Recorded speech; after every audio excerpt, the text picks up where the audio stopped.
Ladies and gentlemen, welcome to the HCS Pro Series coverage. We have an open bracket today. It's Sunday. We're here every Sunday. You gotta know. If you don't know, well, hey, now you know. I'm joined with Active, and we're gonna be watching some incredible matches today, starting with some of my two favorite brothers in the scene. We got Sudeth 1 and Sudeth 2 on stream right away. Active. I'm excited for it. Yeah, same here. They did make a team change. They took out Mudshot and added Smoke You Dig. I think Smokey Dig's going to be a great addition to this squad. But we're getting right into it right now. On board with Schlaggies, and he's from Reality Check. This is Reality Check versus Unsigned Talent. As Reality Check, right? That's going to be your Sudeth 1, Sudeth 2 twins. They're at it. Now, Unsigned Talent, you know, it's there's always seems to be some sort of change every week. I don't think Brainstorm was on there last week, so he's joining the fray. Aperture has been an absolute monster in the Pro Series. Keep an eye out for him. But Brainstorm looking to prove something today, as he will be the new man on the block. Yeah, they replaced Tony. I think Tony was a good player, but, you know, not as good as our Tony. You know, why not be reckless? He's the better Tony. He said it all cast, but here we go. They're going to put in their first flag that is Unsigned Talent, and now they're going to make sure that they go up top and pressure P2. But you do see Reality Check does have control here, and if Unsigned Talent wants to push through, they're going to have to get Smokey Dig off of top center, and unfortunately, they're not going to be able to. Now you can see the car push is starting to materialize. Reality Check putting a lot of emphasis on the car side, as it's going to be Sudeth 1 who finally breaks in with this kill. Make sure you're checking the car side on Aquarius flag. Every single flag run should be running through that car side. Obviously you have your outliers, but the car side run is what's preferred in the pro meta. Smokey Dig going up top center. That camo is coming up in about 15 seconds here. You see Hotshot Ghost playing some defense on his base, but Schlaggy's going to get another kill there. That's going to be all four dead momentarily for Unsigned Talent. Reality Check really starting to put some pressure on here. They're going to pull this flag through, and they're going to watch out for those spawns. Smokey Dig trying to just control the center of the map right now, although I don't think you have to be in the center, right? You're so exposed. If you can just control a player at P2, a player at car 2, and try to stay off the mid, you're going to see a lot more success than patrolling the mid and finding players out of position. Yes, he gets the kill, but at the end of the day, it costs his life, and it could cost his team more, as the flag is coming out at the moment, and it's Unsigned Talent with the run. Avenue did have camo there. He did play patiently for that first player, but the second player comes through, spots him out, and because of that, Unsigned Talent trying to put in their first cap. But unfortunately, Aperture does go down there. There goes the relay from Hotshot Ghost. One down for each team right now, a 3v3 situation. And you see Hotshot Ghost just trying to stay alive inside of the utility. He's going to back off, play his life, but they've got to be careful. Reality Check has control of top center. Guys, you have to be making sure you get this gun. This thing will absolutely decimate anyone who tries to come too close to you. The heat wave is the meta gun to control on this map, and it's a little bit unusual, right? Because you're wanting to keep so much car control, but you have to be on top of the timers. You have to be setting players P in order to get this heat wave and get it back in your team's hands, because you're able to control a lane just by yourself with the heat wave. Smokey Dig takes the fight, and Smokey Dig's gonna see the respawn screen. It's because that heat wave is just so deadly when you're in rooms, in confined quarters with a player with this specific gun. I love what Hotshot Ghost is doing. He goes, gets the dino nades, has the heat wave in hand as well, taking control of everything. You're going to see pressuring with those dino nades, now pulling the flag in through utility. He has some assistance here, and all of Reality Check going to be spawning on that fridge side. So this pull, is going to be all the way through the middle side of the map, but they've got to get a little more slays, and there's a slay coming through from Avenue. This could potentially be flag number 3 for Unsigned Talent. Reality Check needs to just find their presence in the slaying column. If you guys take a look at that kill feed, Smoke It Dig not having his greatest performance on stream today, and so far it's just the slaying prowess of unsigned talent that has proven to be too much for this Reality Check squad. They're gonna have to figure out an answer within the next couple minutes before this game gets out of hands. It's way too much to ask for a team to put 3 unanswered caps on the board. Oh, you know what I'm seeing right now? The addition of Brainstorm. 18 kills, 6 deaths. This man is popping off for unsigned talent. Make that 19. And he's on your screen right now getting that return and opts to go for top center control right off of that. You see that third flag coming through towards P. And Sudeth 1 back at his base, not able to really pressure through. The control from top center is too strong. Oh, Brainstorm almost gets his 20th right there. He's going for it, but unfortunately gonna get traded out. And there's a lot of trade outs coming through. There's it's a 3v3 situation now, and that flag is gonna get returned, and the counter cap gonna come through for Reality Check. A Reality Check needs this answer desperately as they're getting this flag through, but look at this from Avenue. Just great patience, staying at P2, waiting for his opportunity. He's not going to just throw away his life, and that thrust will earn him another one, and that return for his team. No, in fact, they get it back in time, but I like the patient play. Unfortunately, not enough for his team, as it looks like unsigned talent, as it looks like Reality Check will be able to keep this flag back. But hey, for the first time today, Tim, we have 2 flags out, and we're going to have a little bit of a stalemate. And it's interesting to see how these teams approach stalemates, if they're going to try to leak a player through, or if they're going to try to coordinate a push to collapse on the flag to get the return. I don't really like Brainstorm's position here. He goes bottom center, opts to actually go towards top. He does spot 2 Reality Check members here. One player goes down, Sudeth 1, and he's got Aperture on the flank as well. This is actually going to be a return off that play. 3 dead, Sudeth 2, the last guy alive. Avenue's going to punch the third one in, and Sudeth 2 up top center in a very vulnerable position, but also a very strong position as his team does spawn in the fridge side. Hey, unsigned talent, yeah, they've had the problem with players getting poached left and right, and they add a new player, and he might not be here next week because I think the papers are coming in soon.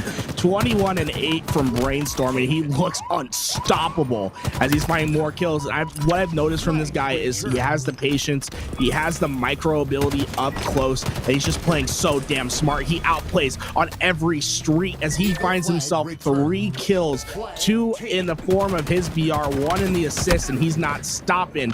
Finally taken out by Sudeth 2, but that's the kind of play, the impact that you need from the new player on your roster, new kid on the block, and he's absolutely dominating the game. Now you're seeing a big kill marker from Brainstorm with 23 kills, but look at Avenue and Hotshot Ghost, 24 assists just for the 2 of them there. That's some great teamwork out of those 2 players. And you see Hotshot Ghost on your screen playing some very aggressive play in this fridge side. He's going to push in a little bit aggressively here. He does not have anyone in position. I believe he actually does. Brainstorm's right behind him, so they're going to be trying to put some pressure on, some defense, on this flag. He's got a player down bottom center. Maybe they thought someone was in their flag, but unfortunately, the damage coming through is going to be hard to deal with if you're a Reality Check. Yeah, Hotshot Ghost just needs to do his best to lay down damage and get assists, especially at this back position. Perfect kills will get the job done too, but throwing away your life is the last thing can be done.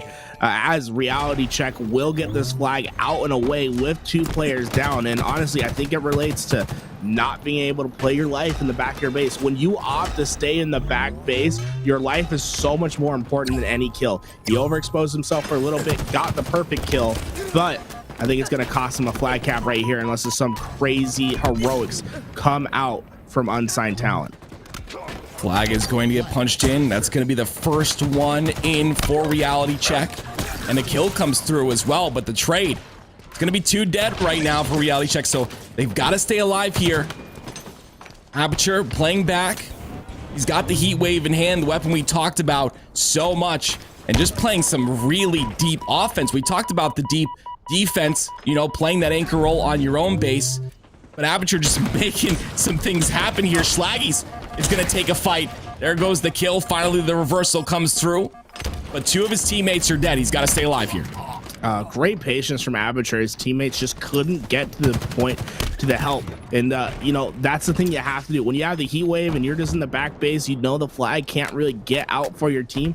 Just play like a rat. Make sure you're there in the sewers, making some things happen, giving the team syphilis. I don't know what rats carry as disease, but, you know, the same thing. It's just, you just got to be annoying. And that's exactly what Aperture was able to do. And it just keeps Reality Check unbalanced and uncoordinated. Finally, they've been able to get out. But I think the plays that unsigned talent have made have been really great in the back base. They're playing as a team. Another flag is out for Reality Check, though, and it's Smokey Dig. He's having a much better second half as he's going to be able to cap this flag for his team. So, hey, 2 minutes left on the clock. Reality Check need 1 to tie it up. And so far, they've looked like a much better team in the second half as unsigned talent starting to slip a little bit. Sudden tries to stay alive there. Unfortunately, he's not going to be able to. Reality Check go to dead in this situation. This 1v1 is actually bigger than you think. Avenue was in their base. Sudden plays the defense there. He's going to get that kill. And he's got 2 players and a lot of information for his team. As unsigned talent is pushing that car side. Aperture in a 1v1 once again. Sudden's going to have a little bit of a whirlwind there. Aperture is going to win that very important fight. And now Aperture playing offense on their side, but he's going to opt to go back towards the utility here as he gets a call out into Sudden 2. And I like the double back there, Garrett. He was checking maybe for those dino grenades, but something that a lot of teams don't utilize in this game is that scan. If he had scanned, he wouldn't have even had to check that spot. That scan allows you to see what's on the ground in terms of power weapons and power-ups, and not being utilized as much as it should be. Great positioning from Shalix as he's looking for more.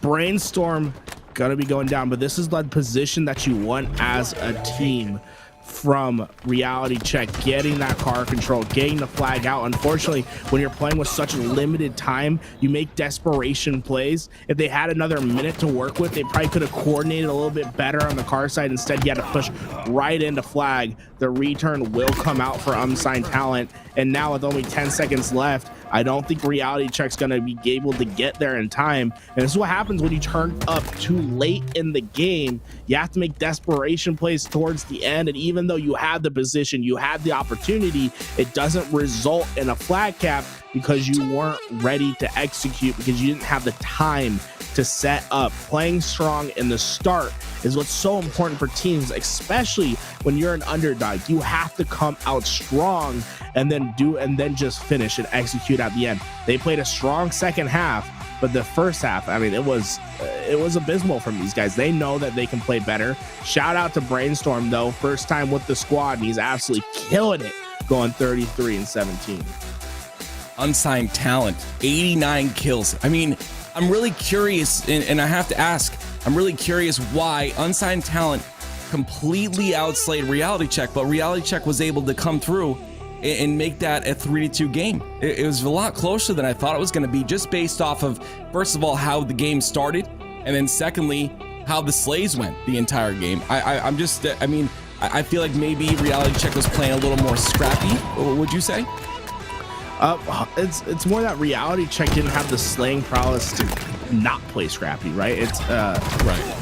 You have to be able to play a strong slaying game in order to get setups, right? If you are constantly getting traded out or going neg 1 in the kill feed, you're never going to be able to set up, which is where you have to find those opportunities to play a little bit more scrappy. And they were able to do so, right? They leaked through a couple times. They were able to find the timing to get flags out.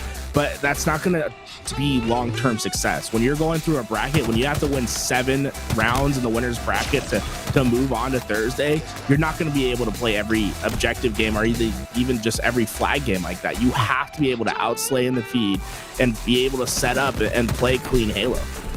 Very good point. Can't talk about Brainstorm enough as you see him here on our replays. Again, player coming in last minute, by the way. And it was, saw on Twitter is a little bit of some bad blood going around as he did just leave his team, teaming with Piles, somewhat the last minute. But, you know, coming onto a team that he thinks is going to have a better chance. And when you're in a, I mean, it's essentially business. I hate to say that, but it is. You know, you've got to take the chances that you can. You've got to take the teams that you think will play better. I mean, like you said, this team has gotten poached so many times, and I mean, we're gonna probably see it again, like you had mentioned. Brainstorm, a really good player. I'm excited to see how he plays throughout this tournament. Of course, we are going into Recharge Slayer. This is winners bracket around number 5. Recharge Slayer being game number 2, and you see the camo down bottom right off the bat here, tied at 1-1. Here comes the 1v1 from Sudeth 1. He's got 3 players to deal with, somehow stays alive. He's gonna get a kill there, but it looks like Unsigned Talent gonna have control of that camo. Right, and it was Sudeth 1 who's by himself. He played it extremely well, playing slow. Both teams opting for a slower start. Unfortunately, Sudeth 1 was left to himself to fight off camo versus 3 players. He was able to get shots into one, a kill on the next, but not able to kill the camo player. And that's going to be a big boom for Unsigned Talent, as they're going to be able to just run around on this map and find Reality Check on their back foot. Now, interestingly enough, take a look at this camo's position. He takes the last bit of his camo and opts to play with the cross. I feel like he could have maybe gotten up a little bit more forward and found a better position to find an unsuspecting player, but nonetheless, they have a 4-kill lead and they have better positioning on the map. Now they just have to execute on the slays, and it looks like the slays are heading towards Unsigned Talent. 2 go down for Reality Check. So what you're mentioning is absolutely true. Hotshot goes with a Mangler in hand. Opt to not use drop weapon there again, but regardless, he's going to be pushing through. The killing spree comes out. Sudeth 2 goes down. We've got an 11-4 lead, and Hotshot Ghost going to back up towards A. That's going to force the spawns onto Long Haul. Great job by him being aware of that. They've got a little bit of a pinch here, but Hotshot's got to be careful. They're coming through pipes, and they're coming strong. Yeah, you can see this push materializing as they're trying to get into the turbine. Hotshot seems a little bit aware that they're not going to check this corner, are they? No, oh, they didn't, and it's going to cost his life. Hotshot gets an easy kill as Avenue was able to pick up the sword as well, and that's just great positioning play from Hotshot. He was aware of the push. He put himself in a position to where he could easily find a kill, and he was able to hang out on that ledge because of the presence of his teammates. They're keeping the crosses, the long light assigned sight lines controlled. That way he can stay out in the open and bait players into an easy kill. Angler playing very aggressive here. He's gonna get that shots, and unfortunately Sudeth gonna clean that one up, but I mean, we've got a 10-kill lead here, and Sudeth 2 on your screen has some big weapons in his hands. He's got to stay alive with these. The shock rifle, they've got them trapped at A, though. Schlag is going to make that push. He's going to get the kill. The trades come through. 2v2 situation here. Unfortunately, Reality Check is going to come on top with those kills. But again, the 10-kill lead is being sustained. Schlaggy's trying to close that gap just a little bit. The Mangler in hand, attempting to do so, putting a lot of damage on the map. Schlaggy's is being involved in all of these fights, Garrett. You gotta love his presence on the map, right? Just being aware of what his teammates' comms are, being in the correct spot. And when you're able to do that and you have that much interaction on the map, that's where you can really help your teammate. You can see he's 4-4-4 right now. He's trying to do his best, but once again, to me, it's just the slaying prowess of Unsigned Talent. It just seems to be too much for Reality Check to really deal with. And they're going to have to find a way to coordinate with each other, to find a 2 down, get their control, and start finding some collapses to get back into this game. And thus far, this could actually be their first opportunity. Sudeth needs to win this fight, and then we can see the collapse coming in from Turbine. Unfortunately, it's the shock rifle of Avenue that stops this push before it can really materialize. And this is all that Unsigned Talent has to do, is play for trade for trade. When you have this big of a lead, you can give up a full round of slays. As long as you're getting some slays, some trade outs, you're going to be fine when you have this sort of lead. And that's exactly the sort of halo that Unsigned Talent's playing right now. They're not letting kills stack up for Reality Check. 7-kill lead now, make that 6. We were down to a 5-kill lead. They cut that 10-kill in half. And this sword's gonna play a big factor here. Aperture Going ahead and pushing tower with this. He's going to get control. Smokey Dig at a big problem here. The sword gets stuck into him. He's going to go down. And this sword player's got to be killed. Aperture's got to be killed here, because he's going to continue to extend this lead. And Schlaggy's with another big play. And I mentioned him over and over. The player is 8-6. But stats in this case don't matter. The damage he's being able to put in on the map, the damage he's being able to put on the other players, and just his presence, like we talked about before, has really changed this game. 30-34. We've got a 4-kill game now, and Schlaggy's going to push the advantage with the sword. Finding this execution with the sword is going to be so important for his team. He's able to take down the player, but not before the trade out comes in. And once again, it's just Reality Check needs to be a little bit faster on the pushes. But this play from Schlaggy's is being absolutely critical towards their success. If he can get away with his life, no, he cannot. He gets hit out with the chase nade. That sword will still be in position for Reality Check to grab once again. But keeping them back and trapped in the back base was their top priority. And now you're allowing a little bit more freedom for Unsigned Talent to try to get out. Fortunately enough, though, Reality Check seems to be dominating the kill feed as they tie up this game. Now, I think both teams are basically at a full reset, but power weapon control is in the hands of Reality Check. It's their time to execute and to finish out, execute strong on the game. Both games so far, right? They've had slow starts, a strong middle, but now you have to execute in the end game. Ooh, Sada2 almost makes an incredible play there, but unfortunately, he's going to end up going down. Hotshot gets another kill, so they're going to extend the lead by 3. That is Unsigned Talent. 41-37. Hotshot Ghost does have the camo in hands. And it looks like a lot of Reality Check. 3 out of the 4 members make that 4, all stuck inside of the pipes and attic side. Hotshot Ghost gonna be caught out. That's a big kill once again by Schlaggy's. Unfortunately, Sada2 having a little bit of a rough game. 6-11 right now. But a 4-kill lead right now for Unsigned Talent. And Brainstorm gonna try to extend that with a killing spree. He's got Mangler in hand, and he's pushing through to help his teammate, as all Reality Check is at A. No, when you add a new player on the team, this is where you want to see how they respond. When the game gets tied up late and you're looking like you could be choking, how do they respond? Well, Brainstorm, he finds himself on a killing spree, absolutely making impact plays on the map. That's what you want to see from the new player added to the roster. They're up by 6 and they only need 3. They just have to play their angles, make sure that they don't get deaths that are unanswered, and that they play with each other. And so far you can see a little bit more passive in the gameplay, but they're making sure they're with each other, and that if they are killed, that it's answered. Brainstorm gotta play his life here. He's got a little bit to work with. 3 kills until Unsigned Talent wins this game, make that 2. Reality Check really cannot afford to get trades here.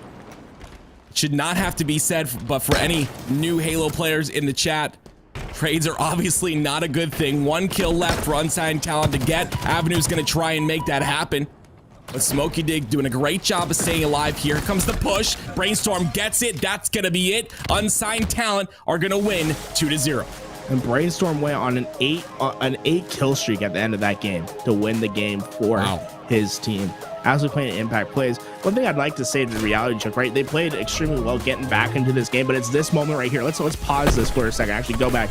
This is, to me, what determines the game right here, right? You're still within striking distance. It's 47-43. You're finding kills over on A side. You know for a fact that these players at pipes are probably going to have some sort of utility to work with, right? You know for a fact that the shock rifle is in there. You know that they're expecting the push. You have 4 minutes on the clock. You aren't in any hurry to make something happen.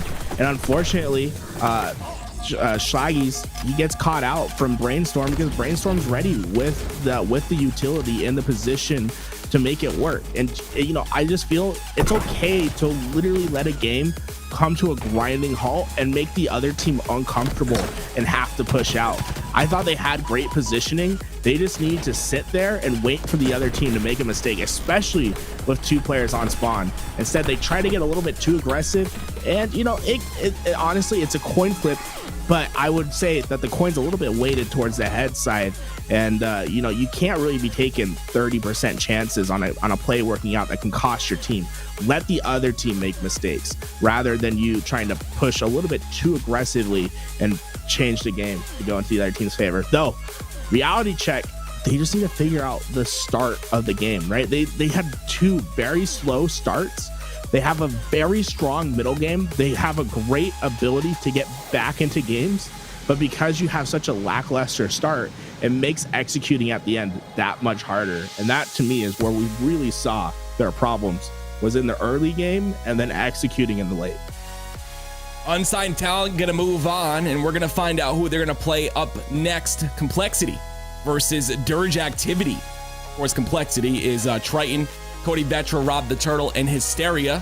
And Dirge Activity is Skywalker, Dernza, Kyrie, and Viozin. I've never heard of these players on Dirge Activity, but I mean, they're making an impact here, and we're gonna find out, you know, who unsigned talent's gonna play next. I'm gonna have to go out on a limb and say Complexity, but I mean, we'll find out as we watch this next game, Garrett.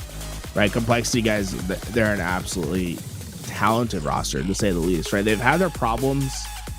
I can't believe they've had as many problems as they've had, to be honest. Agreed. With how much talent's on that roster. Like, you have Arcanum, you have Vetra, right? I think adding Vetra to that roster really spiced it up, and I think they're a much better team now, but they're still having problems executing. And I'm interested to see what their game is like versus unsigned talent, because I want to see where their mistakes are happening, or if they figured it out and they have the fix. Here we go. It's Hysteria, Rob the Turtle, Triton, and Vetra who are on Complexity, guys. These guys, I'm going to be honest, I really haven't heard much of the other team. I think they're just going to run through this game active. Yeah, I agree. I think, I mean, they could definitely show us something here, but I mean, Complexity, one thing I want to add to your point, Garrett, is that Complexity stayed together through this whole thing.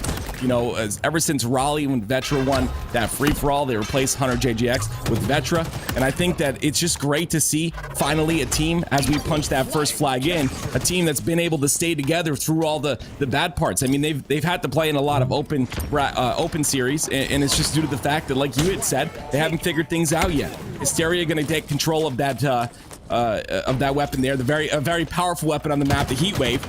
Being able to use that to get control of this utility. Skywalker going to try and get a trade there. Not going to happen. And a 1-0 lead so far for Complexity. Let's see if they can, you know, if they can mount some resistance here, that being a Dirge Activity. It's going to be real hard against a talented roster like Complexity. You can tell Complexity is feeling really overconfident in this game. They're pushing extremely fast. They have no problems going for flag, playing a little bit scrappy on the flag, just because they have so much confidence in their individual gun skill that they just feel 100% that they're going to be able to get kills on the back end, on the crack back. And so far, that's remained to be true. But what we can see is the flag is still out. It's still scrappy for this drug. Oh my God, I'm going to be crazy trying to say this name. Drug Activity. Whatever it is, they're still playing aggressive. They're getting the flag back through. Maybe that's because Complexity's shuffling in one player at a time. But honestly, man, if they can coordinate with themselves and try to play a little bit more cleaner, I don't think Durag has really an opportunity to get into this game, especially with how the slaying has just been clearly going into Complexity's flavor. I mean, just something I'm getting from production here. Durag Activity got out of losers in round 9 to give me my money in last week's opening. Give me my money. We watched them. They were putting on a show last week. So I mean, that's a losers round. I mean, that's a long run. I mean, I only make it to losers round number 2. So these players obviously know what they're doing, and it's cool to see. But like you had said, it's going to come down to Complexity. They're coming in overconfident. Vetra, you see that on your screen right now. He's got the camo and gets a perfect. If they slow it down just a tad and just try to play some structured Halo, I think it's going to be a whole different game. And right now you see it. The second flag is punched in. That's going to be 2-0. Oh, Vetra. Oh, my word. That's why I like Vetra, man. He has creativity in his gameplay. I love the bait and switch out. Unfortunately, just can't get quite enough height on the jump to get the ninja, but those are types of plays. But we saw it, like, you're right, the flag was out, and then when Complexity had to coordinate as a team to find the collapse, they're able to do so. They let Vetra find the opening pick with the camouflage, then Vetra waited for his team to catch up to him. They collapsed in on the base, easily found the kills, got the return, and go up 2-0 in the flag. Rob the Turtle doing a good job playing his life here. Or playing his life. Kyrie's gonna go down. Gonna try and just get top center control, pushing through their utility. He's got pistol in hand. One of the most powerful weapons, in my opinion, I think, in this game. Up close, I think it can really do some big damage. The bloom doesn't play a big factor. He's gonna go down there. And Vioxen doing a really great job of playing this fridge side, just staying alive and just being a little bit of an anchor. And he finally finds the time to push up. Camo coming up soon. They've got to fight for this. This is a chance for Durag Activity to do some work and get maybe a pull on their flag. They're able to grab the camouflage, but now they have to execute on the second half. Let the camo find the opening chinks in the armor and find the soft underbelly of this Complexity team. And so far, it looks like Vioxen is doing a great job at that. Now, if he can creep into the back base, get behind a couple players like Hysteria, he's going to be in a great spot. But Hysteria going to stop that short. And now, Vioxen, because he was spotted out, he's in the really open position. None of his teammates there to really get the cleanup for his team. He goes down, and it looks like Complexity is going to stabilize out of a rocky position. Now, I understand that, you know, Hysteria was just trying to play his life in his base, but there were 3 dead, the last guy being P-side. I feel like maybe, Garrett, a position to kind of push up and get control of car in that situation. Yeah, I mean, if you can just grab your control and stay alive, you're always going to be in a better spot. But it's also important, like, people don't realize that staying in your base and having top flag control is so important to your team. If you leave lanes open, and when you leave the flag open, you're asking for trouble. It's okay to stay in the back of the base and look for kills, especially if you are getting pushed from the opposing team. Being in the top flag isn't necessarily a bad thing, especially if you're putting damage down on the map. 2 dead right now for Durag Activity. Hysteria staying alive, and his utility decides to peek back out. Because of that, he's gonna get taken out. And Dernza, the 1v1 versus Vetra, decides to back off as he is one shot. And I like the ability to play their life. Durag Activity, every single point of view we've watched, these players are playing their life the way they should be. Life being so important. And Dernza with some really aggressive play on the flag gets Vetra, and this is an opportunity for them to pull this through. But Camo is up, and all of Complexity got the P-spawn. Looks like they're gonna get top control here, and Hysteria is gonna contest for that. There's the kill. Camo's still alive, and this flag is passing the halfway mark. That was an incredible push by Dernza, right? He found the correct timing to push through P-side, get into the base. Vetra was unsuspecting, and he was able to do it fast enough that the splits happened over on P, so that they were able to still run the flag out and away. Vetra tries his best to get that return, and they're not quite able to do so. But this is the problem with Durag Activity, is that they don't have enough slaying prowess on the back end to keep their flags alive. A single push from Vetra comes in and compromises that flag for Durag Activity, while Complexity, when their flag's in the back base, they really haven't had much problems at all at keeping it there. Once again, Hysteria wins the one-on-one. They'll get the flag cap. Durag Activity needs to win more pivotal fights in the back of their base. They're doing a great job coordinating as a team, but when it comes to the individual slay, when it comes to winning your piv, that's where they're struggling the most. Yeah, I agree. I think that individually, mechanically, Complexity is definitely a better roster here. The flag is going to get punched in for number 3. Number 4 is on its way. It looks like the return is going to come through, and Rob the Turtle in a position to potentially, no, it looks like it's going to stay 3-0 right now, but Rob the Turtle is going to have to win this fight in his base. He's playing some defense here, and he's got his team. I love the aggression of Complexity to come in and give him some assistance. And because of that, Durag Activity is going to be 2 dead, but they've got to get this guy off P2. And Durag Activity just hasn't been able to coordinate the push into the base as well as they'd like. There's been a couple opportunities where Complexity's been on the back foot, but players stay alive. and they're able to regain their shields in the back base, and it's resulted in them getting out of their base relatively unscathed. Now this is a huge opportunity for Durag Activity. They gave up camo, but the camo came at the cost of car map control. They're letting Hysteria play the one-on-one. He's gonna have to find some sort of impact kill, and I mean, he does it beautifully. You see him dissecting the middle of the map, finding kills for his team, staying present in the mid part of the map, finding assists, finding kills, doing what's necessary for his team. Hysteria making impact plays with camo. Yeah, and I love that. I love the ability to use that camo and get value out of it. Hysteria played that camo so well. He's going to push into utility off of those kills. 2 down right now for Durag Activity. The opportunity comes through, but there goes the trade. Skywalker's going to go down there. Another 2 dead, and Triton looking for that opportunity to pull that flag. They've got a lot of slays on the complexity side of things. Obviously, Durag Activity's, trying to keep up the objective play. My goodness, the flag comes through. This is going to be pushed. Yeah, Vetra's going to be able to probably get this 4th one. And I love the commando play that we saw from Rob the Turtle right there. That's something that we're going to see develop over the next couple months as players being way more comfortable with the commando and realizing that the time to kill on it is so much faster than the BR, and that it really is the tool to use in certain fights. Now we can see the P-side push activating for Durag, but they have to be able to execute on the back end. They have no car presence at all right now, which is going to allow complexity to try to get the counter while Dernza has to stay alive. Dernza's able to do it for now, but the pressure from complexity on the back end is too much, and there really wasn't enough presence from Durag Activity in the opposing base for them to get the flag out. And now all of a sudden you're like on your back foot, and they're not able to get another flag out. They're back into the base once again, but this could have been a flag that should have been honestly capped for Durag Activity based on the positioning and the timing. They just weren't able to get the control needed to make that a reality. 1 minute and 50 seconds remaining. They've got to get 4 caps here. One of the flags goes through, passes the 50% portion of the map. No slays being thrown down though. Vioxen, the only one dead for Durag Activity. That first flag is not going to go in. He missed it. Well, he can just stay though. I mean, he's not really in much danger of not getting this flag cap.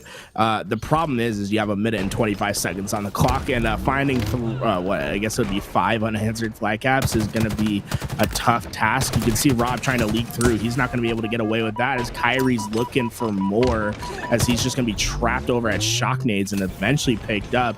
And this is the pressure that complexity brings to a squad, right? It's one slay, one little lapse, and they're going to be pushing you in your back base, and Vetra just puts in a massive amount of damage, and his teammates are going to start pushing through just about now. And you can see this is why Durag Activities had such a problem with this roster, is that they find one slay in the mid map, they're already in your base, you're playing on your back foot, and you have to find the kills in the base, and they haven't been able to do so. And this should be the 5th and final flag for complexity as Vetra just dominates the mid of the map. Yep, the 5th final flag is going to get pushed in. Complexity going to go up 1-0 in this series so far against Durag Activity. And of course, we've got a Slayer coming up next. This is winner's bracket, round number 5. Recharge Slayer, the next game on the docket here. And I think if I'm a betting man, this game could potentially be closer than the last. And this is a chance for Durag Activity to come through. But in that last game, they got outslayed. Recharge, an opportunity for them to show that they can kind of, maybe contend here and maybe tie this series up. Yeah, but you just have to slay more as a unit, right? Dernza played extremely well going +6, but honestly, the only player on his team, I think, really going positive that game. Kyrie went even. The slays are just way too much on the side of complexity, and you can see the damage dealt differential is there as well. It's just you need to have more presence on the map. Right now, Durag Activity just doesn't have the presence, doesn't have the oomph to really match complexity's presence, and it's going to be tough on a map like Recharge where you have so many crosses, sight lines, where there's not really opportunities to find these sneaky flank plays that you could maybe do on Aquarius. Now you're going to have to go straight into the fray. You're going to have to fight people out of power positions, and that's where Complexity is going to reign supreme, because they're that much more confident in their individual slaying ability versus a team like Durag. Here we go. Recharge Slayer, of course, the camo being down bottom. We see the shock rifle, the top left, across from Bat Ledge on your screen right there. And we're going to be on board with Kyrie from Durag Activity. Of course, Rob the Turtle does have that Mangler in hand. Durns is going to clean up that kill, and that's going to allow Durag Activity to get their first camo. Kyrie gonna get caught out right away, and it's, you know, yeah, maybe you get that kill with the camo by shooting, but you have to be just so aware of like what the repercussions of you shooting in certain positions are. And when you're camouflaged, it's okay to let kills get away, because you need to value your position and your presence on the map more than an individual slay, as Rob the Turtle's doing some nasty things over at C. But being aware of what your position is with camo, and being aware that you are really either the tip of the spear or the backbone of your defense is so important for your team, as Kyrie's going to cost his team another death. Rob the Turtle has the sword, and now this is where things can get a little bit shaky for Durag if they let Rob the Turtle find a couple impact kills over at A. Two players down bottom elevator. Looks like Triton in position to help, but he ends up going down. And now Dernza left to deal with 3. As 3 of Complexity pushing through. That's going to be 1 dead right now for Durag, and a potentially more. But a player does sneak down bottom center to stay alive here. Still a very close game, 10-8 so far. All players are up. It looks like a lot of Durag Activity are going to be spawning on that C side, but there is a player inside a turbine. Here's the 1v1 onto Triton. Great trade there. Trades are still viable in this game right now. We're seeing this so often from Durag, is that they're not in the wrong spots. They're correct. Their positioning is correct, but their timing is off. They're not quite able to get to each other's help fast enough, and that's where Complexity has been extraordinarily strong. If you look at the assist column right now, they have 6, 9, 10 assists for 16 kills. They're absolutely doing what's necessary to win the game. And then on top of that, when you're assisting so well, when you have the correct timings and you're able to execute on your kills, and then on top of that you have the individual slaying ability of players like Rob and Vetra, that's where you can start to see impact differences in the game, as Rob the Turtle has been a massive thorn in the side of this Durag Activity squad. Lead is extended by 9.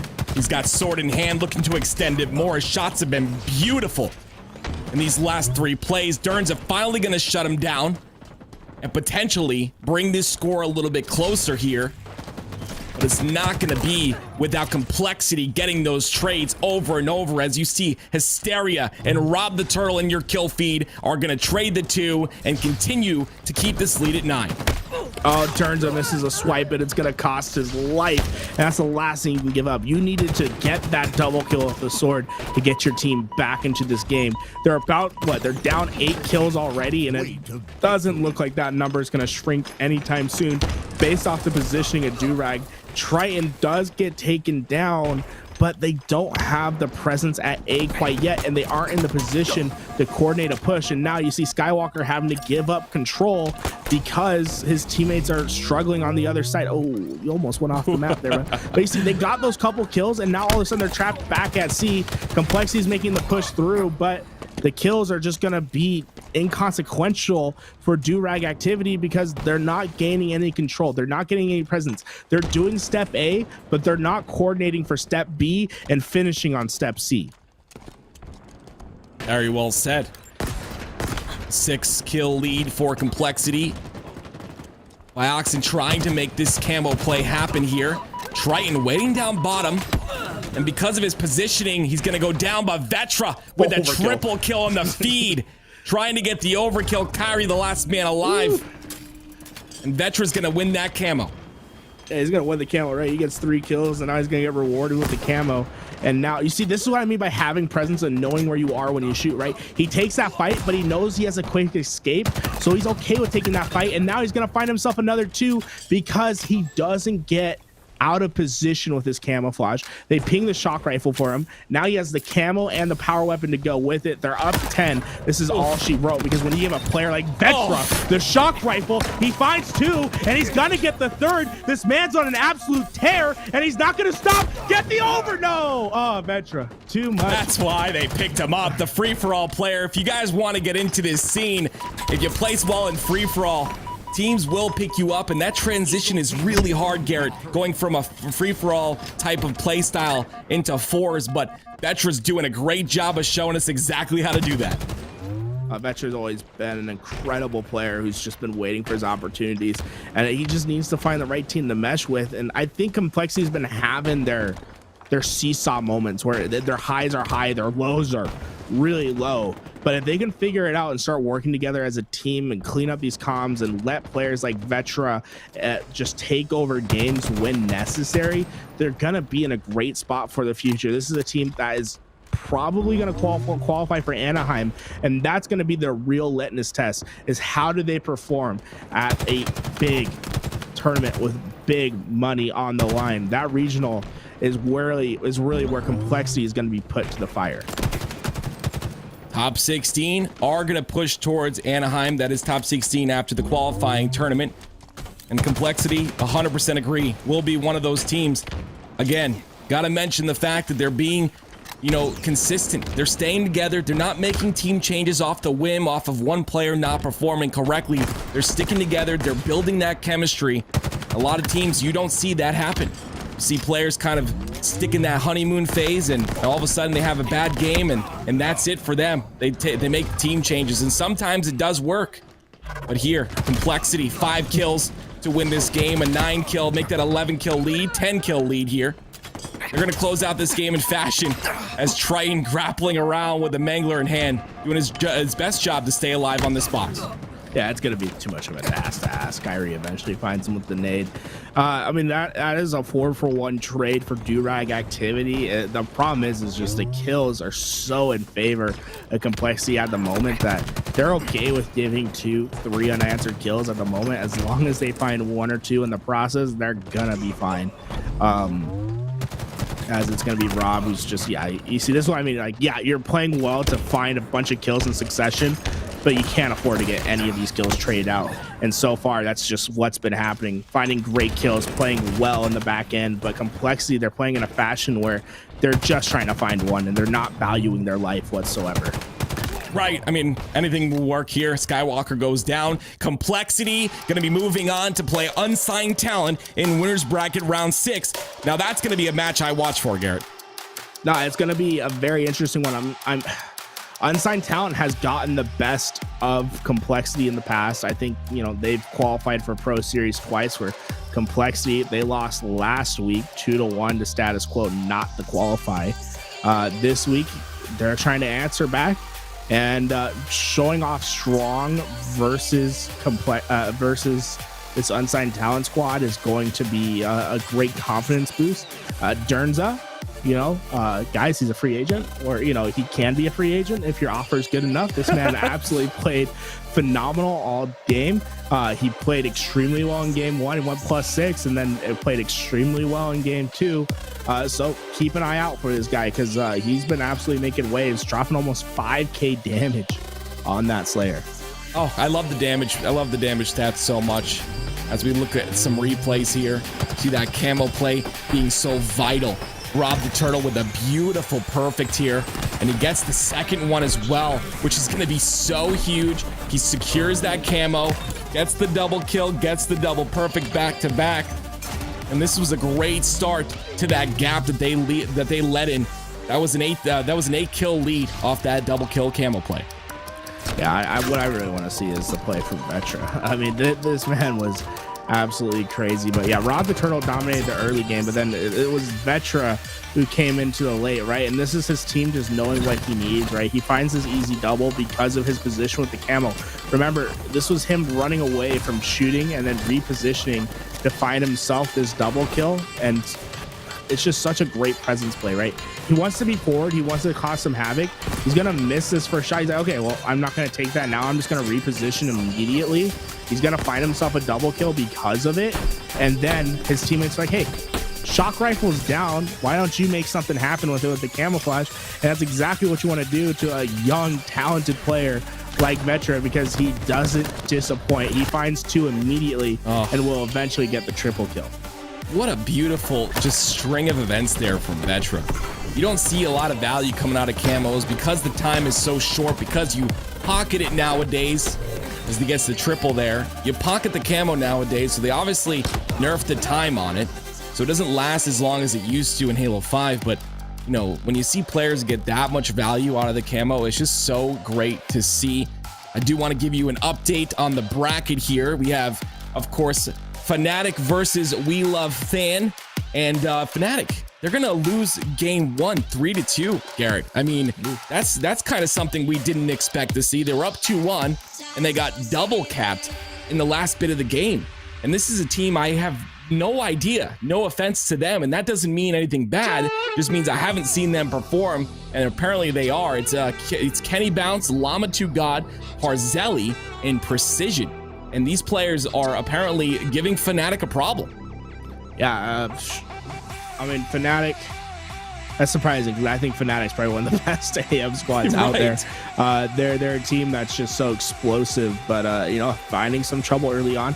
It is best of 3, right? So they have 2 more games to answer back, and I'm sure that they will. But if they get unexpectedly knocked down, that would be surprising. We have Onboard stream right here as they're moving on into the second game. Okay, I mean, we've got to see something. It could be a warm-up situation. Maybe they're not warmed up. Maybe they're not ready. We're going to find out right now. Fnatic down 0-1 in this series, and they're on game number 2. It's going to be Recharge Slayer. And, of course, on your screen, like you heard from Garrett, we've got Onvor. He's going to play back. He's going to try and play his life. He ends up going down there early. And a potential 2 dead for Fnatic, but Skeptify does a great job of staying alive.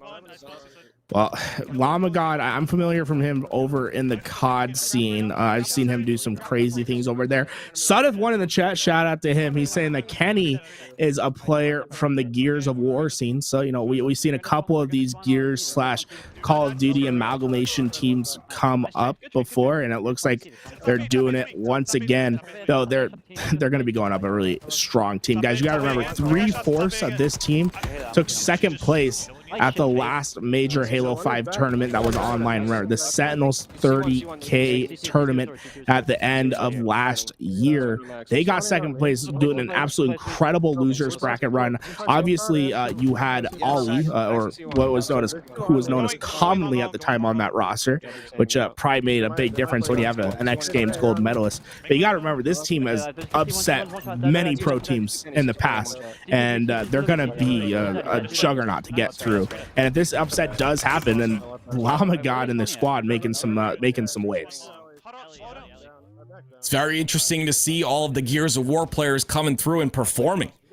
You got a Gears of War game that's a third-person view, of course, and then Halo plays completely different at a first-person view. Of course, the games have somewhat the same mechanics, controlling the power weapons, but there's so many differentiators in between Gears of War and Halo. It's just crazy to see that these Gears players are coming in here doing work. I've heard a lot of good things about Gears of War players' communication, and of course, communication being a very important factor in Halo. But on your screen, like we had mentioned, you have Onvor. They have a 12-7 lead right now in the Slayer, and this is definitely a good start for them if they want to continue to try and tie this series up. Right now, it looks like We Love Than is up 1-0 against Fnatic. So Fnatic, this is do or die for them. If they lose this, they're going to the losers bracket. Right, and I want to see, you know, what the comms are like for this team. They went down game 1. They're having a tough time versus this roster. What are the comms like? Are they being a little bit more pressed? Are they playing calm and ready? How do they respond? Let's go into our first listen-in of the day. I got chemo sword and grapple. I got everything. I got one. Yeah. Side turbine still. Going back to top A. Top A, one shot, top A, one shot. I'm watching his exit. Just you chase one shot. Got him. Nice, good shit, good cleanup. I spawned Right, 6 right, spawn red. Top red. Yeah. Joey, come play long. Joey, come play long. I'm going shot. I'm going shot. Okay, I'm gonna push. Play fast. Yo, Play long, fast. long, hiding there, hiding long. Shot my red pipes. Traded, I traded. So glass right now. Turbine as well. Turbine's weak. I got shots in this good. I'm pushing glass. I'm pushing it with you. So turbine. I just saw him. Glass got out. He had to get out. Bottom mid. Got him bridge, I think. Okay. Reading. And reading turbine. my Turbine. bottom Two. Yeah, I'm I got bottom We're mid. in bottom mid, I think, Joey. Yeah, bottom lane go weak, bottom lane go weak. Bottom mid. I got bottom mid. Valid. Shake, They're listen on to me. the- No, battery's on. He's dead. 3 dead. Jay, look A. I'm about to grapple. Let him spawn there. Okay. Okay. Alright. I still have one pushing you, Lee. I'm coming I to still you. have on base too. Okay, I like that chase. I fucking love that. Two here, Lee. 5 shots, bro. Live here, leave. Huge. Nice job, guys. Another one there. And turn around, push you. Last two there. Last two there. Take our time. They got a shock rifle. That's the only thing they got. I'm not gonna get Yeah, they see. could split C. They could split C side. Camo, just right Camo, here. camo. Camo, Get ready for this camo. We have 6 I'm gonna seconds. get some C control. Yeah. Looking red. I'm Playing looking out red. back. Yeah, I'm playing out Red back. pipes are pushing you right now. He's one shot turbine. Nice. Inside turbine again and red pipes with the shock rifle. Yeah, top red. Glass. Shock Yeah, rifles yeah, on man, turbine. Washi. Turbine's on Oh, Neo. I'm getting nades on camera. Are you on Needler still? We can honestly just bait it. Top red, might die. Can anybody help Joey? I got shots on him. Top red also. Yeah. I got nades on camo. Okay, Just stop. stay baiting it. Stay baiting blast. it. They got it, it's fine. Okay. No, turbine camo. He just grappled it. He's llama has camo. I'm gonna 62. They still got shock Two rifles. turbine. Yeah, they're gonna push me out. I'm stuck here. I spawned elevator. Can anybody help Joey? I have a short on C-Fight. No, he's on. No, just leave me to die. I'm looking. There's two turbines. Camo is elevator. Chase, I'm just gonna bait myself right here, bro. Yeah, I'm baiting. I'm Just baiting. don't- this- just don't- I'm just- baiting- just I'm don't baiting move. silo push. Okay. Just don't move. We have an 11 kill lead. We have plenty of room.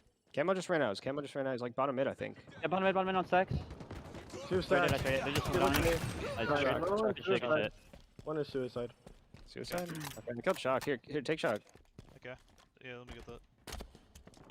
I Good stuff, spawned Red. Good stuff, turbine. Red. Yeah, Red, yeah, Joey, I'm here yeah, with red, you. red, Let's just red, hold this. red, What we Yeah, got. I'm red. being Red stairs right now. Red stairs and two. They're 3 in red. Watch out, glass. Glass is dead. Nice, okay, Bottom red still. We can I got push nades up on here bottom now. red. We can push I'm up here still now. weak, I'm Kenny's still one No. We don't. No. Okay. Red stairs and glass. Red stairs. Or, yeah, still top red. Stay holding. Just keep holding.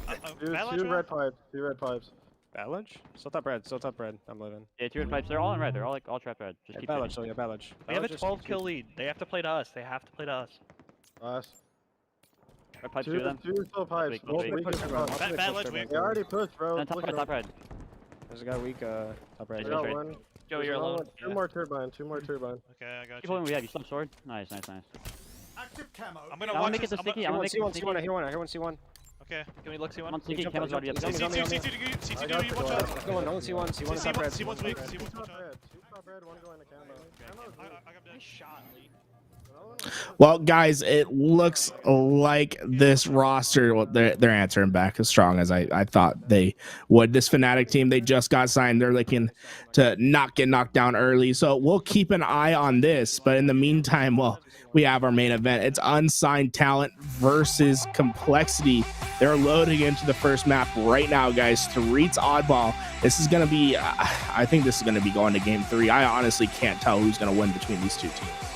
This is going to be the test for Complexity, right? I mean, we're seeing what they're capable of against, lower tier teams, but this is Unsigned Talent. These guys are looking even stronger with the replacement of, Brainstorm instead of Tony here. And we're hopping on board with Streets Oddball, like it mentioned.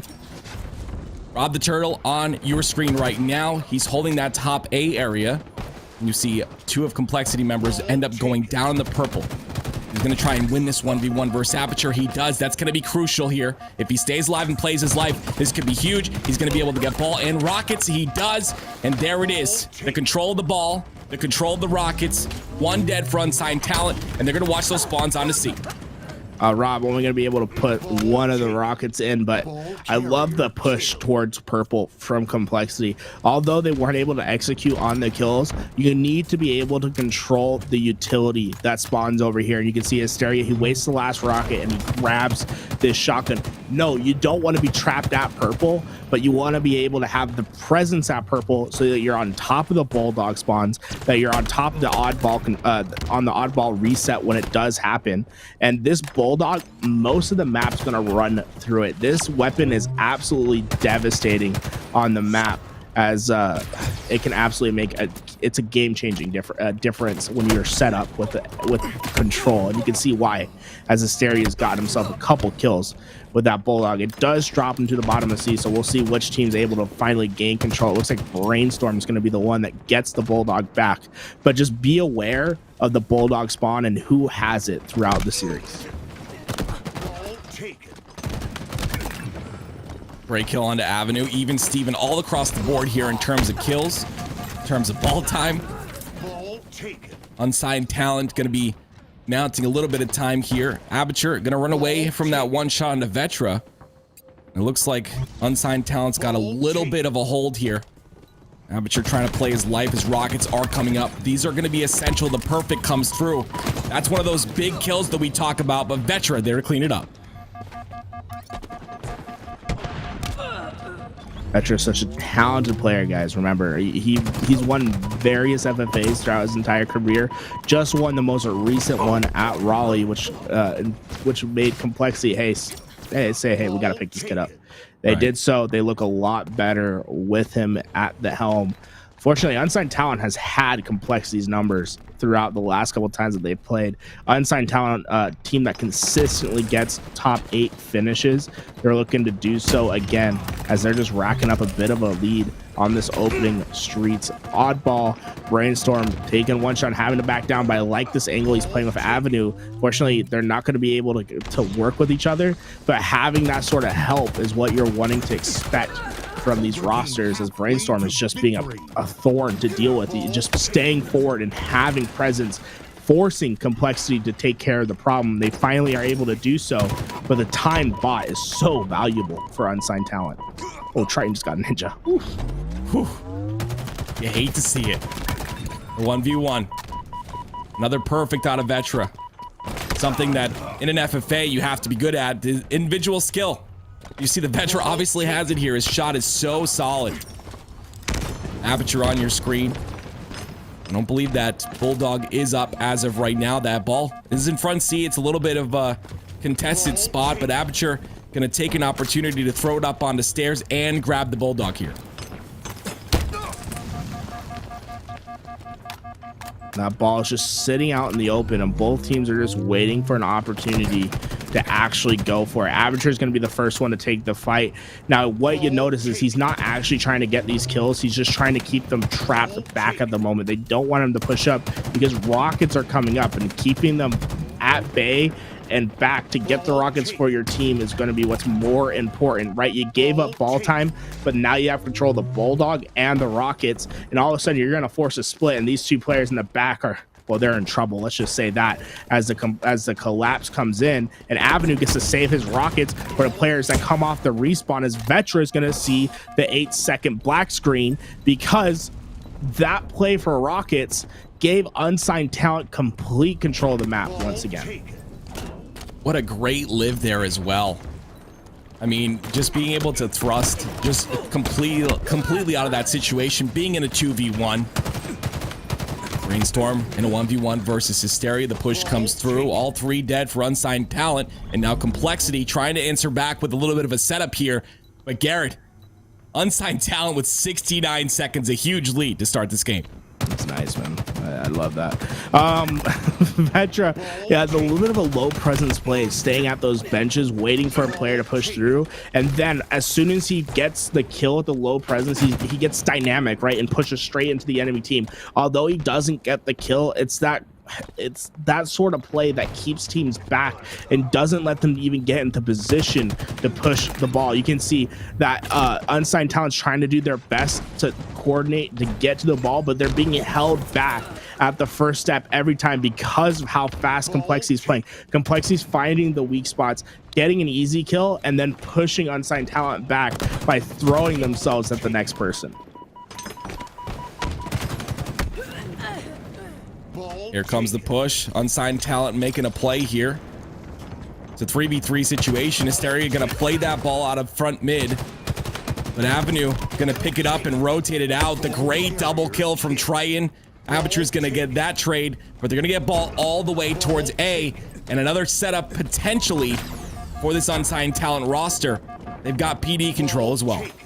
Yeah, they're getting the PD spawns, but they have no presence on the map. So Complexity is going to be able to push in relatively for free. It's going to be up to unsigned talent to find the kills. And it's once again the Bulldog that makes the difference. That Rocket player not having the rockets out is an interesting decision, as now it's Brainstorm who's trying to deal with the Complexity push, but he has all the goodies to work with. So he's going to probably be able to find some sort of kill. But he does buy enough time for his team to get back, to get to the ball and reposition. But Complexity doing a great job at just staying alive and working with each other. Although unsigned talent broke in, got the ball back, they weren't able to hold it for an extended period of time, and all of a sudden a game that's been unsigned talent's lead this entirety is now going to switch hands momentarily, because Complexity has had an answer in the second half as they finally take the lead. At Complexity had that PD control. They were able to stay alive, dodge those rockets, and because of that, they take over here. They need 15 seconds to win this first round. And you see Vetra going to be rotating that ball towards C. They do have a player in C. That is Triton, and Rob the Turtle going to get a spawn there as well. But here comes the push from unsigned talent. Vetra going to get a huge kill there. If they can get this kill onto Aperture, there it is. Finally, Hotshot Ghosto going to trade out 2. That's going to be 3 dead for unsigned talent. Right, and you know, Complexity doesn't really need to pick up the ball. Yes, you're only 13 seconds away from winning, but it's okay just to let this go to time, because you have great position on the map. That ball's in a hyper exposed area, so even if you do give up a death, you're gonna be able to get instant eyes on the ball. That's what they've opted to do. It's not normal to see that, but I think it was the right play in the position to play the ball time rather than the remaining 13 seconds. Get 4 BRs on the map, hold it down for 40 seconds. They're able to do so, and they come out a victor on game 1. I love the unorthodox play, right? 13 seconds of ball time to hold it, or 40 seconds of leaving that ball down and having 4 BRs up to dominate the other team. 1 round to 0. Complexity up here. Unsigned talent have to make something happen, and I think it's going to be off the back foot of that Bulldog and control the utility on this map. Hotshot Ghost going to be pulling this towards back A. They've got the control now, but and Hotshot's got the rockets as well. Complexity, they're going to look for some holes here, and Avenue might be that hole they're looking for, as they're going to be pushing in, and Brainstorm going to be there to help him. The rocket comes through. Hotshot Ghost gets another kill, not able to clean up Hysteria, but Avenue there to get the trade. Right, even though they're getting these trades, so they haven't been able to get the ball time. You can see the splits happen at PD. They lose ball control and map control because they're a little bit too aggressive to find the one shots. They flip out the spawns towards C. Complexity comes out on top. Even though they didn't really get the kills, they did what was necessary to flip out the spawns and to get the better position. Great job by Complexity. A little bit of a mishap on the side of unsigned talent. The start went perfect for them. They got the rockets, they got the Bulldog, they won the fight at purple. Unfortunately, they weren't able to clean it up on the back half. They get a little bit too scrappy, and it results in 25 unanswered seconds for Complexity.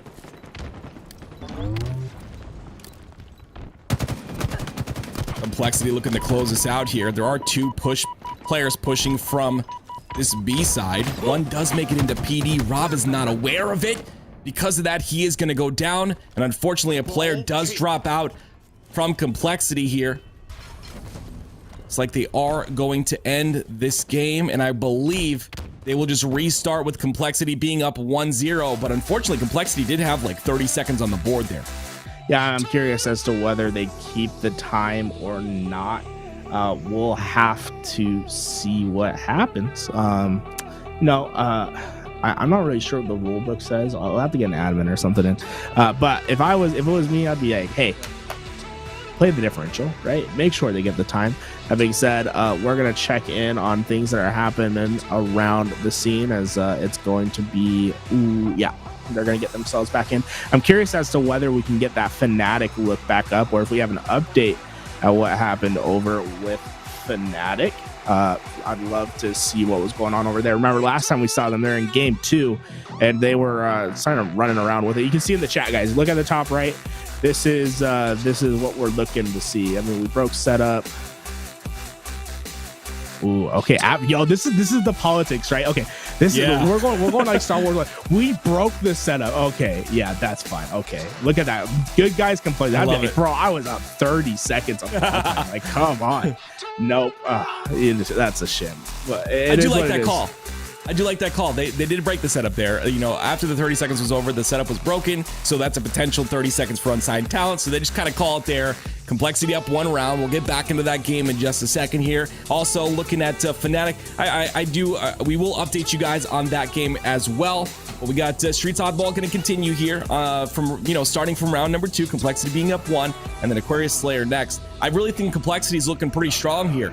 And again, this has to do with, in my opinion, just being able to stay together as a team and being able to work on that chemistry long term. I think that really plays a big factor in some of these teams getting better over time. You can't make those team changes right away. If you one player has a bad performing tournament or whatever, you can't just be like, okay, he's gone. And Complexity being a big organization, I just really love to see this. I really love to see a team like this staying together. They're starting to pull together here in these series that we're watching. This is the test that we had, that I had mentioned would be maybe, a struggle for them. This is the test to make or break this squad, but it looks like they're doing a great job so far. We're hopping on board with Hotshot Ghost. He's got that amazing Stalker rifle, such a great weapon in his hands.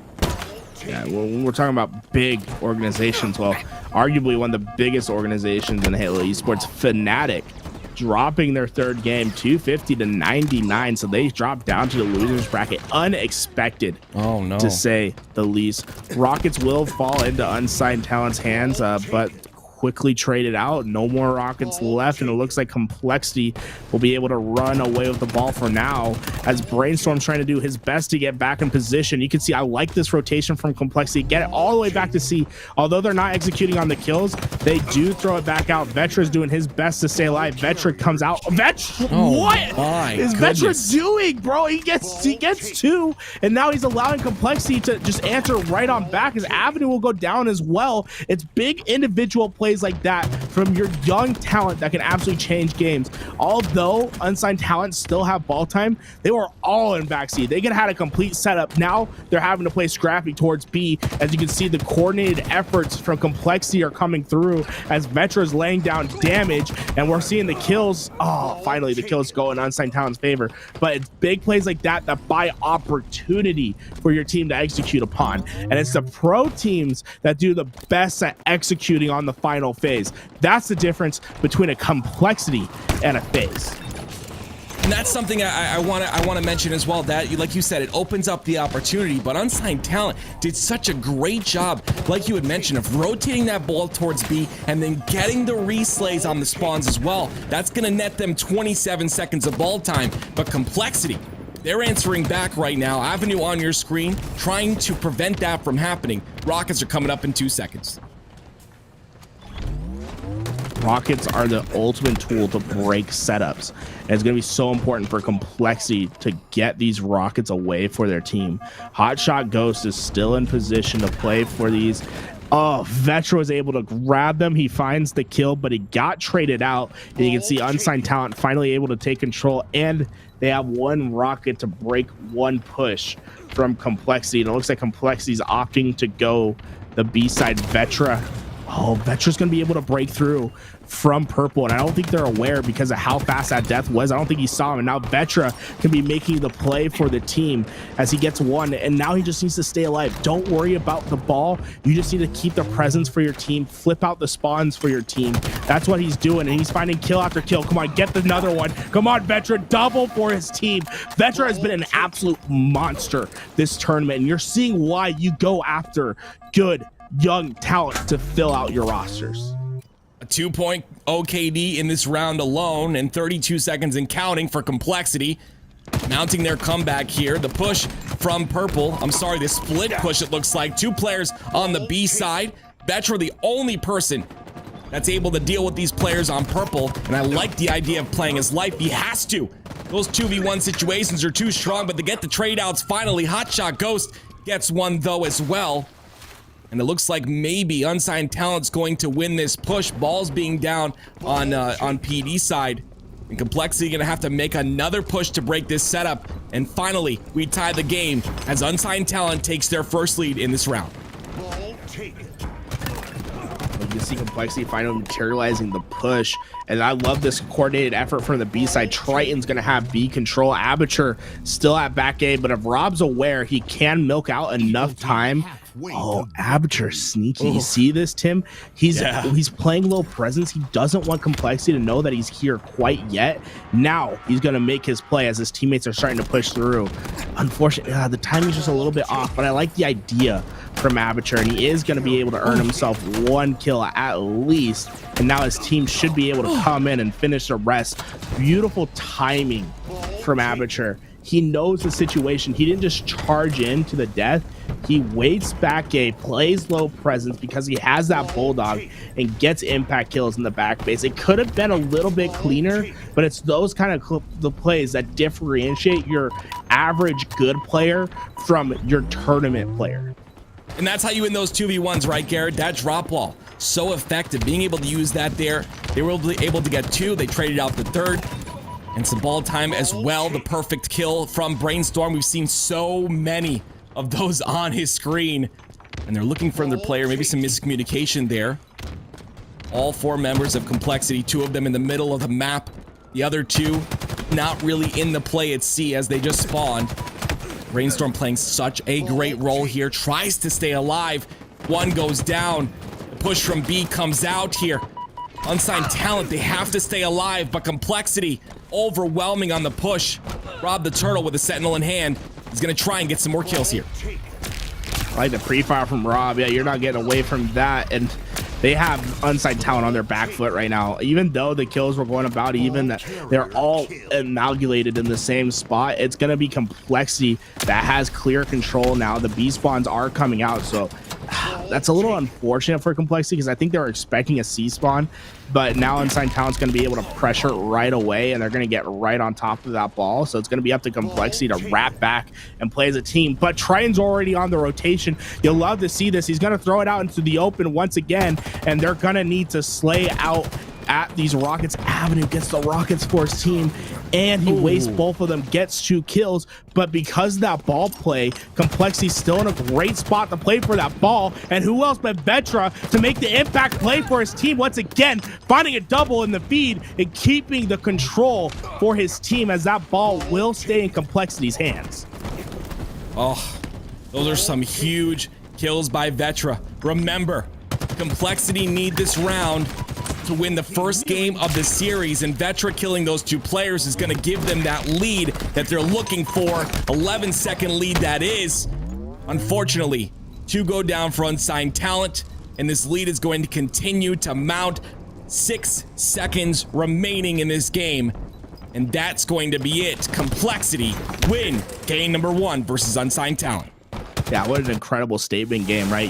You make the comeback at the end. You had beautiful rotations, and you had the individual slays when you needed them. Shout out to Vetra for fulfilling that last mark that I made. Guys, the plays that he made in the previous series and this one have been incredible when you're looking at just an individual slaying ability.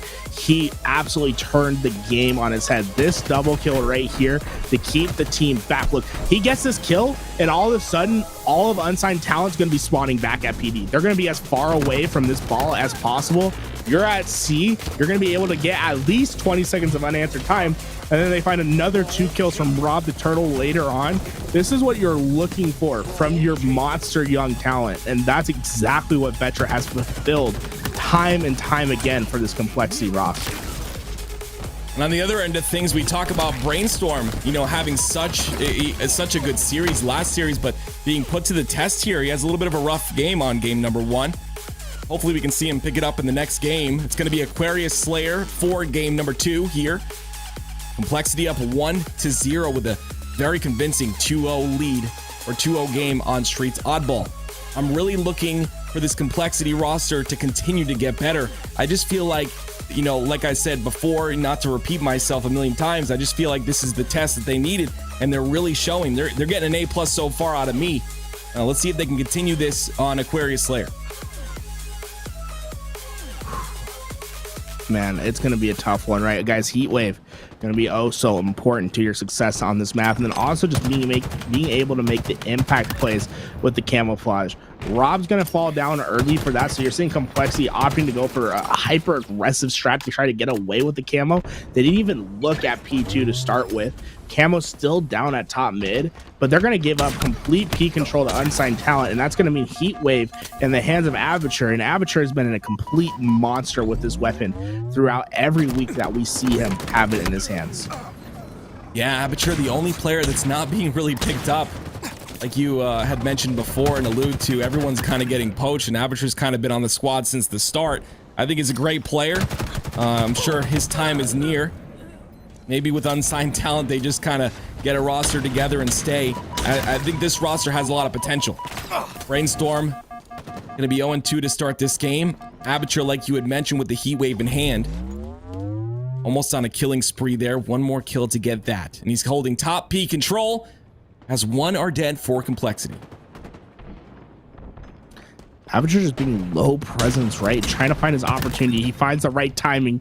He'll earn himself the killing spree on the kill of Vetra. And as he's holding down P by himself, his teammates are coordinating over at Car. This is what you call a 3-1 in competitive Halo. You're having 3 players play right with each other, and you're having one hold down a back lane. It can be oh so successful if you're able to coordinate well, and that's exactly what happens. They've been able to dominate the feed because of it, and now they opt to go for the 2-2 split, but letting Aperture just have the freedom with this Heat Wave is what's most important for this roster. He finally gets taken down, but I love the way that they just let Aperture have the freedom with the Heat Wave to get the flanks and to find easy kills, because that's what's going to win you the game at the end of the day.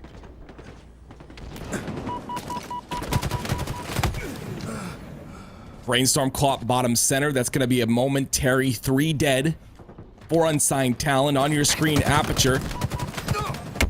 Some nice shots. Unfortunately, going to go down to Hysteria. A lot of 1v1 situations I'm seeing out of this Unsigned Talent squad. They've got the individual skill. But on your screen, you're going to see Rob the Turtle trying to get value out of this camo. He's got a player on this Hydra side that's going to be Brainstorm. Great kill to clean him up. And all 3 of Unsigned Talent stuck down bottom center. This is a chance for Complexity to capitalize. Right, 2 are able to get back up the top P, but you got to be so aware of your positioning, right? Having all those players trapped bottom, they're lucky that Complexity wasn't able to find the timing to answer on that mishap. And now Complexity just trying to find these kills at the back of the base. They're able to get one, but they need to execute way better on these opportunities, right? Vetra will eventually find the cleanups, but when you have teams on the back foot, you need to find 2-3 unanswered kills and get away with it. Vetra making up for the mistakes because he gets 2. Put a little bit of the fisticuffs on the dead body, because you're absolutely dominating this series with the plays that you've made, and now he has the tool of destruction to absolutely give his team a substantial lead. As you can see, once again, they're going for those 3-1 splits. They're letting Vetra reign by himself because he has the weapon, and he's gonna find 1, potentially 2, as it's Aperture who's by his lonesome. And I mean, Avenue, he can't get away. Killing spree for the young man. Vetra, impact player of the series for me. And that's what I wanted to add to that. Yeah, I wanted to agree with you there. The impact player, you know, he's not necessarily outslaying like crazy. He's 8-6, but the kills he's getting are allowing this squad to completely ride the momentum, and it just being able to get these slays. He's finally got the camo here, gonna stay alive, but there it is. All 4 dead for Complexity. An Unsigned Talent gonna use its opportunity to get top center control.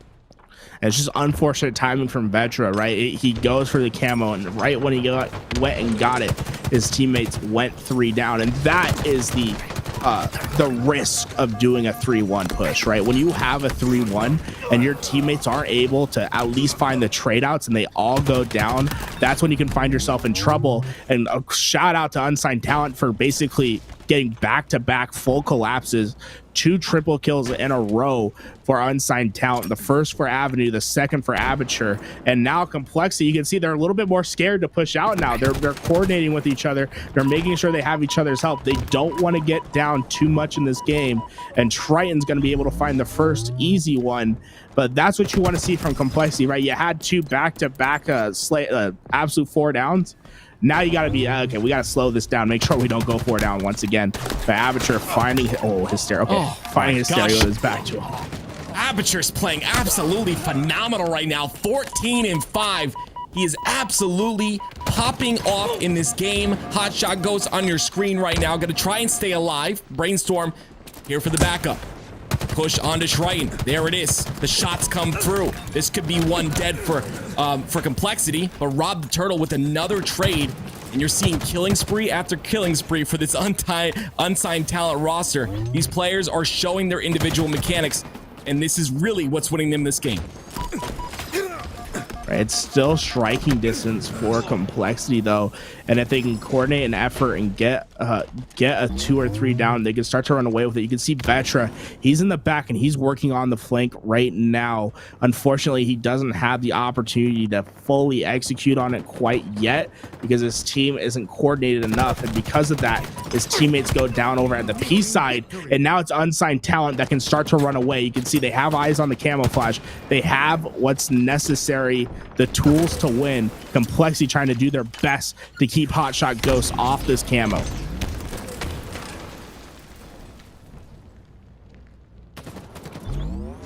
Still down bottom there. Finally gonna get his shields back to grab it, but he's in a really difficult situation to get out of here. I'm impressed that he was able to get out of that. I don't like that challenge, but he's got a teammate there that is Aperture who's gonna clean that one up.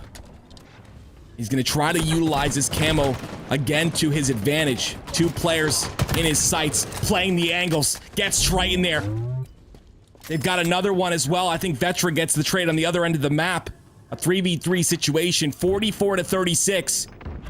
Unsigned Talent only needs 6 kills to tie this series. Did he just blow that grenade up with the heat wave? It looked like so. It. Yeah, look at Complexity. They're all trapped in the back. They're basically going to get collapsed on. This should be the end of the game, as you're going to see the kill feed light up for Unsigned Talent.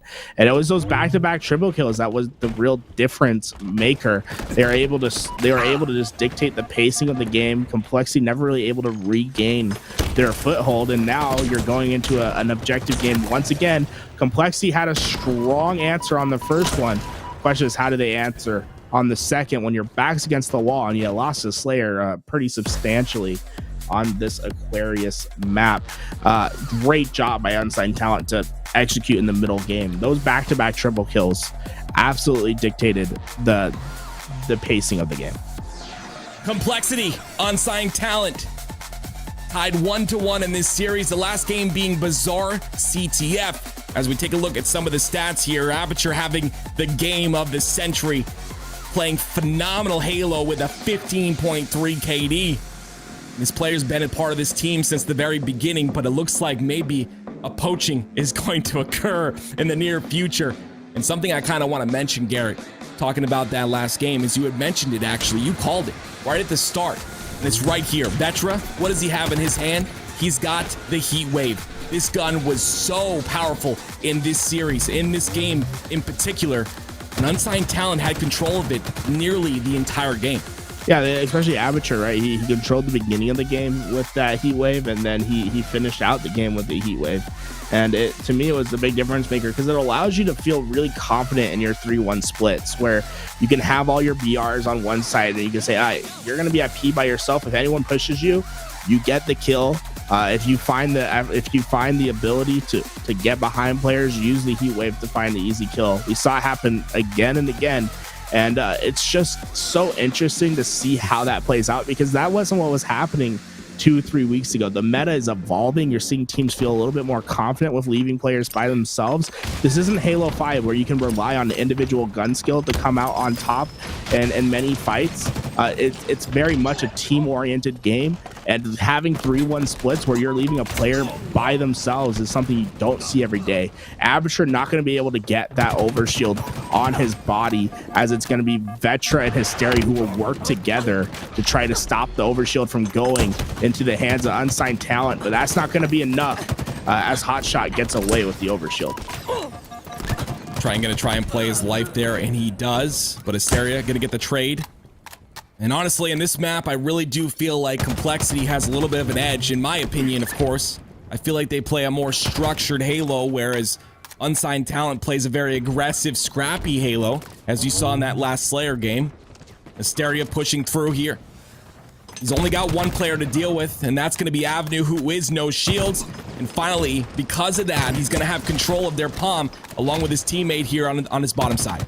Great timing from Hysteria. Great coordination with the team just to push out. Wow, very weak, you know, very risky play. But because of the coordination with the team, he knew he could get away with it.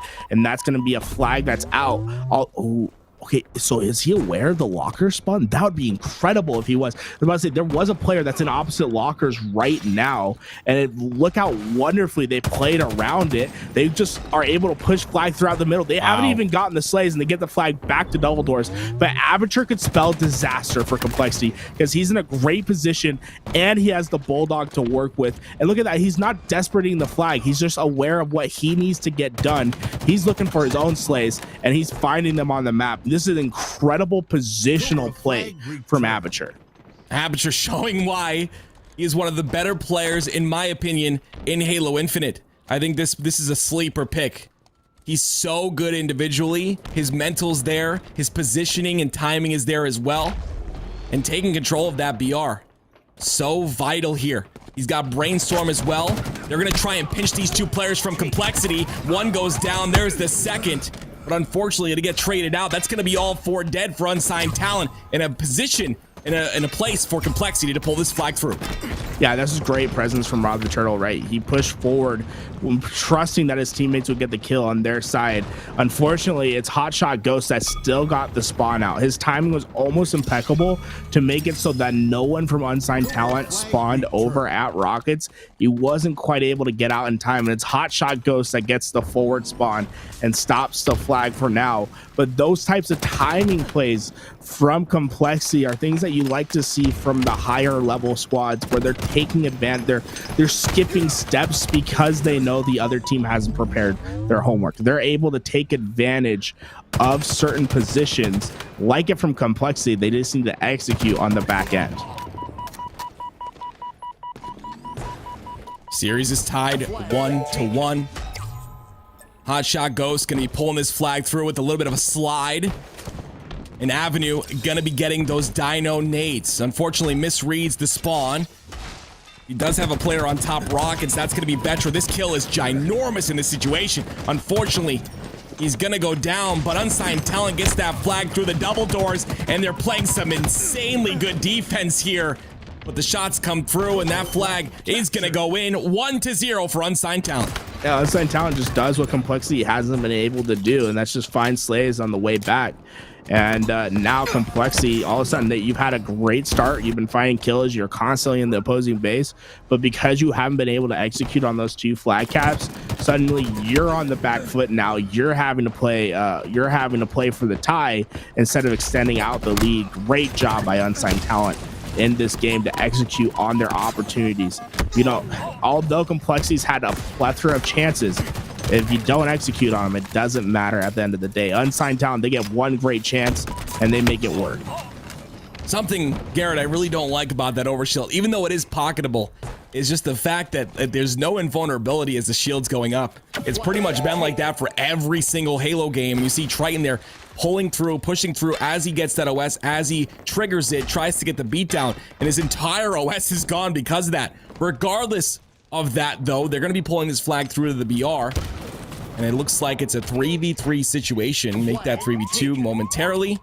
That flag is going to be pulled on the other end as well, and Triton gonna go down there.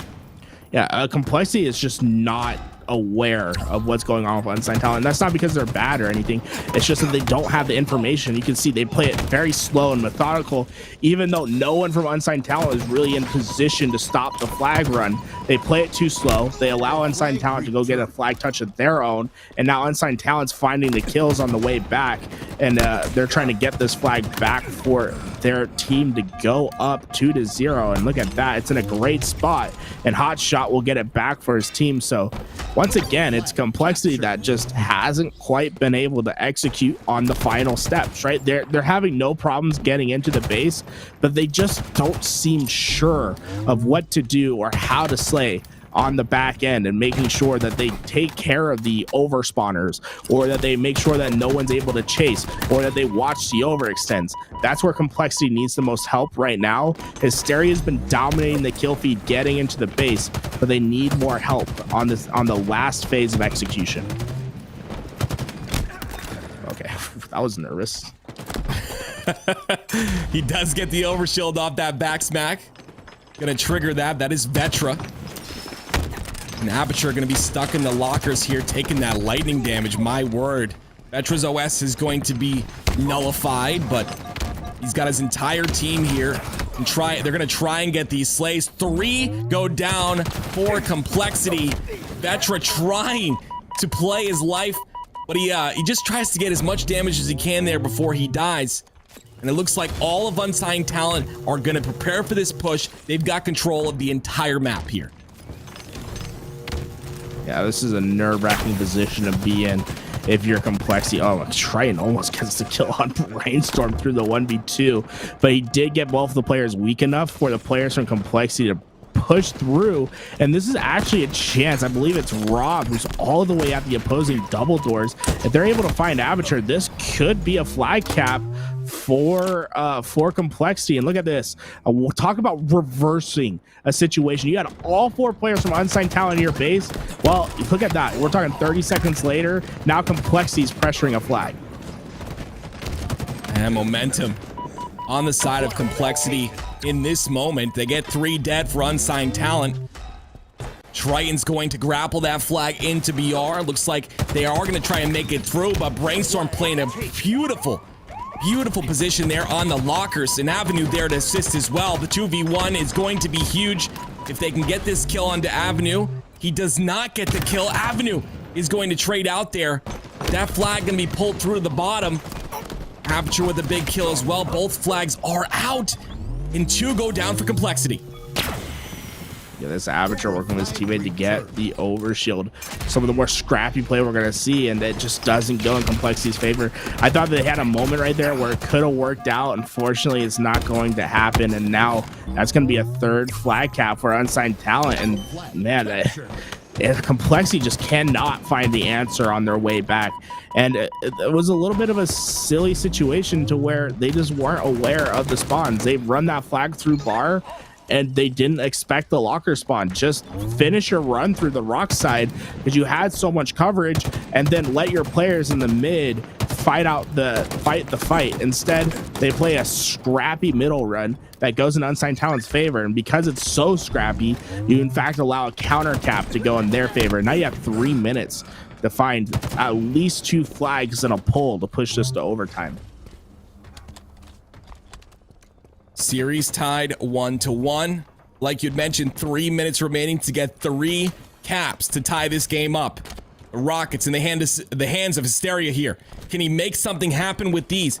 They could potentially turn the momentum in Complexity's favor, but he's got to make sure he's aware of the spawns. That grapple finally going to be picked up. And pushing through, Aperture is the one inside of BR. A little bit scared there, but Hysteria not able to make a play. No, Hysteria unfortunately had the dead clamber. It's something that happens so often in this game, especially if you're very familiar with the Halo 5 movement. Rob the Turtle is going to be able to get this flag out, but we'll talk about it for a second, guys. The dead clamber happens if you don't hold your stick forward while you're clambering. It's a way to cancel your clamber mechanic. Unfortunately, if you're not used to that mechanic fully, you often do end up canceling your clamber on accident. I don't think Hysteria meant to cancel his clamber right there. Unfortunately, it's going to cost his life, but his team did answer back with a flag, and they fixed the mistake from previous, right? They ran the flag through Rock's side because the opposing team was set up at lockers. It allowed an easy flag run for Rob the Turtle. They've given up overshield, but that doesn't necessarily spell disaster, right? You still have 2 minutes. You need a minute and 20 seconds to find a second flag cap and then get a third flag pulled and play for the overtime.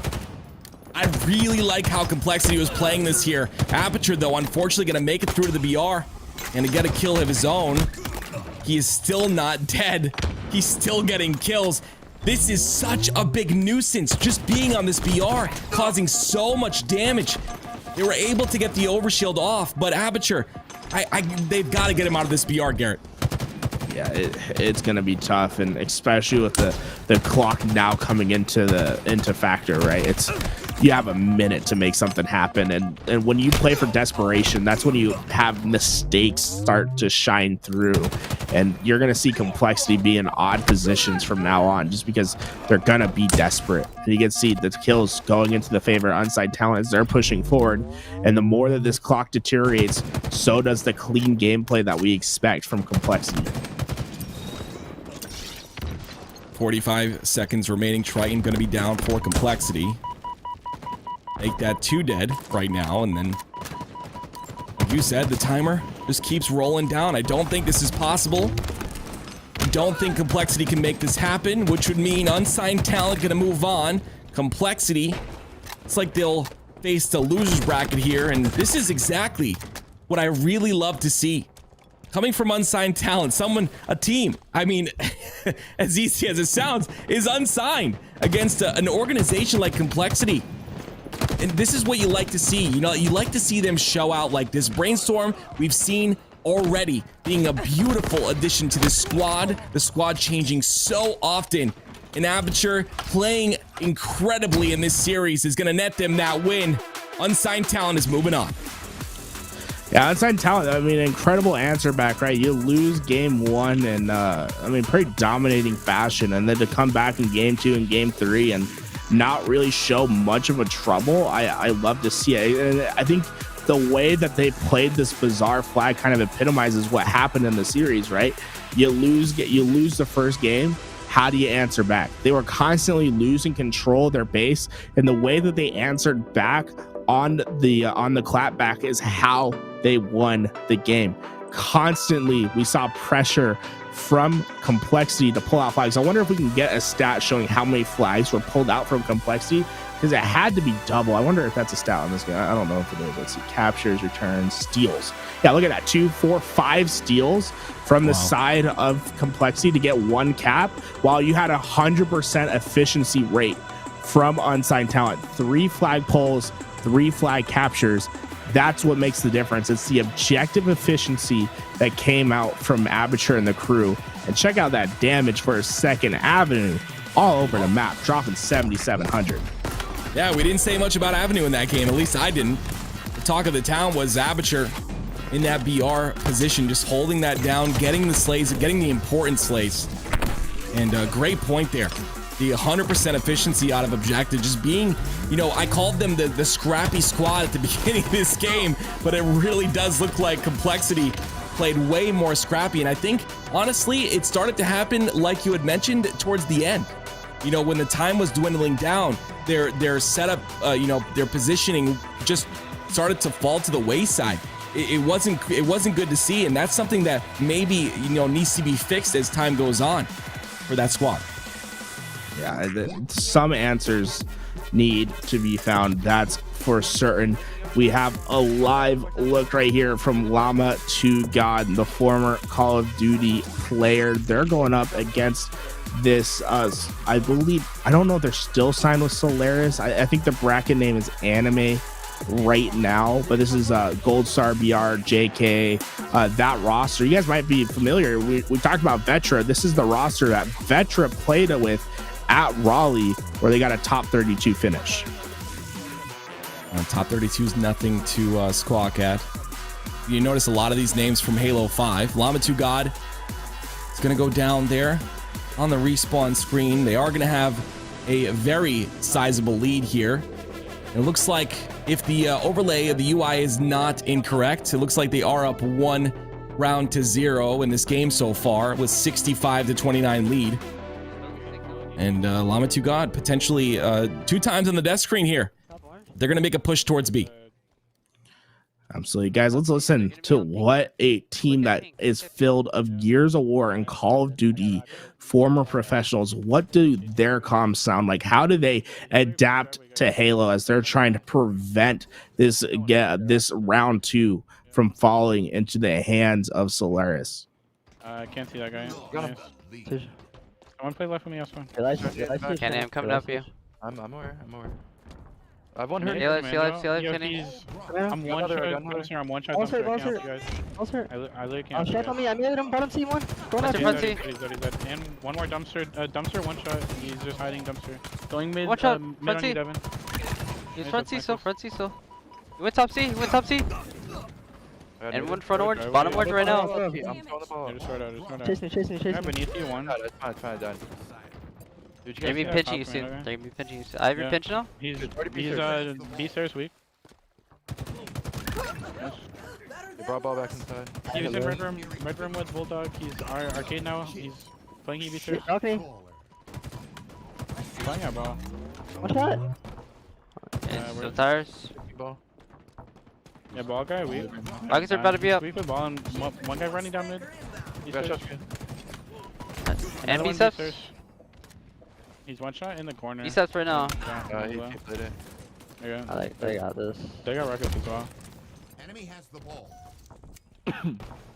He's just gonna I keep got it there. this guy, I don't care. Also one. Lost.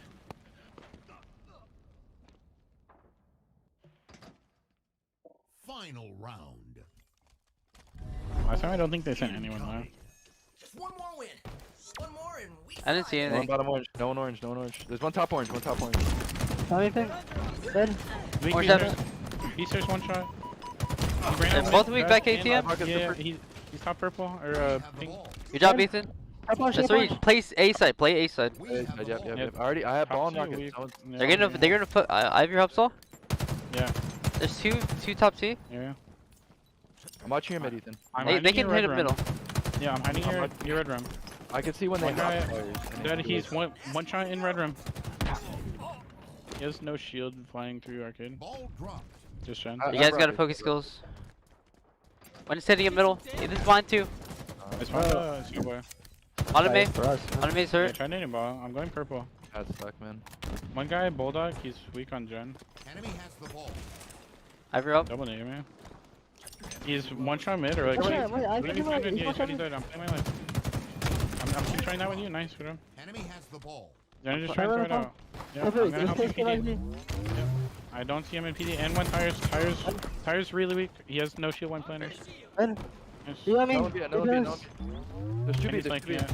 He's in tires. He jumped out mid. Rails, one shot. Rails, one shot. And tires jumped out mid. Yeah. I'm still spawning subway. I'm gonna get this ball out. It might be Me funny. tires. Ball dropped. Nothing ping. Playing this orange. Yeah. Dropped. There's No three, shot, three. no shot. Two Yeah, from he's B, still two playing from this B, or PD right now. Yeah. Really There- just there focus should be- ball. You should be able to hold ball. Ball dropped. I'm gonna. This yeah, should be he's on you, top. on you, Saul. Yeah. Oh, wait, I know fast. He's in arcade or 18. I dropped Go away. Bulldog. If you can play ball, that'd be huge. Is your front orange? Rockets and 5 here. Just play rockets. Enemy has the ball. Literally just play rockets, everyone. Yeah, it's nothing arcade. ATM for now? One. B stairs. Under B stairs. Stairs one. Ball dropped. ATM, no shield. ATM dead. He's still B stairs. He's still One B stairs. stairs. One stairs. Yeah, I- he's. I just I died out killed B spawn. stairs. That's last guy. He's got rockets now. I spawned. Sounded like he went pink street. I spawned in red room. Yeah. Yeah. Ah, fuck the jump. I'm gonna get rocketed in. Double Use nade both ball. targets for me. No shield right to your Two left. tires. Two tires on me. Yeah, I'm helping you. Okay, so that means Okay, there's- weak. I got him. I got him in me. Here, yeah. Going up There's this only wall. two alive. He's- Two alive. Should have a he's 2v1 in wall, here. yeah. Maybe I don't know where he's I at. think you jumped Yeah, over yeah, on me. he's weak, he's weak, he's weak, He's a shoddy, man. One shot. No Another shield. one shot, yeah. Front orange, Coming no up shield, PNC. front Yeah, orange, no coming up shield. PNC. Dude, he's one shot ball. Enemy has the ball. Fucked Wait a pink, no shield, pink, no shield. That was the first That guy. guy is Bulldog, by the way, though. Enemy has the ball. Front orange, front orange. He's on driveway, pushing out driveway. Yeah, Very Stay down, hard. stay down, don't die. Done. Can I try You guys for are gonna get PC? pinched. Be serious, man. Yeah. I guess one shot behind you. Yeah, that nice. Go help. Top C Play my and on life. ball. There's 2 top C. Yeah, I'm playing my life. One shot with ball. Also here. Nading from top C. He's still top C. They're gonna be looking. They're mid. I'll Spawning spawn. PD, Kill spawning them, PD. kill them. Pretty sure he's still top C, though. B steps. B pillars. Kill PD, I killed one. Two rails, two rails, two rails. I'll bring the ball back in. Was that guy dumpster? I ball back in, I ball back in. Wait, in the back orange, back Yeah, I orange. killed Driver. Yeah. One shot in orange. Literally, when he died, That's he died. 2 alive. They're gonna be fighting you soon. We have One's the front ball. C on you. Yeah. Yeah, he's close. I guys one shot front PD, C. I saw him He PD, could be I behind saw us him as PD. well. Sorry. I'm gonna come through middle. Driveway, one's playing driveway. Yo, yeah, he flanked me. Either cross, either cross. ATM, Watch for me. ATM. Devin, your ATM. Shot top C, guys. He's sitting on soccer. Alright, we gotta group up. Yeah, Rockets in 10 again. I'm gonna try and Enemy get has the Bulldog. ball. Nothing shooting me. Everyone focus rockets. Oh yeah, it's top C, top C. One's working B, he's gonna flank me tires. Yeah, I'm watching your tires. One shot B steps. One shot B steps. Arcade absolute. I'm playing planner side, I'm playing. Yeah. I got B rockets. steps is her dead. Yeah, let's play this. Ball drop. Ball guy weak. Ball guy literally dead. Bro, no shield tires, no shield tires, no shield tires. Okay. I'm gonna shot from middle. He stuck me. That's 3 dead. What's by here? the way. What's It's here? I only- think. It's Yeah, fun. Dropped. I hit him with the rocket, but I didn't I'm kill going him. B stairs. Watching your front orange. You have to connect B. Top one, Connect top B, one. guys. Connect B. Yeah, I'm going B. No B spawn. I bumped. I'm looking down middle. Yeah, My B stairs, Shot my B commando. stairs. Yeah, oh dude. It's back C. One shot I'm dead. You got me too then, dude. Nice, that's him. There's one more B rails Please, jumping down the please, wall. after- There's two jump down a wall. I need help. They're just running at me, guys. Yeah, One yeah. shot. We're all dead, We we're all just dead. wound up. And B You guys stairs, are one top. separate. Team nearing victory. We're okay, we're okay. My guy on me, pink side. I've got one on my driveway. Yeah, pink on me and top Driveway C. no shield. Top C really weak. He's weak The commando. guy was behind me. Yeah. I'm in middle. Hold on. We gotta fight ball. One we shot gotta bottom fight ball. middle. Good Good job. ball. Killed one, I killed one. That's 2. One was close. Oh my Front C, God. front C. That's I 3 got it. dead. We got this shit. I got this shit. Yeah, he's Thanks, naming fine from. things, fine things. Yeah. I'm coming to get the holding. cross. I'm already no shield. I'm just holding. I have the cross. We You can grab ball, you can grab ball. Spot Get my the B ball, street. okay. Spot my B street. Okay. I have the Yeah. cross here. Yeah, So I'll look I'm moving over- Orange stairs. I'm watching mid. There's one on your He's tires. about to One peek. mid weak. Yeah. It's already on the orange. Already on the orange steps. Yeah. They're naming me. They're naming me, guys. ball dropped. He's one I shot from C. traded, I traded, I Let's traded. hit your orange steps Push mid, soon. they push mid, they push mid. They're gonna be on the ball. Orange steps soon. That's good One shit. more. It's just you, it's just you. Devin just Yeah. on PD. I'm coming Enemy through has middle. the ball. He's playing ball. Driving ball. I can't get him. Good play by him.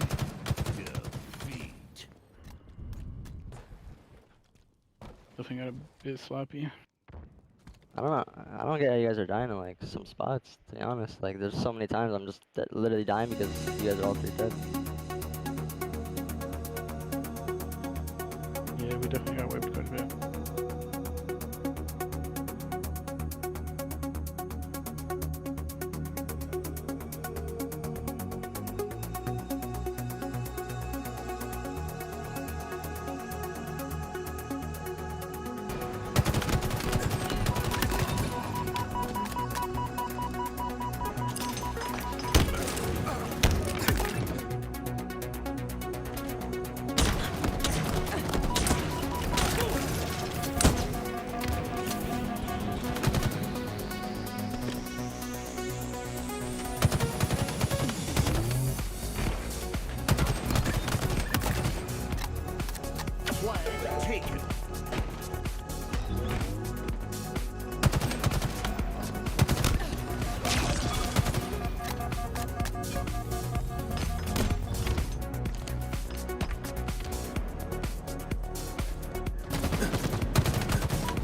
Ball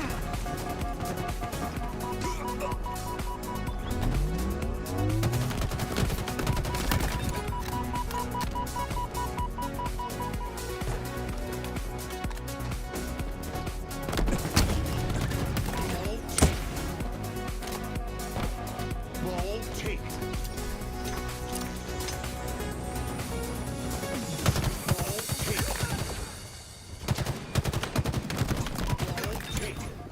Ball carrier kill.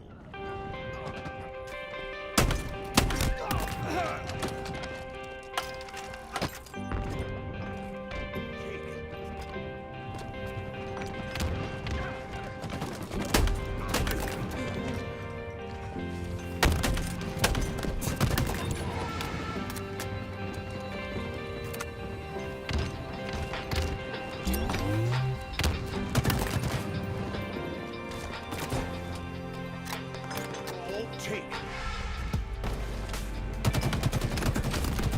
Ball take.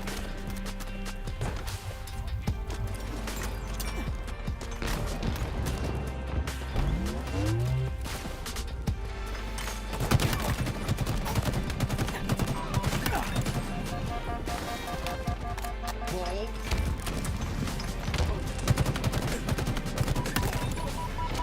Ball take. Ball take. Ball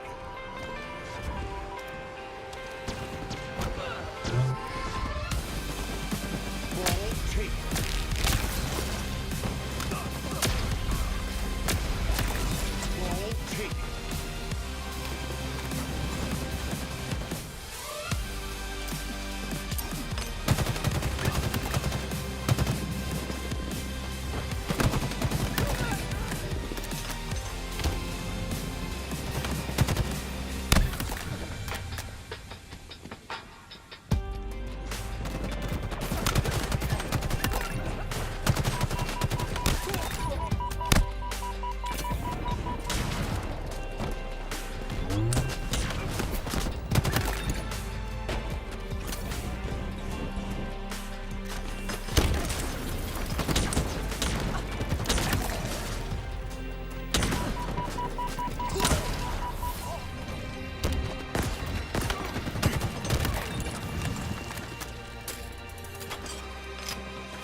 Take.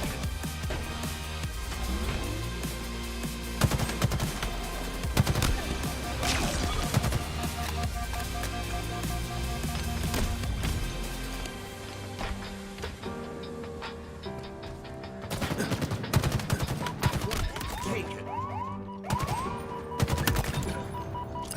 Flag return.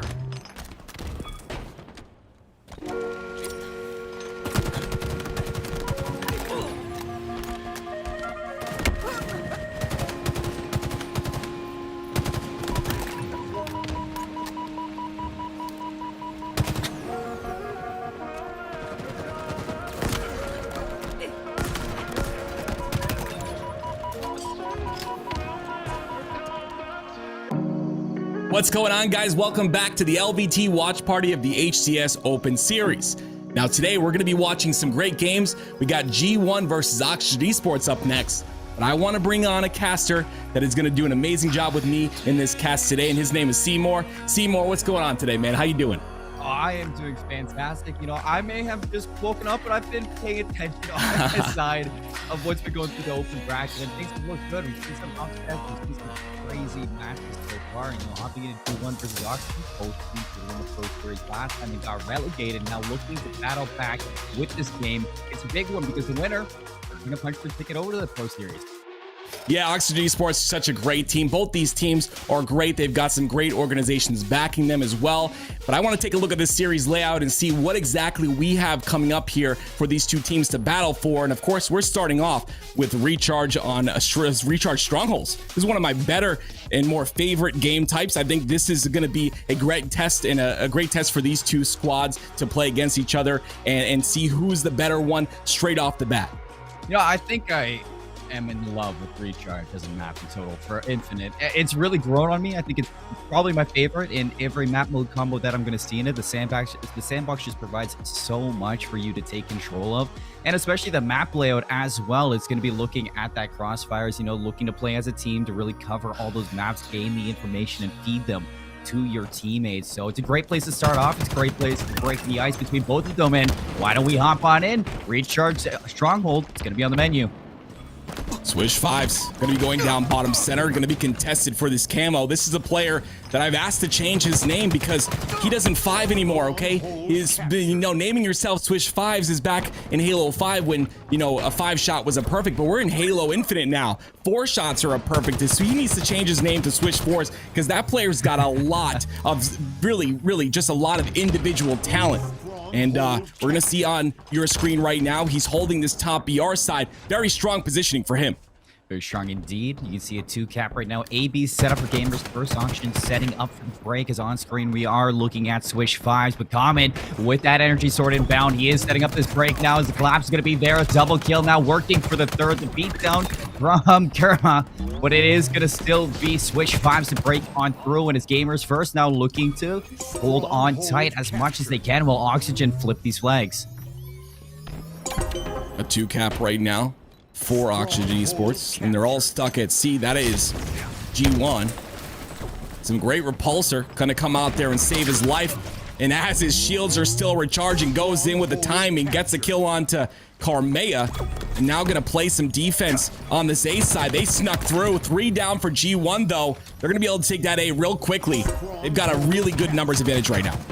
You can see the B site getting flipped over though. Gamers first able to recognize that they were losing A and kind of transition properly, but you can see Oxygen keeping them away from that 2-cap right now, keeping the pressure on. I can hear Garrett just talking about it. Oxygen, they want that triple cap right now. You can see the collapse coming through as it's 2 kills for Oxygen. Gamers first still trying to hold on to things, but it's named. It's gonna find Ali, and that's gonna be Oxygen now looking to collapse on these flags. Now on your screen, you do see Common. He did change his name to Ali, but it looks like in the bracket and on screen, he's back to Common. And honestly, I mean, actually, no, this is not Ali. I apologize. A completely different player. My bad. But here on your screen, Ali is on G1 with Carmea. Just a great mangler play there by Common. He's going to get that kill and try to defend on this B site. Unfortunately, there are players pushing in. Haynes is in trouble. And some great defense by Common there. Now with this camo, you're looking at Oxygen to take their lead even farther. It's very marginally even between both of these teams, about a 2-point difference. As Oxygen finally going to be collecting some time here. You see a flurry of kills coming out from Gamer first. You see Swish with this Mangler coming in for the beatdown from behind. Carmea's going to be down a second one around the corner, and that's going to open up Recharge even more for Oxygen to just hold on to this triple cap and look to decap the C site. Oh, and I talked about Swish Fives at the beginning of this game. Look at him. 10 kills, only 2 deaths right now. He's going to add to that just because he gets 3 there. 2 go down for Oxygen Esports. G1 going to be pushing their advantage on this A side, but Haynes says no. Gets the big kill there with no trade, and that's exactly what you want. As Common gets another one, they're going to be able to defend here, and they have a triple cap approaching past that 100-second mark. 106 to 28, in fact, active. And you know, this is a big one because Oxygen, they didn't have to go through the open series last time around. They were in that pro series 2 weeks in a row. So here now trying to fight back, Gamers First in their way. So they want to get through this team and they want to make it look snappy if they want a chance in that pro series. Here, its name on screen with the Mangler trying to make his play on Karmea. Excellent usage of that jump off the objective, just to get that kill onto Swish. But you still see Oxygen coming out with kills in the feed, and with that, they're going to have that BC setup. Yeah, Oxygen's a great team. They did get knocked out by BBG in losers bracket round 1. They lost the series 2-1 against a great squad like BBG. So this team's definitely got a lot of skill and potential behind them. And on your screen, you see its name. A part of Oxygen Esports, he does have that Mangler, but unfortunately, he's going to end up going down there in a little bit of just a stall in the game, as G1 is going to be getting some time on the board, trying to make this score a little bit closer. And Common says, no, I want to keep it as far away as possible. Yeah, you don't want to allow Oxygen any more than what they have right now. You know, 117 points. This is comfortable for Gamers First to still make this comeback. We top over to Karmea, has that shock rifle now, looking for some heads. Gonna miss out on Swish, a second body shot tag, but not able to find that kill. They are gonna flip the B side. They have C marginally in their hands, but it is going to be Oxygen holding on to this double cap as there is a fight going on over at A. Swish 5 gets overwhelmed at Gamers First. They're going to hold on to this time for the time being. There it is. All 4 dead for G1, 2 dead for Oxygen. Ali going to make his way towards this turbine side and play his life. He's going to opt to go for the C hold here. He's got a player that spawned with him. We're going to get C, and it looks like maybe a potential push from this BR side. Its name gets caught out, and he's going to go down there. The rhythm of the game is everything on Recharge right now, and the way that these players are playing it, the rotation is just Oxygen so much faster active. Every single time if the Gamers First get that 2 cap, there's already a player at Oxygen flipping one of those points back into their control here. We got 22 seconds of the camouflage, and last time around, if I'm not mistaken, it was Swish 5 who picked that up and Common to get the second one. So this third active camo, Gamers First, they need to keep their eyes peeled for this one. They can't allow it to get into Oxygen hands. Here comes the push. G1 trying to make an impact onto A. Its name. Great job playing his life there. Going to delay a whole bunch of time. Haynes is going to get the kill onto the top. Pre-Devinator, though, gets that trade, and there's no beatdown. And another repulsor play comes through. He got it. But he's going to end up going down. And that's going to be a triple cap momentarily for G1. This is exactly what they need to push this advantage into a smaller deficit. You have the grapple hook for Common and the camouflage. So Oxygen again working with that sandbox. C side looking to get flipped. B side being worked on as well. A side back over the Oxygen Esports hands, and Common, what a play onto Karmea. He's gonna find that kill. Grapple hook gets caught in the whiplash. Ali takes him down. That's a huge kill from Gamers First, though. They need to get this flag back under control. That triple cap was great, but now they're back into that solo hold situation. Oxygen Esports completely outslaying G1 here right now in this game. And they're trying to go for that triple cap once again. A being taken by G1. 2 caps in favor of Oxygen Esports, and it looks like Haynes just trying to stay alive down bottom center. He's got some support on the C side, but there is a player on the bat ledge going to take him out. That's going to be 3 dead, and a momentary push coming out of G1. Stronghold capture. This is great stance again. For Gamers First, they just need to launch put active. It's what they've been struggling with for this Common. What a play now to slowly maneuver his way back around B, get the high ground now, shoot down onto batteries. Coming up with this alley through that pipes window, and he's gonna find the nade onto Common. Is anybody gonna collapse onto that B side? It does look like Gamers First are gonna stop this flag right now. Ali's gonna find its name, and so a couple kills for Gamers First, and let's see if they can capitalize. The rotations are so good. They saw that A was being taken. That is G1. So Ali makes a rotation towards C, and now going to be able to get that and cap some time here, approaching that 110-second mark. But Oxygen Esports, an insane lead still in this game, and it's just due to the fact that they're getting slays after slays. Look at the scoreboards right now. 18-12 out of Common, 17-9 out of Haynes. Oxygen Esports is slaying the crap out of G1. Yes, they are. There's another active up. Not sure who it went to, but last time around it's been 3 to Oxygen uncontested. So that Gamers First pick this one up. A little bit of a fight now between Ali and Haynes. He's going to slide on in. The beatdown's there, and it looks like A-Side's going to get flipped. Momentary triple cap, but 140 to 180. It's a 40-point lead, the smallest one we've seen for a very long time. Oxygen, they've held on to about a 70-point lead, but here comes Gamers First. They're clawing their way back active. Yeah, this mountain is tall, Seymour, okay? It is a high mountain to go. It is ginormous, but G1 doing a phenomenal job of, like you said, clawing up that mountain, making their way. They've got 21-point differential here. My goodness, Squall-Eye is not having any of this. He wants to win this game. 3 go down for Oxygen Esports, and this is the opportunity for G1 to get some points on the board and tie this game. You talk about players needing to heat up for Gamers First with Squall-Eye 10 and 19 right now, starting to pick things up in the slaying category, and that's what's transitioning for Gamers First to start to flip things over in their advantage. Now 166 to 186. It's a 20-point lead for Oxygen. Things are dwindling here, and if you get this next triple cap, that might be the lead to a tie game. Mount Everest is being climbed right now. Common, the last guy alive. Swish Fives is going to be on the respawn here, but a triple cap coming out of G1. They've got to get some points on the board. They've got to stop these caps from happening. They're bleeding profusely right now, and they have to stop it. And the wound keeps going. Here's the collapse again from Gamers First, not allowing C to get flipped on over. Common's going to find a nade onto 3. Dev, and this still Gamers First holding on to this. Ali flies, going to find Common. C-Side gets flipped, but here are the Gamers First players. Its name finds 2. Can he clutch up with a 3rd? Trying to finesse his life around the Cyclone right now, but it's just not happening. Not healing up. The Mangler's not going to be there. Ali finally gets the last shot on. Its name is going to fall, and the damage has been done. Oxygen, they hold on to C, and they even flip B in the meantime.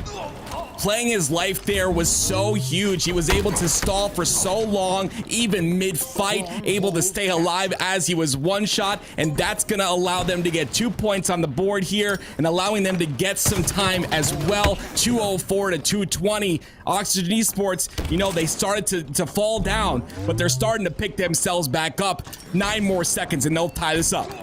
9 more seconds indeed. That Oxygen Esports are looking to pick up. You see Carmel working that A side. Swish 5 looking to put some pressure on it. I love this crossfire that G1 are setting up. It is going to flush out, though. Squall-Eye right into Common to get that beat down through. A side gets flipped 223 to 215. But you see Oxygen, they managed to get to that B side. The time is going to be stopped right now. Its name isn't going to be able to finish that one off. Ali hops on to stop that progression that Oxygen were working on. And here, 231, 20 seconds left, and Gamers First will complete this comeback. Yep, they're getting there. 14 seconds left.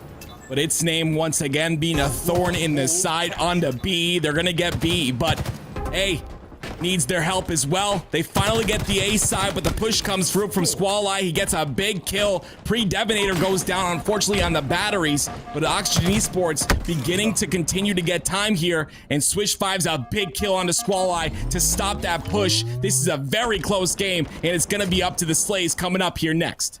Here's the swing now. Oxygen are going to flip this lead back over into their hands. You see Swish 5 on screen manages to pick up that Mangler, and the Gamers First now. This is where they need to put things on. 5 seconds left. Can somebody touch this hill? They have to get onto one of the strongholds. Squall-Eye takes a long way around, and nobody's going to make it to the stronghold hill. Oxygen Esports, it might have been a little bit scary towards the end, but they get the job done. Wow, and this is exactly what you want to see, of course.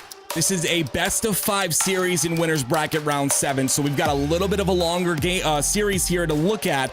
And of course, I love that because it shows competitive integrity. Oxygen Esports in that game, though, they were almost about to lose. They were about to lose their lead. They had such an insane lead throughout that entire game, but it really looks like they were starting to lose their ground. G1 were starting to heat up, each individual player starting to play better. Ali being on top of that, going 21 and 15. I love that you're highlighting Ollie, but I need to highlight Squall-Eye for a second because he's 9 and 21 at one point, and now 16 and 25 to pick things up. I mean, just a pillar of why G1 were able to make the comeback like they did. Just a little bit too far off, though. It was a tall mountain to climb, and I think that if they didn't allow it to bleed so early, G1, they probably could have made that happen. Just the damage was done so early on. There was a lot of comfort for Oxygen to work with and a lot of breathing rooms, though. In the end, they get things done. They rebound and they bounce back to take it 250 to 236. Active, we got Bizarre Slayer coming up next. Gamers first. They're looking to bounce back here. Yeah, and I really want to kind of go back to that last game. Its name playing his life so often. You saw it on the B batteries. You saw it on C as well. Just being able to play his life and wait for his teammates to spawn. Here we go, Bizarre Slayer, game number 2, and we're on board with Common. Looking at this breakout to be successful for G1 to make this comeback. Start off good. Overshield looks like this is where the fight's going to go. Karmia finds the Rockets, and with 3 down, that should be Overshield in their hands as well. Yeah, Overshield and Rockets right at the start of the game. That's not what you want to see. Its name's going to go down as well. This lead's going to extend to 4-0. No more Rockets to work with, but he still does have top Rocket control. If they can get a guy into lockers, this could potentially be a full setup in terms of gamers first. Don't see the kill until Swish finds their first. Oxygen finally get themselves on the board. Caught in the air, though. Predevinator's going to find the trade. Still back and forth, though, with that 5-point lead. As you see, Ali with that AR is going to take down its name. A double down out of G1, and that is just going to keep this lead very comfortable off the beginning. You see Oxygen Esports. How are they going to battle back from this so early on? You don't want to let it snowball, so you're looking at this team to start collecting some time, slow it down, and just climb back before it gets too late. It's going to start with what you just saw on your screen. Common with the Bulldog in hand, playing a very slow Halo. Bizarre, it's all the pacing. It's all about pacing here. Gets the kill, the first kill with the Bulldog. Going to play his life as well on the market side. And this presence down bottom center could really play a huge factor in this game. You see he's controlling all of the utility, okay? It's okay to control Rockets. It's good to control OS. But you control these nades, you control the Bulldog. Those are the things that are going to be small, but they're going to add up for this team to come back in this game. You look at that collapse at Predevinator and Ali. It's Squall-Eyed to chip this one off with 3, and the way they just collapsed on that solo player on that rocket staircase is good. You look at this Oxygen, they had control for the moment in market. They had that overshield in their hands, but that collapse from Gamers First, it opens things up, and that's another overshield over the team in red. They've got to make sure this overshield is not value. They've got to get it down quick. They've got to communicate together, but Predevinator doing a really good job of just watching his teammate here. You see, there's the OS gone, okay? Those players that Ali just shot at, they can get their shields back, but Ali's OS is gone. His potential just opportunity to get slays is gone now, and now he's playing his life on the double doors. Common trying to clean it up. There it is, and that's exactly what they need to do to claw back, but they've got a ginormous mountain to climb. 18-9, the lead for G1. The table sure has flipped since Recharge. Now Gamers First in quite the comfortable lead with a whole double the points of their opponents in Oxygen. And look at this, Gamers First, they realize that they don't really need to push this advantage. As you see, Rockets are coming up in a moment. They're going to take this one step at a time. Ali has the Mangler, is going to find the better of Haynes inside that feed. That's going to leave Oxygen a little bit thin. Predevinator comes up. You do get in behind. Swish Detail's going to come in as well. And now this is where Gamers First can fly. Yeah, it looks like Common's going to back off, play his life here. I like its name's positioning on the BR, but he's in trouble right now. Predevinator's going to get that kill. Squall-Eyed is also going to play his life, but I like Common holding this palm tree, just getting shots, putting damage in while his teammates are on spawn, and while his teammates are getting positioning. Swish 5's going to get a kill in your feed at the bottom left. And Common's still alive. This is exactly what you need to do on Slayer. You just gotta play your life, but everyone's gotta play their life. Right now, it's an 11-23 lead for G1. There's a difference between playing your life, though, Active, and being just straight up passive as Common strings together a triple kill. Just like that, it is going to switch Overshield over to the hands of Auction for the first time this game. But like I said, I need to start seeing Auction start being a little bit proactive with playing their lives instead of playing this passive game, because they're just allowing Gamers First to pick them apart. Yeah, when he was playing his life into Palms, they did get some control of mid and lockers and rockets, but he was able to get that triple. It's shortened the lead just a little bit. It's only a lead of 10 at the moment.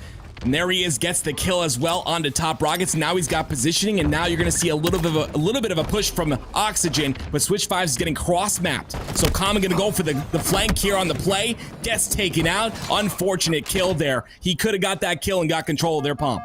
A little bit of an awkward camera there, but Common. And if anybody's going to bring this one back, it is going to be him sitting 10-5 into this one. I'm looking at Haynes 0-7, not the start that you need out of Haynes. He needs to pull this one back. His name is going to find a big beatdown onto Predevinator. Common's going to get in a little bit of a fight, but you can see Oxygen Esports now starting to win their one-on-ones and starting to collapse as a team, and you're seeing it dwindle this lead to now a 6-point deficit. Yeah, you got to see Oxygen play up a little bit now. Switch 5 does have control of that. Rocket's name is on the BR. Unfortunately, Common's going to go down, and that Bulldog not going to be effective as Predevinator with a huge kill and Ollie to follow it up as well. Look at the way they handled that, just stacking 2 players inside of that cubby. You can see that Bulldog can rip things through, but that beatdown coming out with the team shot so big to shut down a key player. In Oxygen, though, the kill's still coming through. 25-33. Oxygen are by far not out of this just yet. Rockets are coming up in 26 seconds active, and if you're Oxygen, this could be the catalyst to pulling it back. Yeah. In the best of 5, Oxygen definitely wants to come up 2-0 in this series. It'll give them a lot of confidence coming into the next game and a potential 3-0 for them, but Gamers First is not showing any signs of letting that happen.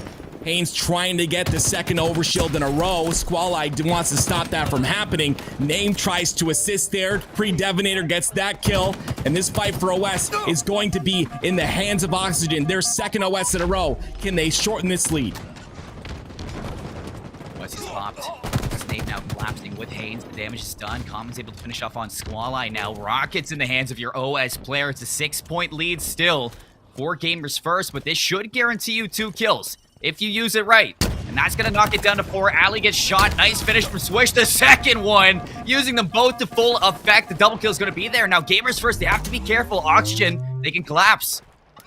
Yeah, they got to collapse here. These 2 players are stuck on this side of the map. The spawns have flipped for the other 2.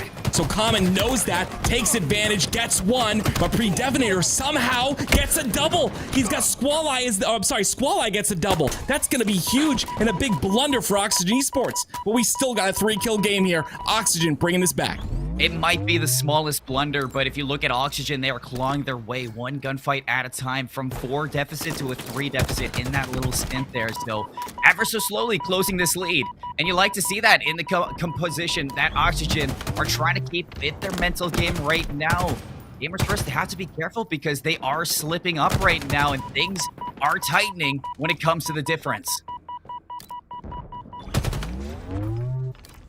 Got 2 players stuck in the palms. Its name putting some pressure in from the locker side. Very powerful position. He's got a player who is Common in their locker. So they've got the control of the map. You see Haynes on Top Rockets as well. And they've trapped all of G1 on this blue side of the map. This is good positioning for Oxygen Esports. They just got to make sure they play their lives and get some damage in. Carmea's gonna find Common.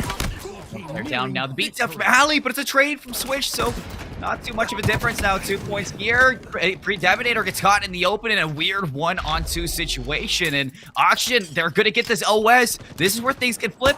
This is where they can use it. The grapple is great up top. I love this. The Mangler, that's a tie game. The shots are good on a Predevinator, and look at Haynes. Now the tables have flipped to a 1-point lead Oxygen's way. Yeah, Oxygen doing a really good job, like I said before, of controlling both lockers and Top Rockets, and because of that, they're able to quell any push coming out of G1 here. They finally got their first lead of the game, and they're going to continue to mount that lead as Common gets a double kill in the feed, 45-44. Gamers First, they have to be stressed right now in this whole situation. Active, I mean, they had a 9-point lead for half of that. All of a sudden it's gone, and Oxygen Esports are in such a comfortable situation, just looking to go 2 up here. You have Rockets coming up. You gotta watch out for that. That can end this game. I really think it was purely the rocket control and the double OS that Oxygen Esports were able to get control of. Very scrappy to get those 2 overshields, but they were able to get them. They were able to get rockets. And because of that, They have a 1-kill lead in this game. Make that 2, 3. Oh my word, Oxygen Esports, one more kill to go. Is Common gonna use his aggression here to get this last one on a Squall Eye? Shots are a little bit scrappy. He's gonna play his life, but one more kill is all you need. And unfortunately, they're not able to close it out there. Well, they're not, but Haynes just trading it out with his teammate. I love that play to commonly plays his life, wait for the reinforcements to come in. You have the thrusters in case you want to finesse your way back in, but one word to use in that whole game there, breakdown, is on my mind. G1, they had that lead, they had the tie in their hands, and they just fumbled the bag act him. So Bizarre Slayer, a huge comeback out of Oxygen Esports. You look at the scoreboard now, you look at the statistics, it's commonly 16 and 11 alongside its name 16 and 12, but playing their life so well and making sure that they were never out of it. Yeah, RP, he was known as RP Common before. He's a grinder. He plays the game a lot. He wants to be one of the best. Its name, of course, many of these players are seasoned. They've been playing multiple Halo titles, and coming into this one, they've got that, that ice to kind of close out that game. Now they have a potential to get a 3-0 here as we look at some replays. We've got Aquarius CTF next, and if they can make this a 3-0, I mean, that's going to give them a lot of confidence. They're obviously going to secure that Pro Series as well, and I think they deserve it. They've been in multiple. Okay, they slipped up last week against a very good BBG squad. I think this team is going to go far. Honestly, that's nothing to really fluster yourself about. BBG on the up and up. So playing extremely well last week. Oxygen here looking to bounce back with the mental game in that whole sense. I don't even know what you do if you're G1 active. I mean, this whole play from Oxygen, the way that they handled that was perfect until you see its name on screen. That was the pinnacle of this switch. So using that Mangler, having that OS, the grapple into bar, finding not one but two onto Predevinator, putting the sandbox to full use, and now going up 2-0, like you said, Aquarius CTF, it's up next. And if G1 want to get that easy route into the Pro Series with the series, it's not going to be easy at all. It's in fact going to have to be a reverse sweep. Yeah, I mean, and you can't get a reverse sweep when you have Common and its name going off like they just did in that last. I mean, they both got 16 kills in a Slayer game. Yeah. I mean, that is literally insane. You got to have players like that are able to step up. They were down by a lot of kills. We mentioned that many times, but they were able to come back, get the slays, get the setups. The setups is one big thing that I saw there. They were able to get those setups and scrap the power weapons and the power-ups, and that's what essentially won them that game. In Aquarius CTF, we've got to see it be the same way, right? You got to make the setup happen. You've got to make sure that you've got utility control. You're able to force them to spawn at Fridge, and if they can do that, they can continue to get the slays that they were getting in that last game. We're going to see them 3-0 G1. And you know what's even crazier, Active? They did that whole thing when Haynes was 0-7.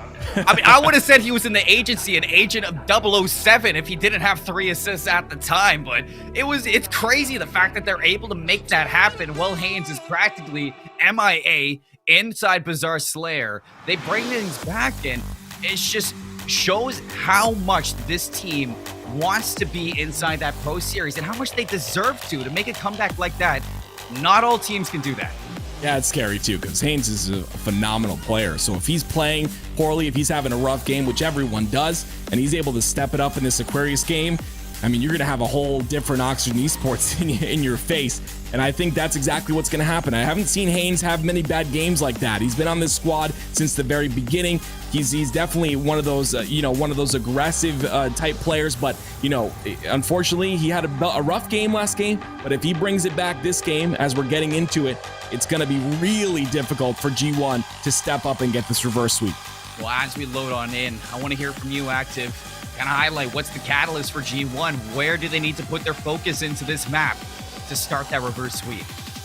I mean, honestly, it's going to come down to slays. It's going to come down to pushing together. You saw many pushes in the last game where G1 is able to break setups and kind of come through and push as a squad, as a group of 2, a group of 3. They've got to kind of do that on this map. This map's got a lot of just little rooms and closed off areas, and you can't be pushing alone. If you push alone, you're gonna end up going down if you don't win your pivs, and that's exactly not what G1 wants. They've got to push together. They've got to make sure they play those angles, and of course that camo gonna be a huge factor in this next game.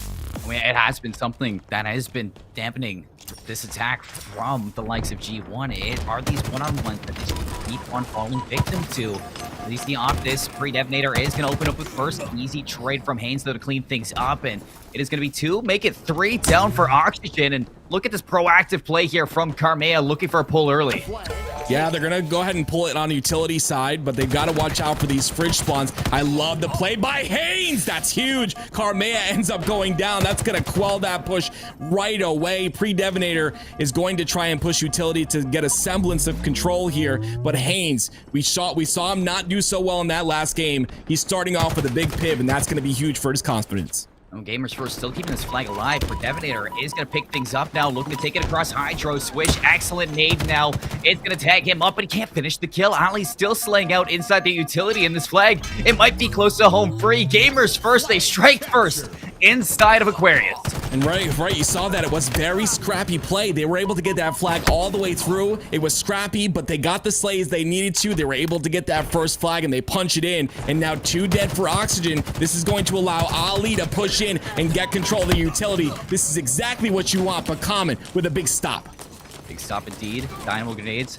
Quite shocking indeed that Oxygen are not able to now push out because of that.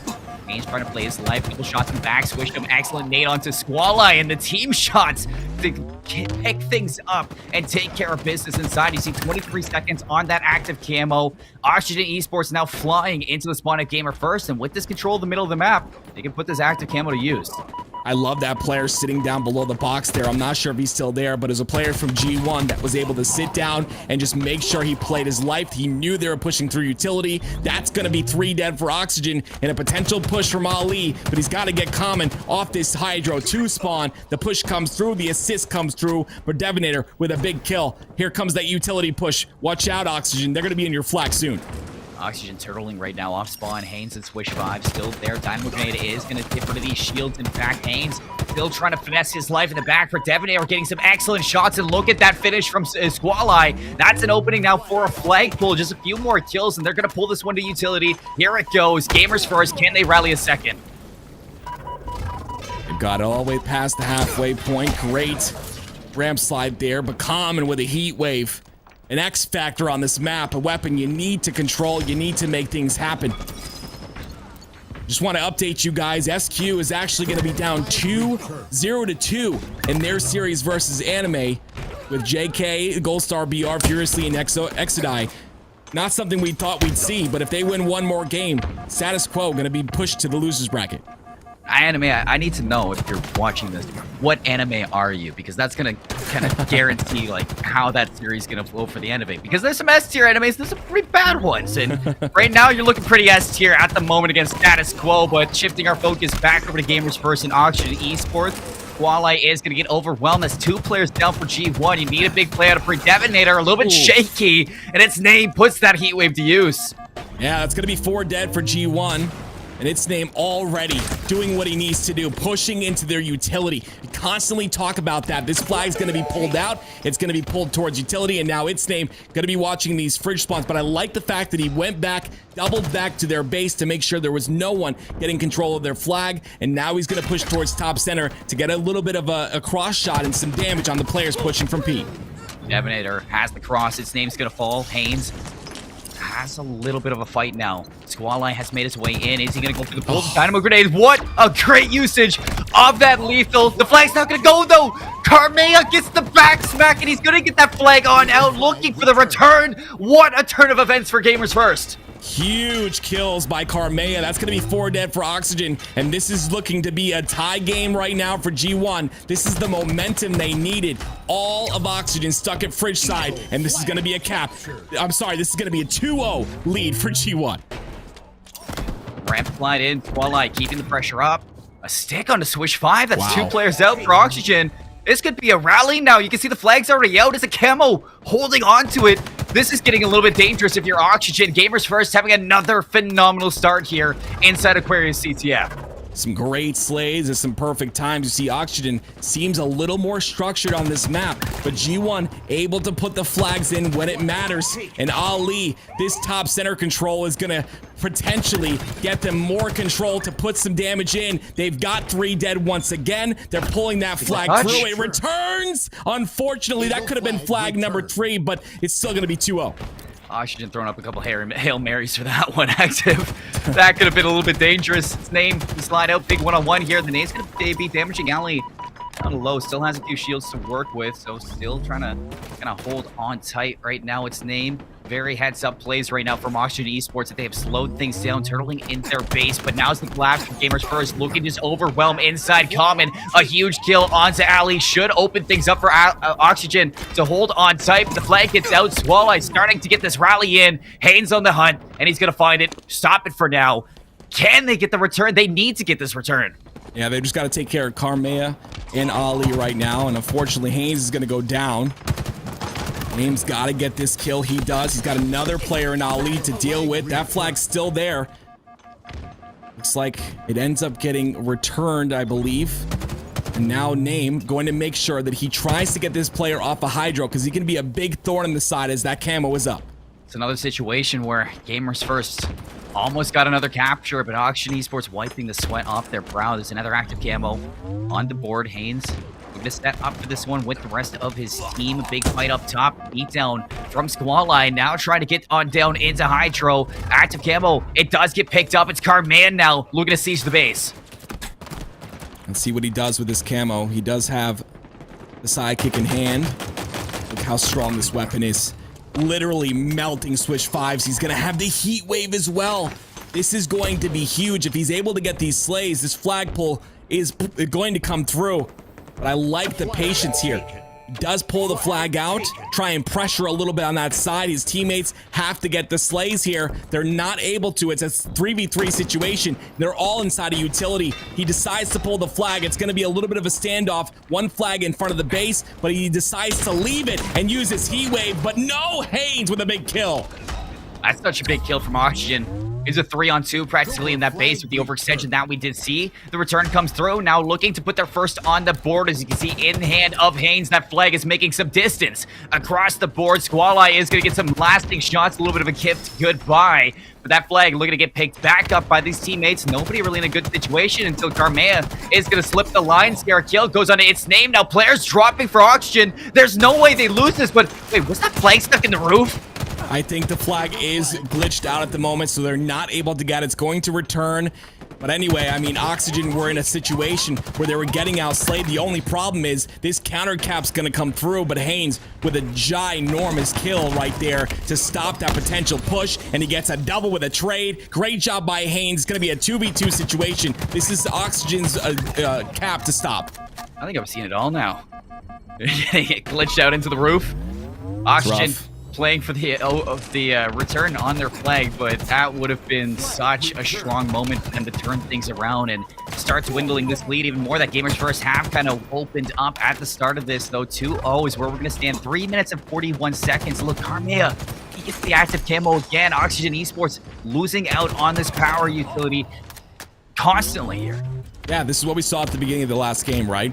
G1 were able to get the power-ups in the control, and they got that huge lead because of it. Oxygen's really got to start utilizing that camo, making sure they pick up these power weapons and they're timing them. And Carmea is going to stop that from happening as he gets one, tries to get the second, gets a nade. That's going to be some good damage. It's going to prevent its name from really doing anything for his squad here. But unfortunately, they're not able to take him out. And because of that, he's able to push through. They've got utility control now and top center. So then you start converting. You look at the way Gamers First have flipped this map. They go for the middle map control, denies Oxygen Esports of being able to walk into that base freely. You get a 1-for-1 between Common and Ali. Shock grenade, the Dynamo looking to open things up now to walk your way across this. Its name's going to find Carmea now with 2 players down. If they get Predevinator out of that position, they could get the pull, but some Hail Mary shots from Predevinator, and it's going to deny that flag from getting pulled once more. Yeah, it's unfortunate. G1 doing such a great job of getting these essential slays. There's getting slays, and then there's getting important slays, and G1 is always getting the slays that matter, preventing this flag from coming out. And because of that, because of the great defense they're playing on their base, getting these slays from their back flag, Oxygen not able to do anything, not able to get these flagpoles. And this timer is really quickly getting down. It's already at 2 minutes. They don't have a lot of time to tie this game up. No, they don't. Constantly, time and time again, you see Gamers First clutching up when they need to, and Oxygen just have no momentum going into the last 2 minutes of this game. Heatwave's going to land on the Haynes. Can't finish off with that BR. Active Cam was going to be up again. Looks like Oxygen trying to make a play outside, but it's constantly this pressure from Karmea alongside Ali. And you see Squall-Eye on the inside with that Heatwave trying to finesse his way on in, but it's a big double kill. Oxygen Esports, they keep their heads above water at the moment, but they just now need to find a break. It's getting a little bit low in that time. They need to go and they need to go now. This is the break they needed right here. Common has the camo in hand. This is their first camo the last 3 at least. Common gonna make a play onto Karmea. Karmea knows he's in trouble, waits for the nade. Like that play, but he's got Squall-Eye above.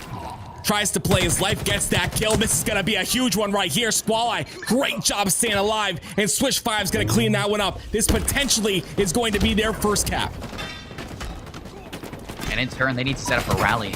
They really need to just keep the slays going on Gamers First and not allow them to break out. You can see its name setting up to get the second pull on to keep things going for Auction Esports. This is going to be the turnaround. This is Auction Esports' chance that they've been looking for all game long active. Yeah, and its name is in prime position right now as he gets a beautiful slay onto Ali, but pre-Devinator with a huge trade. Here comes the kill onto Squall-Eye. Its name is playing perfect Halo right now. They've got the flag. They're going to pull it out. Pre-Devinator, the only one in position right now. There's 3 dead, but wow, the nade and the kill from Ali comes through. And Haynes with a big kill with a heat wave. That weapon has been such an X factor on this map. 23 seconds to make this happen. Has some help from its name. The beatdown's going to come from Karmea. Squall-Eye helping him out. These kills are going to be huge. You can see the front line. Swish 5 takes him out. Can he get any more to help this out? 8 seconds left. You need to keep this going if you're Oxygen. This is your chance to tie it up with the kills. They're coming through. Common is going to find one, but that is about it. The return's going to be back into the base at Auction Esports. This is where they fall inside Aquarius. Gamers First are going to put themselves on the board in the series.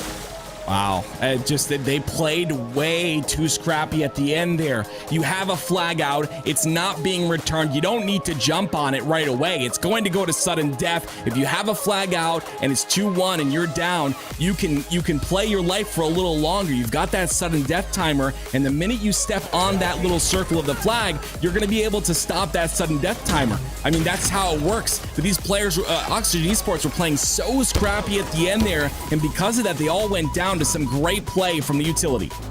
I think there's such a missed opportunity. If you get that slide, that ramp slide perfectly, you can get that flag across, but it looks like Haynes just struggling to get that movement on lock, to get that flag across, and this is where it could have pushed back into Auction Esports side. When the kills were coming through, Swish 5 just couldn't finish those players inside utility. You saw the collapse off spawn from the likes of G1, and they get the job done. We take a look now at the stats from that game. Common 23 and 19, its name 24 and 20. Again, having standout games for Auction Esports, just not able to finish this off. You look at the top board, and it's Predevinator, it's Karmea, Ollie, and Squall-Eye all showing up, all having a great game to find their first.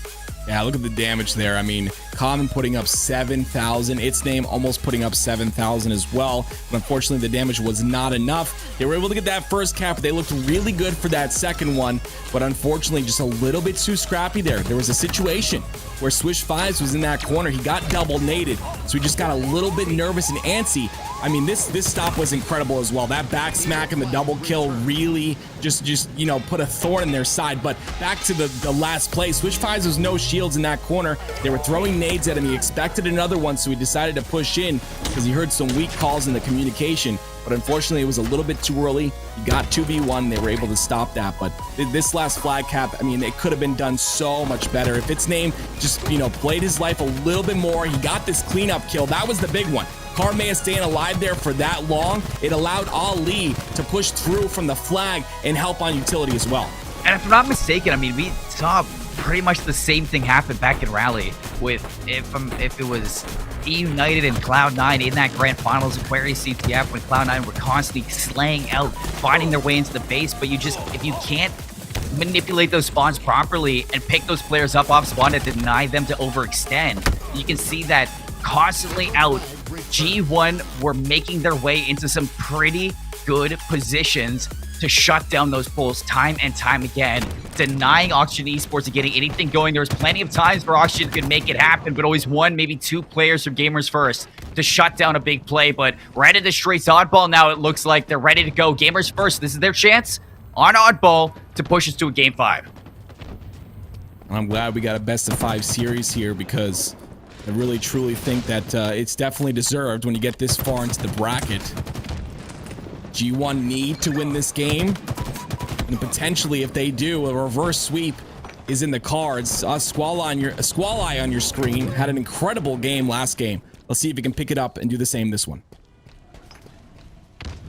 Nobody's time yet. Looks like a minute off the board before the on ball is going to be grabbed, but kills going to be for Gamers First. It's their time to convert. And they're going to pick this one up, and it looks like they're pulling it towards back cafe setup right now. Oxygen Esports were spawning up inside Trem. They're going to have to maneuver their way on through. You see that Bulldog does get picked up here. Spotlight with lose. Great information from the spawns on C.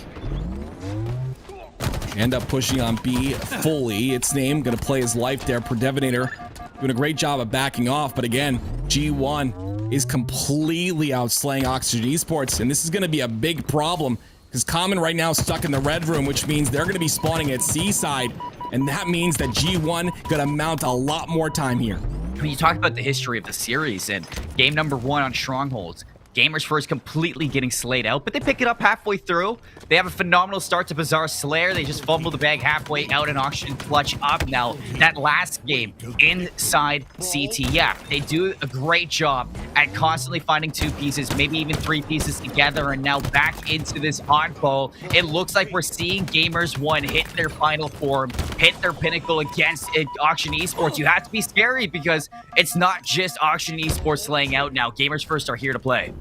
Yeah, unfortunately, Oxygen had a great break on the setup at C there, but they weren't able to capitalize on the ball. It got played on middle, and G1 was able to pull that one all the way through. I'm not exactly sure where Rockets are right now, but they're going to have control. I believe G1's going to have control of those. No, it's Oxygen with Swish 5 having Rockets. He's got one more to work with.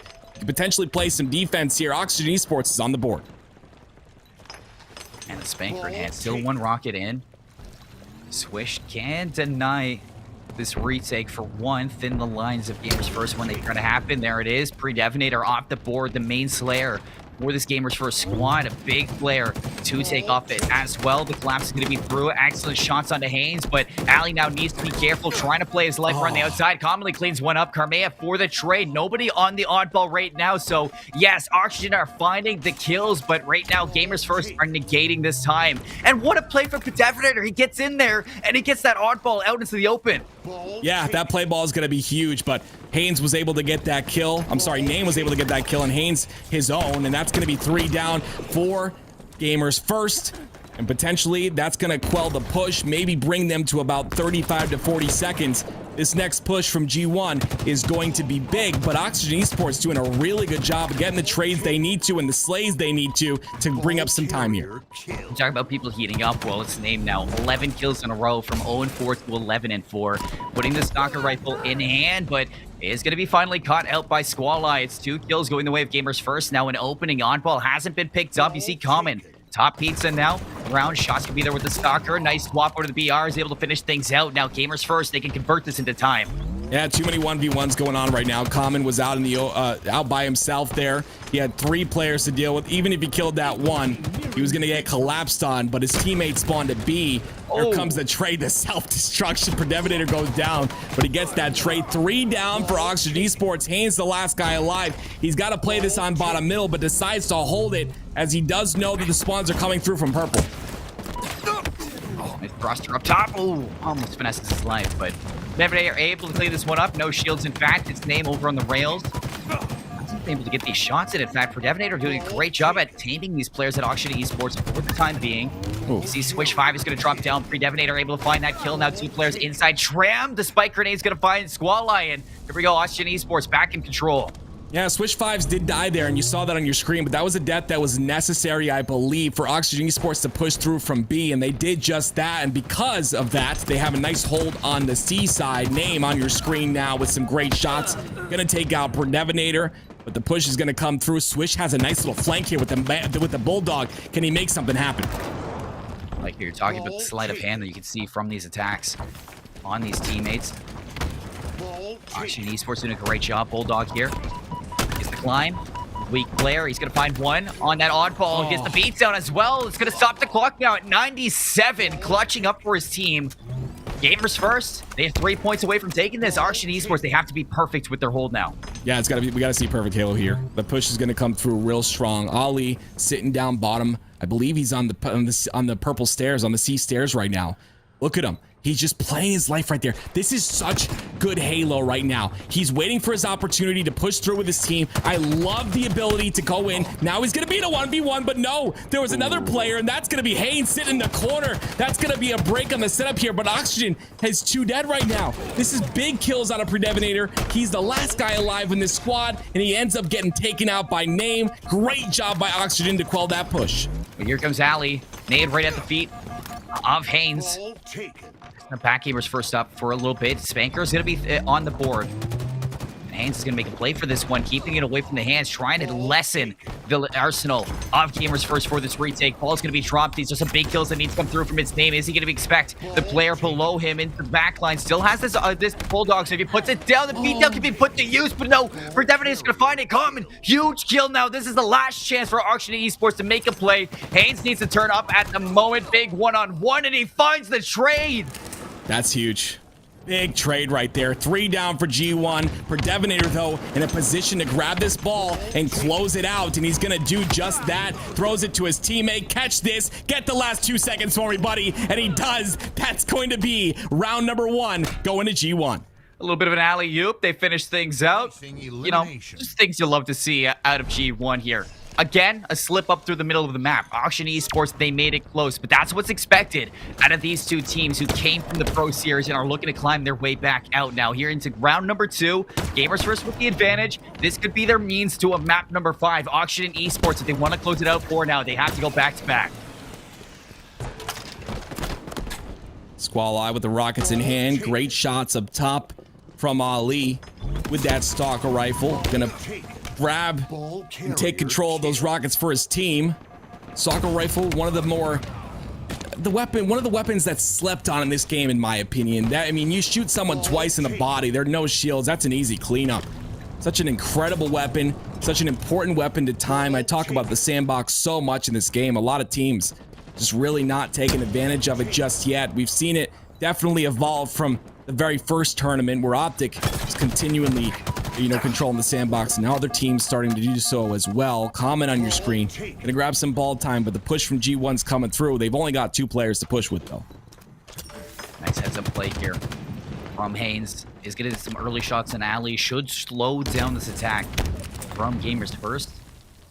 They're actually looking to set up a pincer movement right now from both sides of the map. Switch 5, the beat down onto Carmea. Now the collapse from gamers first. Only 3 players to make this happen. Common, a second one on the Squall Eye. 3 players looking to go down now, and it's a full 4 down and a killing spree out of Swish. Yeah, Haynes is 5-0 right now. And gamers first getting outslayed. Look at their kill feed. Look at their kill bracket column. Sorry. 3 kills for them. Oxygen Esports able to quell every push right now, and that's why they're up 50-0 in this game. And Swish 5's with a beautiful flank. Look at this coming through. He's putting so much pressure in, and he's just looking for Haynes to clean it up. What a great job by him. His positioning is perfect as well. Comes back, waits for his teammate to help, gets another one. Swish is on fire. So far perfect, 63-0. Here comes the Bulldog. Its name is going to trade one through, lessening gamers first. The Spanker's going to be up now, active. This could be the catalyst. Common, what a killer to Carmea. Spanker's down, and that looks like it's going to be picked up from Oxygen.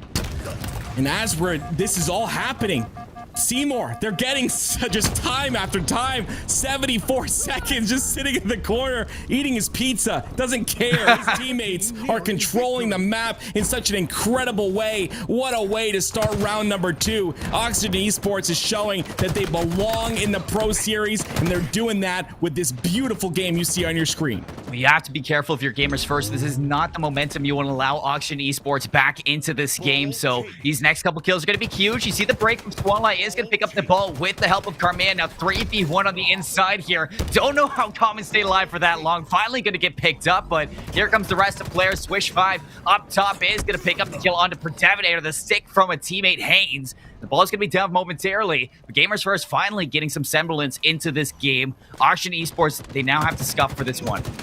Yeah, Gamers First, they do have that advantage on the spawns, though, as they do spawn onto B. A rotation through to purple would probably be the better play here, but they opt to keep it inside of Tram, and that's fine, because right now G1's going to be spawning on that purple side. So look at the awareness in the game sense to know there are splits. There is a player pushing no shields. They clean him up. Name has the soccer rifle in him. There's still a player behind him. He's got to be aware of this, but unfortunately, he allows his teammate to die, but that doesn't matter. Oxygen Esports going to tie it up 1-1. What a heads-up play from Swish 5. The beatdown on the one player. So he knows he doesn't have any shield, so he slides behind it, allows Haynes with that Bulldog to slide on in, get the finisher, and they put round number 2 in the books. 1-1 we go on Streets Oddball. This is a series I've been expecting to be hyped. Both of these teams are awake. That's a statement, right? That last round is a statement to this G1 squad, letting them know that you belong in this game, you belong in the Pro Series. Let's see if they can continue that momentum here. G1's got to do a way better job of slaying, but when you have Swish 5s and its name popping off, all of them popping off on your screen, it's going to be real difficult. Squalleye stays alive a lot longer than I thought he would. He's going to go down momentarily, but no semblance of control coming out of either one of these squads. Ball is down. Shots in the corner. Predevator is going to walk away with a huge one-on-one. That's 3 players down now from Oxygen Esports. Gamers First, they can put this in objective efficiency. Hold this tram hold. We've seen it so successful for both squads now. The fact that Gamers First are here to begin, this is where they can start collecting their lead.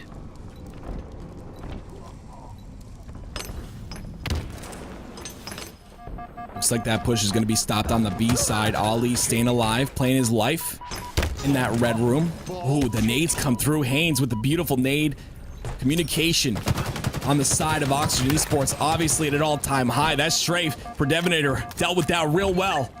And because of that big kill, 26 seconds and counting, but its name going to take advantage of that no-shield player. I would expect him to play his life a little better, but this could potentially be a little bit of a push here. They've got 3 alive. 1 just spawned, though. Swish 5's looking to make a push. You have a player from Gamers First all the way deep. That Bulldog adds up play now to take control of one side of the map. Let's get transition to pick up this sandbox. Swalleye and Ally, they're going to find 2. The ball looking to exit now. Tram. Here comes the flood from Oxygen in the backline. Its name is going to come out with a win onto Predevator. The second one in the beatdown. Swish 5, bait, and switch on in. Perfect break at Oxygen. I love Swish 5's ability with no shields to grab ball, drop it, throw some spike grenades with the communication. Look at him pinging. Haven't seen much of that in this tournament as of yet. Swish 5's utilizing a great tool in Halo Infinite. You're going to get some time here, approaching that 15-second mark, but the push comes through from G1. This ball's got to get rotated, and it is. It's going to be pushed towards bottom center. Ali with a double, and he's got the Bulldog because of it. 3 down for Oxygen. That clutch plays you need that we saw in Aquarius that are coming to light in Streets. Oxygen now on the retake. You cross that 50-point marker and pushing to 60 now. RG1. Blood coming in through ATM. Slide from its name. It's going to pick up Swalleye. Second one on the opposite end. Swish 5. It's 3 down now for Gamers First. Where are we going to see this ball get played? So he does push it over to B side. Common there to clean up that kill, though. And its name going to bring it right back. Don't pull my ball out bottom middle. I want it.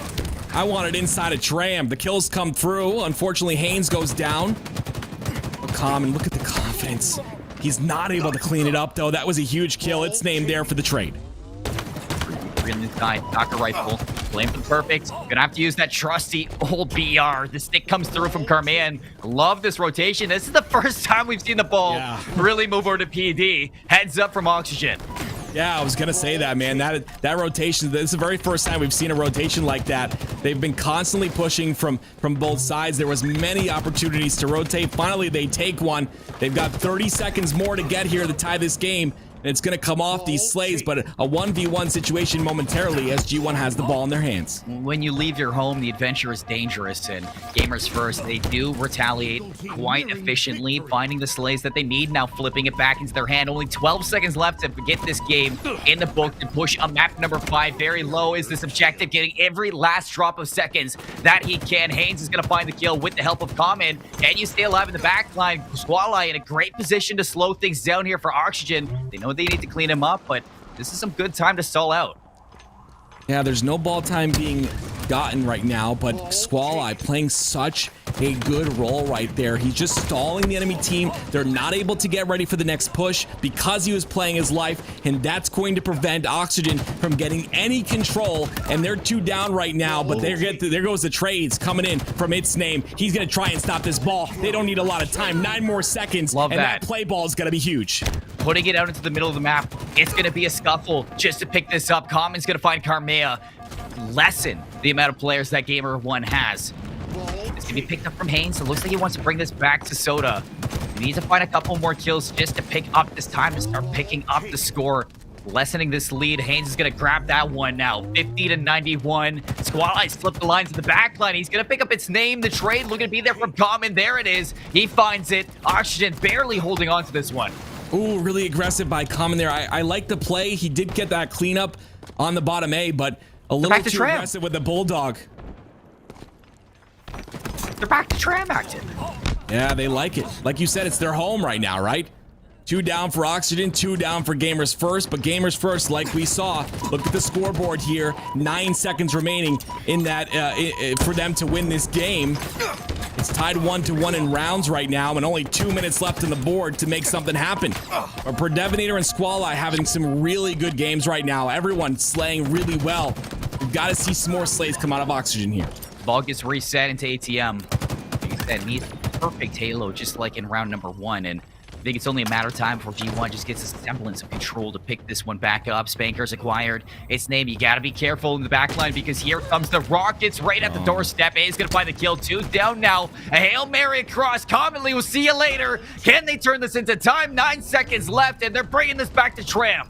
Yeah, it looks like it's going to be game here. There's no one in position to stop this. 3 seconds. That's going to be it. We're going to a game number 5. Gamers First is on the road to make this a reverse sweep, and they did it with lots of confidence in that last game. This is the series we wanted. I was looking at both of these teams to try to make their waves in the series to prove that they have that spot in Pro Series earned. It was looking very shaky at the start for G1, but every single map that we've seen since that first map on Recharge Strongholds, it has been as close as could be now. Game number 5, it's what these players deserve, and it's what these players have earned. Honestly, I just didn't, I mean, I didn't think we were going to a game 5 here. This is, obviously this is for the Pro Series. Of course, loser of this will go into the loser's bracket. Still have a chance to go and make it through, but this is a big game. This next one, a big game for them. Live Fire Slayer is going to be huge. I love Live Fire, honestly. I've grown to love that map. You know, the sniper. I mean, we've got the stalker on this map. We've got the shock rifle on Recharge, but this sniper is still my baby. All right, I love that thing. I can't wait to see who's able to utilize that. I've got to see Oxygen Esports come through here with confidence, though, okay? This is going to be a mental game for them. You cannot come through and just, you know, let those last 2 games get a hold of you mentally. You've got to understand those games are over. It's time now to clutch up and get this game number 5. This is the only one that matters right now. I like that you're talking about the mental beat game because that was the story for Bizarre Slayer. And who was it? It was Gamers First who came out so strong with about a 9-point lead for a majority of it. In Oxygen, they still come out on top in the end. Some big clutch plays. See if they can do that. Excellent play from Carmea. Sniper gets picked up. Yeah, I don't like that play right there. Haynes has to drop down with that sniper. He's got 3 players to deal with on the top sandbags. Drop down, get some control of tower, wait for your teammates to spawn, make something happen. Well, now let's see what Name can do it as he has recovered it. Sniper looking to push top third, drops it to common lane. Here, Merry Christmas. Now, with that BR sniper setup, 3-on-3, you can see Gamers First starting to collapse through that B-side field and starting to make their ways over to the map. You can see Auction Esports have a lot of control here, but this is starting to get dangerous for Common with the sniper. Not in a good spot. Is able to take up Predevinator. Anybody there for the finish? It doesn't seem like it's come through. Its Name is going to have one with the help of Haynes onto Carmea. And the beatdown onto Predevinator. Its Name is finally going to finish this one off, but not before Common gets traded out. Yeah, great job by Its Name using that Heat Wave. Another very powerful weapon on this map. He's got both in his hands right now, so he's got to be careful not to die, because if he does, and those hands get into G1's, those weapons get into G1's hands, we're going to have a problem. 7-5, they've got a 2-kill lead, and the push is coming outside on Camo. But can they make something happen here? The snipe! Name with a beautiful snipe onto Ali, and the push from bottom. He's not missing a shot. That's exactly what they need. Oh. And he almost gets Carmea off. He's going to go down, but not without a lot of damage put in. You know, he doesn't get to mine the gap, but the fact that he used it to push it back, I'm pretty sure Sniper now off the map, so nobody is going to be able to pick that one up after it. He puts it to use, and he gets it out of dodge. We got OS coming up very soon. Gamers First, they have a deficit that they need to climb back in, and Auction Esports in a really good spot to get this power up. Haynes going to be playing this top middle. Predevinator with a beautiful nade. Gets some communication. All of G1 is stuck inside of this garage. Name not going to really be aggressive with this overshield, though. He's got to play safe. Instead, decides to push in, gets the trade. He had Common there to help him. Common was a little bit late to the party, though. And now he's going to be pinched from A and top center, so he's got to be careful. It's kind of typical, you know, with the OS. Allows the pinch to happen with Common, but you get rid of that power up, well, you kind of make a 2-for-1, so it's not too shabby. So a 5-point advantage for Auction Esports. You're gonna have to get a full 4 down and then an extra 1 if Gamers First want to close this lead. 12 seconds coming up in the sniper, and you can see these players rotating accordingly. Yeah, this sniper's gonna be pretty big in this situation. They've got to make sure they get angles on it. Common gonna opt to drop down bottom here, looking to flank towards shortcut. That's going to be 2 dead for G1. It looks like a spawn onto tower. Ali is alone there. They get a little bit of splits. They've got to collapse onto Ali. All 3 of G1 is spawning at A. Haynes, okay. Got a little bit shaky.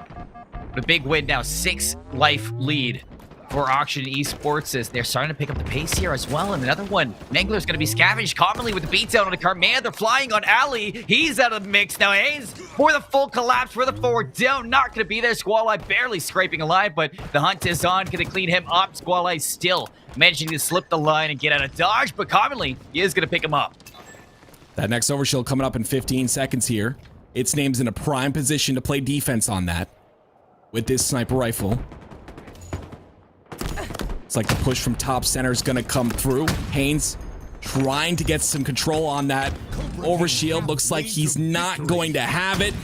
But again, Name is in a position to prevent them from grabbing this. 2 more players from Gamers First. The last 2 are trying to push for that OS. The spawns come through. Name is putting some damage in with his sniper, but he's going to have to go by himself. Decides to back off. G1's going to get that overshield, and they're also going to get Name. Now this is where they can turn things around. Squall-Eye on the OS. He's quite the player to be looking out for. 5 and 6 right now, but a chance to turn things around. He's going to find the first on to Swish 5. Drops on down to the Plasma Pistol. You see 3 players ahead of him with that X-Ray. Hops up top nest. He's going to have full sights over these 3 players as they rotate around back green. Ali right now stuck. He's got 3 players of Auction Esports around him. We've seen him time and time again playing his life. Its Name's not going to allow that this time. Playing his life with his heat wave. Gets a shot onto Haynes. Haynes going to get that kill. And look at him staying alive. Squall-Eye ends up finally cleaning him up. And he's keeping his heat wave as well. So this could do some big damage here if he uses this correctly. Ooh, Oh. Okay. A little bit of a hiccup. Squall-Eye's still alive, too. Carmea here to the rescue. Nice shots on the Haynes. He's on a killing spree. Heat waves in hand. Great shots on the switch. Ali for the finisher. And look at this lead. It's closed up. 4 points in the advantage of Oxygen. Yeah, look, it's all about this heat wave, Seymour. It's all about this heat wave has done so much work. Squall playing his life correctly, being able to utilize this to put damage in. And Carmea, you can see him on top tower here. They've got a little bit of a pinch on these two players. Here comes Predevinator, a little bit late to the party, gets that kill though, and he's gonna end up going down to this stick. And Name is in a prime position for this overshield. A 6-kill lead for Oxygen. They're really getting the slays that matter right now, doing a great job of it. It's Name, 12 kills and only 5 deaths. You don't usually see a player just able to stand on top of OS for a full 7 seconds uncontested, but Name gifted it. Now hitting that jet slide on forward. There's a player down here, beats down the finisher, gets both of them. OS, though, gets burned in the meantime. You have 38-30. OS is off the board. Gamers first, they need to start turning this into some kills. They need to start playing together. They're getting caught out in so many 1v1s. It's only a matter of time before this lead only grows for Oxygen. Yeah, G1, we've really seen that they're not much of a Slayer team. They've struggled on both Slayers. This is a big one for them to struggle on. You can't be struggling on a game 5, especially when you've come back. Oh, wait a minute. They've put in the push in. A 6-kill game down from a 10-kill game, and Carmea has the sniper. This is his opportunity to bring this game back. Can he win for his team? Can they make it to the Pro Series? Well, let's see it. Put it to good work. He's going to be looking down mid. Nobody to challenge just yet. Scared that somebody's gonna hit that flank, and Haynes, he is trying to work his way down. He spotted out shot. Nobody could answer. 5 unanswered kills now. 4G1 with the player down. It looks like they're willing to fly. Willing to just collapse on the rest of these players who are stuck inside garage. Here it comes. This jet slide. Squall, another one. Swish 5 out of the mix this time. They flipped the map in. They flipped this lead. They're 40-36. Common is gonna find one more, but Gamers First have really turned things around. Oh, they were just out for blood there. What a substantial play to be able to push in and get that kill onto Swish. They've got to get more, though. They're still down by 4 in this game. Oxygen Esports only need 7 more kills to win. Name with a big double there. Almost going for the triple. But Ali stays alive. The gold medalist is going to grab that sniper. This is where you see some professional players shine, is when all of it's on the line right now. You do not want to go to the loser's bracket if you're G1, but Oxygen only need 5 more kills. No, you have Anuntrium, Complexity, and Fnatic waiting for you. Those are teams that are just going to make it even harder to get to the Pro Series. 40-45. Last chance for G1 to make this comeback. Oxygen Esports, they can't be allowed anything else. Here comes its Name with that OS. Gets some shots in, but Ali, Squall, they find a big 2. Yeah, Kama gets a double right there, which is going to be huge as well, though. Only 3 more kills. Ali with a freaking beautiful snipe to push Swish 5s back to the death screen. And he's going to be getting top center control. This new sniper coming up in 25 seconds. Oxygen only need 2, and he's playing really aggressive. He's got to make sure he stays alive here, and he does. And that's going to be it, though. Oxygen Esports are going to be in your Pro Series next week. Constantly finding one-on-ones and constantly winning them are the likes. Oh my god. What a great series. I can't even see that. I can't even see that happening. You know, just the comeback was there for G1. They had the means to bring this back, but they just pushed out of their comfort zone. They had the base on lock inside garage. They had the chance, Ali with the sniper as well, but they fly out. They try to force some uncomfortable one-on-ones against their opponents, and they just fall victim to some excellent team play. Yeah, honestly, I mean, all of G1 was stuck inside a garage there, and I actually kind of liked it because they were able to get 2 or 3 kills, but Common, the huge double out of him, really secured that win. When that push came through, I mean, just beautiful pushes out of Oxygen that allowed them to win that game. Common going 16-14. No one really had a bad game here. Switch went 10-14, but we saw multiple very pivotal fights won by him. I mean, just a beautiful job by Oxygen to be down and honestly lose 2 games in a row and be in a potential reverse sweep situation. It's just really difficult mentally, like I had mentioned before, to come through and say, okay, we've got to collect ourselves, take a deep breath, come through and win this last game. Let's secure that Pro Series. And you were talking about its name with the sniper again. Oh, that was... Oh my god, chef's kiss on this one. So good. We gotta look back at that. Ali, he's got a headache after that shot. And then the second one gets the body shot. He gets a second tag, almost finding the repulsor kill on the third. But you said it yourself, he just was not missing. 5k damage, and you can see exactly why. The heads-up play should make some key individual gunfights. Yeah, and he was 5-0 right there too. Of course, on this play, we see him 8-3. He's got sniper again. Another pivotal shot on the Predevinator. They were fighting for that OS there. And Oxygen Esports, just purely due to that sniper, you know, they're able to rotate over, get that OS. Those OSs are huge in Slayer, man. You can essentially trade out two. Every single OS you get. Just a great job from Oxygen, always being on top of this sniper, always being on top of the heat wave as well. I saw it in their hands many more times than I saw it in G1's. And Oxygen's just able to come through in this game. This is exactly what you need to see out of these professional teams. G1, a great squad. They still go down to the losers bracket to potentially fight all the way back and still make it to that pro series by next week. But we'll see what happens. I mean, that was quite the series. Just a recap, you can see on screen, 250 to 236, recharge strongholds going to Oxygen Esports. They clutch back up 50 to 46 on Bizarre Slayer. Aquarius CTF is when they started to kind of flip the script here. Gamers First finds a big set of kills to go up 2-0, hold off some clutch plays to deny some flag caps out of Oxygen's hands. They win it out 2-1. They go to Streets Oddball, another situation where you saw them just utilizing their teamwork, slaying out a 2-1 victory over in Streets. They moved to Live Fire Slayer, and you said it yourself, just G1, they have been falling victim to these Slayer game modes, and when it's a game 5, you cannot let that happen. This control out of Oxygen Esports, they're looking to get back into that pro series, and they make it happen. Definitely.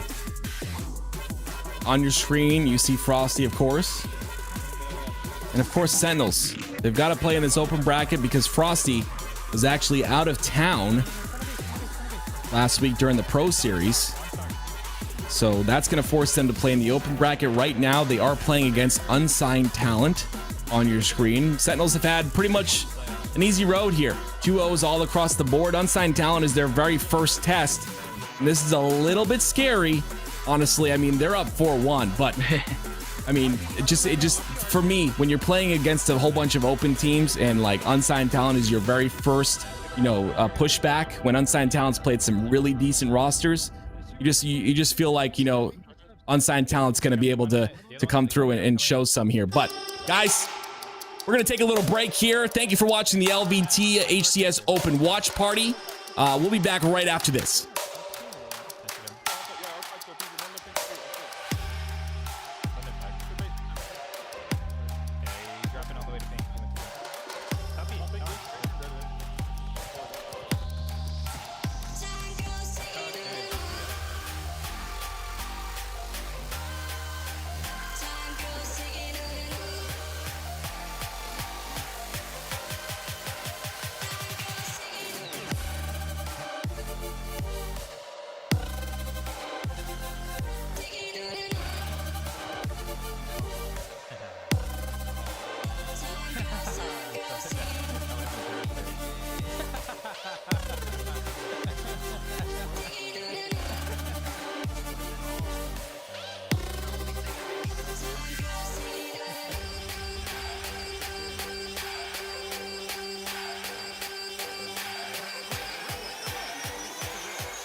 turn.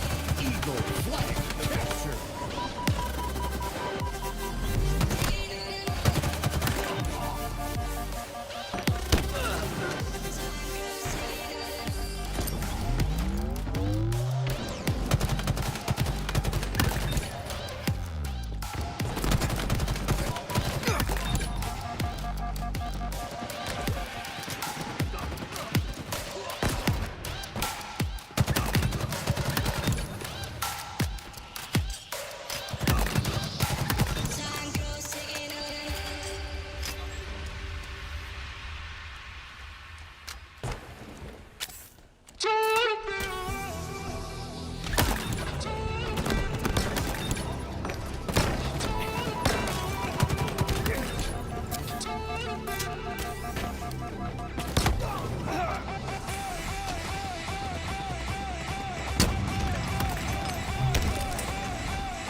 Flag taken.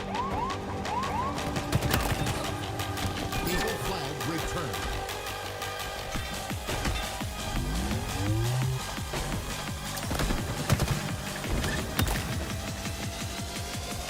Flag taken. That's how we do it.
Folks, welcome back to the LVT Productions HCS Open Bracket coverage. My name is Seymour, and bringing on Dragonite is going to be the production here to join me alongside for this up-and-coming cast. Dragonite, welcome to the booth. Welcome to production. It's going to be a great day of the rest of the Halo. Absolutely. Thank you for having me, and thanks LVT. And I've got some big shoes to fill. I know Active stands a little above 6 feet tall, so standing here at 5'7", those are probably big clothes, big shoes. I'd look like a clown, but he had it kind of locked down, and I'm glad to be able to join you. We do have Strife Scenario alongside Fatal Ambition. You know, going Strife Scenario in the bracket, going along for Nature Boys. They're going to be starting off at Bizarre CTF. But why don't you run us through these two teams, because this seems like a really big position for them to be in. Absolutely. So we've got on Nature Boys, we've got Beastish, Cheeks, Sunny Shadow, and Yati. And Beastish is one of the players you would have seen a lot in some Halo 5 matchmaking, kind of getting into some of the Pro Series and things like that, competing along the likes of a lot of high-tier AMs. On the other side, we've got Fatal Ambition. We've got Paradigm, Stan Paradigm, Hative, Vader, and Claytron. Now, Hative and Vader are two of the players that you would have seen a lot in Halo 5 matchmaking in the Pro Series as well. Stan Paradigm competing and breaking into the Pro Bracket in the MCC Pro Brackets. Claytron, one of the players I'm not so familiar with. So we've got a lot of high-tier AMs. This is a big place for all of these players to be having made it this far through this tournament already.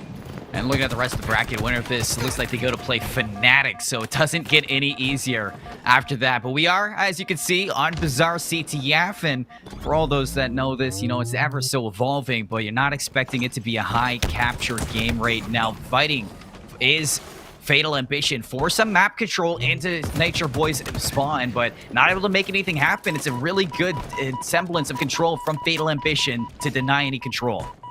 100%, and on board with Stan Paradigm right here. Stan's a really interesting case for me because he played so much MCC, which doesn't really have too much movement tech, right? You'd have a lot of ghost jumps and a lot of things like that, but Stan isn't one of the players I would expect to be able to utilize the Halo Infinite sandbox so well. But already, I mean, he contributed to a kill on screen immediately for Vader, his teammate. He's trying to hold his palm on his belt to try to put some shots for his teammate. You see Claytron able to get that finish right there. He's going to challenge that player down at the bottom of the grapple. He's going to walk away the victor, support his teammate. Unfortunately, he does fall for the player in the opposing locker who is going to jump down onto the trucks, and that's going to be Yati. Grace, you know, we haven't seen control yet from these teams, so you know, you have an upcoming overshield. This could be what kind of pushes a team over the edge to make it into a base, make a flank pull. possible. You see Stan Paradigm trying to make a play for that, but he gets dropped before that pops off. That's a huge kill for Shadow to get. Claytron still trying to keep some pressure up to allow Fatal Ambition a chance at this, but he's going to drop as well. And you see Shadow, he's going to reward himself with an overshield. Yeah, that was a massive play right there. I thought that was going to be a huge play from Paradigm, and then in return, I believe that was going to be a 4-shotter, maybe a 5. I think 1 shot could have been contributed there, but Yadi being able to pick up that kill, turn over that overshield. It's exactly what you said. We don't really see control on this map. What I see a lot of teams opt to do is kind of station a player in the opposing team's BR and then try to shoot across that balcony, right? You've got that height advantage. You can walk your teammates through. On the other hand, you'll see a lot of runs through the alley as well, and then sometimes you'll get a clutch one thrown out top mid, and you are just going to run all the way as far as you can, and it looks like we're going to see exactly that, a grapple onto the flag, able to get hands, but Shadow burning that overshields, and he's going to fall at the big door. I'm not sure if he tried to grapple that or tried to pick things up. Another touch is going to be here. Paradigm staying alive to get this return. It's very low. It's going to be cleaned up. The nade spam's there. Can anybody touch this for the Nature Boys? No, not in fact. Haydev's going to get there. The return comes through, and Fatal Ambition clutch up to stay at 0. And it does look like we have numbers up. If you look at that scoreboard, that brilliant addition to the Halo 5, or excuse me, the Halo Infinite spectator system that we did not have in Halo 5 anywhere near like this, you're going to be able to see that players are up and players are down. And that's going to be an important factor for these teams pushing, right? Because let's say you have 3 players up, you've only killed 1 on the opposing team, you're going to be fighting the spawners right off the rip. It's almost to the same point as if you had not really killed anyone, because they'll be back there in that flag. So counting numbers up, counting numbers down is going to be very, very important for these teams. But we're going to see this red flag being moved through. This is going to be in the POV of Claytron. He's trying to rotate through the alley, fights the player at the bottom of the grapple. I believe Vader was able to clean up one of those plays, but unfortunately, he's going to fall, but the flag is going to drive home. That pathing was so incredibly smart at a Fatal Ambition. You know, the spawns coming in, Bulldog, they pull the flag over there, they deal with them one at a time, and then it's home free once they get through the alley. So Overshield's going to come up. Strafe scenario now in control. As you can see, a big 1-for-1 from Stan Paradigm to delay this. Overshield trying to make its way into the top BR. You have a 2v2. Haydem's going to get the trade, the beatdown from Beaston. And it's just not enough, you know. A Fatal Ambition constantly winning some crucial one-on-ones to deny Strafe Scenario from some real control in their base. This is the best pull we might be able to see from them. Looking to get it through this BR, but Haydev makes the heads-up play, is going to get this down, and now you're looking at the kills to come through for Fatal Ambition. Just hold on to this control. You know, looking at some of the slays that they had earlier, that overshield push was great. The collapse from his teammate was great. We were able to get that flag touch. But one of the things I would have liked to see from this team, from Vader specifically, or rather from, the players on Strife Scenario, when they got that slay through, would have been to look at that palm, because you know that those spawners are going to be pushing through. They're either going to spawn at rockets or they're going to be looking at the bottom of the palm there, unfortunately. So I think that actually could have been a cap had they had a little bit of foresight to be able to guess where those spawners were going to be coming from. But that's exactly why you're in this. You're playing against other capable players to try to learn those things. One nade from Paradigm, he finds 2 enemies and a teammate. You know, it's kind of like the good and the bad from it as well, as you see some kills coming through. Fatal Ambition getting another flagpole here, as you see Strafe Scenario spawning up deep into that bottom Bulldog area. Vader, or Fatty, is able to find 1 Vader for the trade. Still trying to keep this flag going for Fatal Ambition. The flag's getting returned up top from Fatty, and nobody's going to be there from Fatal Ambition. They're going to have to kind of disengage from that push and go again a second time around. Fatty, how'd he stay alive there? That was some nice body disrespect. We love to see that. A lot of competitive integrity and a little bit of mind games coming into play right there. Yadi's going to be able to get a kill onto the opposing player Vader, pushing through the big door right there. Rockets up in 3 seconds. Overshield in tandem. That's going to be definitely a serious push here. We see a player up in the top right of your screen. That was going to be a player in lockers, who I believe was taken down. Rockets in the hands of Sunny. Sunny's going to be able to get a kill onto Vader and is going to be looking to fight that player who's down at the bottom of the Palpatine nades right there. Nice double kill out of him, and he's got a little bit of awareness here. He thinks he might have heard somebody down below him at the rocket ramp. Never hurts to toss a little insta grenade to make sure and close that up. I like that, you know, calling the Dynamo Grades Palpatine grenades. That's a cheeky name for him. In fact, you can start seeing some kills now. Flurry for Strife Scenario, but answered back by 2 quick ones from Fatal Ambition. That Bulldog being put to use. You can see that flag from Fatal is going to be in that halfway mark, because Hadov is playing for that return right now. Excellent kill onto Cheeks. And now just looking to keep these players back. The flag's going to go back into their base. They're going to hold on to this 1-point lead. that was a huge contribution from Hative, who was effectively one shot, kind of jumping up and down there at that trucks area pretty much the whole time right there. So you know the comms that were coming in were definitely intense right there. He was calling out every shot he was hitting. Rockets was damaged. This player was hurt. I'm staying alive. You and I both know what those comms sounded like, and that was a great push from their team. But we're on board with Stan Paradigm, trying to get the toss on the flag. Uses the grapple. This is one of the things I was concerned about with Stan, but look at him utilizing the infinite sandbox to not only get the toss, get the jump into the palm, and get the contribution to break that player's shields to hopefully get his team that flag. But bam, 3 down for Fatal Ambition. That was a huge kill from Cheeks. I know you had some players off spawn, but now Strafe Scenario is able to take their attention back to the middle of the map, start pushing this map control, start taking control of that sandbox. Grayson, you know, we've seen them get 2 flag pulls already. They haven't turned it into a flag cap. What are we missing out of Strife Scenario right now? You know, even the slays look really good, right? But the 2 players that aren't positive are just on that threshold, one of which 2 kills down has 8 assists already. That's going to be Cheeks. I'm seeing a lot of assists from Vader and Hative, of course, on the opposing team as well. With 12 and 9, we see Stan Paradigm get an assist right before he goes down. To me, this tells me that Fatal Ambition is just barely contributing to their teammates' gunfights, just a hair more, but that's exactly why they're 1-0. They're not blowing this out of the water, but they are just a hair over the line, and it's working out for them. Well, setting up for another flag pull. Fatal Ambition gonna be putting some pressure on the spawn. Claytron from top BR gets some extra shots in the back, but it is gonna respect this right now. Look for the bait and switch for Stan Paradigm. Dynamo Grenades in the back. Is it gonna finish it up? It does, and Claytron's able to double down onto Shadow. Can you look for a third? No, I thought that was gonna be a Ninja, but Vader's gonna clean up Beast, and this is still some good pressure from Fatal. You see the respawns coming in. They are gonna have to get another 4 down, though, if they want this flag pull. See, I'm actually really glad. I would have loved to see a Ninja on this, but I actually much prefer that he didn't opt for the melee, right? As unpredictable as melees are in Halo Infinite, he knows that there is potentially money on the line. I mean, of course, you got to win and win and win. You want to try to get your prize pool. He opted for the safe play right there, knowing that teammates were around to try to contribute to that as well. And we saw that. We saw 2 dead from his teammates. That was a great play. Staying on Hative's POV and then swapping over to Vader here. Unfortunately, Vader is going to fall, jumping back onto Hative, and we have flag in hand already halfway across the map. Could this be a flag number 2? It looks like we're in a stalemate at the moment. Who's that? That Beastish picks up this flag now. And this is trying to keep Strife Scenario in this 1-1 even tie, as the stalemate could be the means to the end. Strife Scenario, like you say, they've been doing a good job at slaying out.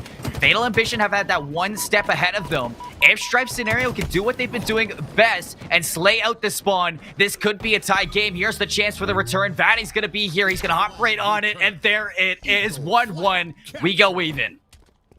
That is brilliant, and just like I was hoping for, we start to see Cheeks. He's going to break the double-digit assists right there. So Cheeks holding his own just a couple slays below, but of course contributing to his team kills. We see fighting from one of the palms to the top of their BR right there. You see him up at the commando. That's Hative trying to trade shots with Beastish right here. The Palpatine nades, though, coming in from the front, and absolutely brutal for an absolute flash of a second. That takes that player down. And again, let's look at these players utilizing the sandbox. Stan grapples in, gets the overshield, swaps it to a thruster, has the AR in hand. I was hesitant to worry about Stan utilizing this sandbox, but man, he picked up every trick in the book. That man's got a full arsenal. You know, you gotta adapt. It's a sink or swim in Halo Infinite right now in these open bracket situations, but you see that they have made the right adjustments, and Fatal Ambition, they did lose out on that flank capture in the stalemate, but again, another chance to siege out this base. The AR, he's gonna burn down Vatty. That's gonna be another player out of it, but heads up from Cheeks, gonna push that aggression, take Stan down, and now Strife Scenario have a chance to break out of the spawn. That was a considerable win right there, of course, because you have somebody pushed up to about the 75-yard line right there, and that was definitely important to get that player to potentially block that spawn, right? For instance, if you're in lockers and there's no one near you, your teammates could spawn bottom truck. So to clear that locker right there and clear your side of the base is definitely important. And then a win against Hative. We see a team shot come in. We are going to see the red flag pulled again. We're going to be going for flag number 2, the Mangler meta trying to come into play here, but Yati is going to walk away the victor right there, although Paradigm with a double kill in the background. Sonny, gotta be careful. Stan's gonna walk out into the open. The trade comes through from their teammates. Claytron's gonna find that one, but what a nade placement from Cheeks. Just once again clutching up for his team. We're going to see incredible shots out of that player at the bottom of the pillars. That's Hadev, able to walk away with not a single shot down. So Hadev's able to grab this shotgun, push through the blue alley, and potentially rotate right into their elbow to try to do a little bit of damage right there. That's going to be Claytron trading shots, though, with Sunny Shadow we're swapping over to, and he knows he's trying to stay alive. He's aware of that player in his balcony, and he's going to fall, unfortunately. It looks like this second flag in motion is going to be moving very quickly and very efficiently. Fatal Ambition, they have to be careful not to get a little bit too aggressive into the spawn. If they lose these players, then that's going to be an opening for Cheeks to get this flag out into the open and allow for this flag capture for Strife Scenario to clutch up in the long run. Vader getting pinched from either side. It looks like the flag got returned. Nobody was on it. So the overtime wick, it's going to burn down, and we are going into extra time here on Bizarre CTF. Strife Scenario, Fatal Ambition, they're neck and neck right now, Grayson. This is such a particularly interesting one, too, because everything resets. Unfortunately, it looks like Vader there, a little bit of self-sabotage. He knows he's got to damage this player at the bottom of the grapple, and unfortunately, I think he wasn't able to walk away with this kill. He was not. His teammate, though, comes in clutch. We have 2 already dead for the same roster here, but Overshields does not get used. That's going to go down at the bottom of the Dino grenades, and we are going to see Claytron getting a kill in the background. Sunny, I believe, with the only kill in the last about 8 seconds there for his team. Cheeks trying to play his life in the middle. Slowing things down. Stan reads it. Oh, what a shot from him as well. I think that's a perfect 4 now. 2 down. 4 Stripe Scenario. Fatal Ambition now looking to fly on out. Big spike grenade out of Sunny. Is going to trade 1 out. Slow things down here for Fatal Ambition's push as they're looking to check off all their boxes while pushing into the side. And Yadi, the team shots are there. Stripe Scenario denying them of their spawn. No, we had some huge wins from Fatal right there, but unfortunately, exactly like you had said, Strife Scenario was able to walk away with a couple wins there. And again, it was some of the players that were coming off of respawn. So, I mean, although Fatal Ambition was able to win a 1v1 here, a 1v1 here, it wasn't really efficient. They weren't really able to stay in that base, but the shotgun's going to come into play. Vader's going to get the melee beat down and sit at the bottom of the jump up right there and be able to, stay with his teammates as they push through this locker. This collapse right here with 1 already dead on Strife Scenario could be very, very important. Leishon regens. And he's going to deal some damage here. Doesn't want to take this fight just yet. The team, Vader comes on in. He is going to find Beasted now. Beastish, and you look at Stripe Scenario, they hit the OE, they wrap around, they're going to take care of business. 17 seconds on this overshield. This might be the make or break, Grayson, for this game. Whoever picks this one up, they're going to have a good opportunity of pushing into the space. We have huge damage on that player that's on the rocket ramp. Big shots on the player going through the lockers. We see 2 assists right off the rip from that player that was going to be down towards the bottom of the truck. Swapping on POVs again to Hadev. He's trying to fight. A player is going to be coming through the big door. It looks like they're opting to try to potentially move this flag here, but unfortunately they just can't. But the Mangler meta comes in true. We get a double kill out of Hadev. Yes, we do. Not the dynamo grenade you were hoping for. Stan going back in, beat down teammate Claytron here. It's a little 2-on-1, but fisticuffs go the way of Fatal. Another chance at this base, so they're keeping the pressure on. Strife Scenario just head barely above water at the moment. Fatal Ambition just making sure that they're keeping the aggression up and keeping the rhythm in their side. 2 minutes and 26 seconds on the clock right now. Strife Scenario, they have to be careful because in this situation, they might be clutching up, but one small slip up, and that could be it. Claytron, he's in behind. He's going to look for this kill, finishes off onto Cheeks, and that's going to force Strife Scenario now to turn around. One of these things that's worrying me about Fatal Ambition that I want the viewers and the audience to pay attention to here is that if you overextend into a base, for instance, you step a little too far into the palms, you look at that player who's going to be thrust, you block a sightline, for instance, right? You potentially spawn the players you just killed at the rocket ramp or in the bottom of the alley towards shotgun. So, in fact, if you fight a 2v3, you kill 2 players, and you lose 2 players, one of the players pushes into the base, you actually force an OE spawn and give them an easy run to your flag if your teammates are kind of only holding about that 50-yard line right there. So you can actually cause yourself a lot of trouble, in fact. And I'm seeing Fatal do that, but they are starting to turn around and cover their backs. But I think their pushes might just be a little too much and a little too uncoordinated. There's some solace there to Fatal Ambition fans, though, as they are finding some key 1v1s to deny this, but chance now for Strife. They have the rockets. They found 1. They found actually 2 down here on Fatal Ambition's side, but still yet to push into that line of scrimmage or push through that spawn. Ooh, the dynamo grenade barely missing out on Claytron. Here comes the follow-up. Sunny with that Bulldog is going to dethrone him from top palms, and this is the chance that Strife have been looking for. This is going to be a flagpole. and that's a clean kill. One of the important things to notice is Sunny took 0 damage in that engagement. So, I mean, he's full shields able to walk this flag through. He's going to opt not for the juggle. I actually really like that, being careful. He was trying to make sure that, given Halo Infinite's interesting hitboxes, that flag didn't get stuck in the ceiling. In fact, we even saw that on Aquarius. So we wanted to make sure that wasn't going to come into play here. But we are swapping over to Yati, who's going to be pushing through his own palm. But again, the Palpatine grenades come through. He's calling for his teammates. Do I nade this? And somebody says, do it. Yes, you do. Do it. But, you know, Fatal Ambition, they do stop that flag rally, which is the big thing for this team. You know, that, like you say, you highlighted the way that you got that flagpole if you're Beastish and not taking any damage. Getting that flag out there as a heads-up overextension out of Fatal Ambition to get the right kills, even when Overshield wasn't in their hand. And now back on the pressure block here. Strife Scenario stuck in their base. Here comes Stan Paradigm on the cross. Flag's getting returned right now, and it doesn't seem like they're going to be able to push in just yet. So Fatal Ambition, I think they got lucky there. That overextension, it needed to pay off, and it did. I think so, and we've got a sudden death on top of a sudden death here. I mean, these teams, if you want to say neck and neck, this is about as neck and neck as they can get. I can't believe it. I mean, these teams are absolutely dead even, Grayson. This is similar Halo on both ends. You know, one team, you're calling out Fatal Ambition to get aggressive, but not get too aggressive, because then you're going to spawn Strafe kind of out into the opposite end and allow for possibly a counter cap. And then you see that whenever Strife does push into that flag and get a flag pull, the overextension is just better for Fatal Ambition to stop it. So it's just the counterplay from both sides is so good, and neither one can really get a leg up over the other.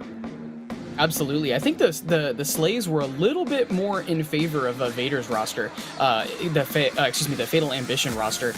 We are getting some clarification on whether or not they're going to replay, and it looks like they are. It's going to be first to one here. I actually had the pleasure of having some of these players, including Stan Paradigm, play this exact kind of purgatory matchup. They had to replay Bizarre Flag 3 times at my station in Raleigh. So Stan may have a little bit more metal here in his brain, considering he had to sit through, I seriously think, full 45 minutes of Bizarre Flag. This is a particularly difficult map to move through, and these guys are going to be stuck in, again, a very difficult matchup. Just as another recap for these, as we're hopping into the replays of what we saw, the winner of this, they play Fnatic, and yeah, that's mind-boggling that Fnatic, you know, X Team War, they're in the lower bracket. You know, you'd think a team of that caliber would already be qualified for the Pro Series, but I mean, this is a big position to be in if you're these amateur players at Grayson, but it's no sweat that you're looking, or it's, I guess it's all the sweat for them, that when you win this, or whoever wins this, it just gets harder and harder. You look at the caliber of teams that are up, Complexity, Anuntrium, Fnatic. I mean, these are notable rosters now that you have to take down to get to the Pro Series. And where you're playing close games like Bizarre CTF against a team of your similar caliber, that is scary for these squads in the long run of this open bracket. Absolutely it is. And one of my favorite things, for instance, I mean, it's unfortunate that we would see Fnatic in a loser's bracket run, or Complexity, or whoever it might be, but that's one of my favorite things about a game coming off of the initial wave of the hype, right? Yes. You'll get these partnered teams that necessarily don't really stand up to what you think a partnered team would be, and then a matchmaking team of 4 buddies out of Omaha, Nebraska somehow make it into the top 16 of a pro bracket, and all of a sudden you've got a new roster of players to sign. I mean, I think that's one of the greatest things about getting to contribute to a game that's coming fresh out of the box. I think that's one of the best things about having open brackets in general. You know, for any game, you know, you have all the talent in the world to look at, and all the chances to pick them up in the later run. Now, we're showcasing this here in the Open Series, seeing everybody make their waves, and like you say, Nebraska, breeding champions, I guess, here. A Bizarre CTF is going to have to be a replay. For anybody tuning in, it did go 1-1 into overtime. They didn't finish it out, so now it's going into sudden death. We're going to go back into Bizarre CTF, and it's first to capture 1, which is going to be huge, but I mean, you look at the rest of the series, we haven't even talked about it. Recharge Slayer, Straight's Oddball. This is an interesting one. It's a very, I guess, I don't even want to say, it's a very scrappy one, because you look at the sandbox that's available to Bizarre CTF, Recharge, and Streets, and there's a lot to work with in the lethality of things. There's nothing that's really going to come down to it that makes me understand that you don't really need sandbox control to win this. You're going to need sandbox control for the rest of the series. 100%, and you're seeing that evolve in tandem with other shooters, right? I mean, you could even look at like a Fortnite, where there's a bajillion different items at your disposal. You could look at an Apex with shields and different weapons on the map and different utilities and things like that. I mean, we're seeing the AR back in comp, right? There's an AR right off your spawn. You're going to be spawning on thrust. Both teams are, so 2 thrusts are going to be available. You've got needlers at the big doors. I mean, you've got overshields, the grapple, the rocket launcher. There are so many things to add to your arsenal, to your weapon utility, that Bazaar is such a difficult map to fight on. And you couple that with pretty much every 25% of the map being blocked by a massive wall. It's literally 2 castles with a field in the center of it. So, I mean, unless you have a team that's particularly dominant in one way, this map is really push and shove. Now we look back into the lobby as we're getting these players readied up to go back into Bazaar CTF for the Purgatory match, for the Sudden Death. That could be still looking for the first map win into this one. I'm pretty sure it is a best of 3 as well, so nothing more than that is first 2 in this whole sense. I mean, there's not really a place where you're highlighting both of these teams where you really need to see somebody step up. I mean, everybody's on the same playing field, I bet. That's the reason why we're going into another map play for this Bazaar CTF. But when you're looking at the second go-around, is there anything you would like to change up for these teams that could give that edge up? Yes, for your Cobra team, for those of you viewing the LBT POV, of course, the Cobra team that's going to be Fatal Ambition is going to be that roster. That's going to consist of your Paradigm, Claytron, Hative, and Vader. They outslayed by about 10 to 12 kills in the previous matchup here. Of course, Eagle standing tall as well, but I would like to see them collapse a little bit more as a team, and I would like to see somebody hold lockers, because they seem to opt to run that flag, that palm, many times. I would like to see somebody sit in that lockers and try to rotate with that flag, because we would see it get through palm. We would see it get right to the top into that little balcony, and sometimes we would throw it right over next to market, but then as soon as it got to that 50-yard line, it was done. Because the players that they had killed were getting those OE spawns in the alley and up at top rockets, and I would like to see a little bit more efficiency from that team. I think Fatal, in theory, could run this out. Well, here we go as we get that fly-through of Bazaar CTF. Sudden Death, first to 1. Both of these teams, you know, they have been neck and neck all game long. Who was it in the first go-around? It was Fatal Ambition to get that first flag under their belts. Strife soon to follow, but in doing so, you cannot allow that to happen this time. There is no second chances to this flag capture. The breakoff's going to be huge. Who's going to get overshield? Who's going to get rockets? You can speculate all you want, but I think it's about time we find out, Grayson. You know, the overshields is a very impactful thing you were talking about. Sunny Shadow was able to win every single overshields challenge the entire game, whether it was contributions from his teammate, he was winning ones. We see the Palpatine grenades, though, are going to hit up that player rockets. That's going to be 3 dead immediately. Team Vader's team, excuse me, Fatal Ambition was able to get 3 kills. The Palpatine grenade does come out. We see the green gun come into play, the quick swap that I believe offers you the fastest time to kill in this game is the Plasma Pistol swap to a BR, if I'm not mistaken. But that flag is already going to be in motion, so we do see a little bit of a contest. We are going to be running that through the palm, and this is exactly what I was hoping for. Paradigm, they won the overshields. He's going to be fighting. That player in lockers is going to die. This is exactly what I said they needed to have a setup for to potentially run this flag. The kills do come through. Stan's going to find 1, but it's 3 down now, playing for this return. Stan needs to win this. The thrusters, he gets the kill, and he's going for the touch now. His teammates off the respawn. He does get a pickup on this. Cheeks is going to be there, setting up for the return. Beast and excellent nade spams. The flag goes on back. What a start from Fatal, but Strife, they take care of business.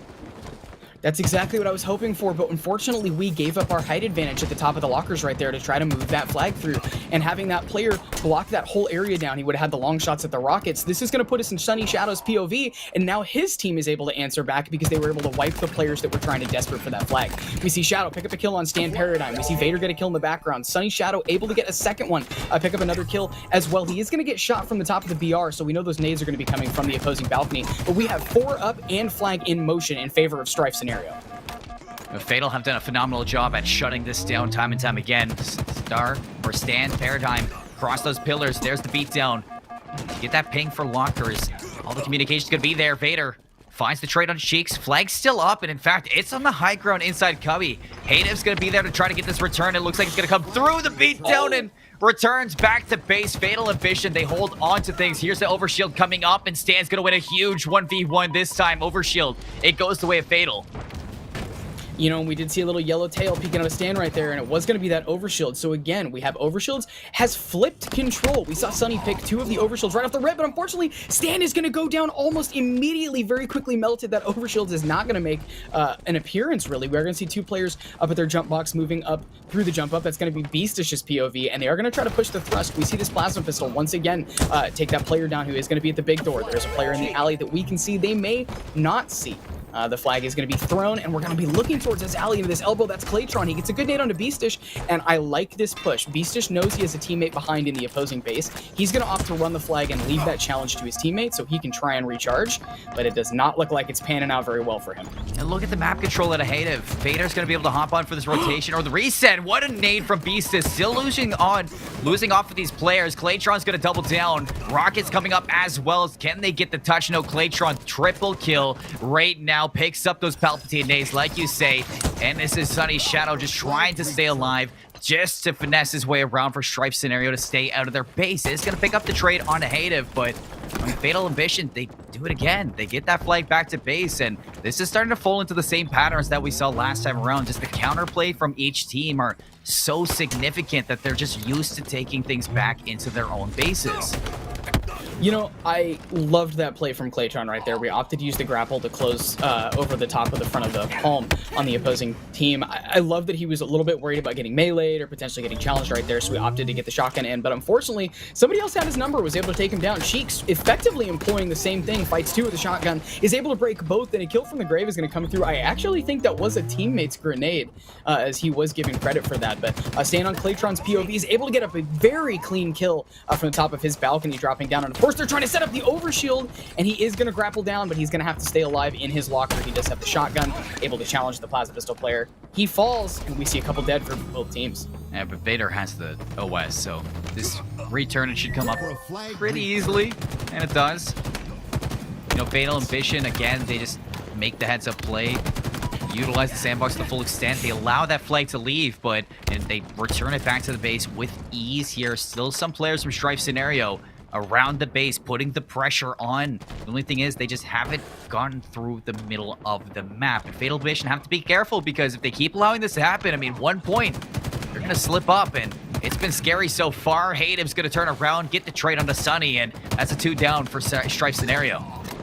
You know, correct me if I'm wrong, but I don't think either teams have had more than 1 successful push with 3 players alive in the opposing base. And I think, of course, both of the times those flags have been returned, but we really haven't seen either of these teams give an inch in reality. We see Stan Paradigm, he's alive. His teammate is able to take this challenge right here, though. He did break 2 players in there, one of whom was going to get killed, but the way that this team's set up right now, that's going to put a spawner at Rockets or a spawner at the top of their thrust, and that is not really important. I mean, you got 1 kill, but it didn't amount to much. A great melee on that player, though, as he sends up onto that balcony. This is the player that was respawning on that thrust. He might win this clutch 1v1, and he's going to walk away with that win. That's going to put 2 players in the opposing team's base. This might be the 2nd best push we've seen this entire game. He has now regained full shield. Yes, yes. Taking to the skies. Wow. What? Wait, that's new for me. I might have to use that in my matchmaking. Yeah. The more you know, knowing is growing, especially when this game's evolving so fast. Another shot at this. Stan Paradigm, the perfect onto Yati. Taking a shot at this base now. Can they get the pull? It looks like the respawns are going to be out. Taking it to the opposite end is going to get that jet slide on into Antenna. You have to be careful if you're Strife Scenario to pick up this player. Beastish is going to rotate on back bin 1v1, but Paradigm's going to come out on top. And just a reminder, folks who are tuning in, as it looks like Paradigm's going to get cleaned up here. You only need 1 flag if you're either of these teams. This is a replay. Finally, Ambition, Fatal Ambition, they get the flag pulled. They have the rockets. This could be the strat that they've been looking for.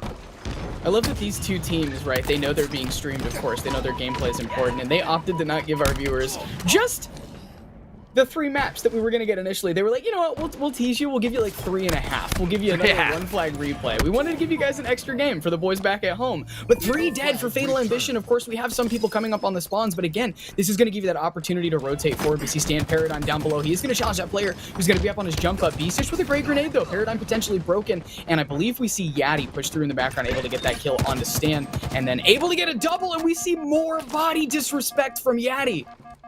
I don't know if we've earned that yet. I mean, these two teams are absolutely neck and neck. I mean, I love the body shots and I love the energy, but some of those are earned. Hative is going to go down. Yadi now slowly creeping through this. Team shots here. Paradigm's going to clean it up with the help of Claytron, and Fatal Ambition are going to have one down, and they pick up this player Cheeks in the inside here. The nade's going to be good, but the beatdown! The help from Sunny! Stripe Scenario, they've turned this one around! Again, we're seeing this wave, and of course with the great spectator mode that we have from Halo Infinite, you're able to see the player silhouettes. You're going to see all of those players collapse in a wave here. This is what I was saying that Fatal Ambition needed to do. We see 2 dead off of Fatal Spawn. Now, we unfortunately do have 2 dead for Strife Scenario now, and we are going to see a little bit of an overextension from Vader. This is what I keep saying is the Achilles heel for all these teams. They get a slay, and they don't have anyone positioned to cover the overextension that's going to be the spawn because they flood the base too hard. This overshield's pickup from Vader is going to be very big. He's able to get the kill. He gets a perfect kill, in fact, but the overshield isn't going to trigger. That's going to be in Stan Paradigm's pocket. I believe he was able to get that kill, and overshield falls once more. 3 dead for Strife. Fatal Ambition should be able to get this pickup, but the overshield triggers for Clayton. And this is their chance to fly. Forget about your flag. Somebody off spawn will pick this one up. Claytron putting some pressure out here. Sunny has to be aware of this. There's a player below. Yadi, the OS gets burned, but here comes the rest of his team now to reinforce this push one last time. Yadi gets the beat down. Claytron 6 feet under. Hative's gonna fall as well, and another failed push at a Fatal Ambition. That overshield is exactly what they needed because that was effectively a 5v4. You're a player with effectively double life, and they weren't able to utilize anything. Unfortunately, Claytron was able to push in with that overshield, broke that player, and it just wasn't enough. But quietly, efficiently, we have Beastish running that flag out. This is about the best we've seen a flag run almost this entire game. This is the point where we've seen it turn back over. So Beastish is going to be making a run. He has the shotgun in tow, though. The player's coming for the return. Beastish is going to make it to his big door, and the flag is going to make it in. So the players that are going to have to force this return cannot do a return around the edge of the big door. This looks like it. The flag is up with the balcony, but we choked the grapple at 1 shot. Hative's going to find it. Beast just needs to come alive in the backline. He's going to win the 1v1. The return's still going through. A triple kill from Hative, and he might be the hero they need. He is. Fatal Ambition. They do it again. Strife Scenario now. They're on the counter cap. They have to turn around. This is going to be dangerous. Fatal Ambition pulling this one through Bulldogs. Vader has that rockets. Is going to find Cheeks. He's getting through the halfway mark. Who is here from Strife to shut this down? It's nobody. It looks like that player, I believe that's Stan Paradigm rotating the flag. Hative winning a considerable one right here, though. That's going to be Vader taking incoming damage, but he's going to touch the flag. We're on board with Paradigm, and the flag hits home base. Fatal Ambition is going to walk away after not only an individual reset, but a replay for a best of 1. Not only did they tie, they tied again, and that's going to be Fatal Ambition walking away with game number 1. And what? The replay was maybe 7 minutes long? Yeah. That wasn't a walk in the park, Grayson. That was a stroll down a long river. That was crazy between both these squads, and the counter cap. Hative won that game. 100%. That triple kill at the end, getting the return, and the counter cap coming through. Vader making a heads up play by getting those rockets as well, so the players off respawn just have no chance to breathe. Map number 1, how long was that? 45 minutes? I think, yeah, that was purgatory for those players. That was a little never-ending hell. They just played Bizarre CTF for the rest of their lives. I don't know who they made mad. They held on for dear life, held on to strings. And it doesn't get easier, like we've been highlighting all game long. The winner of this goes to play Fnatic. So a game like that, you have to be a little bit worried. I mean, your Bizarre CTF, yes, it was close, but it needs to be better if you're going to take on a team of that caliber. And just to kind of reference teams who have made it through the open bracket, qualified for the Pro Series: Sentinels, Oxygen Esports, G2, as well as Anime, which is Solaris, or aka Solaris, you know, Flourish Lee's team. So a lot of teams already qualifying, and now these players fighting through the gauntlet. That is the losers bracket. And here we see 2 teams fighting for dear life. You know, and if I'm not mistaken, in the final teams that qualified, I believe off-screen Anime was going to walk away. I believe they clean swept status quo, if I'm not mistaken. Did. And I think we can get a thumbs up on that. But I mean, that's huge. I mean, that's your flame sword, right? I mean, That's a And pretty enable. dynasty roster. Yeah, exactly. That's an incredibly dynasty roster. But here's your triple kill in the replay on screen right here. And I'd like to note, not only was there a triple kill involved right here, we get the flag return from this player as well, and eventually the kill assist. So on Hativ's POV right here, not only did he kill 3, he contributed to the 4th kill and was the player that was able to get that full flag reset right there with his life. His life was worth the entire opposing team's roster in that one engagement.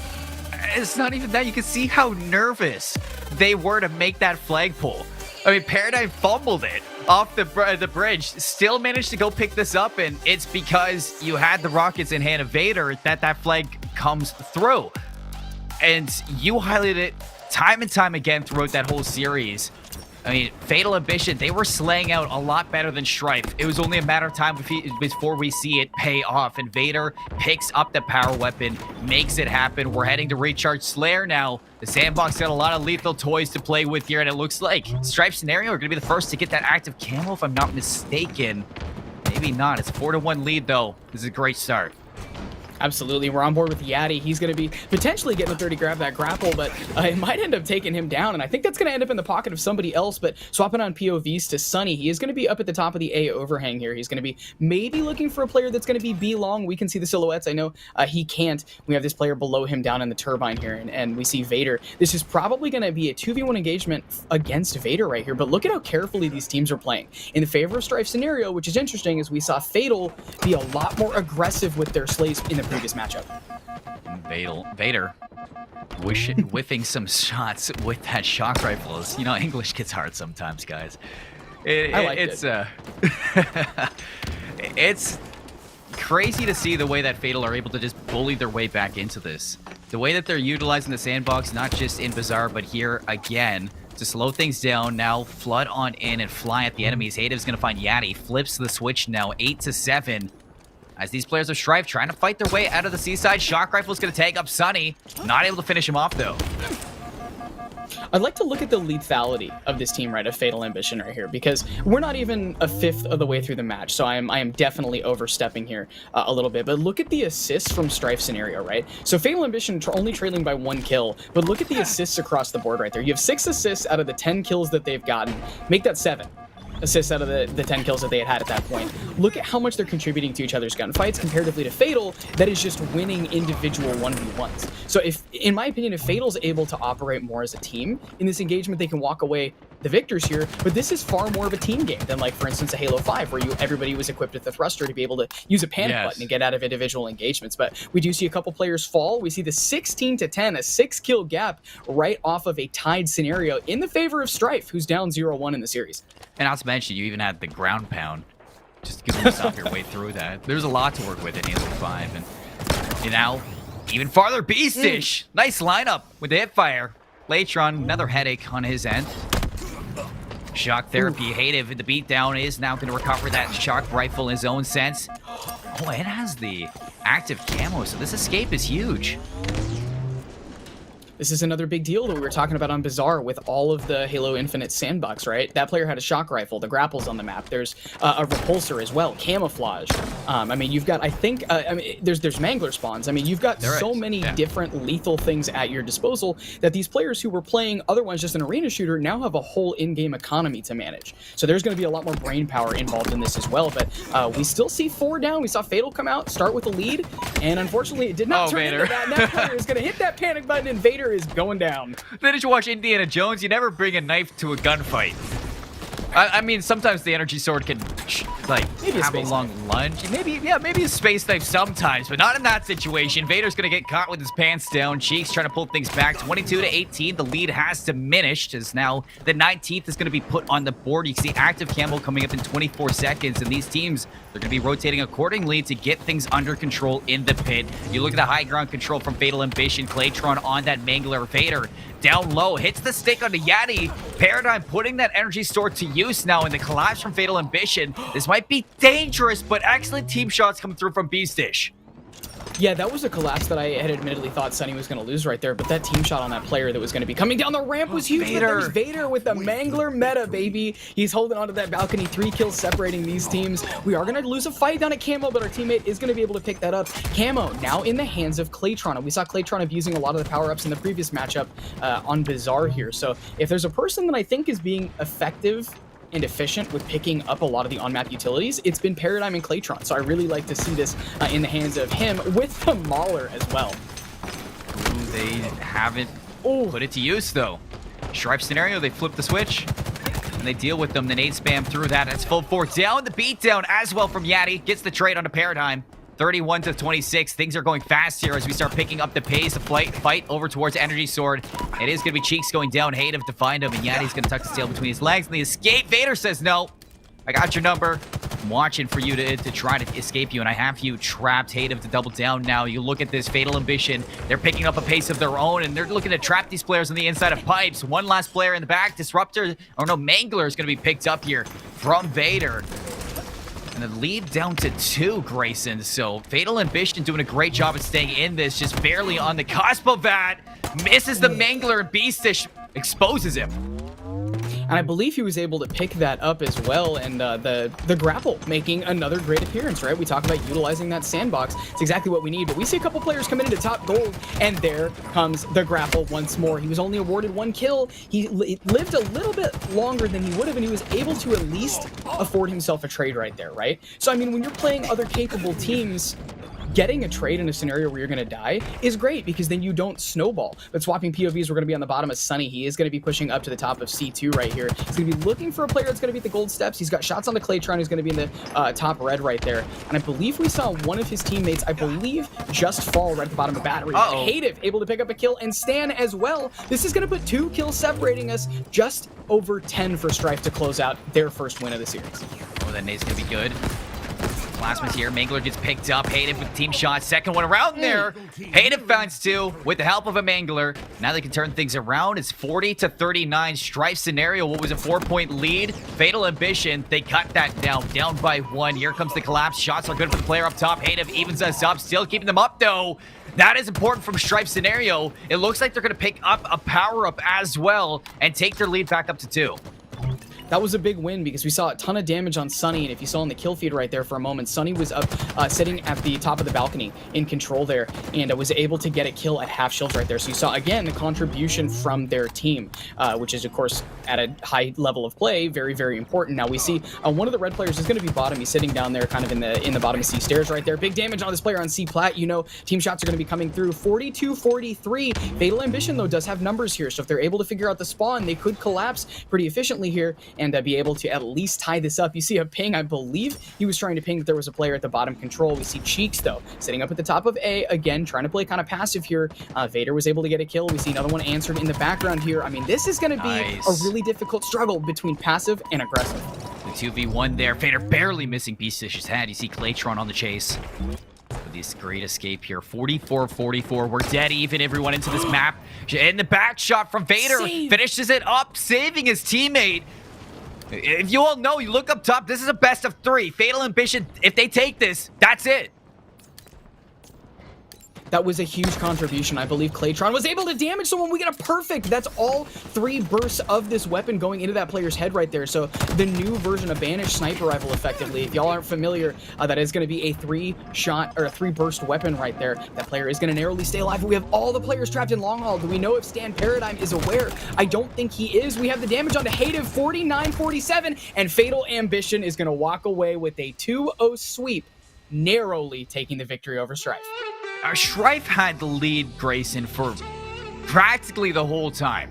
And then Fatal Ambition keeping their eyes distant, keep looking ahead constantly. They were down by 4 at one point, and they were taking the trades, making sure that they had that close coverage to make that comeback happen. And you can see just one opening that Vader provides with that shock rifle. 17-10.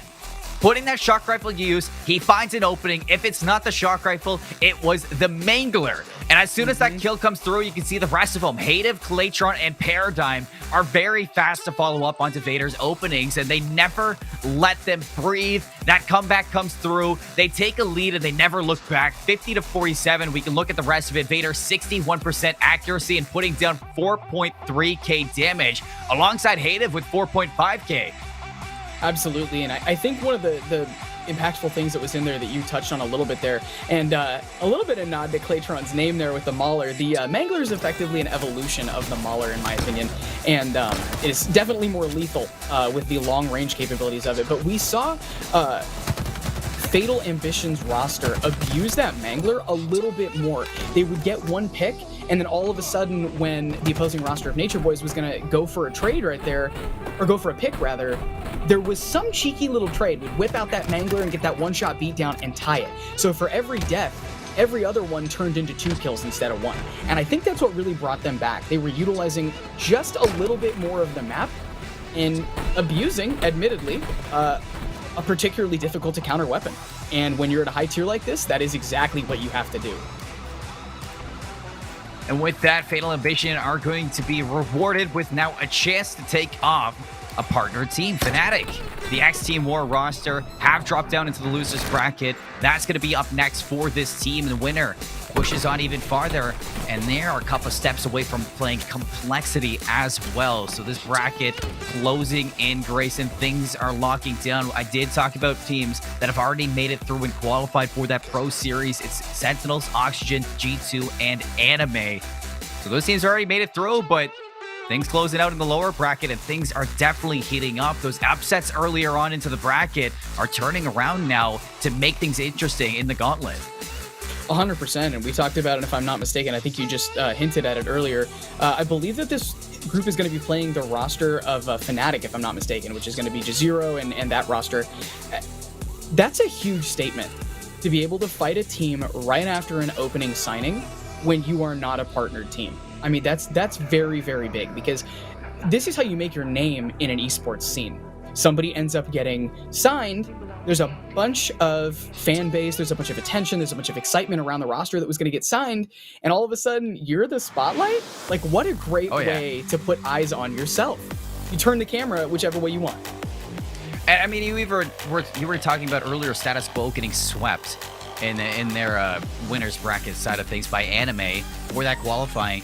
They're going to be down into the losers bracket as well. That's Flamesword and Enable and their squad as well. And they have a lot of notable names. They have a lot of things to kind of prove to themselves. And going through this, it's just going to make it even harder for these teams that want to qualify through the losers bracket. We do have more games coming up, but before that, we're going to cut to a break. Stay tuned for some more LVT production action here, covering the HCS open bracket. We'll see you in a bit.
flag taken.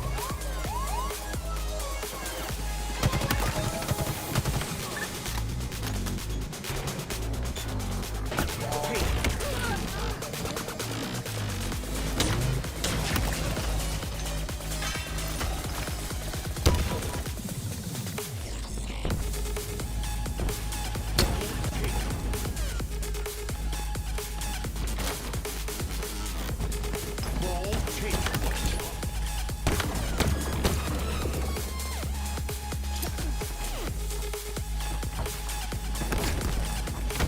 Ball taken.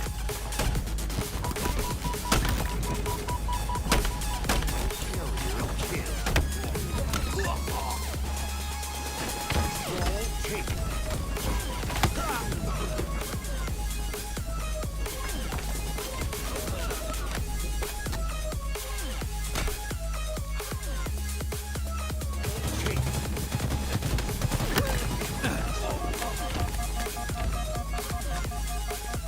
Ball taken. Ball taken.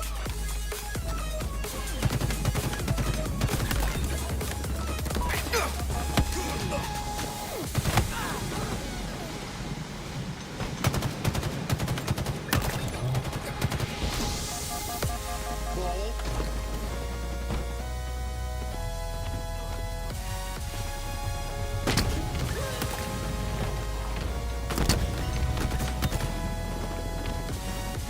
Ball taken.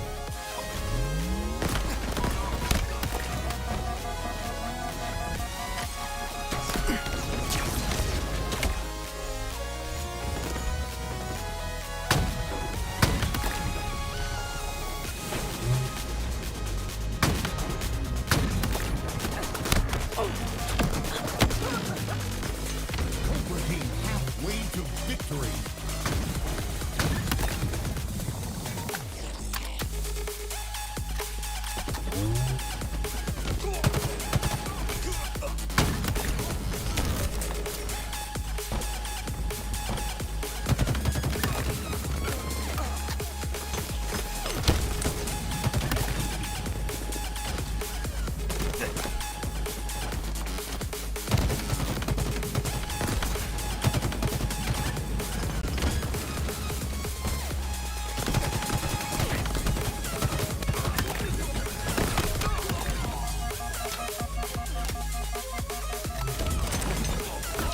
Flag return.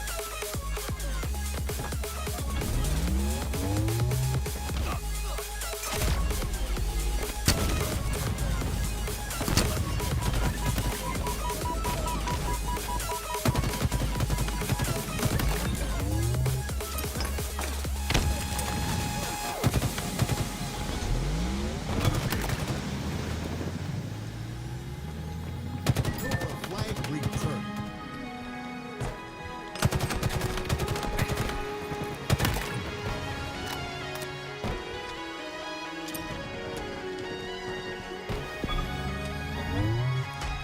Eagle flag return. Eagle flag capture.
head-on or something?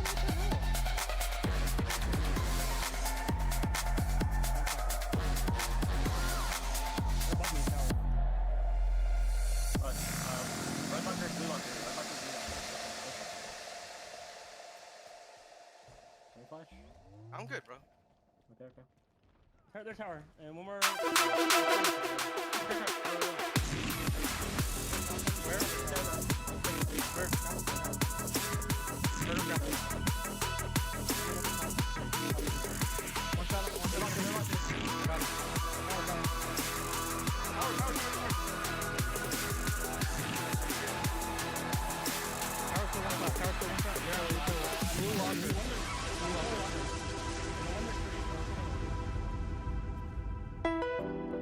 We're down two.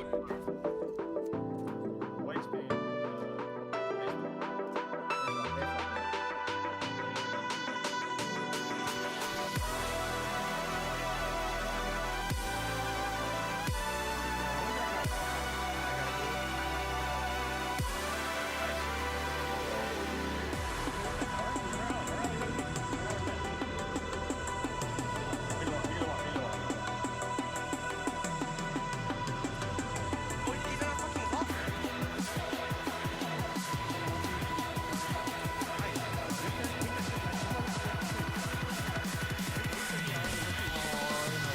What?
Cafe.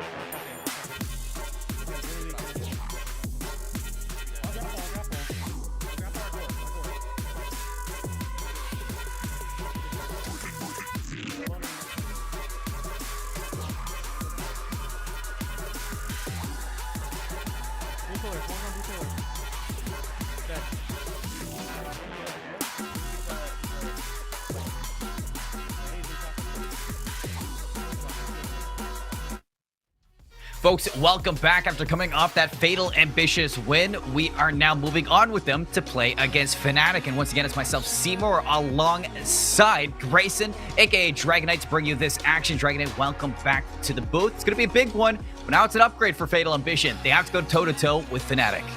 Absolutely, and the interesting thing I think between these two teams that we're going to see is like Jazero, Super CC, Septify, and Envor, which were recently signed on Fnatic, are going to be fighting some players that they would have played in Halo 5. Hativ is going to be one of the players that they would have played consistently, and Paradigm, on the other hand, is one that they wouldn't really know as a player that was coming from mostly MCC in the original Halo 3. We do already see a player down for Fatal Ambition, but we're on board with CC Evades, of course, one of the players from Fnatic, and he's unfortunately going to fall as Vader sends across top mid. And now we're on board with Vader with a sniper in hand. Wanted to see the snipes. Nice shot. On to one. A B side looking to get flipped now as the same thing happened to C. Looking for that A-B setup. Our Fatal Ambition. You get to see or Fnatic now rotating around through that open field. They're going for that. Oh, they're going for the OS, but Vader pretty sure just sniped it on down. Still, it's going to be picked up by Super CC, and now it's looking at Fnatic to pick up the pace. That was a huge snipe right there, though, and the skill gap for the sniper rifle in this game is arguably at the highest that it's been, period. The Halo 5 sniper had a lot of complaints because it was pretty hit scan, as Halo 5 was, and people think that this happens, but that's a nice double kill, including a perfect out of Super CC. He's going to be looking down for the players at the bottom of Beach. The players at the bottom of the tower pillars are going to fall, and they're going to rotate back. They have a trip cap in motion. I mean, even if one of these turns over, if they're only able to defend the two that they need, that is a great boost of points, especially this early into a game. I mean, we are literally a minute and 22 seconds in. Okay, Jazero hitting that no scope as well, crisp as it could be. But yeah, that triple cap, you know, I'm listening to Garrett in my head, keeps on hyping about having this triple cap on board, especially on a map that's so rotation dependent like live fire. Now Fatal Ambition scattered a little bit to try to secure a base of their own. A site looks like that's what they're going to want. They do flip it over, but here it comes. On the rotation, Septify to put some pressure on it, help with Super CC. They hop on the A side, and it looks like it's going to be flipped right on back. A-B setup, C site in control of Fatal. I'm really impressed with Jazero and his ability to stay alive right there. We saw him blinking coming from the B garage there, and he was able to just rotate down into the tunnel. His teammate pushed from top A to hold that player who was going to be out at scoreboard, and I believe got one kill and then backed him all the way off. We pick up a kill on the player who is at the scoreboard. We see Vader coming through the dummy door right here. That's going to be a nice two-piece from Jazero. He's still got overshields in tow. This is another thing that you'll see that sets high-tier players away from a lot of players that you'll fight, for instance, in matchmaking. You don't have to instantly trigger camo or overshields. That's a great way to utilize Halo Infinite's sandbox. One of my favorite ways to challenge is to be 2 shots down in a gunfight and click my little Iron Man chest, and all of a sudden, I am 4 times stronger than you. On 4 and Jazero, they collapse on the A side. Back into the triple cap. Now you see Hativ over at the B side as the spawns coming through for Fatal Ambition out into the field. Vader taking some shots from behind, tagging them up as could be. Vader does find one. Claytron is going to be a second. Hopping onto the Z side, using that repulsor. Get up top as well. It's a 2v2. Jazero has to give it up, though. C side's going to be flipped, but still, Fatal Ambition down at 13 points. They just can't get too under control. You have got to say something about the utilization of the repulsor right there. We're going to narrowly stay alive. We used our repulsor not only to get up to the bottom of the tower, then we used it to jump into top mid. We still have repulsor charges, which tells me that they're utilizing the sandbox a brilliant amount. We were able to use that to get the sniper rifle.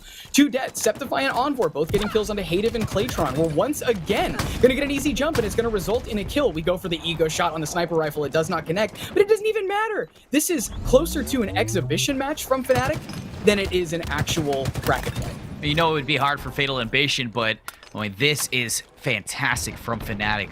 This is why they're a partner team, and this is why they're looking to make their way back into that Pro Series. Misses the hip fire, but you highlight how good Jazero is at maintaining their life. Goes back in for seconds. Hativ reads it like a book. Now looking to recover that sniper rifle. Looks like Vader was going for the B site. It is going to be neutralized once more by Fnatic, but Fatal Ambition, they're setting up to take this with Claytron setting up on a pitch. If I asked you if you had guessed that with all of those repulsor plays and the quickscopes and the overshield challenges and the individual 1v1s, how many times Jazero had died, you would not say 1. You would not guess 1. No. But we are swapping over to Hativ. Hativ's going to take a 1v1, and he is going to be able to win it, which does tell us something. Although this team is down significantly in points, they're not necessarily losing in individual gunfights. This is not to say that these are, quote, bad players. In fact, these players are very capable and very talented to have made it this far, but it should give you a testament to how good of a collective team that Fnatic is. Back on Jazero's POV, he's just playing his life. He already died once. He said, that's my limit. We're having an exhibition match. We got 10 seconds left. I'm camping out. I mean, this is a slaughter right now, though, from Fnatic, waiting for them. The patience is going to pay off. Excellent shots. The crouch spam onto Claytron. 3 go down, neutralizing the C-side with 9 points left. Hap on this triple cap. You earned it, Fnatic. And it looks like it's going to be live fire strongholds going the way of Fnatic in a pretty record time, you'd say. 5 minutes and 4 seconds still on the board. It's going to go through. Fnatic strike first. You know, I know that because that was a sweep, it seemed like they could just kind of do whatever they wanted, but I really like Jazero's play at the end, because for those of you that are matchmaking warriors or folks that haven't really had the opportunity to get to play on a LAN, as we've only really had one in Halo Infinite. I mean, you've got the Bamalan boys, the Michelin boys, and all those guys, but I really loved the rotation and not giving up from Jazero. Jazero knew they were going to win that. There's no chance for me that they were going to lose that. But I loved here at the end, because not only did we bait those two players into top mid, there was a little bit of respect for the opposing team. He knew they earned their seat. But we went into A to get that cap on the off chance that an opposing team would spawn on an objective. Yes. And if you look right now, they start to cap B. That could have been some dumb hang on by a toenail engagement right there, but they forced the flip even if their team didn't win that 1v1 at B. And the rotations from that, I mean, there was not that many, or there wasn't that much objective time for the Fnatic, because they didn't really need to hold on to things. They were rotating accordingly, taking the gunfights that they wanted, and overpowering their opponents. So we're hopping over to Bizarre Slayer now as our map 2 after a dominant 250-13 win. I mean, Fatal Ambition, their Slayer was a little bit shaky as well. It wasn't as perfect as you would hope it to be against their past matchups. So against Fnatic, they're going to have to pull out all their stops, reach deep into their playbook right now, and try to take Fnatic to a map number 3. You know, we did get some confirmation that Stan was on particularly high ping right there, so that may have contributed to that loss, but I mean, such is the COVID online life. I mean, unfortunately, that is something that we're going to have to take into consideration with online games. But swapping back to Jazero, a little bit of our highlight player from the previous game, we get a pretty easy overshields.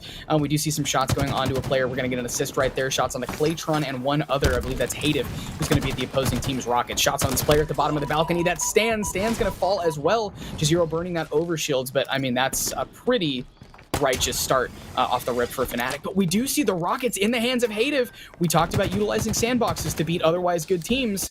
The Rockets is a pretty good mediator, if you ask me. Well, I mean, should be guaranteed 2 kills. I like the way that he's using the grapple to work his way around the map as well, to use those rockets aggressively, taking a shot from behind. The nade from Jazero finishes it off now. 2-point lead for Fnatic. Jazero is going to play back into the vents, allow his teammate to clean things up. Dynamo Grenade's not able to stretch to that player. And you see Claytron trying to finesse their life up top. Here comes the nade spam. They know he's back there, and Claytron can't live from that spike grenade. The collapse is going to be out. Stan Paradigm's able to find one, but Hative now in a 2v1, and an help from Vader is going to be huge. You know, only 2 kills down. I mean, we can make jokes about the previous shutout as much as we want. Beautiful grenade to close that out. 7-10. Fatal Ambition just barely trailing, but this definitely looks like a different team. We were seeing almost an exhibition match in the first round against Fnatic, and Fatal is absolutely standing tall. If you ask me if I could go 7-10 in a Slayer against Optic per se, absolutely not. Not 1 second, not 1 minute of the day, absolutely not. I wouldn't. So this is a great testament to these players for being able to closely answer back. I mean, you said it yourself, it's not like these players haven't been here before, haven't been in a situation that's high pressure. Fatal Ambition now 7 points down. Fnatic doubling them. They need to pull things back a little bit. You got 4 seconds on the overshield. Fnatic, they know that. Their win condition is going to be set there to get this power up once more. Paradigm's going to find the opening. Hops on down. Can he get it popped? No, he can't. Overshield now going to be down. Hative's turn for the 2-on-1. They collapse accordingly. Vader now here to make a clutch play with Claytron, and somehow they walk away with that overshield. We're still only 5 down, but that's Claytron. We had talked about this when we saw this previous matchup when Fatal Ambition was playing, I believe it was the Nature Boys, and we saw Claytron effectively abusing a lot of the tools on the map. He was the guy who was always getting the power up. The camo, the shots come in, and Envor is gonna fall. A very, very difficult trade there, but we see 3 down from Fatal Ambition. What was once just, I believe, 3 kills separating these two teams has now gone back to 7, so almost a full roster's worth of lives. Racing out with Rockets coming up as well. Fatal Ambition, they were able to get this time around. Claytron pushing in. Look at the team shots coming up from Jazero. Vader's going to fall victim to that one as well. Back up top. Excellent movement out of Super CC. down and up in the meantime. Getting rid of those spike grenades, and the reward should be this Rockets, the beatdown. Oh, Hative. Luckily, Jazero is there. Rockets don't get played. Still 2 in the chamber. And now Fnatic with control of that. You can push this lead out. That was definitely a huge play. On board with Envor, however, and on board alongside Super CC, Septify, and Jazero. This is mostly a group of primarily Halo 5 competitors, and they played at the top consistently in a ton of online. They broke into the pro bracket consistently. I mean, there is 100% reason for Fnatic to take this roster, but swapping to Septify is going to be putting shots onto the player on the bottom of the market. He's looking around to try to see where he went, checking his big door. The assist does come through. Claytron, though, with a great angle, but it looks like Jazero is going to be able to collapse on him from a call-out, and exactly that. Look at the assists across the board on this team. Tell me what you see from Fnatic. And you're seeing that everybody is putting up damage for them. Not just 1, maybe 2. All 4 players putting the things through for themselves in the assist category, taking up everybody that they see. Zero trying to stay alive. The nade spam Hative finally able to take him down. It's a 10-point difference here for Fatal Ambition trying to climb back. Mount Everest active called it earlier into the day. It's going to be hard to make your way back into this one, but Fatal Ambition, I know this roster, they've been here before earlier in the past, but that overshield is not going to help. The beatdown from Septify keeping this 10-point difference, and now to collapse on the rest of them. You know, when we were looking at that math earlier, I believe that was 16 assists for 30 kills, which tells me that every other kill on this roster, someone has contributed to a team, which is absolutely massive. That tells me that these guys are playing as a groupie. In fact, you guys may have seen that viral tweet that's going around right now that says, you can lose as a team and be a better team than someone you lost to because you stay together. And I think that is a huge, huge thumbs up to Fnatic. And that tells me a lot. You talk about the synergy from both of these teams. I think the players on Fatal Ambition are so capable, but Fnatic is just a great group. And I think that's huge. But 25-37, I mean, we're seeing the lead stretched again. 12 kills separating these teams. The Palpatines come through. I think maybe even a little bit of self-damage on Stan right there. And I believe that was Jazero who was able to get that pickup, leaving us almost at 40 kills to 25. Almost at that, in fact. Now the home stretch for Fnatic. You know, it's something important that you expect a team of this caliber to take care of Fatal Ambition in relative ease.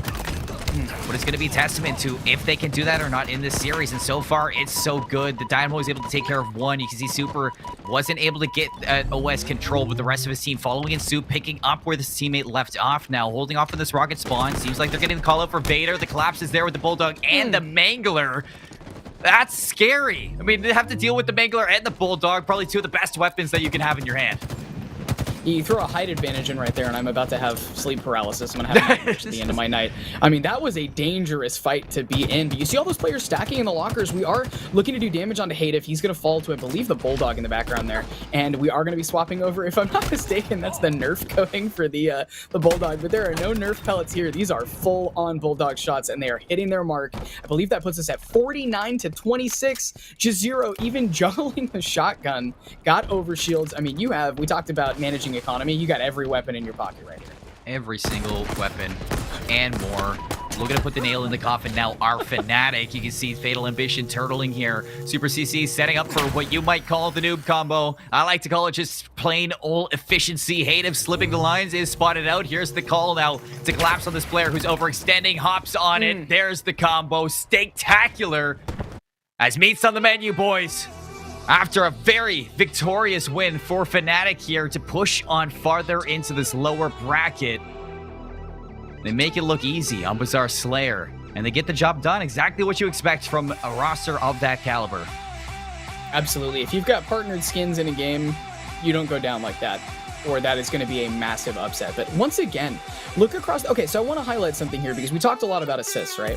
We saw 50 and 27. I'm actually really impressed with the assists on the Cobra roster, on the Fatal Ambition roster, because for how few kills they had towards the end, they were contributing to each other's gunfights. That wasn't necessarily my teammates let me down. That wasn't necessarily one guy was hard carrying and everybody else was doing certain things. I mean, with the supposed ping issues that Stan was having, all those guys were contributing on their roster as much as they could. And I think that says a lot when you're down significantly, that you stick it through, right? We would see a lot of Halo 5 towards the end of its lifespan. Players would just quit. There were egos involved. I mean, somebody was like, you just quit. And I really like to see that not only did the roster stay it through, they weren't doing any cheeky little shots at their teammates, they weren't blaming someone. I'm pleased to at least see them contributing to each other. And in the end, I mean, one thing we wanted to see from this Fnatic roster, because it's not over just yet. We look back at the replays, you got complex. You still have to play actually one before you reach complexity. And if I take a look at the bracket, let's take a look at who it is. It's Fierce versus Mouse Handicap going up against each other to see who plays Fnatic for a chance or a shot at complexity. And that's going to be a big one. The fact that complexity and Fnatic have to play each other for a chance at a pro series, two namesake teams, two namesake organizations. That's crazy. I mean, the amount of upsets leading to this one inside this bracket, this open bracket. I mean, the storylines aren't even done, Grayson. I mean, there's plenty of Halo to be had to see who qualifies for that pro series at the end of the road. We're not going to get that Aquarius Slayer as we look back at the series. Just a recap, Fnatic looking good on Live Fire Strongholds, 250 to 213 or 250 to 13. It was a stomp. It was disgusting from their own hands. Most importantly, you're highlighting the team play that they have, the way they work together. That's what reflects the storylines that we have. 100%. And I think, I mean, there's a reason that Fnatic ended up, or that this roster specifically ended up on a partnered org. I mean, exactly as you said, they've got one round to go until they fight complexity. I mean, you're going to see a partnered org take out a partner org in the losers bracket. I mean, that's huge. I do want to say right before we end up going to a break here that the final teams that are qualifying, again, for those of you jumping in chat here, is Sentinels. Oxygen already made it. G2, Anime, which is Solaris. That's Furious' roster. So that's going to be Exodia, Gold Star, and JK. So, I mean, you got to say that these guys are having to stand up to some of the colossal titans of the industry in Halo Esports. Plenty of teams to go through. We've already named quite a bit inside the lower bracket. We're going to head to a break, like you said. When we come back, some more Caster musical chairs. Looks like Active is going to have to hop back on the desk. Stay tuned for some more Halo. Plenty to go through. See you in a bit.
Return. Eagle flag capture.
Nearing victory.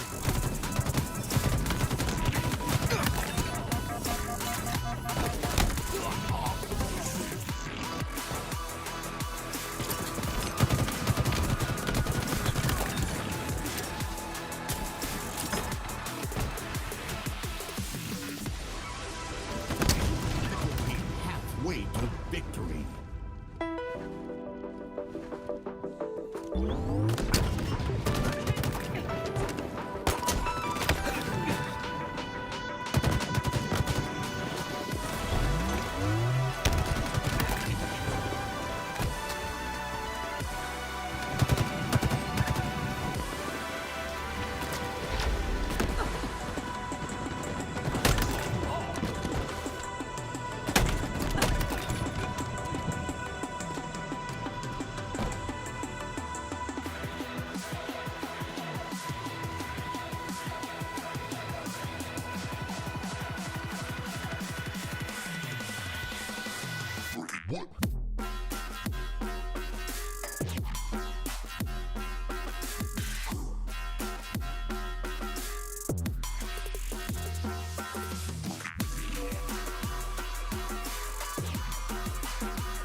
Stronghold captured.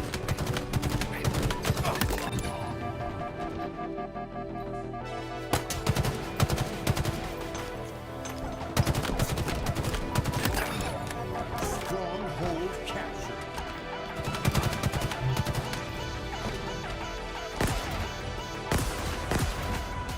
Stronghold captured.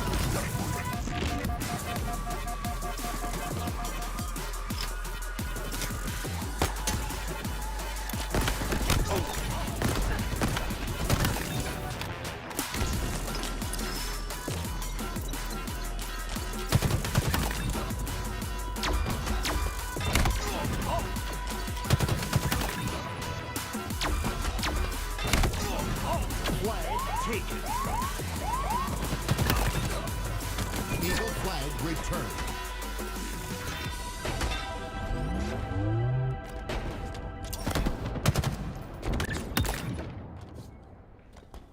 Flag taken.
return.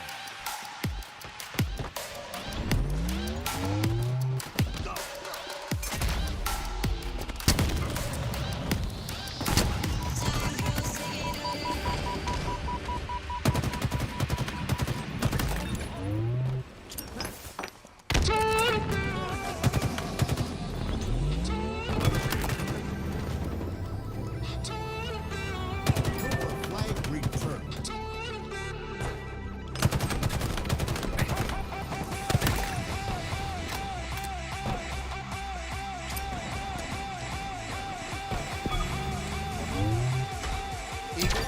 returned.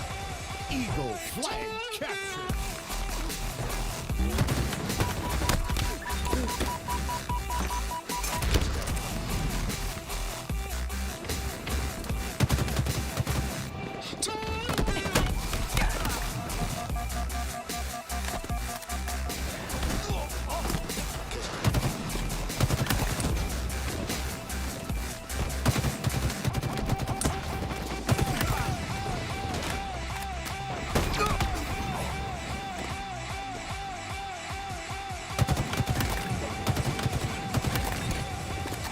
Flag taken. What's going on, guys? Welcome back to the LVT HCS Open Watch Party. And today we're going to get into a great match, Fnatic versus Fierce. But first, I want to bring on my co-caster. That's going to be Grayson, aka Dragonite. How you doing today, man? You did well in the last cast. Thank you. I'm doing great, man. I'm glad to get to stand up with someone of your stature, coming in at 5'7". I know you got a little leg room on me, but I'm glad to be here with you. And it's going to be a fun one. We've got, of course, Fnatic versus Fierce. They're loading into their game right now. This is losers bracket number 9. And of course, this is going to be a big one. Fnatic's got to move on. Their last match, pretty easy. Honestly, they kind of skated by, and I think they're going to do the same here. I mean, this team is picked up by Fnatic for a reason. Of course, here's our series layout on the screen. Absolutely. And you look at going to Recharge Oddball, right? So already Recharge has a lot of utility. We talk about the grappling hook. We talk about camo. You've got repulsors, sword, shock rifle. I mean, mangler spawns. There's a whole lot to use at your utility, but you throw an objective variant in there as well, and you make it even more difficult. So not only do you have to monopolize all of those on-map tools, you've got to juggle a ball around as well. And that's going to be so hard. Fnatic, to me, stood out after their previous game, but I mean, Fierce made it here for a reason as well. I mean, that roster of mostly Halo 5 players is definitely solid. 100%. The winner of this actually goes on to play Complexity in round number 10. And, you know, Complexity and Fnatic, I mean, one of them obviously part of the other one not, but they're both here and they're both playing for that Pro Series, you know, that Pro Series tournament next week. I mean, that's kind of crazy. I really didn't expect to see both of them kind of fighting it out for that. I think they're both really good teams. Honestly, in my opinion, we're going to start with this game first, but if Fnatic can get past this team and Fierce, I think, you know, Complexity is going to give them a little bit of a trial. I think they're going to have, you know, it's going to be a close match in my opinion, but you know, shifting focus to this one on Fierce, we've got 2 Galaxy, Nox, Crexy, and Neuronical. A bunch of Halo 5 players. What do you think about these guys? You know, it's so funny to see the Fierce roster play the Fnatic roster, because Fnatic was also mostly a Halo 5 roster. You would see Jazero in a ton of matchmaking. Super CC, Envor, and Septify have kind of been on and off in rosters together throughout almost Halo 5's entire lifespan. So this is going to be a bunch of folks that played each other just in a different title pretty consistently. And I have to give a little thumbs up here, because of course Fnatic was good enough to get signed to a partnered org, which is a huge deal. But Neuronical is a standout player from Halo 5 for me, because that kid does not lose gunfights. I mean, you can see Neuronical ego challenge snipe down like hanging upside down, and he'd somehow win that gunfight. Like, I want to put a lot of eyes on him prior to us getting into this game. Yeah, definitely. There's a lot of individual skill on the side of Fnatic as well. I mean, these guys, I'm so happy that they got picked up. I was looking for a Fnatic to pick up a roster for so long. Of course, a lot of people were trying to get them to pick up that EU squad, but unfortunately, they, you know, in an interview, they had mentioned they wanted to stick to NA. They wanted to get some young players, some young standouts, and Envor. I mean, this entire team, but Envor being that kind of young standout. I really do think that this team's got a great future. Of course, you know, sticking to this roster, Fnatic being one of the biggest orgs in Halo right now, it's just great to see them pick up, you know, wanting to pick up the players that are kind of up and coming, the young players, and honestly just have a really bright future ahead of them. 100%, and I think what's really cool about the Fnatic signing is that I think Super CC and Envor had been trying to play as fill players on some other teams. Like I believe one of the two of them filled out for the KCP when they were down a little bit. I think it was Super CC who filled in for Manny previously, and then would go back to just playing on groups of 4 and ended up getting shaded. And it's really cool to get to see some of the folks that I thought were down pretty bad be definitely not down bad and be on arguably one of the coolest and I think aesthetically greatest teams in Halo's previous history. And then on the other side, you see Fierce, which is again a group of players that were able to play in the Pro Series online and were able to play at such a high tier that they were considered borderline pro. I do like Neuronical's little Fnatic logo right there. I think he might be trying to finesse his spot onto that roster. I mean, I'm guessing the Fierce paycheck versus the Fnatic paycheck might be a little different.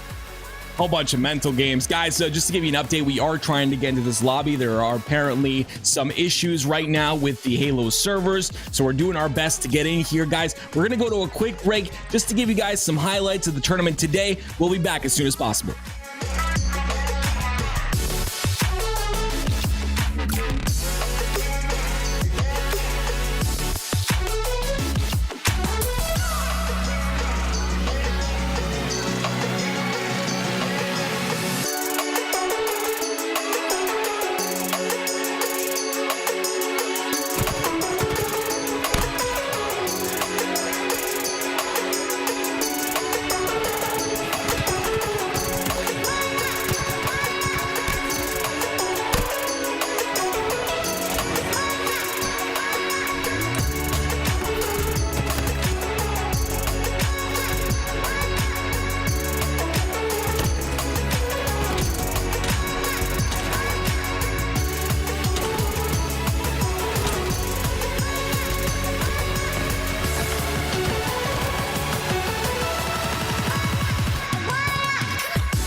It's over. FaZe Clan has done it. 3-2 over the Pioneers. And guys, if you didn't see the game 5, well, I don't know what you missed because Bounds, he did it all. I was seeing some, a little bit of disrespect at the end, Bound. How does it feel? A lot of shit talking going both ways. How does it feel to finish it out in game 5? Dude, to win in that fashion was great. We lost the overtime bazaar. We kind of lost full, but we regained fast. And to win those next 2, especially the game 5 by 20, 23 kills, whatever, it felt amazing. It was a great feeling. Really a statement game. You guys have had a bit of a rough start to the tournament. Lost 3-0 versus G2. You come back today. You get it done. 3-2 versus G2. You've been running through this bracket. How does it feel? This is your first LAN. You had a bit of a rocky start, but now you're playing for top 4. What does the regame look like? How are you able to do it? It feels amazing playing on LAN for the first time. I mean, people literally die instantly, so you have to play the game kind of a lot different. Online, I'm more of like a finesse player. I try to finesse the movement, all that shit. So just being able to just play as well as I can, and I know we started off rocky, but we're really putting it together, and I feel confident whoever we play next. All right, hey, for years, you've been around in the scene. Everyone knows you're the cracked out god. We've finally been able to see your face. You're here at your first LAN. People have been seeing you, dapping you up, all that fun stuff. How is this for your first LAN experience? Dude, it's awesome getting to meet everyone. I've been cool with everyone forever. I never thought myself I'd come to a LAN event, but the opportunity to be on FaZe was too good to pass up, and especially with my teammates, I had to take the chance. So it's been awesome so far. All right, well, you can hear it behind us. You play the loser. Who do you want? Optic or Sentinels? I mean, you play the winner, Optic or Sentinels. Who do you want to play? I'd rather play Optic just because Optic is, they're kind of known for being the best team right now, and they're also trying to film themselves. Things with Sentinels too, they don't even have Royal too, so it's kind of like, but yeah, I'd rather play Optic for sure. All right, what team do you think is your biggest threat? You guys are trying to go all the way. What team do you think looms the largest? You have E United, Cloud9, and potentially Optic and Sentinels in your way. I'll say Cloud9 because when Cloud9, whenever they're feeling themselves, that's when they're usually at their best. Whenever they have any self-doubt, I feel like they're more easily beatable, especially. But yeah, I'll say Cloud9.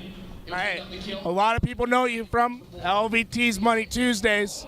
They had seen you play with Renegade all the time. I have to hear it from you. Who's the better player? Is it you or Renegade in twos? It's Renegade. No, I'm kidding. No, it's me. Me and John, especially towards the end of Halo 5, I was kind of destroying him a little bit, but that's in the past. This is Infinite, so I'll say John, just because John, for the most part, was pretty good. Seriously, John was probably the best twos player, him or Shotzi. Humble. Humble is the only word to describe it. And now, I want to see some Money twos in the future. When are you going to start going on the 2v2 grind in Halo Infinite? I played twos a little bit in this game. It's all right. I mean, there's so much stuff on the map with the Mangler, all that stuff. So it's a little newbie, but I think after this event, we'll probably start playing twos just because we're all grinding for this event with how little time we had. So probably after this event. All right.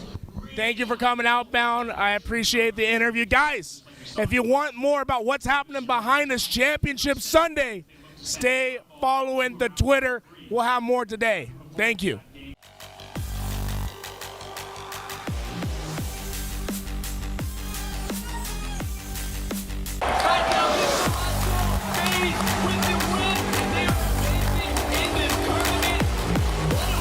LBT Productions, we're back. Guys, 3-2 on the main stage. Getting it done in game 5. Hey, I gotta feel you real fast. Oh, man, that's icy. Oh, dude. Whew. Hey, that was crazy. Now I know we'll get to the series, but we have to talk about the game 5 repulsor. You blew Ola off the stage. Talk about what that. Yeah, it was Ola. It was Ola. Honestly, my teammates called out that he was there with Repulsor. I knew I had one, and I knew I had the better angle, so I waited for him to push me. And then when he pushed me, I feel like it was pretty far away. I got really lucky there, a little bit, but I think I made a good play there because I put my back to the wall. He did not have his back to the wall. So, hey, you guys go up 2-0. It looks like you're going to do it in a sweep. You get everyone nervous. You drop the next 2. But then, hey, what happens in game 5 for you guys to come back so strong and make it look like nothing happened? Well, game Game 3 and 4, I think Stellar would admit this. Like, he didn't have the greatest games. I think something was like going on with his Xbox. He was having some tearing. He said it was really hard to aim. But after that, he quit his build in Game 4, and then going into Game 5, like, they won the start. Like, they owned us at the start. I think we went down by 7 kills. But I said, like, we're fine. Like, let's just slow down the comms. Like, we got to work together. Like, everyone stop dying. I have Renegade actually just raging in my ear. I was like, come on, John. Like, we know what to do. Like, let's do it. And we clutched up, came back, and we won by a pretty good margin at the end of it. Well, hey, you guys clutched up, you come back, but you brought it up. You were playing on PCs all year, getting ready. Now, you're on day 1, you're on PCs. Day 3, on Xboxes. How you feeling about it? Is it making a difference, or you wish you were on the PC still?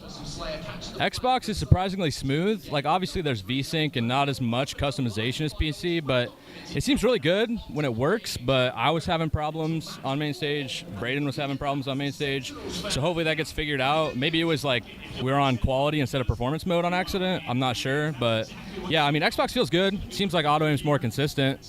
But I think PC, because of that inconsistency, low-key has a higher skill gap. That's interesting. You're not the first person to say that. I think that's been the general consensus. Now, one thing I had to bring up, you're in grand finals. I think you guys expected yourselves to be there. You yourself have a lot of detractors. They say you're not Shotzzy, you can't do it, you're not going to win. Today, you're proving the haters wrong. What are you going to do? How are you going to react after you win this? The way I see it is, yeah, I'm not Shotzzy, but me, Braden, and Kevin have all teamed in the past, all been super good together, but we just needed, like, that main Slayer. So we're just unleashing Renegade. If anything, like, Shotzzy and Renegade probably, like, even each other out a little bit, but if you have someone like me, Renegade can thrive in somewhere else, and then I can do the other stuff that he doesn't want to do. So I'm totally cool with that. It's been absolutely awesome, and like I've always performed. So people like talking smack, like saying whatever. I'm not Shotzzy. Yeah, I'm not Shotzzy, but I'm a really good player too. So exactly. I don't know what they're on about. Hey, Penguin's Penguin, and guess what? First event at Halo Infinite, it could be Championship Penguin. You guys are looking incredible. Stay tuned. Twitch.tv/Halo. You're gonna see him on the main stage in the winners final versus E United. Hey, E United. Ryan Noob came on here. He said, Cloud9's our better matchup. We want them. We wanted you guys to win. They seem to be really confident in their ability to take you guys on. They think it's going to be a little bit more of an easier time versus you guys against then Optic Gaming. What do you have to say against that and Ryan Noob? I think they do match up pretty well against us, at least in scrims. I don't know if we played them in a tournament, but honestly, the way they play, like, just pisses my teammates off, especially in scrims when it doesn't matter. So maybe that's part of the reason why they feel like their matchup is better, is because we aren't necessarily playing our best.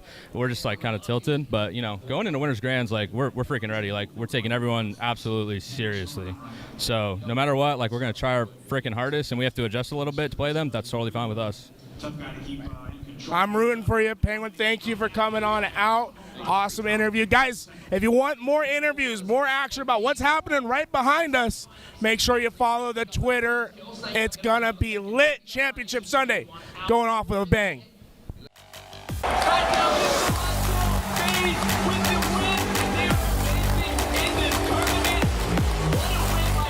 Guys, we're back 3-1 on the winner's side. It happened over at Bravo. I don't know why you're not up there. That shit was crazy. Ryan Noob, you did it 3-1. How you feeling? You got either one of these two coming to you, Cloud9 or Optic Gaming. Are you ready? Oh yeah. I'm excited to, like, Cloud9 are up 2-1 right now. I really want to play them. I think that they're our better matchup. Optic are really strong, but if they're going to lose to Cloud9, I'm excited for our final match.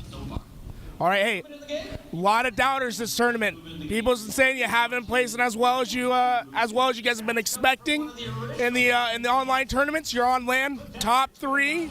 How does it feel to prove all the haters wrong? It's nice. I mean, we got a good bracket. I'll admit it, but we've beaten everyone we should have, and we're top 3 now. And now it's time to prove ourselves here. Hey, everyone's been talking about it. You've been practicing on PCs. You've been ready for PC. You played PC game day 1. Now you're on the Xboxes. How does it feel? Is it a little bit different? You like it more? You like it less? Do you wish you're still on the PCs? I don't care. Everyone always asks me, what's my opinion on this? What's my opinion on that? I don't care. I'm here for the strategy of Halo. I try to figure out how to win, and I go execute that. shooting doesn't matter to me. I don't care if I miss every shot. I can still probably win. I mean, not against these guys, but you know what I mean. You know what I mean. That's someone that came to win. I love that attitude. I think you guys have the potential to get all the way. The question is, what's the strategy in the next game? You guys look really dominant throughout all your objective games thus far. You guys are playing really well as a team. What do you guys credit that to? What's clicking right now with you guys to be playing so well? I mean, I have to chalk it up to how much practice we had going into this. We played more than everyone. I think we played double the games of every single person in scrims, and I'm really happy about that. And we've shown that that's why we're really good. Right now, we're getting a little hectic. We're getting, I mean, it's the finals of a tournament. We're getting excited. So we just have to calm down, not have stupid deaths, and we'll win. I was listening. I was sitting over there at the Bravo station. It was getting a little chirpy. You know, we're seeing a little bit of the Ryan Noob that we've known from before. What's the shit talk going like today? You got anything planned? Anything special for these guys coming up next? Oh, I'm focusing on what I need to do to win. I got excited at the end. I got a nice double to win it. Got me hyped, but nothing against other teams. Never, never, never, never. Well, guys, you got to look it up on Twitter. He's going crazy over on the side stations. We're finally going to see him back on the main stage. I'm excited for it. Hey, you know, maybe we'll figure it out real soon. Cloud9 are Optic Gaming. They're coming up next. Make sure you're watching. Stay followed to the LVT Twitter channel to make sure, hey, you get all the updates on the championship Sunday. Thank you for the interview.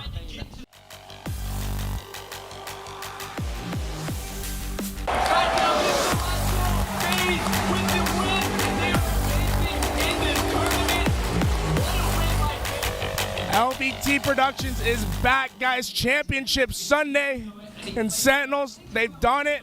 They win 3-1 versus Ascends. How'd you feel, the EU guys? First time really playing them. How'd you feel? Did they really match up to you guys? I mean, yeah, they matched up well. Like, we're kind of like a setup team, and they're kind of like super scrappy, just running all over the place. We kind of knew that going into them.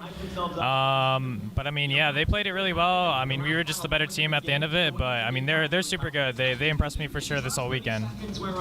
Obviously, everyone's thinking it, right? You lose Royal 2. He's at home. He's doing his watch parties. Formal's here. Not much practice. How's the squad been? How's Formal adapting?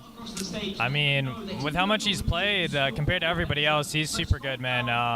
We were super happy. Obviously not happy losing Royal 2, but super happy being able to get Formal as a replacement. It's kind of like best case scenario for us. So, I mean, yeah, the team's feeling good. We're vibing.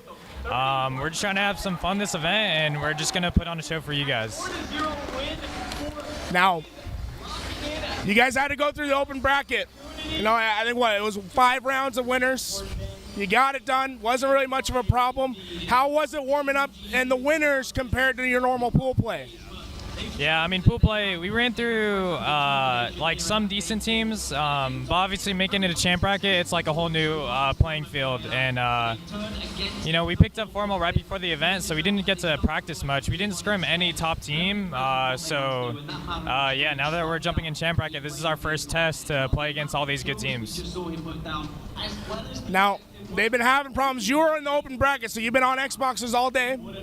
Obviously, you play at PC at home. You've been told you're going to be playing at PC. You get to the venue, you're on Xboxes. How's the difference? Do you prefer the PC? Do you prefer the Xbox? How's it been this tournament? Yeah, definitely prefer PC. It's honestly not that bad to play on Xbox. Once you play on it more and more, you get used to it. But I mean, yeah, I feel like everyone's kind of like well acquainted now. There's less game crashes and stuff like that, so it's good for the event itself to run smoother. It is what it is. Hopefully we can figure stuff out moving forward, though. But yeah, I mean, at least we have the Xboxes here, so we're able to switch. But yeah, I mean, it's been fine for the most part. All right. Hey, I think the series isn't over yet. Space Station's up 2-1 versus Team War. Who do you want to face? How are you feeling about your next match? Feeling good. I mean, I don't care who I play. If I play SSG, it's a good match because that's Formal's old team left right before the event. And if we play the other team, that's actually Mikrin's team. He's coaching that team, so I would love to play them. Either way, it's going to be a good match. All right, guys, stay tuned. Follow LVT Productions on Twitter, Frosty. Thank you for coming on out. It's been great. They're going far. Losers bracket run starts today. Hey, stay tuned.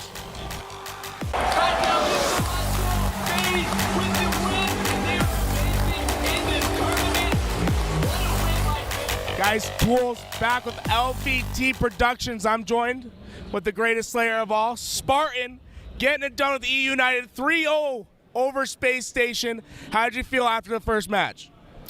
Really good, man. It's funny you say Slayer because like normally I do, but man, my teammates are just freaking torching this event. Like, I don't know, it's like easy. I don't even have to do anything. I'm just like running around the map, having fun, and my teammates are out here just killing everything, and I'm, you know what? Screw it. But it feels good, man. Feels good. We're top 6, and we play KCP tomorrow for top 3, and I'm just, you know, we're just gonna keep up the groove. So far, breezing through the open bracket. I mean, through the championship bracket. Like you said, KCP's tomorrow. Yeah. They had a pretty strong showing today. How are you guys feeling? Another easy game, or how are you guys preparing for KCP? Definitely not an easy game. I think they've proved that, you know, like they made it to top 6, right? They've upset a couple of teams, and definitely not taking them lightly. We struggled with them online, but granted, you know, they were all 4 at the same house playing us, and we're all across the country. So we're taking that with a grain of salt. We're just going to go in, we're going to play our game, and, you know, we're here to win on Championship Sunday.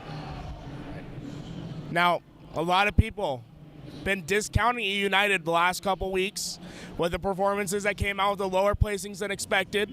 You guys come out looking really strong. What do you want to say to everyone? Is LAN E United a little bit different than online? 100%. I mean, you got to take into account, like, all 4 of us are playing from different corners of the freaking U.S., right? Like, Tim's up in Seattle, Nick's in New Jersey, I'm in Tennessee, and then Ryan's in Texas. So, like, online is hard, man. Like, it's always a crap, like, server for somebody, you know. So, but we like I said, it's online. We just practice. We practice a lot, and I think on LAN, you know, one thing that shows is just how aware we are of where our teammates are. Like, I think we're constantly evolving as every match goes on. We're constantly talking in between games, like, oh, we could try this, and we're literally trying new things like mid-tournament, and we're adapting very well. And you know, to all the people who discount us, you know, that's fine. I know everybody has their favorites and whatnot, but you know, that just kind of fuels our fire. We have a chip on our shoulder, and we're here to, you know, prove how good we are. Now, one thing that's been on everyone's minds. First day, PCs. Second day's been Xboxes. How are you feeling about the change? Is it something that you're welcome, or you wish you were back on the PCs? Personally, I wish we were on PC. I feel like I'm not shooting as well on console, but thankfully my teammates are torching. You know, I'm just kind of doing my job. I'm communicating. I think I've kind of picked up on the communication, like, a lot more, like, kind of like IGLing almost, which is kind of weird for me because normally I don't do that online. But I'm perfectly comfortable with it, and my teammates seem to be comfortable with it. So, you know, roles are kind of switching up a little bit, but whatever works to get us the W. Awesome, man. Hey, I heard it over there. I've been hearing it wherever you guys go. The E United crowd runs pretty deep. Anything you want to say to the fans and the support that you've been seeing at this LAN? Honestly, it's so surreal to hear people chanting your team name again. Like, after we won, I heard a E United chant, and, like, I haven't heard a chant in a while, man. Crowd has been amazing for not only the feature stations but the main stage, and hearing the crowds roar again, it's amazing. I can't thank everybody enough for either supporting us at home and watching streams, or supporting us in person at the event, man. It's unreal. Like, we appreciate and love every single person who shows us support. Awesome, guys. If you want more, stay tuned to the Twitter. Follow it. We're bringing you all the interviews, the news about what's happening all around. You're probably going to see this man on again because I think he's going all the way. He has it good. He has it good. Spartan, thank you for coming on out. We're signing off for the night.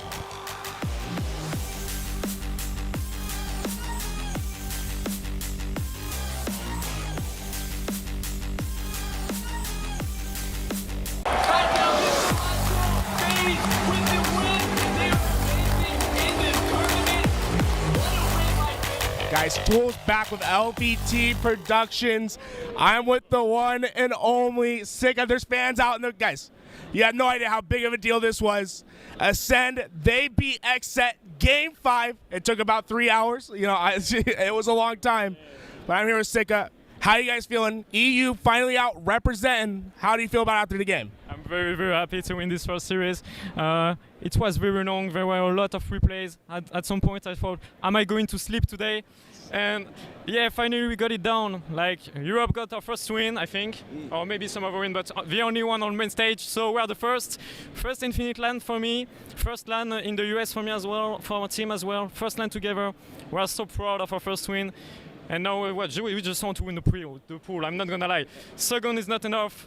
Third is not enough. We want first if we can. So yeah, if we have the time to play today, we are definitely going for it. We have shown that we can under the pressure, especially in the second replay when we were the first game. I mean, on Recharge Slayer, they were up by 8 or something, and we managed to come back while they were playing very, very safe. And it's so hard to come back on Recharge when people are playing safe. So yeah, it was amazing. I'm really proud of my team. Yeah. I hope that we can continue winning. Okay. This is your first time really playing North American teams on the big stage. What do you think? You guys, are you able to do it? NA? NA no problem? I won't say NA no problem because it will sound weird. Like, obviously NA is a problem, but yeah, we're not scared as well. We just want to play our game, and if we play very well and we play without the pressure, I think that we can win a lot of games. Our objective is basically to go to the end, but I know that it's not easy at all. We're here to go for it anyway. We want to break the Europe record. I know that it's top 6. You don't know how important it is for European to break the top 6 and go into top 4. It will be making history for us. So yeah, definitely we're going to try. But first step is to try to get top 2 or top 1 in the pool, so we get a free win tomorrow, and that's all in matter. Cloud9's next, right? How are you feeling? Are you gonna be up for the task, Cloud9? Well, so far, Cloud9 has impressed me a lot. It's probably one of the best teams on Halo Infinite. So yeah, it's going to be even harder. I hope that we took some experience out of that match because it will be very useful, considering that Cloud9 is very insanely good. They are a world champ player. They know how to handle the pressure. We cannot say the same for us for now. So yeah, we're going to try our best. First, it's a dream for me to play people like that. You know, I've been watching them on the big screen for a while. So play some big players like that, it's so insane for me. I'm so proud, and even if I lose in the end, it's just a good experience. Yeah. All right. Once again, Siga, appreciate you being here. Before I let you go, you have anything to say to your French fans out there? Well, I want to hear it. On l'a fait pour vous, les gars. On a ramené la première win contre les Américains. Ici, c'est Ascend. On est là. All right, guys, Tools, LVT Production. Remember, follow the Twitter if you want more updates about what's happening over at Pool Play or maybe what's happening over at the Open Bracket. Thank you guys for watching.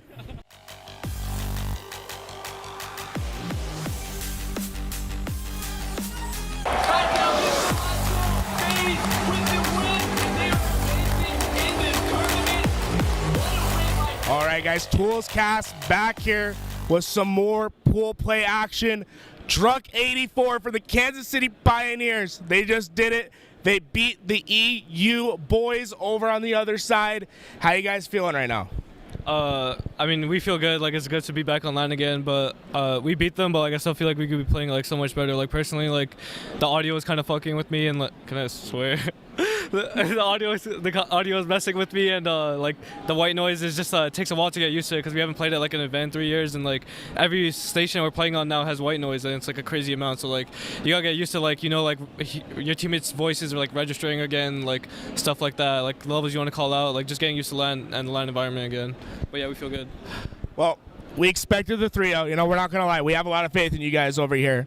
Now the question is, end of the day, main stage, Optic Gaming, they're coming up. You got any words? How you guys gonna fare against Optic Gaming tonight? I think we'll win. I mean, I'm glad that we played the 2 foreign teams first to like get a warm up before Optic, because like it's just good. Like when we warm up, that's when we're playing our best. Like we need like series to practice. Like the more series we get in a tournament, like the better we're gonna play. And that's really gonna help us against Optic. And like I know the crowd's gonna be crazy. Like all the Optic fans are gonna go crazy when we're playing on main stage. And I mean, I'm just excited to play them, honestly. Hey, you know, the green wall is pretty strong. They're gonna be loud. But I think you guys will have some supporters. I've been seeing the posse you guys are with. I think you guys will be just fine. Now before I go, hey, you know, it's a little offshoot, but we haven't seen a lot of Money 2s yet in this game. Now, Drunk, when is it going to start? When is the Money 2s grind going to start in Halo Infinite? When they release some better maps, or when Forge comes out, and we can reforge Truth, Regret, and Plaza, because, I don't know, the maps in this game really aren't it, especially for Money 2s.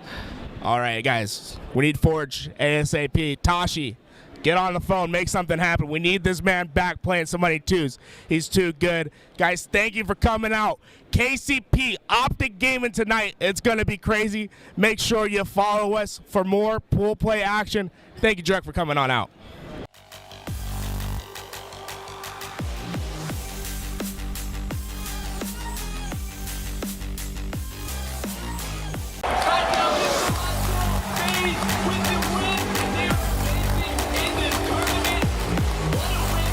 Tools of LVT Productions. I'm back with Sab. Guess what, guys? Reverse sweep. G2 gets it done versus Navi. And now, Sab, I'm not going to say it, but I was looking at your gameplay, and you were giving them some couple respectful teabags at the very end. How did you feel after this match? I mean, I'm really hyped up. I mean, they were just shooting my body. I guess they played a series before us. That was our first series on LAN, so, I mean, we just warmed up. Those first 2 games we lost. We warmed up after that, and we kind of just like destroyed them that last game 5. Right, I mean, you guys do go down 2-0 in this series. Like you said, first time on LAN. Now, can you tell the crowd, is EU legit today? Was Navi ready for the competition? Are they NA ready? Oh, yeah. I mean, they're definitely, like, I think they're the best EU team. Like, I mean, I don't know about, like, the other teams yet, but I always think, like, Respectful and Jimbo and them are, like, the top EU players. So I think they're really good. They can honestly, like, go far in this tournament, but, I mean, yeah, they just kind of, like, blew that lead. Yeah. All right, man. I saw game 4. You guys were down 2-0 on the flag. You guys pulled it around. What happened in the comms? What was going on in that game 4 that allowed you guys to get back into that game? I mean, we just saw the time. Like, we literally saw, like, I think we had like 5-6 minutes left. We had a lot of time, and we're only down 2 caps. So we're like, okay, we just need to cap 1, cap another flag, and like we're just tied. And then we just work together for the next cap. So, I mean, we literally just work together step by step every time, and we just clutched that game, and then we won the game 5. Any last words? Anything you want to say to anyone out there? G2, what are you guys thinking for the future? Yeah, I mean, thank you to G2. Thank you to anyone like watching this. Like, we're all proud to represent G2 for this tournament, and we're going to do our best to go far in this. All right. Hey, he sounds respectful on the mic. I saw him in the gameplay. Teabags all day. This man knows what he's doing. Reverse sweep for G2. They got it done. Thank you for watching. Follow more for some content.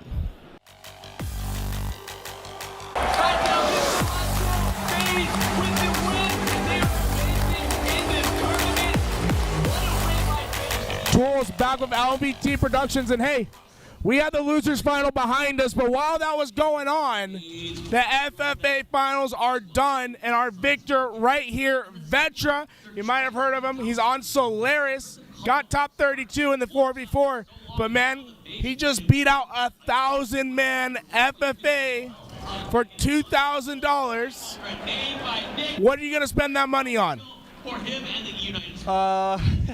I'm gonna try not to waste it on skins in Halo Infinite. Hey, you know what? Soon, as an FFA champion, maybe you'll be on one of those teams that has a skin. Guys, you have to be looking at this kid. He's too gross. He's awesome at everything that he does. He didn't get too far in the 4v4. What happened over there? What broke down in the 4v4?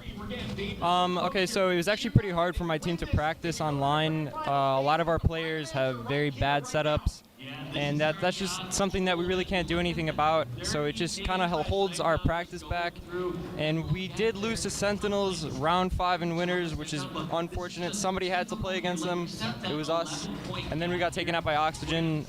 I think they were just a more practice team, but respect to those guys. Well, it's unfortunate. You played against 2 really good teams in the 4v4. Let's wrap back to the FFA. Now, I was hearing, we're watching this over here. It's loud, but then all of a sudden from the side stations, we hear something even louder. A bit of a pop-off over there. I heard it wasn't even close. You absolutely dominated in the FFA. What was it like having all your friends around? It was sick. To be honest, it only made it better. I love my friends, and I probably wouldn't have won without them, to be honest. I love their hype. I love their energy. It was amazing. All right, guys. Vetra, $2,000 richer. He basically beat down 1,000 other dog shit kids. Got it all done today. I love to see this, guys. Make sure you follow this guy on Twitter. And, we're going to watch the end of this losers bracket final. We're in game 5. Thank you. Follow LVT Productions for more updates on what's happening on Championship Sunday.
Ladies and gentlemen, welcome to the HCS Pro Series coverage. We have an open bracket today. It's Sunday. We're here every Sunday. You gotta know. If you don't know, well, hey, now you know. I'm joined with Active, and we're gonna be watching some incredible matches today, starting with some of my two favorite brothers in the scene. We got Sudeth 1 and Sudeth 2 on stream right away. Active. I'm excited for it. Yeah, same here. They did make a team change. They took out Mudshot and added Smoke You Dig. I think Smokey Dig's going to be a great addition to this squad. But we're getting right into it right now. On board with Schlaggies, and he's from Reality Check. This is Reality Check versus Unsigned Talent. As Reality Check, right? That's going to be your Sudeth 1, Sudeth 2 twins. They're at it. Now, Unsigned Talent, you know, it's there's always seems to be some sort of change every week. I don't think Brainstorm was on there last week, so he's joining the fray. Aperture has been an absolute monster in the Pro Series. Keep an eye out for him, but Brainstorm looking to prove something today, as he will be the new man on the block. Yeah, they replaced Tony. I think Tony was a good player, but you know, not as good as our Tony. You know, why not be reckless? He's the better Tony. He said it all cast. But here we go. They're gonna put in their first flag that is Unsigned Talent, and now they're going to make sure that they go up top and pressure P2. But you do see Reality Check does have control here, and if Unsigned Talent wants to push through, they're gonna have to get Smokey Dig off of top center, and unfortunately, they're not gonna be able to. Now you can see the car push is starting to materialize. Reality Check putting a lot of emphasis on the car side, as it's going to be Sudeth 1 who finally breaks in with this kill. Make sure you're checking the car side on Aquarius flag. Every single flag run should be running through that car side. Obviously you have your outliers, but the car side run is what's preferred in the pro meta. Smokey Dig going up top center. That camo is coming up in about 15 seconds here. You see Hotshot Ghost playing some defense on his base, but Schlaggy's going to get another kill there. That's going to be all four dead momentarily for Unsigned Talent. Reality Check really starting to put some pressure on here. They're going to pull this flag through, and they're going to watch out for those spawns. Smokey Dig trying to just control the center of the map right now, although I don't think you have to be in the center, right? You're so exposed. If you can just control a player at P2, a player at car 2, and try to stay off the mid, you're going to see a lot more success than patrolling the mid and finding players out of position. Yes, he gets the kill, but at the end of the day, it costs his life, and it could cost his team more, as the flag is coming out at the moment, and it's Unsigned Talent with the run. Avenue did have camo there. He did play patiently for that first player, but the second player comes through, spots him out, and because of that, Unsigned Talent trying to put in their first cap. But unfortunately, Aperture does go down there. There goes the relay from Hotshot Ghost. One down for each team right now, a 3v3 situation. And you see Hotshot Ghost just trying to stay alive inside of the utility. He's gonna back off, play his life, but they've got to be careful. Reality Check has control of top center. Guys, you have to be making sure you get this gun. This thing will absolutely decimate anyone who tries to come too close to you.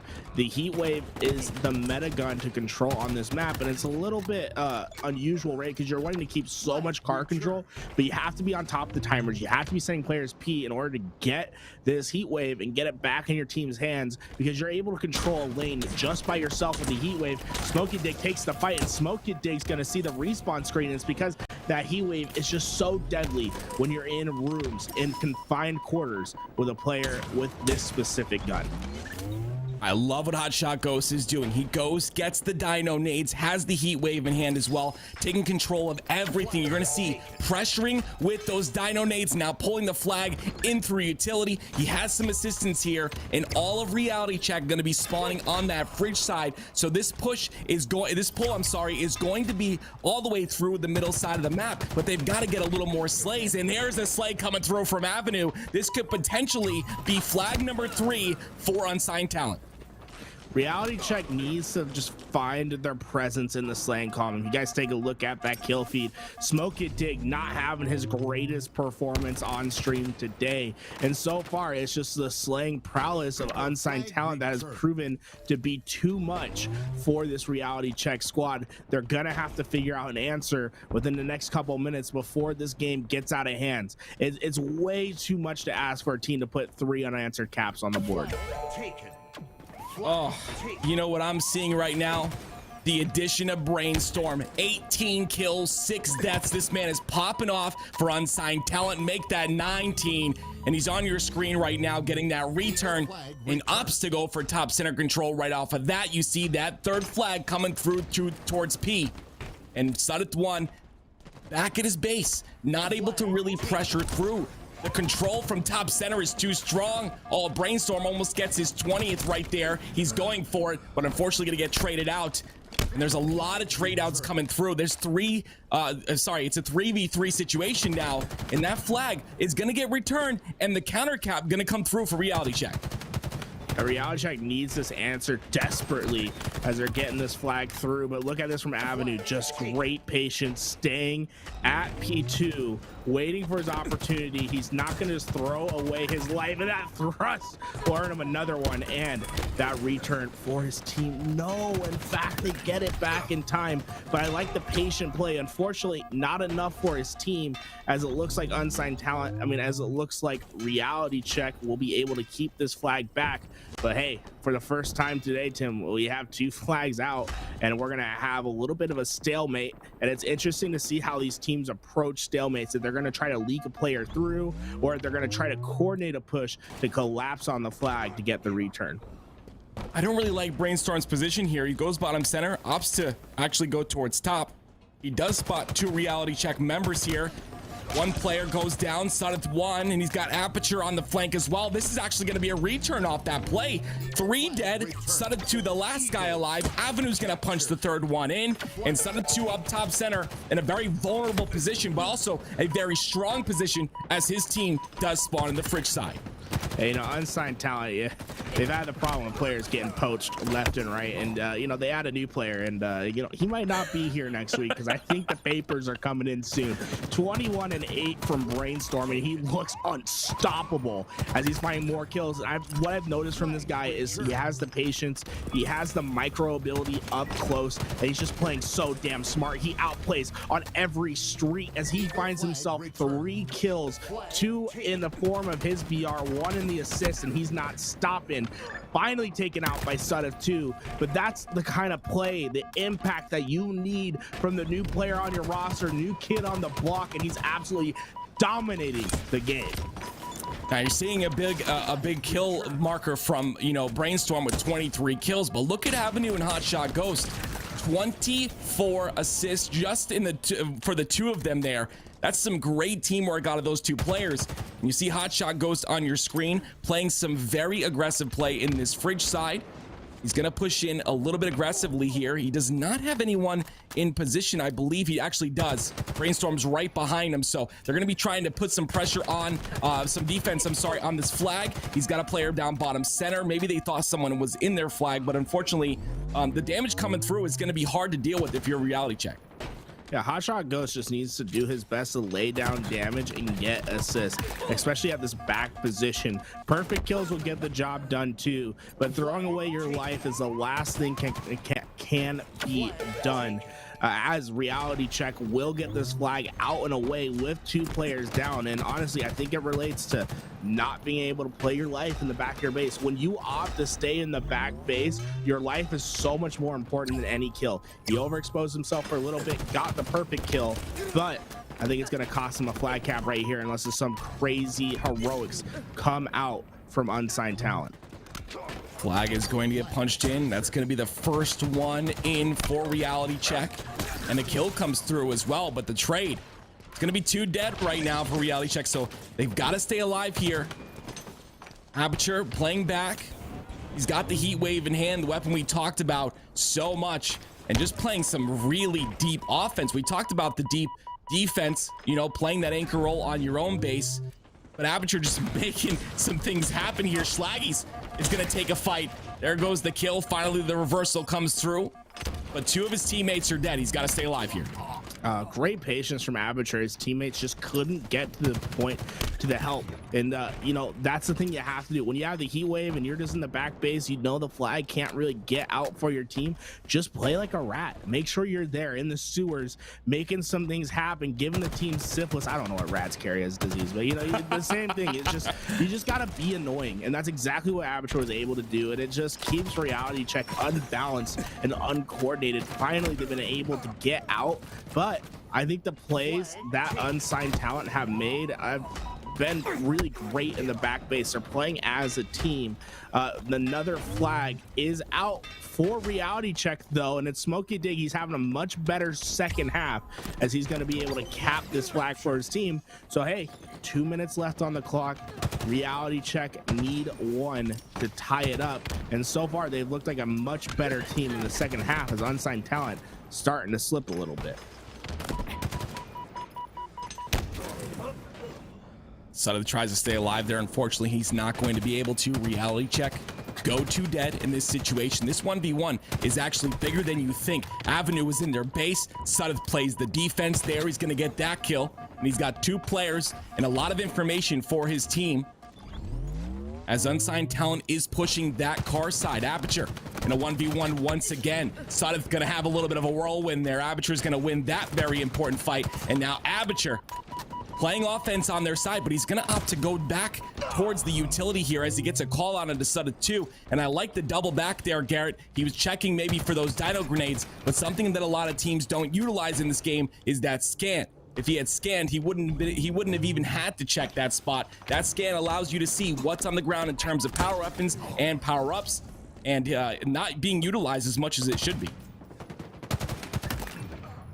Great positioning from Shalix as he's looking for more. Brainstorm gonna be going down, but this is the position that you want as a team from Reality Check, getting that car control, getting the flag out. Unfortunately, when you're playing with such limited time, you make desperation plays. If they had another minute to work with, they probably could have coordinated a little bit better on the car side. Instead, you had to push right into flag. The return will come out for Unsigned Talent, and now with only 10 seconds left, I don't think Reality Check's gonna be able to get there in time. And this is what happens when you turn up too late in the game. You have to make desperation plays towards the end, and even though you had the position, you had the opportunity, it doesn't result in a flag cap because you weren't ready to execute, because you didn't have the time to set up. Playing strong in the start is what's so important for teams, especially when you're an underdog. You have to come out strong and then just finish and execute at the end. They played a strong second half, but the first half, I mean, it was abysmal from these guys. They know that they can play better. Shout out to Brainstorm though, first time with the squad, and he's absolutely killing it, going 33-17. Unsigned Talent, 89 kills. I mean, I'm really curious, and I have to ask, I'm really curious why Unsigned Talent completely outslayed Reality Check, but Reality Check was able to come through and make that a 3-2 game. It was a lot closer than I thought it was going to be, just based off of, first of all, how the game started, and then secondly, how the slays went the entire game. I feel like maybe Reality Check was playing a little more scrappy, would you say? It's more that Reality Check didn't have the slaying prowess to not play scrappy, right? It's right.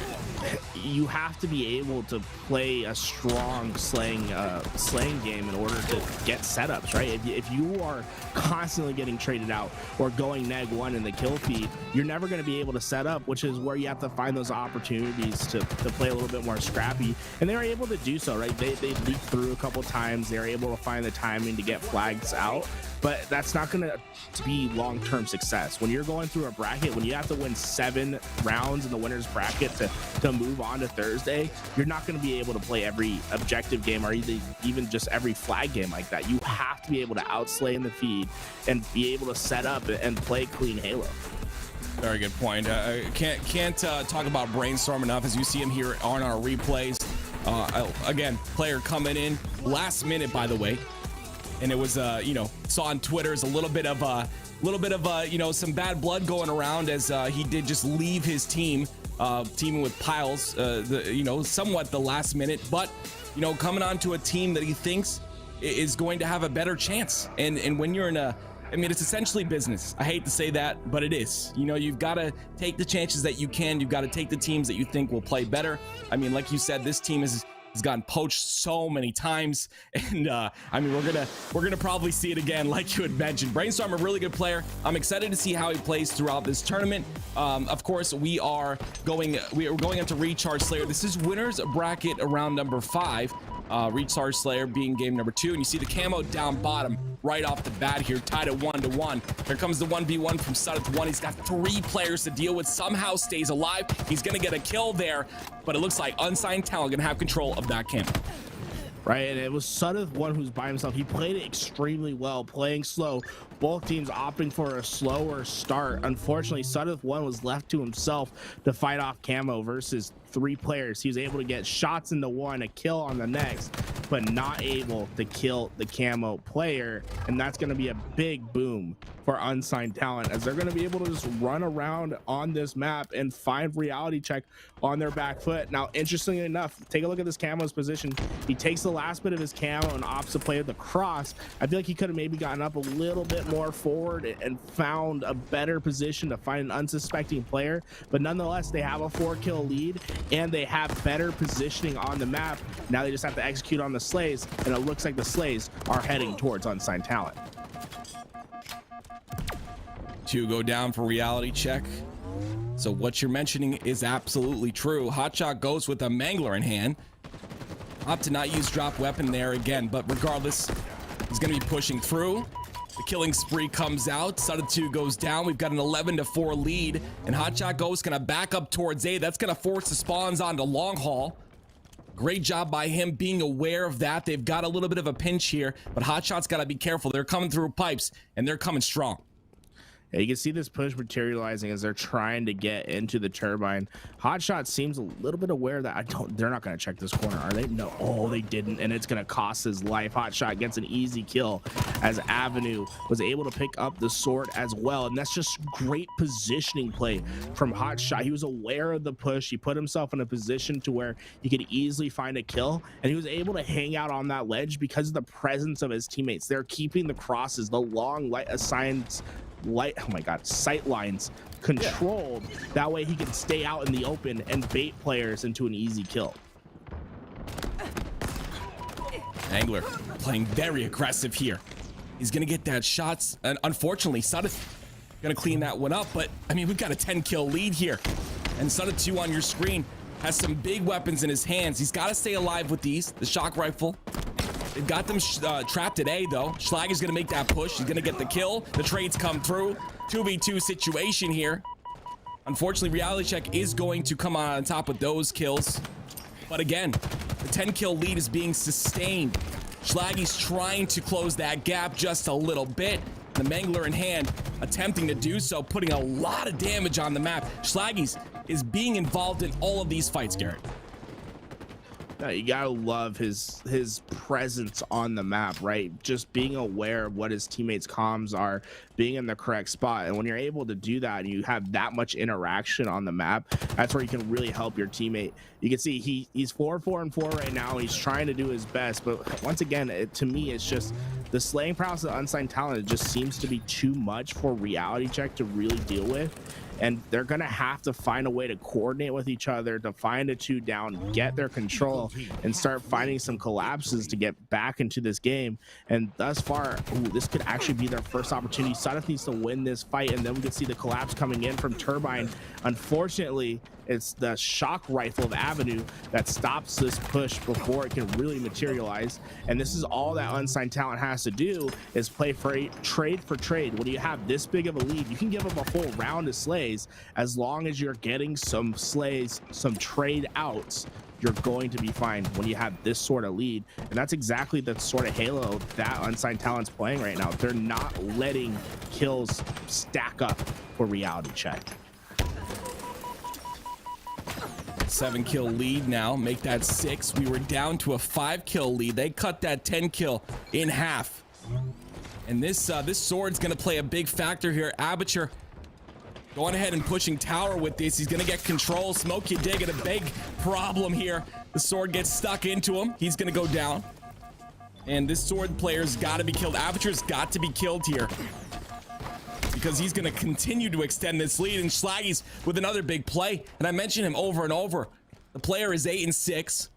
But stats in this case don't matter. The damage he's being able to put in on the map, the damage he's being able to put on the other players, and just his presence, like we talked about before, has really changed this game. 30-34. We've got a 4-kill game now, and Schlaggy's going to push the advantage with the sword. Finding this execution with the sword is going to be so important for his team. He's able to take down the player, but not before the trade out comes in. And once again, it's just Reality Check needs to be a little bit faster on the pushes. But this play from Schlaggy's is being absolutely critical towards their success. If he can get away with his life, no, he cannot. He gets hit out with the chase nade. That sword will still be in position for Reality Check to grab once again. But keeping them back and trapped in the back base was their top priority. And now you're allowing a little bit more freedom for Unsigned Talent to try to get out. Fortunately enough, though, Reality Check seems to be dominating the kill feed as they tie up this game. Now, I think both teams are basically at a full reset, but power weapon control is in the hands of Reality Check. It's their time to execute and to finish out, execute strong on the game. Both games so far, right? They've had slow starts, a strong middle, but now you have to execute in the end game. Ooh, Sada 2 almost makes an incredible play there, but unfortunately, he's going to end up going down. Hotshot gets another kill, so they're going to extend the lead by 3. That is Unsigned Talent. 41-37. Hotshot Ghost does have the camo in hands. And it looks like a lot of Reality Check. 3 out of the 4 members make that 4. All stuck inside of the pipes and attic side. Hotshot Ghost gonna be caught out. That's a big kill once again by Schlaggies. Unfortunately, Sada 2 having a little bit of a rough game. 6 and 11 right now. But a 4-kill lead right now for Unsigned Talent. And Brainstorm gonna try to extend that with a killing spree. He's got Mangler in hand, and he's pushing through to help his teammate, as all Reality Check is at A. No, when you add a new player on the team, this is where you want to see how they respond. When the game gets tied up late and you're looking like you could be choking, how do they respond? Well, Brainstorm, he finds himself on a killing spree, absolutely making impact plays on the map. That's what you want to see from the new player added to the roster. They're up by 6 and they only need 3.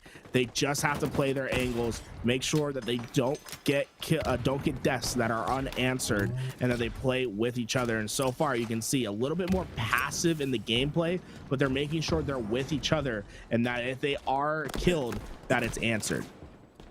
Brainstorm gotta play his life here. He's got a little bit to work with. 3 kills until Unsigned Talent wins this game, make that 2. Reality Check really cannot afford to get trades here. Should not have to be said, but for any new Halo players in the chat, trades are obviously not a good thing. 1 kill left for Unsigned Talent to get. Avenue's gonna try and make that happen. But Smokey Dig doing a great job of staying alive here. Comes the push. Brainstorm gets it. That's gonna be it. Unsigned Talent are gonna win 2-0.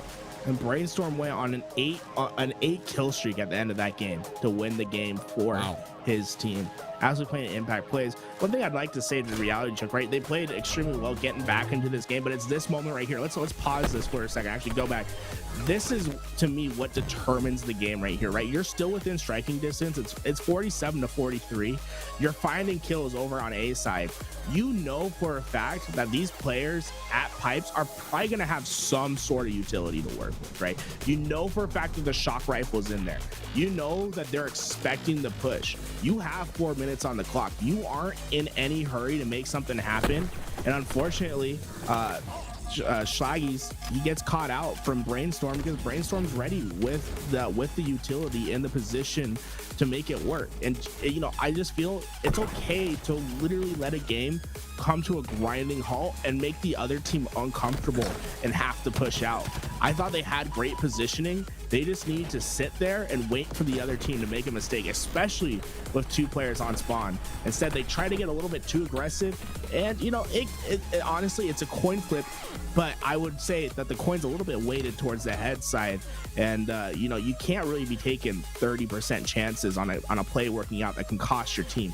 Let the other team make mistakes rather than you trying to push a little bit too aggressively and change the game to go into the other team's favor. Though, reality check, they just need to figure out the start of the game, right? They had 2 very slow starts. They have a very strong middle game. They have a great ability to get back into games, but because you have such a lackluster start, it makes executing at the end that much harder. And that, to me, is where we really saw their problems, was in the early game and then executing in the late. Unsigned talent gonna move on, and we're gonna find out who they're gonna play up next. Complexity versus Dirge Activity. Of course, Complexity is Triton, Cody Vetra, Rob the Turtle, and Hysteria. And Dirge Activity is Skywalker, Dernza, Kyrie, and Viozin. I've never heard of these players on Dirge Activity, but I mean, they're making an impact here, and we're gonna find out, you know, who unsigned talent's gonna play next. I'm gonna have to go out on a limb and say Complexity, but I mean, we'll find out as we watch this next game, Garrett. Right, Complexity guys, they're an absolutely talented roster, to say the least, right? They've had their problems. I can't believe they've had as many problems as they've had, to be honest, with how much talent's on that roster. Like, you have Arcanum, you have Vetra, right? I think adding Vetra to that roster really spiced it up, and I think they're a much better team now, but they're still having problems executing.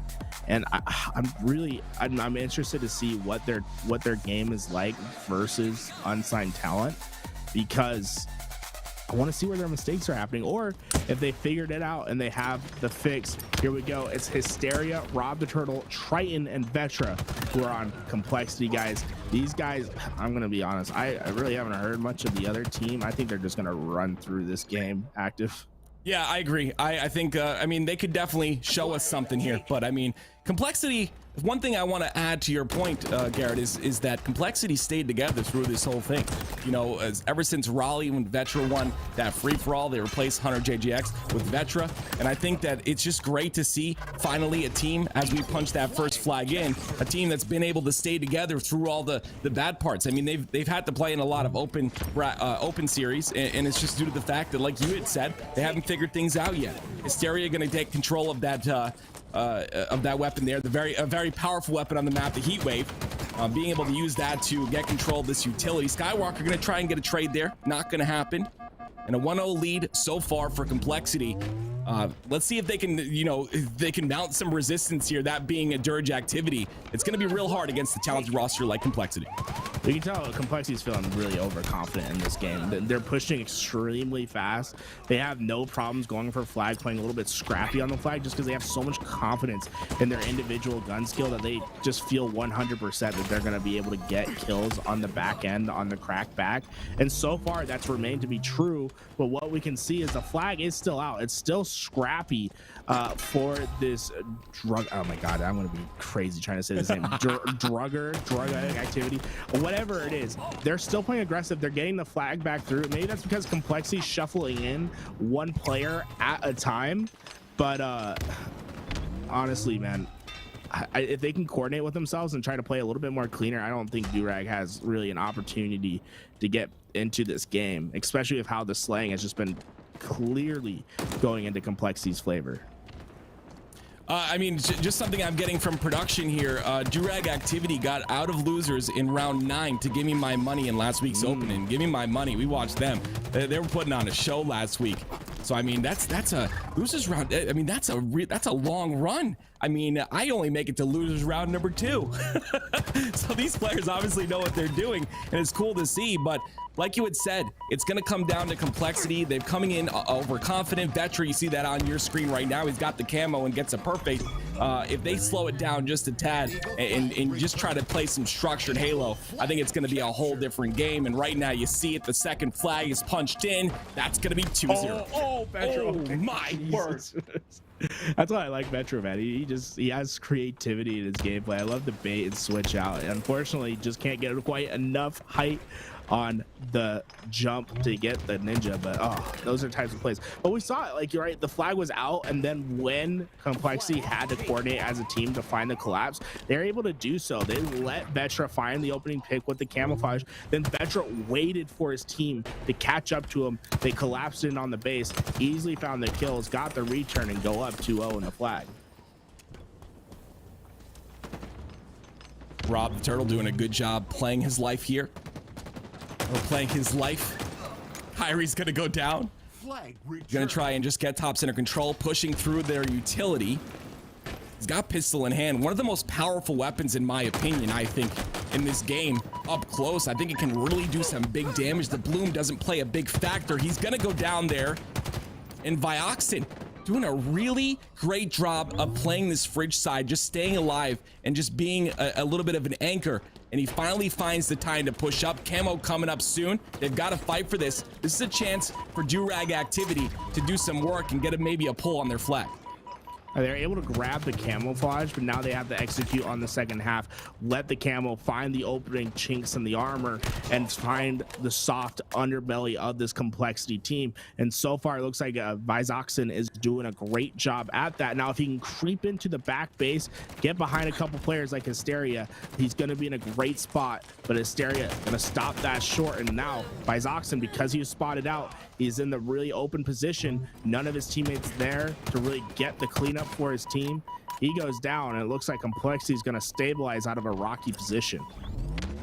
Now, I understand that, you know, Hysteria was just trying to play his life in his base, but there were 3 dead, the last guy being P-side. I feel like maybe, Garrett, a position to kind of push up and get control of car in that situation.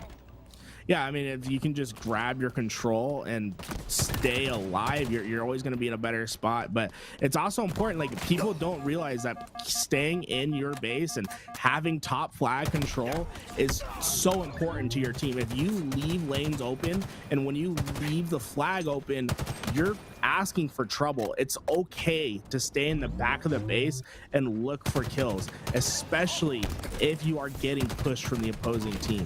Being in the top flag isn't necessarily a bad thing, especially if you're putting damage down on the map. 2 dead right now for Durag Activity. Hysteria staying alive, and his utility decides to peek back out. Because of that, he's gonna get taken out. And Dernza, the 1v1 versus Vetra, decides to back off as he is one shot. And I like the ability to play their life. Durag Activity, every single point of view we've watched, these players are playing their life the way they should be. Life being so important. And Dernza with some really aggressive play on the flag gets Vetra, and this is an opportunity for them to pull this through. But Camo is up, and all of Complexity got the P-spawn. Looks like they're going to get top control here, and Hysteria is going to contest for that. There's the kill. Camo's still alive, and this flag is passing the halfway mark.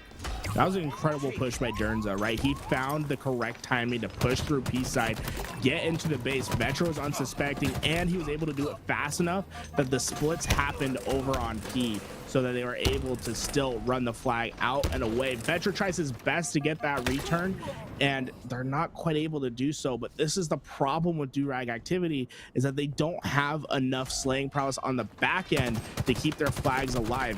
A single push from Vetra comes in and compromises that flag for Durag Activity, while Complexity, when their flag's in the back base, they really haven't had much problems at all at keeping it there. Once again, Hysteria wins the one-on-one. They'll get the flag cap. Durag Activity needs to win more pivotal fights in the back of their base. They're doing a great job coordinating as a team, but when it comes to the individual slay, when it comes to winning your piv, that's where they're struggling the most. Yeah, I agree. I think that individually, mechanically, Complexity is definitely a better roster here. The flag is going to get punched in for number 3. Number 4 is on its way. It looks like the return is going to come through, and Rob the Turtle in a position to potentially, no, it looks like it's going to stay 3-0 right now, but Rob the Turtle is going to have to win this fight in his base.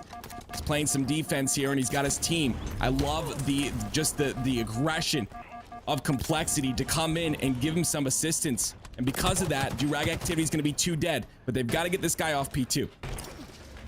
And Durag Activity just hasn't been able to coordinate the push into the base as well as they'd like. There's been a couple opportunities where Complexity's been on the back foot, but players stay alive and they're able to regain their shields in the back base, and it's resulted in them getting out of their base relatively unscathed. Now, this is a huge opportunity for Durag Activity. They gave up camo, but the camo came at the cost of car map control. They're letting Hysteria play the one-on-one. He's going to have to find some sort of impact kill, and I mean, he does it beautifully. You see him dissecting the middle of the map, finding kills for his team, staying present in the mid part of the map, finding assists, finding kills, doing what's necessary for his team. Hysteria making impact plays with camo.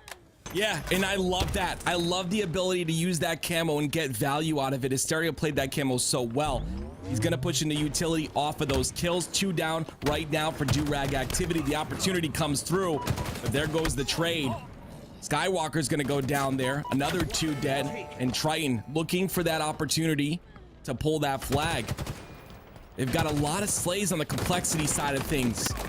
Obviously, Durag Activity's, trying to keep up the objective play. My goodness, the flag comes through. This is going to be pushed. Yeah, Betcher's going to be able to probably get this 4th one. And I love the commando play that we saw from Rob the Turtle right there. That's something that we're going to see develop over the next couple months as players being way more comfortable with the commando and realizing that the time to kill on it is so much faster than the BR, and that it really is the tool to use in certain fights. Now we can see the P-side push activating for Durag, but they have to be able to execute on the back end. They have no car presence at all right now, which is going to allow Complexity to try to get the counter while Dernza has to stay alive. Dernza's able to do it for now, but the pressure from Complexity on the back end is too much, and there really wasn't enough presence from Durag Activity in the opposing base for them to get the flag out. And now all of a sudden you're like on your back foot, and they're not able to get another flag out. They're back into the base once again, but this could have been a flag that should have been honestly capped for Durag Activity based on the positioning and the timing. They just weren't able to get the control needed to make that a reality. 1 minute and 50 seconds remaining. They've got to get 4 caps here. One of the flags goes through, passes the 50% portion of the map. No slays being thrown down though. Vioxen, the only one dead for Durag Activity. That first flag is not going to go in. He missed it. Well, he can just stay though. I mean, he's not really in much danger of not getting this flag cap. The problem is you have 1 minute and 25 seconds on the clock, and finding what I guess would be 5 unanswered flag caps is going to be a tough task. You can see Rob trying to leak through. He's not going to be able to get away with that as Kyrie's looking for more, as he's just going to be trapped over at shock nades and eventually picked up. And this is the pressure that Complexity brings to a squad, right? It's one slay, one little lapse, and they're going to be pushing you in your back base. And Betcher just puts in a massive amount of damage, and his teammates are going to start pushing through just about now. And you can see this is why Durag Activities had such a problem with this roster, is that they find one slay in the mid map, they're already in your base, you're playing on your back foot, and you have to find the kills in the base, and they haven't been able to do so. And this should be the 5th and final flag for Complexity as Betcher just dominates the mid of the map. Yep, the 5th final flag is going to get pushed in. Complexity going to go up 1-0 in this series so far against Durag Activity. And of course, we've got a Slayer coming up next. This is winner's bracket, round number 5. Recharge Slayer, the next game on the docket here. And I think if I'm a betting man, this game could potentially be closer than the last. And this is a chance for Durag Activity to come through. But in that last game, they got outslayed. Recharge, an opportunity for them to show that they can kind of, maybe contend here and maybe tie this series up. Yeah, but you just have to slay more as a unit, right? Dernza played extremely well, going +6, but honestly, the only player on his team I think really going positive that game. Kyrie went even. The slays are just way too much on the side of Complexity. You can see the damage dealt differential is there as well. It's just you need to have more presence on the map. Right now, Durag Activity just doesn't have the presence, doesn't have the oomph to really match Complexity's presence, and it's going to be tough on a map like Recharge where you have so many crosses, sightlines, where there's not really opportunities to find these sneaky flank plays that you could maybe do on Aquarius. Now you're going to have to go straight into the fray. You're going to have to fight people out of power positions, and that's where Complexity is going to reign supreme, because they're that much more confident in their individual slaying ability versus a team like Durag. Here we go. Recharge Slayer, of course, the camo being down bottom. We see the shock rifle, the top left, across from Bat Ledge on your screen right there. And we're going to be on board with Kyrie from Durag Activity. Of course, Rob the Turtle does have that Mangler in hand. Durans is going to clean up that kill, and that's going to allow Durag Activity to get their first camo. And Kyrie gonna get caught out right away, and it's, you know, yeah, maybe you get that kill with the camo by shooting, but you have to be just so aware of like what the repercussions of you shooting in certain positions are.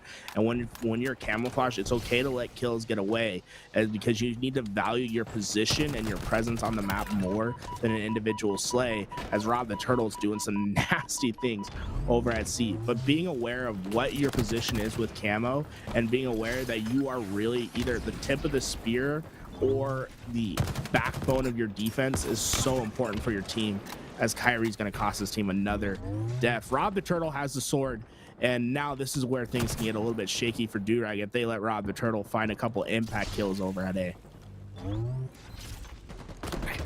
Two players down bottom elevator. Looks like Triton in position to help, but he ends up going down. And now Dernza left to deal with 3. As 3 of Complexity pushing through. That's going to be 1 dead right now for Durag, and a potentially more. But a player does sneak down bottom center to stay alive here. Still a very close game, 10-8 so far. All players are up. It looks like a lot of Durag Activity are going to be spawning on that C side, but there is a player inside a turbine. Here's the 1v1 onto Triton. Great trade there. Trades are still viable in this game right now. We're seeing this so often from Durag, is that they're not in the wrong spots. They're correct. Their positioning is correct, but their timing is off. They're not quite able to get to each other's help fast enough, and that's where Complexity has been extraordinarily strong. If you look at the assist column right now, they have 6, 9, 10 assists for 16 kills. They're absolutely doing what's necessary to win the game. And then on top of that, when you're assisting so well, when you have the correct timings and you're able to execute on your kills, and then on top of that you have the individual slaying ability of players like Rob and Vetra, that's where you can start to see impact differences in the game, as Rob the Turtle has been a massive thorn in the side of this Durag Activity squad. Lead is extended by 9. He's got sword in hand, looking to extend it more. His shots have been beautiful in these last 3 plays. Dern's are finally going to shut him down and potentially bring this score a little bit closer here. But it's not going to be without Complexity getting those trades over and over. As you see, Hysteria and Rob the Turtle in your kill feed are going to trade the 2 and continue to keep this lead at 9. Oh, Dernza misses a swipe, and it's going to cost his life. And that's the last thing you can give up. You needed to get that double kill with the sword to get your team back into this game. They're about, what, they're down 8 kills already, and it doesn't look like that number is going to shrink anytime soon. Based off the positioning of Durag, Triton does get taken down, but they don't have the presence at A quite yet, and they aren't in the position to coordinate a push. And now you see Skywalker having to give up control because his teammates are struggling on the other side. Oh, you almost went off the map there, man. But you see, they got those couple kills, and now all of a sudden they're trapped back at C. Complexity's making the push through, but the kills are just gonna be inconsequential for Durag Activity because they're not gaining any control. They're not getting any presence. They're doing step A, but they're not coordinating for step B and finishing on step C. Very well said. 6 kill lead for Complexity. Bioxen trying to make this camo play happen here. Triton waiting down bottom. And because of his positioning, he's going to go down by Vetra with a triple kill on the feed. Trying to get the overkill. Kyrie, the last man alive. And Vetra's going to win that camo. Yeah, he's gonna win the camo, right? He gets 3 kills, and now he's gonna get rewarded with the camo. And now you see, this is what I mean by having presence and knowing where you are when you shoot, right? He takes that fight, but he knows he has a quick escape, so he's okay with taking that fight. And now he's gonna find himself another 2 because he doesn't get out of position with his camouflage. They ping the shock rifle for him. Now he has the camo and the power weapon to go with it. They're up 10. This is all she wrote, because when you give a player like Vetra the shock rifle, he finds 2 and he's gonna get the 3rd. This man's on an absolute tear and he's not gonna stop. Get the over. No. Oh, Vetra, too much. That's why they picked him up, the free-for-all player. If you guys want to get into this scene, if you place ball in free-for-all, teams will pick you up, and that transition is really hard, Garrett, going from a free-for-all type of play style into 4s, but Vetra's doing a great job of showing us exactly how to do that. Vetra's always been an incredible player who's just been waiting for his opportunities, and he just needs to find the right team to mesh with. And I think Complexity's been having their seesaw moments where their highs are high, their lows are really low. But if they can figure it out and start working together as a team and clean up these comms and let players like Vetra just take over games when necessary, they're gonna be in a great spot for the future. This is a team that is probably going to qualify for Anaheim, and that's going to be the real litmus test, is how do they perform at a big tournament with big money on the line. That regional is really where Complexity is going to be put to the fire. Top 16 are going to push towards Anaheim. That is top 16 after the qualifying tournament. And Complexity, 100% agree, will be one of those teams. Again, got to mention the fact that they're being, consistent. They're staying together. They're not making team changes off the whim, off of one player not performing correctly. They're sticking together. They're building that chemistry. A lot of teams, you don't see that happen. You see players kind of stick in that honeymoon phase, and all of a sudden they have a bad game, and that's it for them. They make team changes, and sometimes it does work. But here, Complexity, 5 kills to win this game, a 9 kill, make that 11 kill lead, 10 kill.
Complexity, 5 kills to win this game, a 9 kill, make that 11 kill lead, 10 kill lead here.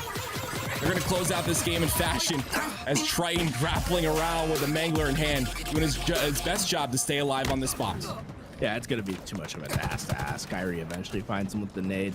I mean, that is a 4-for-1 trade for Durag activity. The problem is just the kills are so in favor of Complexity at the moment that they're okay with giving 2-3 unanswered kills at the moment. As long as they find 1 or 2 in the process, they're going to be fine.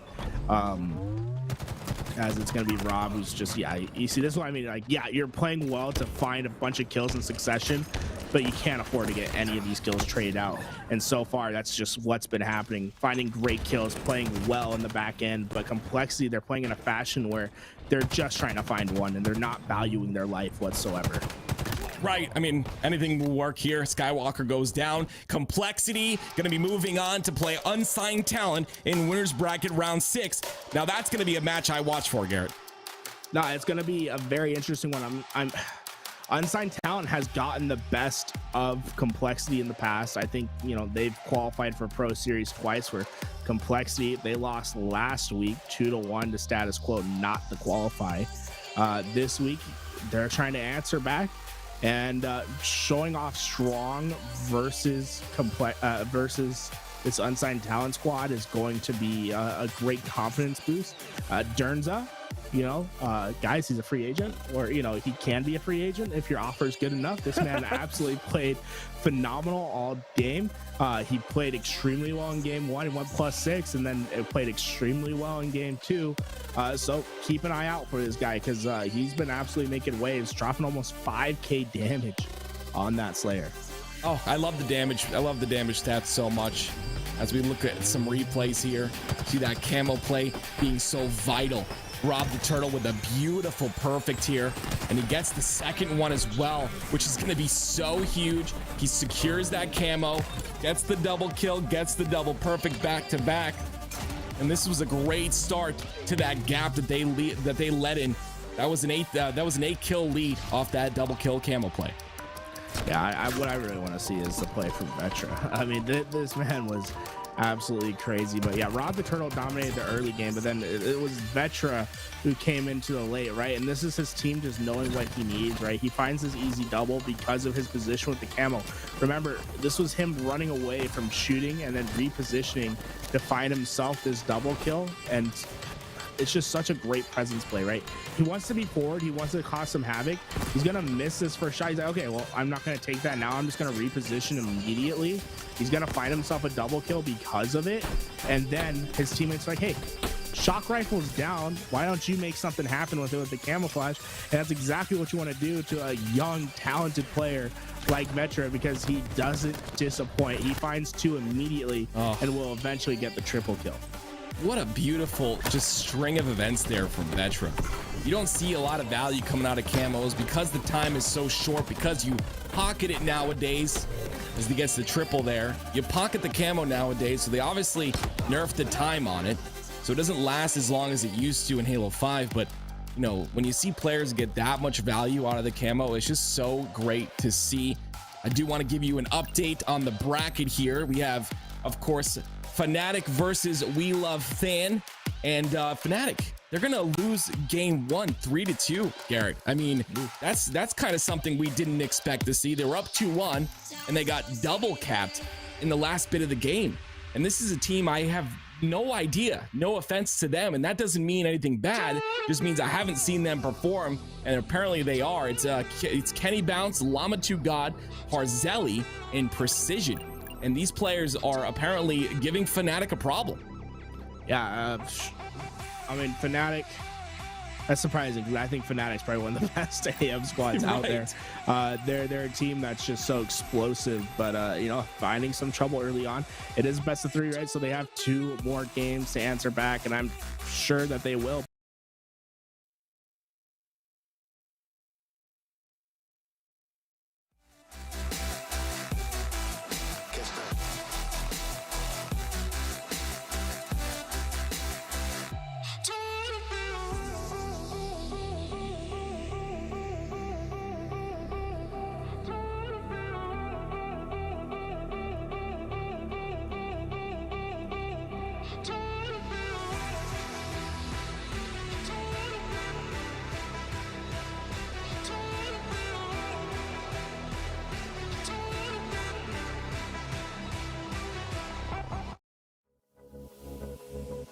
Oh, we're live. Okay, the LVT HCS watch party is happening right now. Fnatic versus Fierce, losers bracket number 9. Here I am with Dragonite. He's gonna cast with me. Dragonite, what's up, man? Are you awake? I am waking back up. It's Fnatic versus Fierce, the Electric 2 Boogaloo. We're going for the replay. Let's do it. Let's do it. We're getting into the match right now, loading in. Of course, servers have been down for quite a bit, so here we are. Recharge Oddball, game number 1. We've talked about this before, but we're not going to have to talk about it long. We're on board with Galaxy. Galaxy sitting up at top glass trying to hammer some shots into the player that is going to be at the turbine. We see a couple kids fall in the kill feed on the left-hand side there, but all of a sudden, as soon as we say that, certainly more than a couple, that was 4 down for Team Fierce right off the rip. I'm really looking for Fnatic to kind of blow through this. I don't think the Fierce is a bad team. I just think that Fnatic being picked up by an org like Fnatic should be, you know, winning these types of series. And we'll find out here shortly. This is a best of 3, of course. Jazero on your screen. He's got 2 people to deal with, gets them both to no shields, but the teamwork out of Fierce right there is real strong. And Envor has got the sword in his hand, swinging real early. He's going to go down to Crexy. Yeah, I'm curious about that grapple play that we saw right there. Maybe we thought we had a repulsor instead, because that looked like a little over-eager grapple here. But the sword, we've seen a lot of sword lunge misses already in this fight. We are narrowly able to walk away with the kill there. That's Crexy. But as soon as I say it, Crexy falls as well at the bottom of the gold steps. Oddball potentially in the hands of Fnatic. Yep, not only do they have the oddball, they also have the sword inside of the pipes. They've got a little bit of a hold here. It looks like Jazero is at top A, so he's going to put some cross shots in.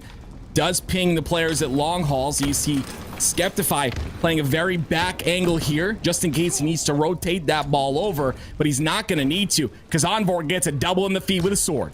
Envor's got the space knife just hanging out up there in that little spot at top gold right there. We see another utility from Envor, though, with the grapple shot. He's just going to kind of send himself into the turbine. You see the Mangler at his disposal. Team looking to abuse all of the things that are currently meta that really sets them apart. Unfortunately, he's going to get a trade with Neuronical right there, and he's going to fall down at the bottom of the Mangler steps. Just a little bit. Oh my goodness, wow. Perfect from close range from Super CC. But just to give you guys a little bit of an update, the winner of this series right here, this best of 3, will move on to losers bracket round number 10 to face Complexity, who is waiting right now for this series to finish. 3 go down right now for Fnatic, not something we're used to seeing. And it looks like we have got a disconnection. We'll get back to this in just a second here, but a really strong start for Fnatic there. And of course, at the very moment the Fierce was going to break that, the servers have another moment of their own. Yeah, I mean, that's one of the things that we're just having to come to terms with in an online, in a COVID, in a new game. I mean, there's a lot of things in play there, but I mean, I think Spartan probably just tilted his head a little bit. Probably had a little bit of cold sweats there for a second. It's a game crash, controller disconnect, and I think he's going back to playing some RuneScape. Yeah, it looks like everyone is back in the lobby, guys, but I just want to give you guys a little bit of an update for the winners qualifiers. There are 4 teams that have already qualified for the Pro Series next week. That's going to be Sentinels, Oxygen Esports, G2 Esports, and Anime. Not to be confused with We Love Anime, who is in the losers bracket right now fighting for the Pro Series. That's Rami Poem, Elite, and Collect. But those are the 4 that have qualified so far, and hopefully we'll see who will qualify continuing on. And we got a little bit of a replay here. Gotta see that beautiful no-scope there that was there onto Galaxy, though. I mean, I just thought that was brilliant. I like that was, I think, CC's 1 kill that entire game was just a little bit of an exhibition shot on the Galaxy coming out of the top of the attic up there, or the top of the glass, excuse me. That's kind of a statement to make, I think. Yeah, it's not easy to hit, right? Dragon Knight, like that type of shot up close range, you got to hit all 3 bursts of the electricity. Like, that's just not an easy shot to hit. The shock rifle, being one of those weapons that a lot of you know is a very individual skilled weapon, and it's got a very large skill ceiling, in my opinion. I think in about 6 months to a year, we'll really see some crazy things with this weapon. We've seen it already, but I think it can even go up a notch even more. I think so too. I mean, you're seeing a lot of Renegade play with the shock rifle. You're seeing a lot of. I actually would like to see a lot of more mouse and key players in the spotlight. Oh, don't get me started. I know. I was thinking of you when I said it. I'd love to see a 3 controller, 1 mouse and key. And I think we might end up seeing that. Yeah, that's exactly what I said. I say it all the time, but you know, I'm obviously being completely smothered by every big content creator in the Halo scene every time I say something like that. But yes, in my opinion, I do think that, you know, as a 1 mouse and keyboard player on a team of 3 controller players, you can really play that anchor. was in a tournament with the Bound. He was, you know, he was having some connection issues, but I kind of showed that in our game together, where, you know, that long range fight from Aquarius base to Aquarius base, it's really in mouse and keyboard's favor, just because of the ability to kind of just, you know, right click to zoom right back in. You know, that anchor role can really be filled by an MK player. We do see that there is a team called, I think, Mouse Handicapped that made it to round losers bracket round number 8, and I think that, you know, we'll start to see them go a little further, you know, and I think that's just going to come down to performance updates. I talk about this a lot. I think performance updates are very important, as right now we do have a lot of input lag. On controller, you're not going to really notice it because you have the aim assist to kind of cover it up as like a band-aid, but on mouse and keyboard, it's definitely felt. And yeah, I really do think that with performance updates and just a little bit of time, we'll start to see some of them trickle in. Absolutely, and you've got players like Hysteria went from controller to mouse and key and then back to controller. For some of these, we saw him playing on controller during the MCC Reach tournaments, on mouse and keyboard for the MCC Reach stuff when they were debuting that. And then you can see we even had a full mouse and keyboard team at Raleigh, and I think they were able to, I think they made it through like winners 4 or 5. I think you actually ended up meeting them, if I'm not mistaken. I think you ended up taking some photos with them. They made it pretty okay far. I think they won a couple games at my stations. I mean, I think that there's a lot of evolution to be made in Halo comparatively from just where the controller leaves us. And I do think the aim assist makes us stronger for sure in a lot of instances, but I definitely think that distance combat could be the thing that sets things apart, because you won't see a player win across map BR if you don't have the aim assist, right? And a mouse and keyboard shine there. Agreed. We are going to go to a quick break, guys. We'll be right back with you with the action coming in from Fnatic and Fierce. Don't go anywhere.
All right, we're getting into the game here shortly. Just to give you guys a little bit of an update, Fnatic need 1 round plus 23 points.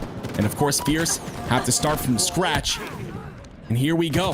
This is what we're looking for. We're looking for this game to last all the way through, Dragon Knight.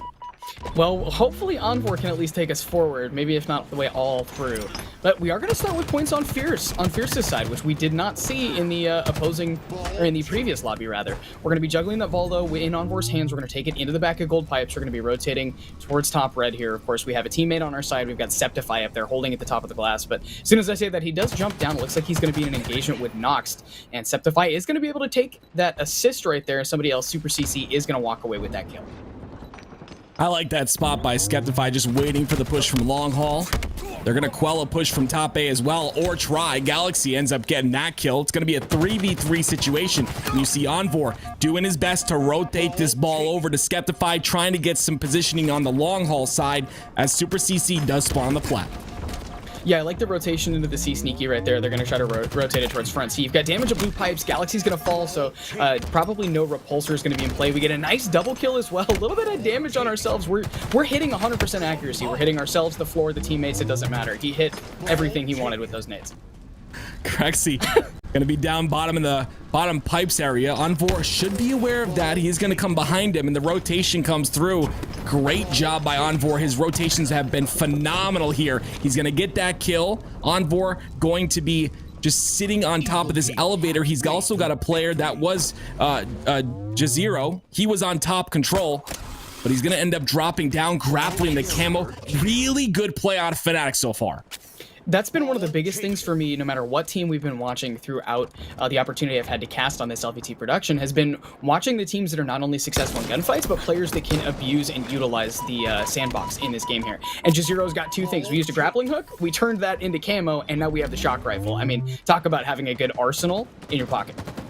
Yeah, you saw a little bit of that chain damage there. Neuronical going to try and stay alive. Unfortunately, Jazero doing a great job of taking him out, looking for that second kill. He's got Skeptify with a great amount of damage as well, but Envor is going to clean that one up. And here comes the push from the, oh my goodness, the BR, but he gets the perfect onto him. And continuing to play this defense. Fierce is down 1 player right now. Fnatic's got these numbers. They're going to play with them. Another perfect from Jazero. Great job using the shock rifle to its best potential. In the first match, it was Galaxy. In this one, it's going to be 2. He's going for 3 perfects back-to-back with a shock rifle. But we are swapping back on board the Crexy, who's going to be on Team Fierce here. And he's just kind of trying to feather his way in the top of control right there. We're going to look to do potentially some damage on some of these players that are going to be at top A here. But he does need to play his life and stay alive here. We're going to be rotating in. We got the shock rifle, but that may immediately go down if we're not able to hit a clutch no-scope. And unfortunately, we are not. So Crexy's going to fall, and that shock rifle is going to be turned over now into the hands of Super CC of 8s. Yeah, 3 momentarily down for Fierce. That shock rifle up close. Definitely very difficult to hit those shots and get those trades. He's out of ammo now, so opts to pick up the commando. Positioning is really solid, watching both the bottom and the top elevator. Neuronical pushing in by himself. He's got Nox, but he went in a little bit too early. Nox is going to go down as well. That's going to be a double, and the push was quelled once again by Fnatic, doing a really great job of holding these angles. But it looks like Fierce might get themselves their first camo. You know, I just thought that was a little too over-eager of a challenge from Neuronical right there, but I think you're exactly right. Of course, we're on board with Galaxy, and he is able to get that camo. Now we need to make some sneaky beaver plays. Great pick, only fired once, so his invisibility is going to return much faster. We have good damage onto the ball player, and I love this, considering how many Manglers usually end up in play on this map. He opted, instead of chasing for that smack right there, he chose to wait for his camo to come back into play and just either wait for a teammate to do the damage right there, or at least stay out of Mangler range to not afford himself a loss on camo. Unfortunately, they did play the ball into a good area, so challenging down below A into that open field is going to be particularly rough. And the Mangler, unfortunately, not turning out well for Galaxy. Misses 2, loses the beatdown, and we're on board with Jazero. Neuronical, the last player alive for the moment to defend on this ball, but Super CC looks to drop down bottom. The ball does get reset. He's got to take care of this player on the bat ledge, though. 2 players are down for Fierce. They're going to spawn on the, I believe, the elevator side, so they've got to be very, very careful. Neuronical actually gets that kill, and Crexy is going to be pushing up really aggressively here. Yeah, I think he's going to end up pushing through back gold into the top red right here. You do see Nox awarded the kill, though. Crexy up on the shock rifle. Went for the no-scope onto that player who's going to be at the B hall, probably pushing those gold steps right here because Fnatic is a player down. They would potentially want to capitalize on that. But Crexy looking to try to get a snipe on one of the players who's going to be C-plat, probably from a call-out on one of his teammates, though. But he is going to hit his own perfect. He got a lot of pain from in a fight at the top of A overhang and chose to pay it back and pay it forward. Yeah, that first round's going to go to Fnatic, though. Great job just finishing off that game. Crexy was not able to get that shot off on the ball player that was rotating over. To get that first round, Fnatic only need 23 seconds now in order to win this game. I'm sorry, 23 points it would be considered. And Crexy going to stop that from happening. There are a lot of Fnatic players on top of control, and there is one on the glass. That player on glass is going to go down quickly. And now they're focused on Super CC Evades, who is also one shot. That's going to be 3 dead for Fnatic. That was a huge wipe and a ton of damage out of the team, and I appreciated that Crexy was able to not take any incoming damage and accurately predict where that player on the double stack was going to go. We do see Camo in the hands of Galaxy, however, and he has the Mangler in hand, wisely backing down. He knows that they might have seen him or gotten a call out there, so he opted to back out and not take any incoming damage. Galaxy has played really smart with this Camo both the times we've seen him. Look at that, not opting to try to fire anything until he could try to get that kill, but unfortunately Camo is going to get burned to top control. Fierce doing a really good job of outslaying Fnatic right now in this game. Definitely been a much slower pace than the first round here.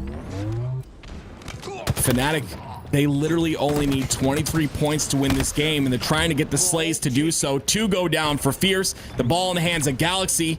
He's not being contested from anywhere, but he does play that ball. Looks like Super CC, very aggressive, gets the kill onto Nox as well. 5 seconds and counting for Fnatic. They're trying to close this game out right now. Yeah, I mean, with just shy of 10 seconds, I mean, they're going to make this rotation here. Probably a drop and slay here onto this player's hit bottom control because they can afford to spend a lot of time here. Just one good round of slays should opt for that 10 seconds that they need to go ahead and close this match out right here. And I think potentially we're going to see that. We're going to either need to see a desperate for the ball or something crazy to come into play, but I think we've got it active, and I believe Fnatic is going to walk away our victors in game number 1 to put the series 1-0. Wow, great job by Fnatic there. Unfortunately, we did have that little bit of a reset, but just a great job overall by them to close out that game in the second round. Now we're going on to Live Fire Slayer. This is losers bracket round number 9. We got Fnatic versus Fierce, and don't forget these players are all playing for that pro bracket, that pro series, I should say, next week. And the winner of this will be playing Complexity if you're just joining us here. Well, look at the stat sheet. Super CC, 14-8 out of him.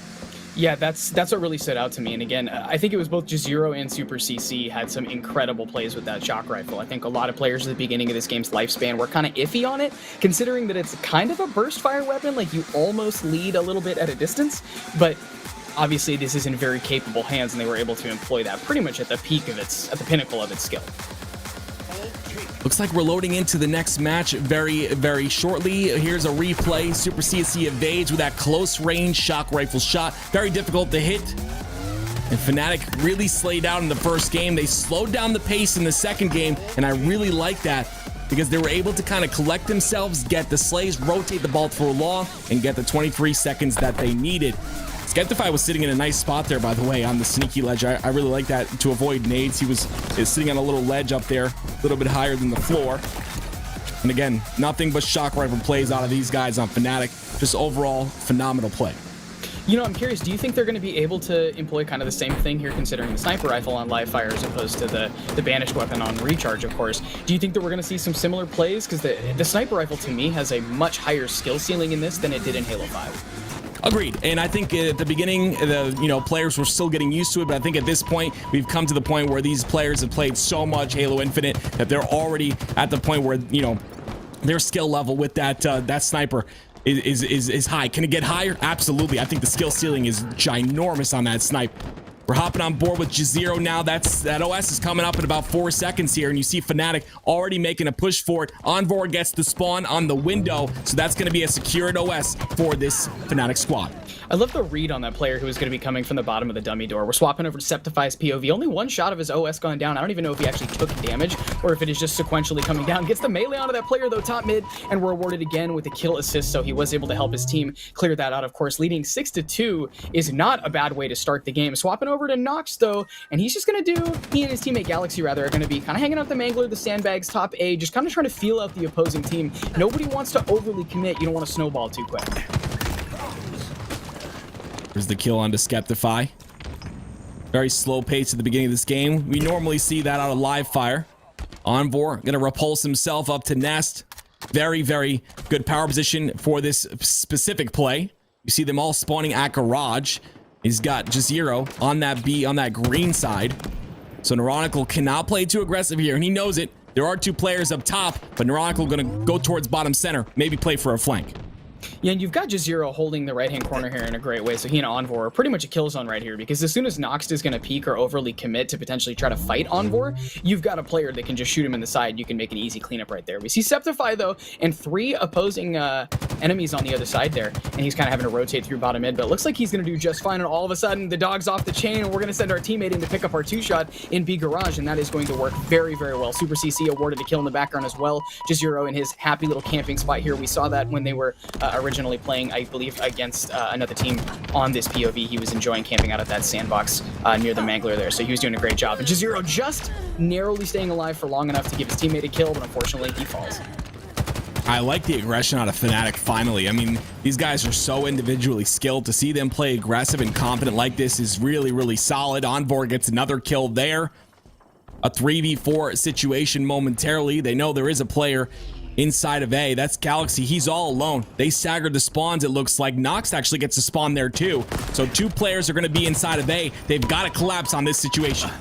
I love this read from Envor though, because he went bottom mid, he was trying to back a player off. He went back into the garage hoping that those players were going to collapse. He used the tools at his disposal to even repulse that guy, potentially hoping to maybe knock a grenade. That was a losing battle right there, but I like that pretty much every life and every second that these players are using these tools to make the fights as unfair for the opposing team as possible, and it's pretty impressive. Super CC just got 2 body shots and 2 cleanups with the BR. Going for a 3rd. He's going to end up staying alive here. Great play out of him. His teammate does die down bottom center on Keydor, but he picks up a Mangler, and he also picks up a Heat Wave. Seriously, the most powerful weapons on this map besides the sniper.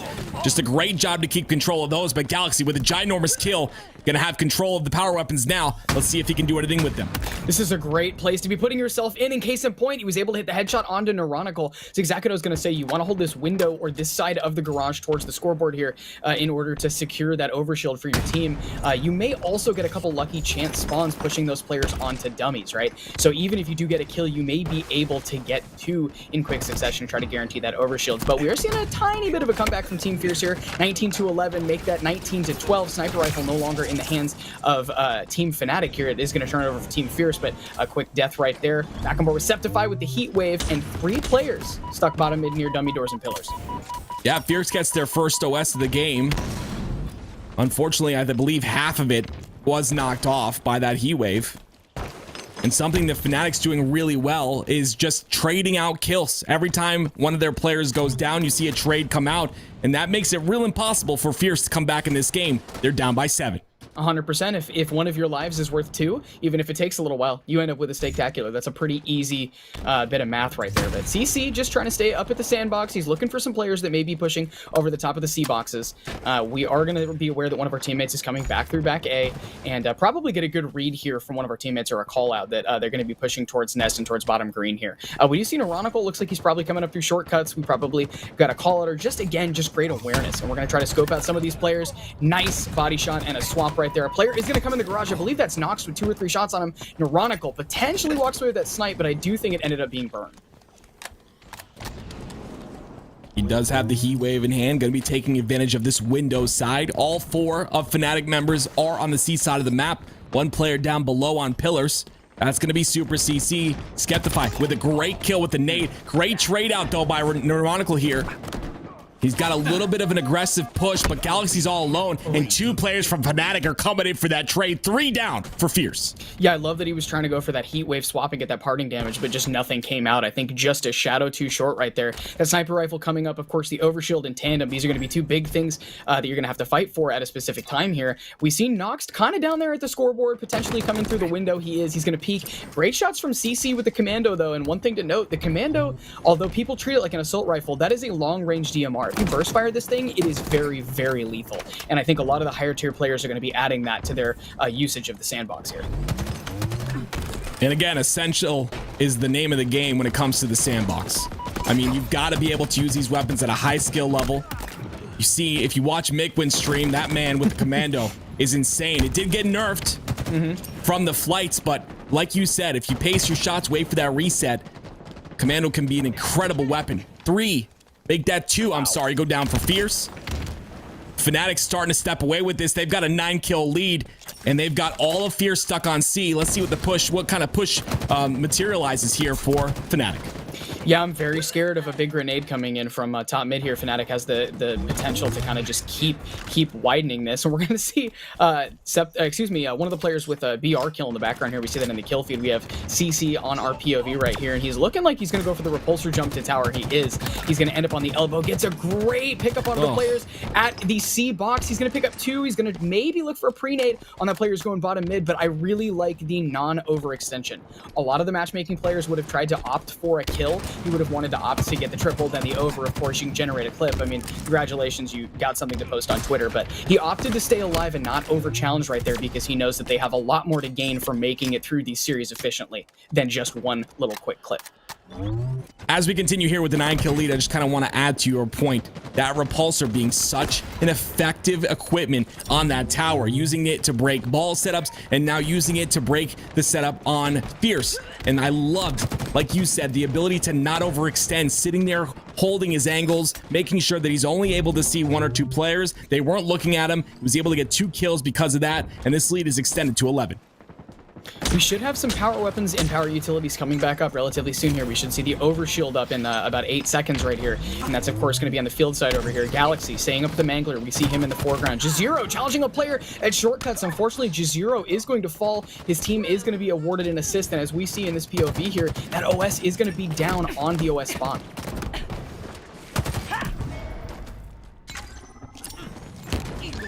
Right, Repulse there, going to stay alive. Envor's got the sniper in hand now. 40-27. Looks like a push into A is coming through. Skeptified doing a great job. Milking his life. Let's see if Envor is able to get any kills with his snipe. He does get 1 with the BR. Nice little cleanup there. 2 dead.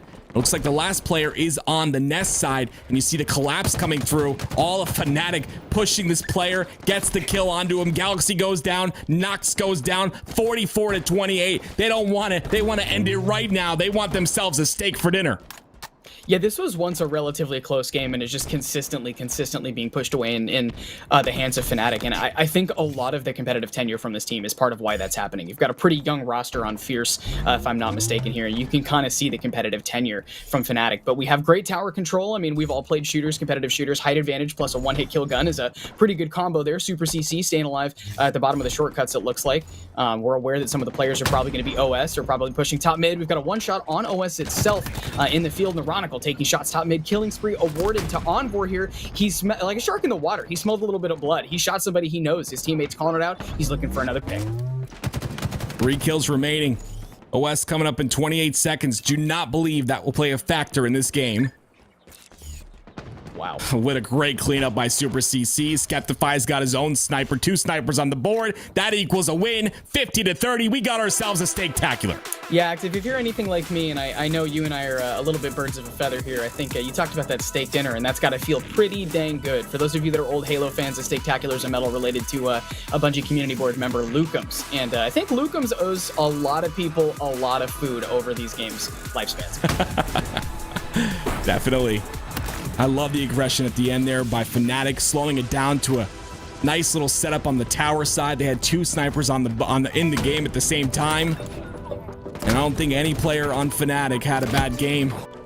Unfortunately, on your screen, you do see Crexy's 2 and 4 on the opposite end of things, but this OS, just a great play to, just great timing on that OS to pull it as soon as he's able to challenge. Does not take that much damage from that player, gets the clean kill on him.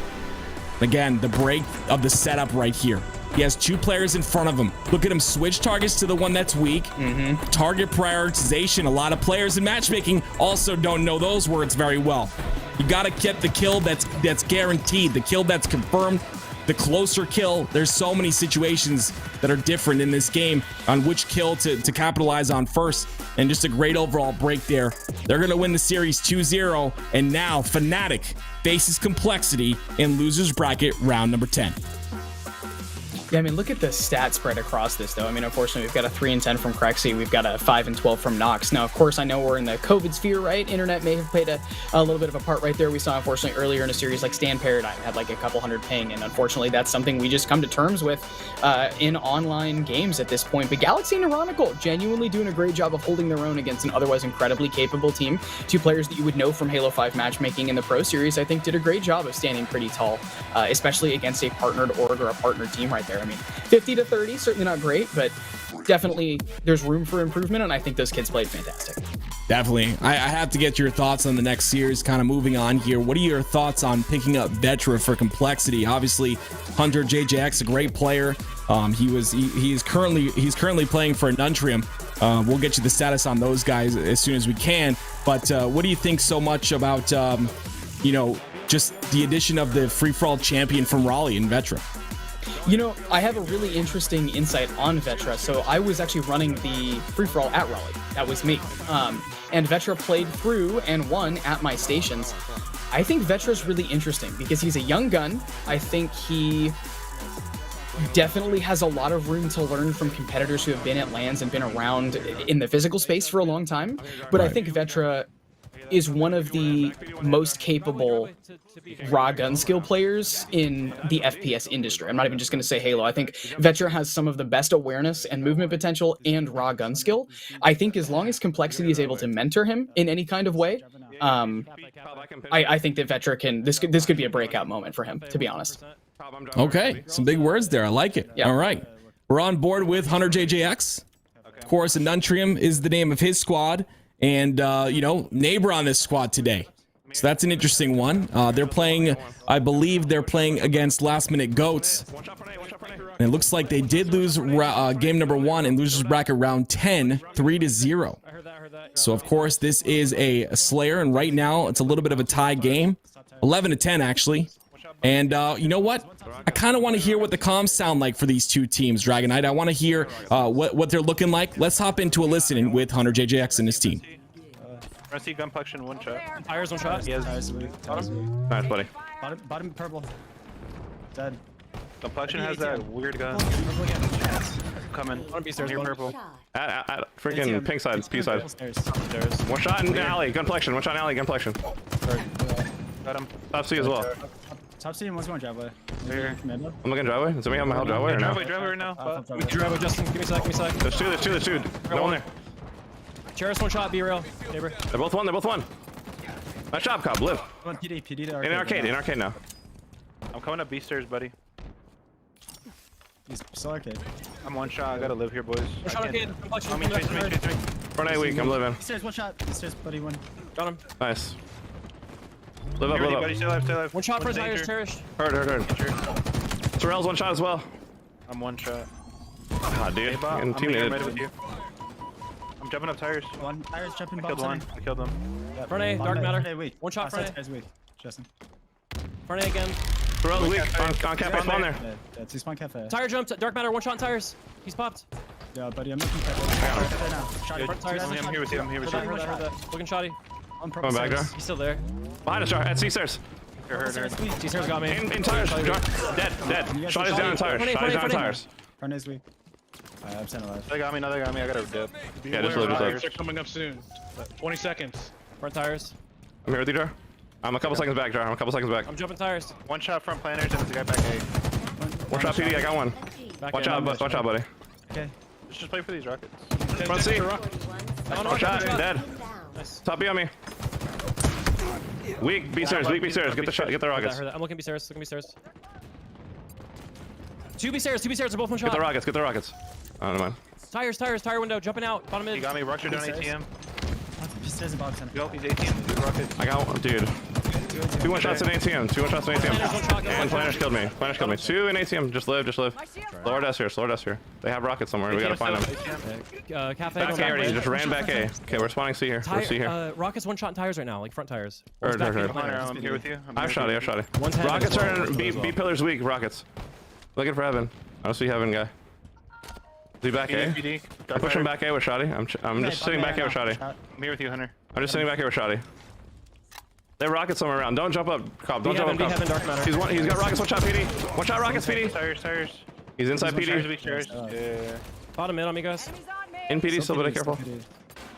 PD still. Tires, one shot. Dead. Nice. PD with rockets, my push was back A. Coming on B. Tires. Back A, one shot. Nobody died. Okay. Going up. I'm just living. They saw me. Give me a second, Justin. I'm trying to get to you. I'm not gonna solo play. I'm just chilling. In B, live. Back up. Reset. Weak. Ami, top C. He killed me. He's on Nest. Box one. C box one. That's one shot. One shot. C box. Drop in front. Driveway one shot. Gun flex. Front C, one shot. I didn't go see it. I can't. I don't see front C. I don't see front guy. I'm looking for him. Tires one. Behind me. Driveway. One shot. One shot. Be overlit. Nice. In tires on jar. Darnie's up in tires. Driveway one shot. Everybody live here. Driveway one shot, gun complexion. He's still driveway one shot coming up. Come on, Cobb. Where? In arcade right now. Gun complexion, he's by himself. He ran driveway. There's 2 here. Be overlooked. Okay, I'm living. Rockets in 15 seconds. Yeah, we gotta Bottom mid one shot, gun complexion on the bench. One's back C. In arcade or no? I have a bench. Big kill. Driveway one shot here. 5 seconds for rocks. I have shots on that guy. Half shields in red. I got rockets. Listen, I'm flanking the guys at driveway. I didn't get. 2 guys driveway now. 2 guys. I'm gonna shot from C. I'm gonna shot. I have to get my shield real quick, Jar. I have rockets here. Dark Matters one shot, top C balcony. Little Jar. Got you, Shooting you Jar. guys one shot. One's Purple Street cafe. Listen, Heard. Yeah. They might spawn cafe. I'm just sitting back here. Let just get kills with this. I'm just sitting arcade. Oh, I think they saw me. They probably know I'm cafe. What do they have right now? Anybody know? Soccer. That's it. Yeah, I think so. One's driveway right now. You're Purple Street, Justin. I know. I'm not wasting the rockets. I got one. Push up. I'm just On watching mid, you. run. I'm center. Watching you a bit. There's one benches. With soccer, chairs. Yo, can we nade benches or no? One shot benches. One driveway right now. Top C, cherished. C's one. Driveway Purple Street right now. I'm out of here. Right. Live up, buddy. Complexion one shot. Purple Street. 5 minutes remaining. One shot driveway rail. ATM. I'll see stairs. I might die. I'm chilling. No driveway. We Got him. Nice, Justin. I got Shoddy. Top C. Live here. I have Shoddy. Hey, yo, there's a guy probably lurking. He's just baiting. Take a try to B side, buddy. I left you. Soccer. Right, cleared out. I left you, buddy. Yeah, he's been here. I mean, weak. Dark matter. I'm dipping Dark Matter's one. I got him. In red. I'm collapsing. I died, dude. I lost Shoddy. He did not get it. There's a guy in red room. Still in red room. Very weak. Grab the Shoddy. Kill him. One shot in there. You have a thrust as well, Joe. Nice, dude. They're gonna be cafe. Already flanking tires. One hit. One shot. Going pillars. To you guys. Nice. Rockets in 15. Driveway. Buddy. Yep, one shot. I'll get him. Dead. Cafe. Hunter. I got you. They're running back to C stairs. Weak, Sorrel. Weak C stairs. He's on benches. He's hiding low benches. Hiding benches. Okay. Front C, one shot. Dark matter. Front C, one. I got him. One shot in alley. Absolute in alley. Dead. 3 dead. Last guy. Shotgun. Rockets. Play rockets. Cherish one shot back A. One shot back. We got rockets. We're chilling. We need one. No, driveway. There's a guy red room or something. Sorry. Yeah, above me. Back A, weak, cherished. I'm living. Yeah, front C. Shoot him in the butt. Front C. Go on Oscar. Go trash. Trash one hit. Nice. Way to make them play our style, you guys. Proud of you guys. Do that this next game too. Here, Water, what's the last game? I shot this fucking go. It's a live fireball. Yeah, live fireball. We're back.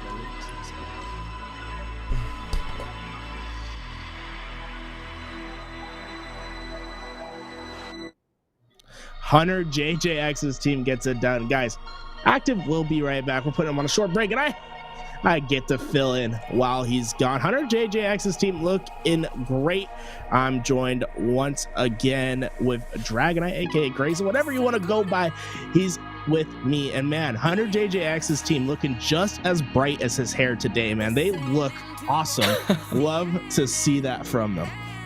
Absolutely, and you and I were just talking when we had our little break right there about Hunter being a really specific and really niche personality in Halo, considering he's a touring musician and a father and also a semi-pro gamer. Like that's a big combo, and a streamer, right? Yeah. That's a big combo. A lot of hats on Hunter. Yeah, it's Hunter. I don't know how the man gets it done. Well, they're going to be moving to game 3. In the meantime, we have this match building, Fnatic versus Complexity. We're talking about Vetra a little bit before winter break. I think he is the X factor for this team. Speaking of Hunter JJX, rest in peace, your spot on this roster. Vetra took it, a little bit of a drama going down right there. But if Hunter JJX's team wins, then guess what? They get to compete versus, possibly Complexity, probably Fnatic. That's kind of cool. We'll see if Hunter JJX's team can get it done. That being said, we're loading into game number 1, Bizarre Flag. So let's buckle in, because we're about to see 15 to 18 minutes of gameplay, because this thing never ends. By flag caps, we are for sure going to time. Absolutely. I mean, that's something that is interesting about the map design, and I'm choosing my words here carefully. I'm going to use interesting as my adjective here. The map is pretty much broken up into 3 separate lines, right? You've got each base is a line, and then the market in the center is another line, and it's very, very hard to breach a line, have enough players alive to do it again, and then do it again, and do it in reverse. But we do have rockets in the hands of Rob the Turtle. We saw a Mangler, opting for pretty meta right off the rip. Rockets going down. He's aware of that player that's going to be the shotgun, and he is going to try to control pretty much everything on this map. He's at a Mangler. I believe he might have had a grapple right there. Rockets in his hands as he's jumping towards the VR here. We already see Triton running a flag, though. CC on the respawn, on the thrust. He's going to fall. Rob using pretty much every tool at his disposal. Yeah, Fnatic feeling the hurt early on, as Complexity is using every tool at their disposal, and Triton should be able to get this flag in for his team. And I know I said it, you don't see 5 flag caps on this map, but with the way Complexity played that opening start, if they can keep this momentum up, I could see 2 early flags, and then from there it's always a toss-up. Vetra doing his best to stay alive with his lockers. Oh my god, he challenges into the nades, finds one for his team, and Rob's gonna take advantage of the break by getting into opposite rock side, and now Envoy's gonna push up, but Rob ready to get the team shot of Hysteria, and now all of a sudden Fnatic on their back foot once again. Yeah, that was huge, because at that point, there were 2 players up for both teams, and Rob was able to stay alive. He was able to do that damage exactly like you had said from Vetra right there. He was able to get his kill. Swapping on board, though, to Hysteria, we're looking for this player in the bottom tree. He's going to fall. Triton's awarded with that kill right there. They're aware of another player that is going to be in that court right there that's on board, trying to play footsie at the big door, but he is going to get a pretty great kill right there. We're going to see the grapple shot come in, and another assist come out. So we've got 2 players down for both teams, but Rob the Turtle, they are going to be trying to fight their way through that base, and I like that he's doubling back, because Gary, you and I had talked about this, or excuse me, me and Active had talked about this rather, and tell me what you think about the spawning, because that can cause a big OE spawn, and I really like Rob's awareness on that. Right, you just have to be, so when you're in bar, they're most likely going to OE spawn at lockers. When you're at tree, they normally OE spawn at rockets, but you still have to be aware of both sides by coming back. Rob can slow play, right? Lading the flag, take his time to get back is no problem. What can be devastating is leaving a lane open and letting the team overextend. Now we see Vetra finds one, Rob comes in, gets the other, and that's going to be 2 flag caps on the board for Complexity, as Fnatic is reeling early on in this bizarre flag. This is just shy of 1 minute and 10 seconds per flagpole, Gary. I can't even believe that. I mean, Rob with his shotgun again, it served him justice earlier. He was using I believe the grapple, he had the rockets. We saw this in the push into bar for their first flag cap. I mean, this is huge.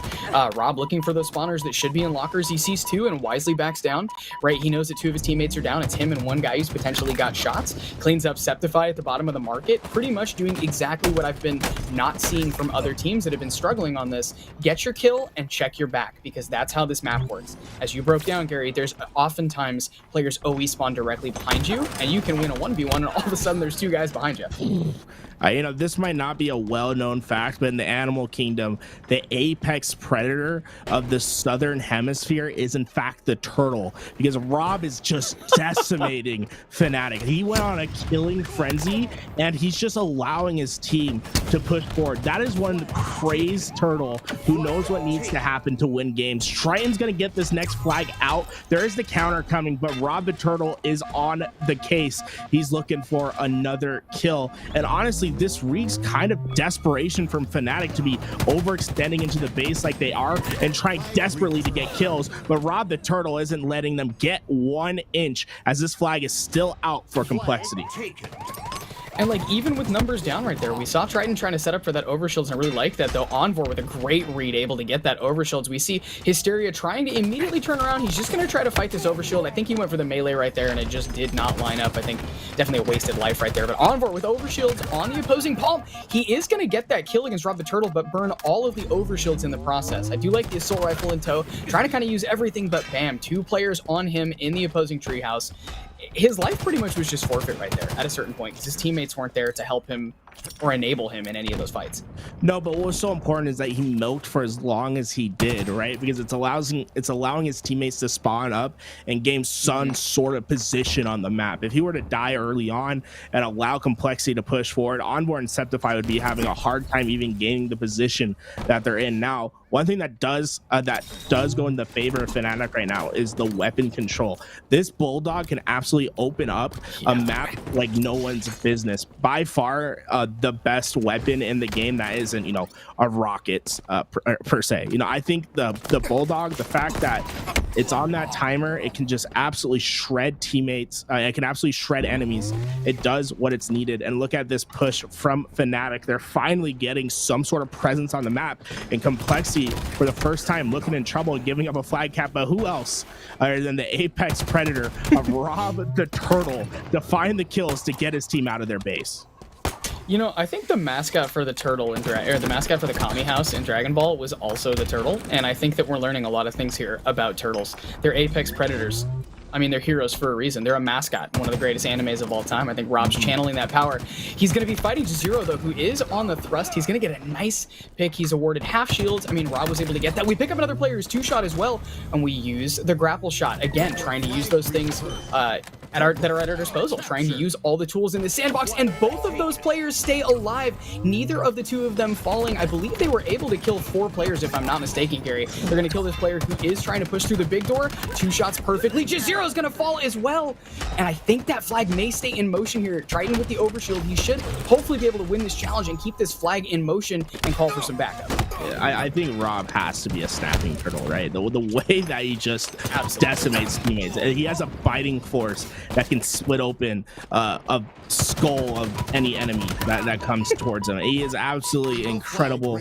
I want to see some tortoise chants in the chat. I don't know what it is, because Rob is absolutely decimating. He's 22-5, guys, and we still have 5 minutes to go. This could be a 40 kill performance if we go to time, based off the killing statistics of Rob right now. This man is absolutely yoked out of his mind as he is finding kill after kill. Septify taking shots in the back, and look at this. Rob doesn't care. He gets another one. He's pushing forward. Complexity is having their way with this newly signed Fnatic roster, and this is a Complexity that we're not used to seeing. This is the Complexity that hasn't been able to make it to the Thursday tournament time and time again. They're hungry, and all of Fnatic look like freshly picked lettuce for the tortoise to absolutely chomp on, as Rob has been decimating the opposite side as he's hit a quarter of a century of kills. I just cannot believe. I want to say the 40 kills is coming. I don't know if we're gonna get to 40 kills, but because for once we may actually be able to close this out with flag caps if this team stays this efficient. I'm not putting all my money on it, but if there's a team that's gonna be able to do it, it looks like these guys. man. Hey, I'm just gonna. Fnatic looks like a wet piece of lettuce. I see it in the chat, guys. This is just. Oh my god. Fnatic needs to figure it out. I mean, you have 2 players that are combining for 11 kills right now. It's just honestly, it's inexcusable at this level. They're absolutely getting worked and twerked by this complexity rosters. They're gonna put their 4th flag in as the FFA champ gets it back to his base. Never mind, the flag. Oh yeah, there you go. It comes back right in time. Deliverance like it's needed. This Fnatic roster's getting worked and oh my god, did he just hold this with the Bulldog? Oh no. Oh, this is terrible.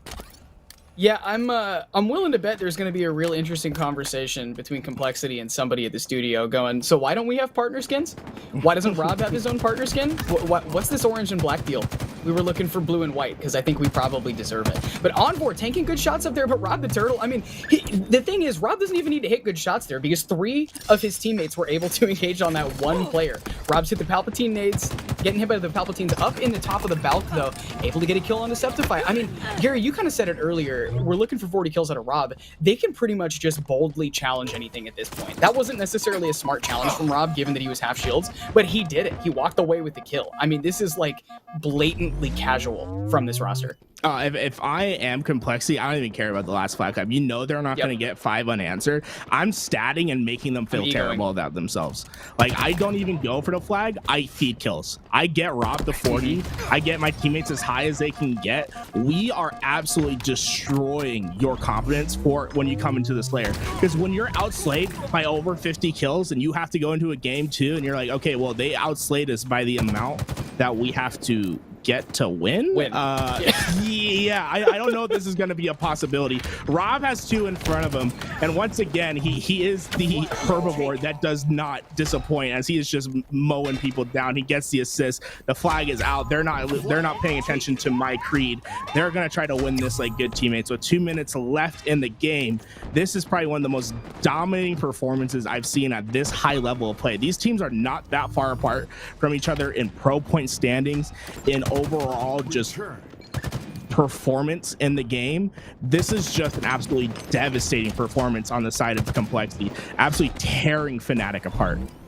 That's what I was thinking. I mean, this looks closer to an exhibition match. This looks closer to a matchmaking match than it does 2 teams, one of which is partnered. And Gary, we see it. We see a 5-0 for the first time in a long time, and at least the first time I've had the fortune to cast in Halo Infinite, has a team won this far into a tournament with a 5 flag cap. You see 3 flags at max, and then it ends up in flag capture purgatory hell, and you just have to sit there and slay for literally 20 minutes. Well, the Tortoise went plus 22. Yeah, plus 22. I don't remember the last time I seen a team go plus 22 this late in a tournament.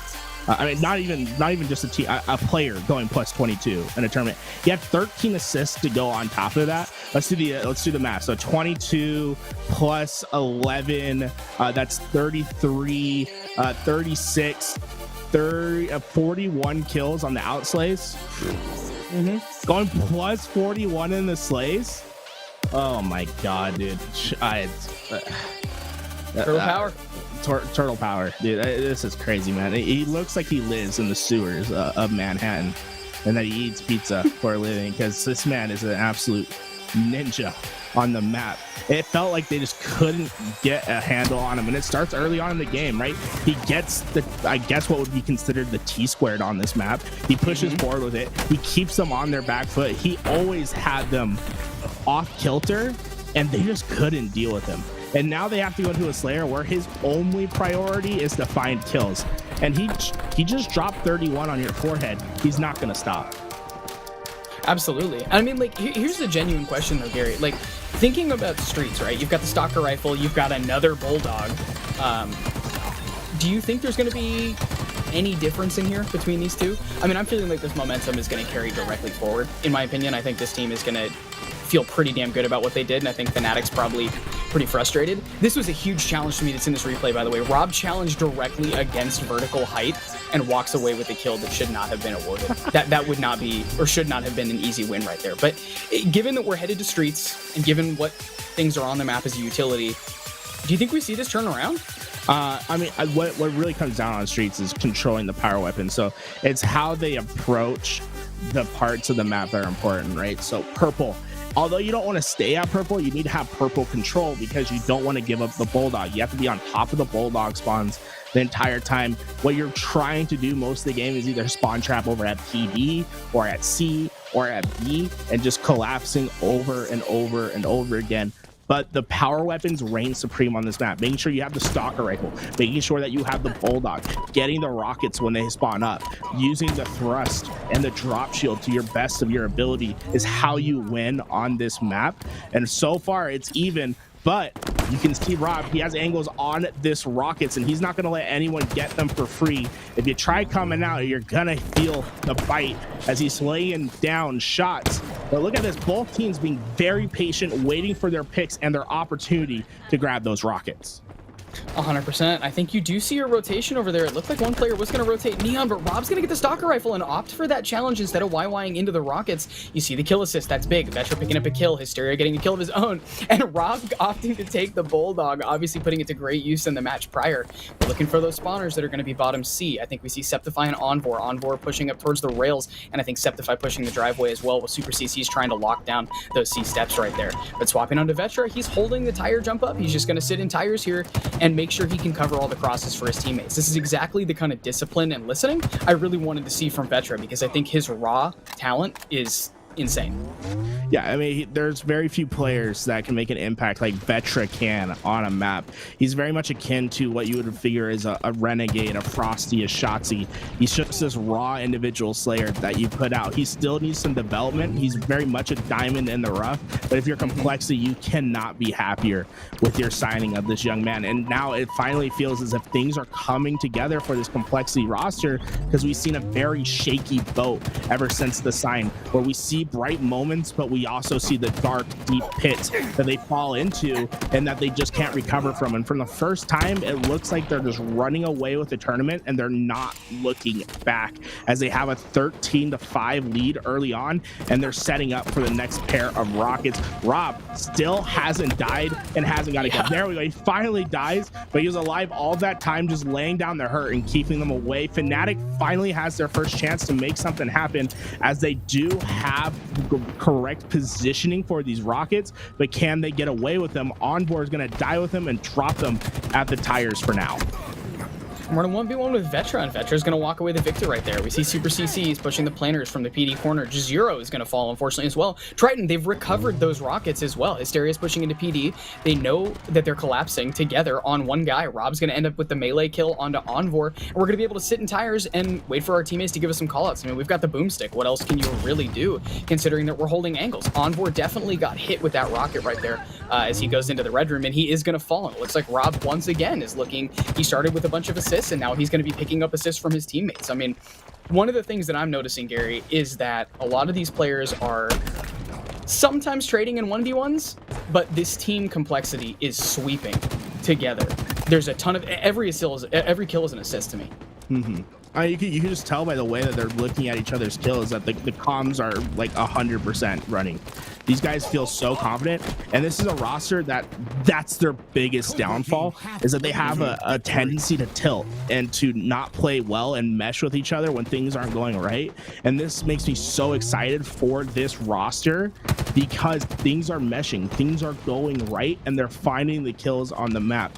Finally, it feels like Vetra fits into this team. He's 7-2 right now, and he's right in that. He's slaying pace for pace with the Tortoise. You guys got to remember, the Tortoise, he didn't have a kill for the first like 3 minutes of this game. 3 minutes. Now he's at 7. So you know, you just let him go and they're gonna find. And what I love is he has a sentinel beam in his hand. He's using the weapons on the map. He knows how powerful they are. We saw on Bazaar, and we're seeing it more on Streets.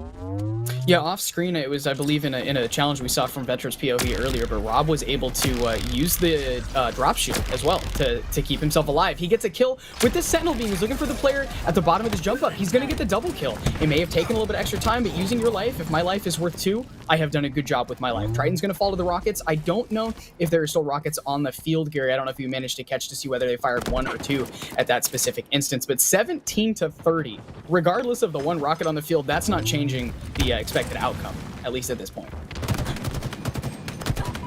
Zero taking on the fights. is going to value his life for the moment. His team needs something desperate to get back into this game, some sort of heroics, but you can see how Complexity are working in tandem, 1-2, baiting and switching. Vetra going to take the fight down, shield. Onboard will come out on top, finding himself a double kill, but you're down double digits, and you have to find some sort of clean set of rotations as Onboard comes into the back of C. He's going to sweep everything, and guess what? Vetra, he wants revenge, and he's already on top of Onboard as Onboard eats a nade and gets absolutely demolished in the back of C. And you know, Fnatic, when they get these double kills, there's just no oomph to it. It's going back to what we said in game one, it feels like you're getting hit by a soft piece of lettuce. And Rob the Turtle, you know he's feasting on that. That's his favorite dessert. And Complexity will just keep putting on the screws as Vetra is finding kills with the Stalker rifle. Now, guys, remember, this is 2 to break the shields, 1 to the head to find the perfect. As one of the fastest time to kills is Triton. I think that was a ninja. It didn't show up in the chat, but this is crazy, dude. I cannot believe Complexity is winning in the fashion that they are. You know, I love your point with the Stalker rifle right there. For a lot of those the folks that will be joining us, they came from Halo 5. It's relatively similar to the way the light rifle would function when fully scoped in. We got a nice double kill out of Vetra, though. He wins a pretty convincing 1v1 right there. I think he was able to pick up a kill from a teammate earlier and then walks away with a victory there. Rob the Turtle, though, able to get a kill in the kill feed as well, and I think at least get Rockets to the bottom of the ATM. Swapping on board with Vetra. He's still got that Stalker rifle. I mean, he hasn't gone down since, so Rob was able to juggle those rockets to a certain point right there. Whether or not he was able to burn any of them is not yet known, but Triton's going to go try to challenge towards the cafe side and kind of get a little bit of intel for his team. I mean, even right there, they have the lives to expend if they need to, just to get info. Rob the Turtle, he's looking for some more. Hysteria finds 2. They're not going to get away. Hysteria gets the triple kill, and that's going to get his team one step closer to finishing this one out. And, you know, I thought maybe game 2 was going to be a bit closer. Fnatic would answer back, but I think they just lost full after losing game 1 in the fashion that they did. Complexity never let up, and unless it's some miracle from Jesus comes down in the bright light and somehow makes Turtles go extinct in the next 20 seconds, this game will be going into the favor of Complexity, and the Turtle will survive another round. You know, I want to make something abundantly clear to those folks that are hanging out with us in the chat here. This is not something that Fnatic didn't do. It's what Complexity did do. To me, this is a Complexity that figured out how the gas pedal and the clutch worked at the same time, and they made it work. The foot is all the way down on the pedal right there. That has nothing to do with Fnatic, who has an incredible amount of skill to have made it this far. Complexity just fully hit their stride and did not let up. Oh, man. That is a team that has finally felt everything click. The cogs are turning. It's just absolutely beautiful to see. I'm happy for the Complexity guys because honestly, at times it just felt like they couldn't mesh together.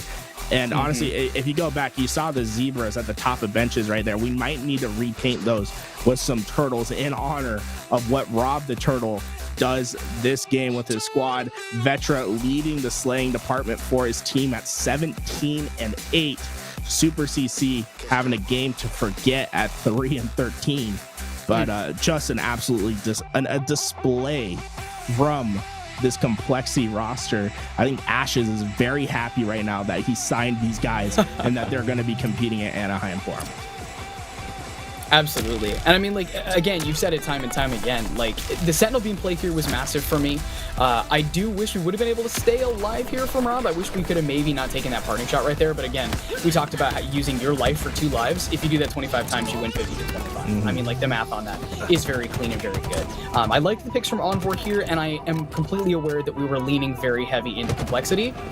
Complexity, just like Gary and I had said, it seems like they finally hit their stride. For those of you that have been fans of Halo for a long time, we've watched Rob, we've watched Hunter, who was previously on the COL roster. We got to watch Vetra develop in Halo 5. We got to watch the Fnatic roster develop in Halo 5, as the majority of this group is players from Halo 5. It feels good to see a team perform and fully hit their strides. I just want to make sure that we're being clear that none of this is at the detriment of Team Fnatic. I mean, to me, I'll go a step. You know, Fnatic needs to figure something out. I'm not gonna take the same take, bro. Fnatic just got worked by a team that they think that they're better than. Complexity, you know, that would have been a big win just for them to win versus Fnatic. We're talking about a 5-0 on Bazaar and a 50-34 on Street Slayer. Like, this isn't just winning. This is saying, hey, like, we're a tier better than you, and you guys just got signed by Fnatic. Team. You guys are a partner team. You guys have skins in the game.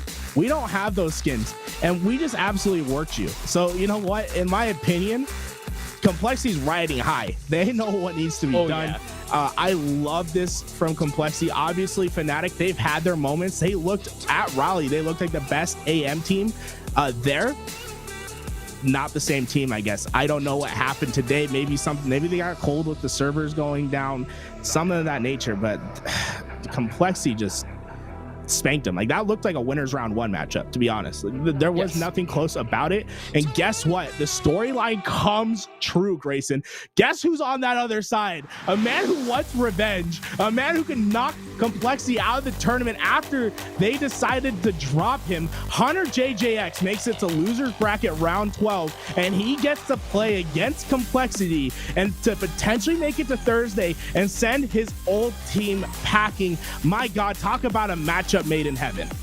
No, absolutely. I heard there's a guy with blonde hair who's real mad about the people on the other side of the team here. Now, I don't know how bad the blood is, considering I think Hunter is still a content creator for Complexity, but regardless, maybe the org was great, but you are still not on that roster. You are not on that roster. You got dropped. Let's get Persecute in here for an audio bite. You dropped me. You dropped me. Let's see if we can get one of those from Hunter. Hey, you know, I love it. Guys, unfortunately, I was mistaken. This is round 11, not round 12. How unfortunate. We still have another couple rounds to go. But hey, I'm excited that they get to play with each other. Guys, I am being joined once again with Active. Grayson, it was a pleasure casting with you. Thank you for coming on out. We get the boy Active back in, a little swappy roo. Grayson, anything you want to say before you depart the desk? Just a thank you for having me, guys. I mean, the LVT productions are literally the top of the bar when it comes to esports production, in my opinion. And of course, I get to be around other brilliant folks who've been around for a long time. So thank you both, the LVT production team. I mean, I know Nighty Night was in here, so big smooches to the boys. Much love, guys. I will see you on the other side. Great job, man. Thank you. Ooh, thank you. Oh man, Active, I am excited. And hey, you know, I gotta say that poster behind you, I see that lion. You know, you maybe you gotta take that down and replace it with a turtle, because Rob the Turtle absolutely demolished the previous game. That man is absolutely here to stay, and now they have a little bit of a grudge match coming in. I'm curious to see how they respond playing against their old teammate in Hunter JJX.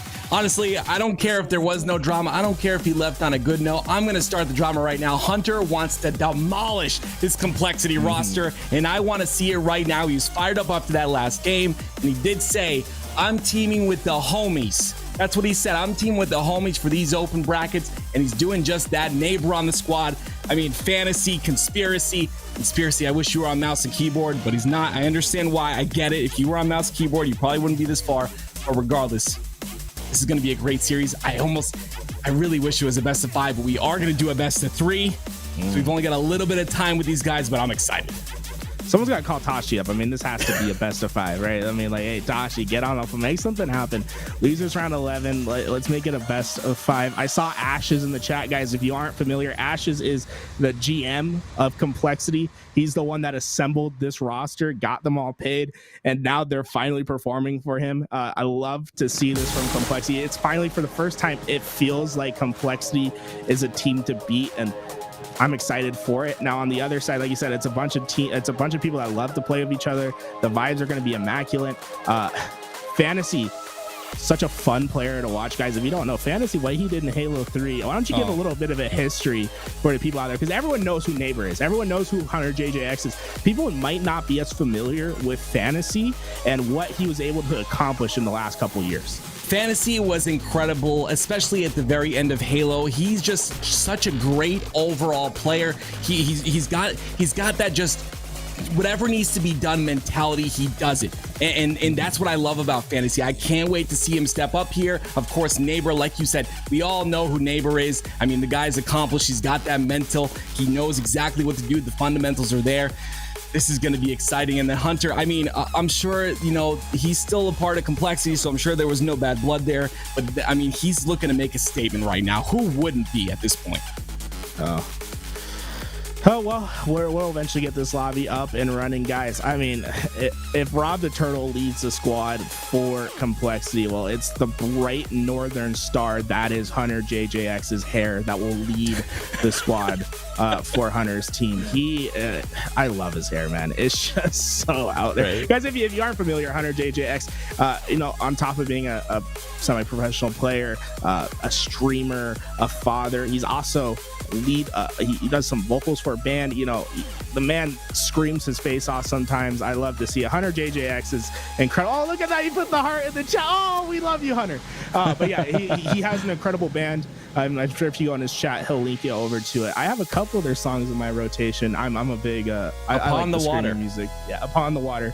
On the water. Get them in the chat. You know, maybe, hey, Hunter, you know, hit us up. Maybe we can play some of your music on stream, you know, not get copyright strike or something like that. I don't know. But I love it. I love his goals, Garrett. I love his goals. His goals were to get signed to an esports org for Halo, and now he's trying to get Upon the Water side. And let me tell you, I'm not into that type of music, to be honest with you. I'm not into the screamo music, but let me tell you something. Upon the Water has got me interested. I've listened to a lot of the song, and I love it. Just a great, talented squad there as well. This is such a great storyline, man. I cannot wait to see. I hope this is the closest series we have tonight. I'm excited. I'm very excited. We'll have to get this match started. You know, people having a little bit of problems getting into the lobby, getting left and right. It is what it is. We'll keep milking till we get there, guys. Thank you for coming out. And honestly, I actually got the opportunity to talk to Rob the Turtle before we started today's tournament. He was telling me some really interesting things, and he had some advice for people out there if they're trying to get better at the game. And he said this, I mean, dude, bottom of his heart, like, really got serious with me, and it really felt like he was choking up. And he's like, the way that I got better at Halo, the way that I grinded out this game, is I followed the Louis V Titan channel on Twitch, and that motivation let him go professional. So let's go. If you want to be like Rob the Turtle, well, guess what? There's a little follow button at the top right over there. You can click that, and if you follow the channel, that's some good luck. Hey, you know what? Maybe you want to subscribe to. I don't know. Subscribing might be doing twice as much. You never know. We'll get into this. We'll get you the power of Rob the Turtle if you follow the channel.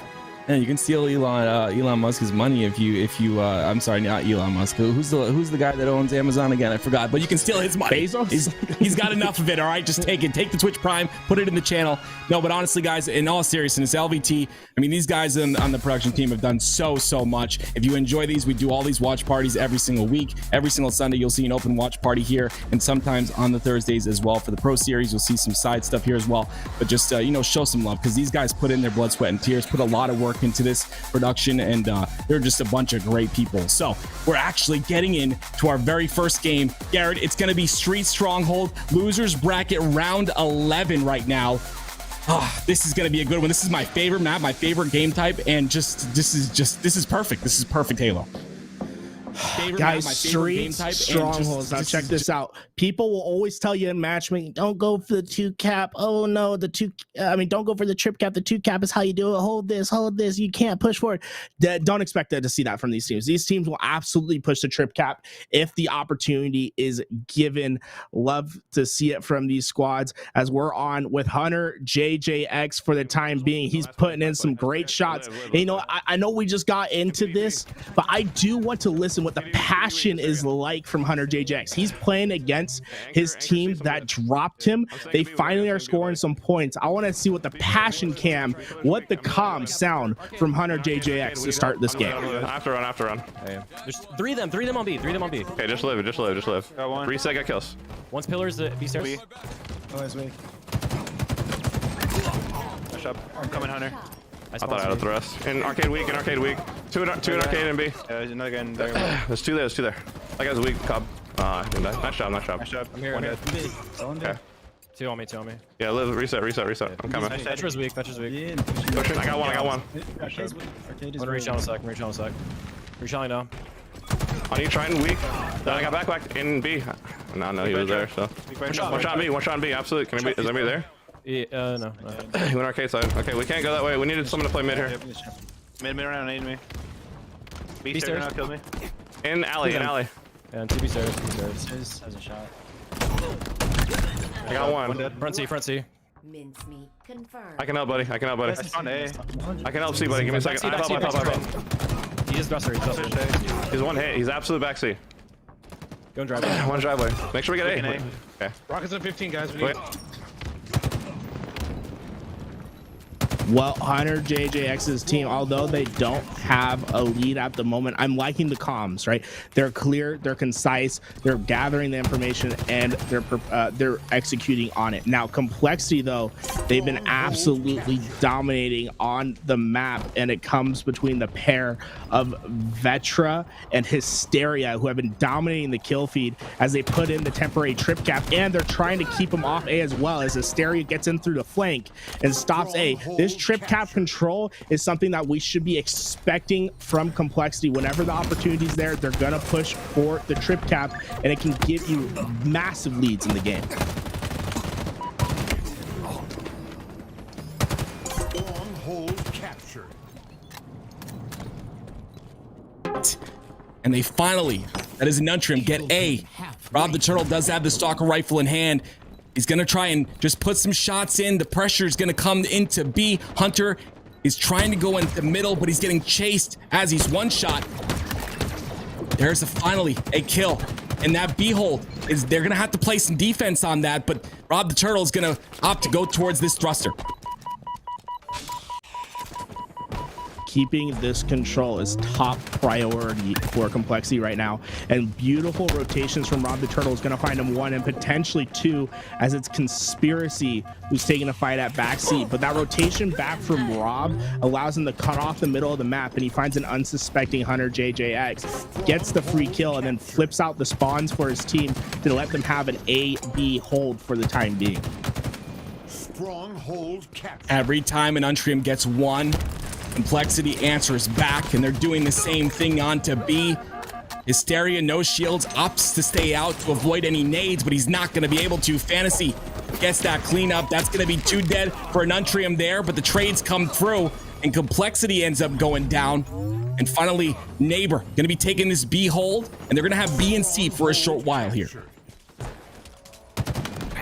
Finally scoring against this Complexity roster, but it's Hysteria and Vetra that work together to find the break, and this is what they do so well, is they find these kills together. It's not a one-man fight. The assists come through, they're able to break through B, and it's this team shot that's been propelling Complexity forward throughout this bracket, first with Fnatic, and now versus Hunter JJX's squad. One of the big things I'm noticing on the Complexity side of things is they're completely outslaying an Untrium right now. I mean, that's one of the huge factors so far. Fantasy gonna be staying alive on front C there. Get some shots on Hysteria. Fantasy finally going to get taken out by Vetra, but a 3v3 situation right now as 2 go down for an Untrium.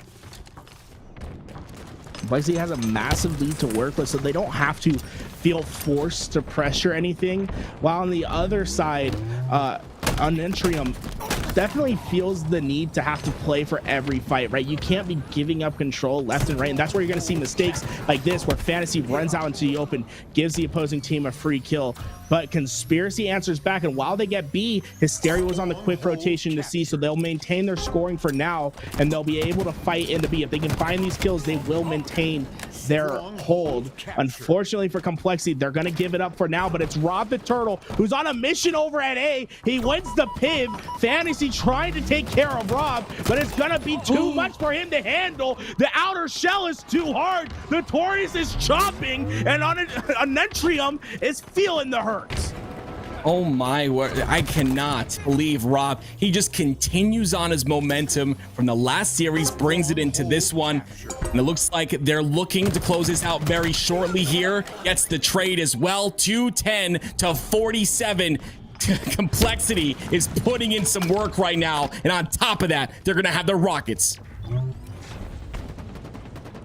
This is the biggest thing with Hysteria now, is that this is a safety net for his team. He knows that he can come in with these rockets, find 1 or 2 easy kills, and break a setup. The first one will be Conspiracy, who goes down. Hysteria now has the ability to push forward, and he's going to be able to find another on Hunter JJX. Make it 3 in the feed. Hysteria making them go hysteric with these kills as they're able to regain AB control. Conspiracy and Neighbor trying to work with each other to push through, but this defensive hold from Complexity is proving to be too strong. The Rockets get the job done, and now all of a sudden Anuntrium is having to make a quick rotation towards A, but they really don't have the positioning to be doing this. Neighbor wins the fight but is quickly traded out, and now they finally get A. They've lost C and B, and they're on their back foot once again, and this has been the answer for Complexity, first with Fnatic and now versus Anuntrium.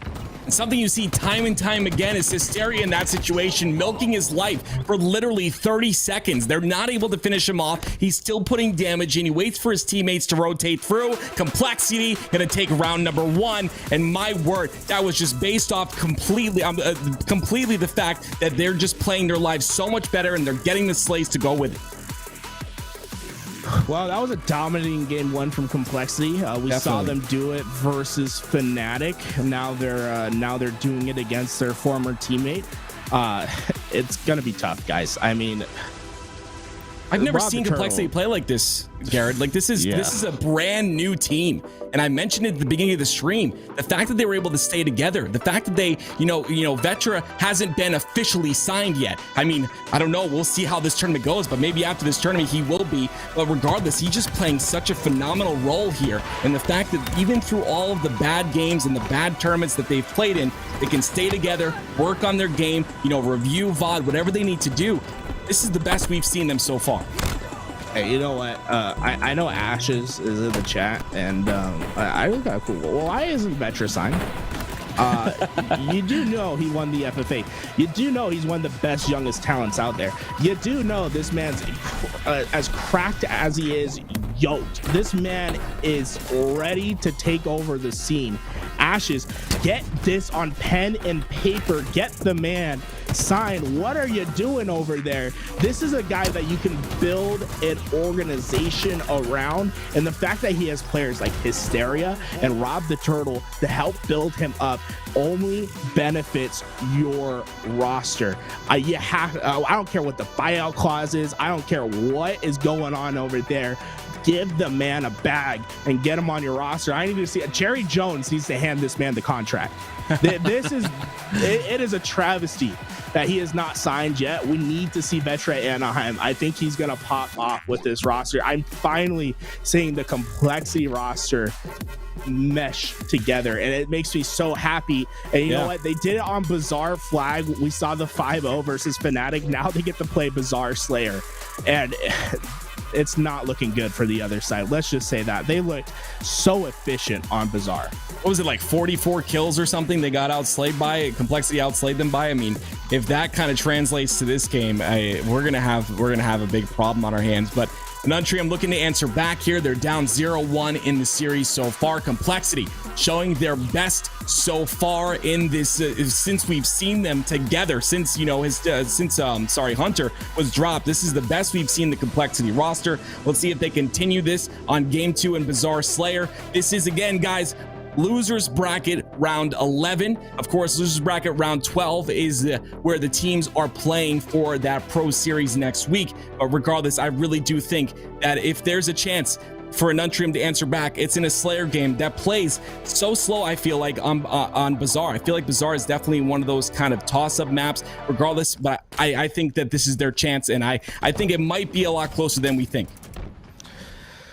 I'm excited for it. Okay, it's the man who chomped down the competition before. He gets the rockets once again. He sends out the Rocket Mary. Well, it doesn't matter. His team's already getting the kills in the feed, and that is 3 down quickly in the favor of Complexity.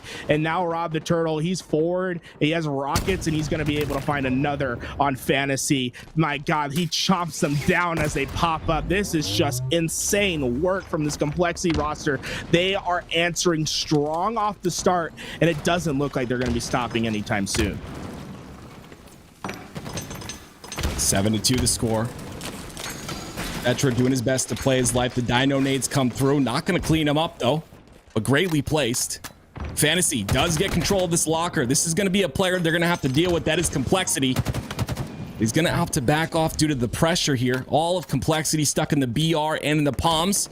And I like how they're playing so slow right now, just waiting for the opportune moment to push through as they get someone weak. Triton finally, he's gonna break through. He has Hysteria behind him. Fantasy's in trouble right now. He's gonna get taken out. That's gonna be a 9-4 lead for Complexity in this game. Vetra doing his best to stay alive, and he's going to be able to do so for the time being. This puts Neighbor in a precarious situation because he wasn't able to kill Vetra. He has to venture out, and Vetra's able to answer back, claps back, gets the kill, and all of a sudden he's staying alive in this position, and it's funneling this opposing squad into a singular position, and it looks like Complexity can maybe take an answer towards it. They're finally able to push out, but I think the damage has been done. They're only playing for makeup at this point. Vetra staying alive over at Rockets is a massive play, but now Conspiracy can make up for it if he can get away with this overshield for his team. He's playing hard for it, but look at that. Complexity is ready to answer. They're going to try to get this overshield for their own squad. Neighbor throwing out the nades, and Fantasy will be the one who tries to get away, but it's the young gun that comes back to answer, and now he has the overshield to work with. This all stems from Vetra valuing his life over at Rocket side about 1 minute ago, and you can see how that one event cascades into another and keeps Complexity on the forward momentum.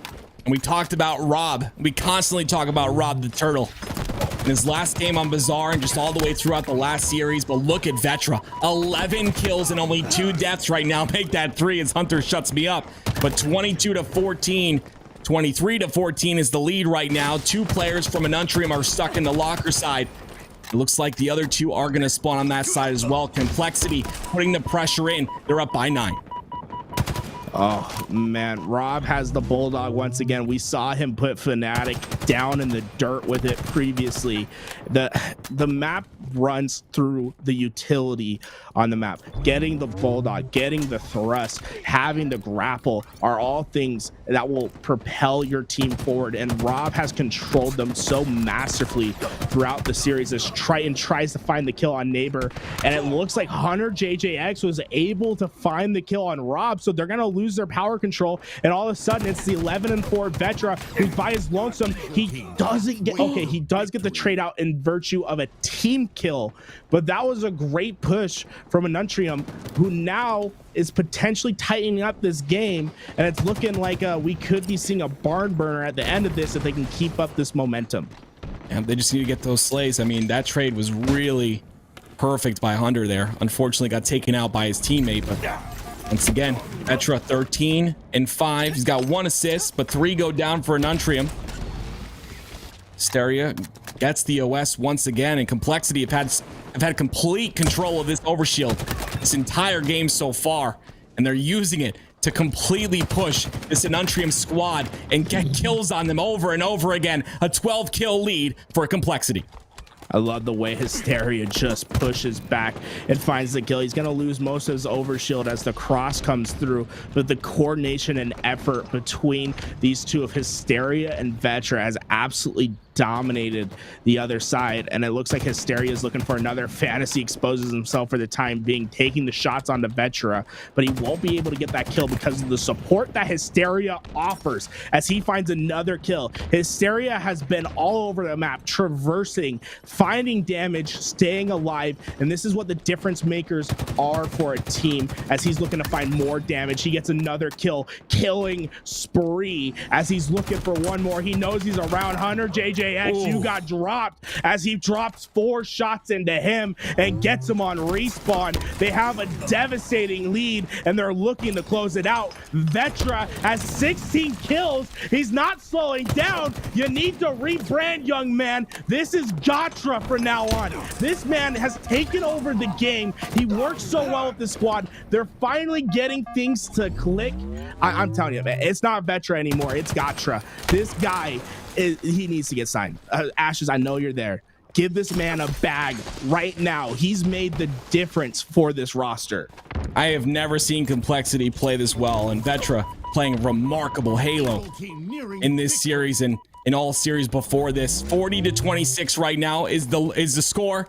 I don't think Anutrium comes back from this. There's just no possible way, especially when you have just this player Vetra just putting shots into you as your bottom center, putting shots into every player that pokes their head.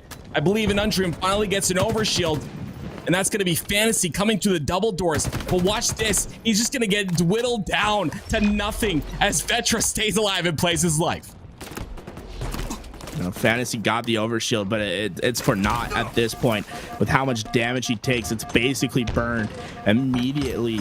And with only 7 kills needed for Complexity, it's going to be nigh impossible for Anutrium to get back into this. They have to find the antidote to this poison as soon as possible. And when you have Gatra on the other side at 16-6, feeling cracked out of his mind, look how he pushes. He has no fear. He doesn't care if he's down shots because he's gonna hit you on the cross. He's gonna put you back. Conspiracy, take the challenge and get demolished. Vetra's not losing a fight this game. He's 17-6. He's making a statement. He's on the stage. He's looking for his bag. This man is an absolute addition, a unit, a beanstalk that can play Halo. His thumbs are magical, and he's eating well tonight. It's steak for the crew and an extra bowl of lettuce for Rob.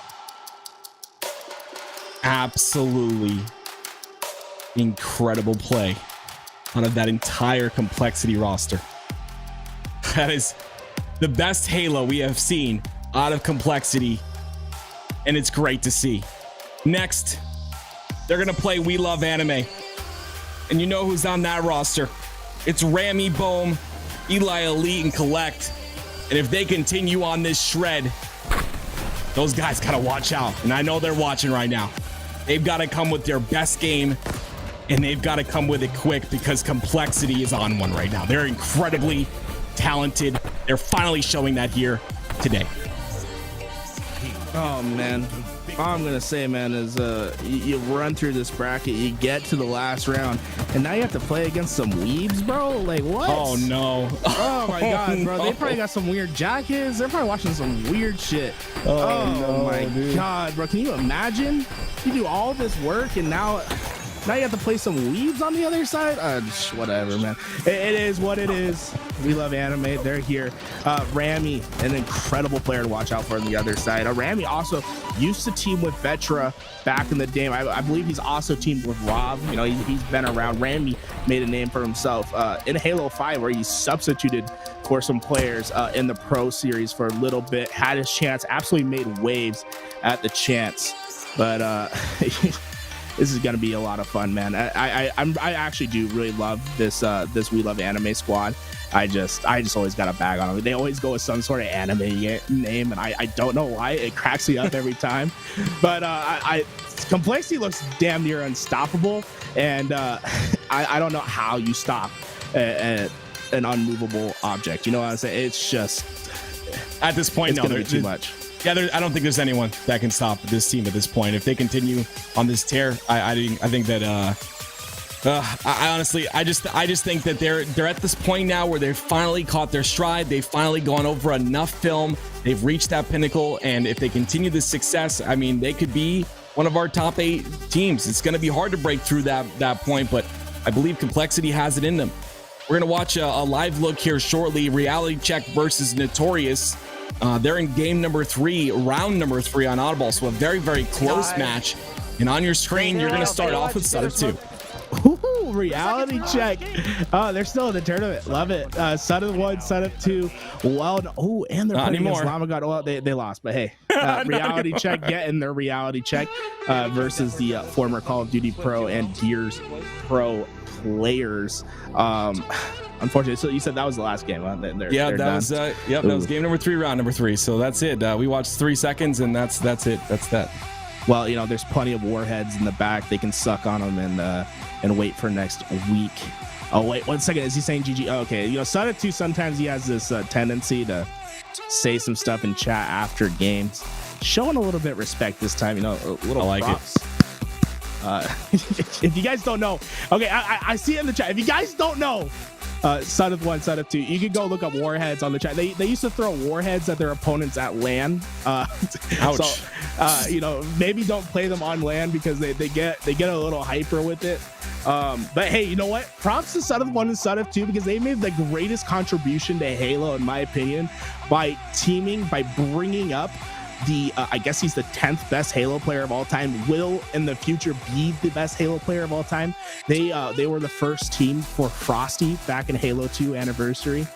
So shout out to them. You know, Frosty carried them throughout the tournament. They made their way through, and then Frosty immediately did really well. He got picked up, and Son of 1 and Son of 2 were left behind. And Frosty goes on to play with the Dynasty.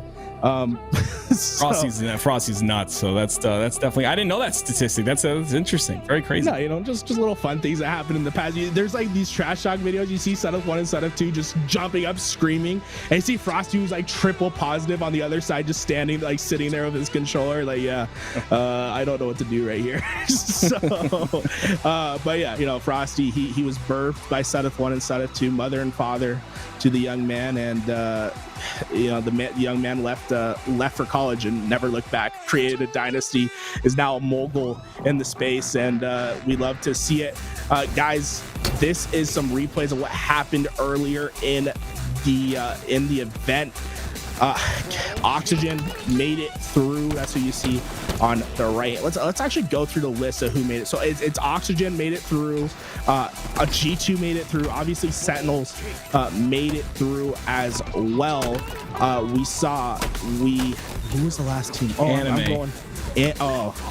Sorry, I don't remember anime squads today. Yeah, I try to block that out of my mind.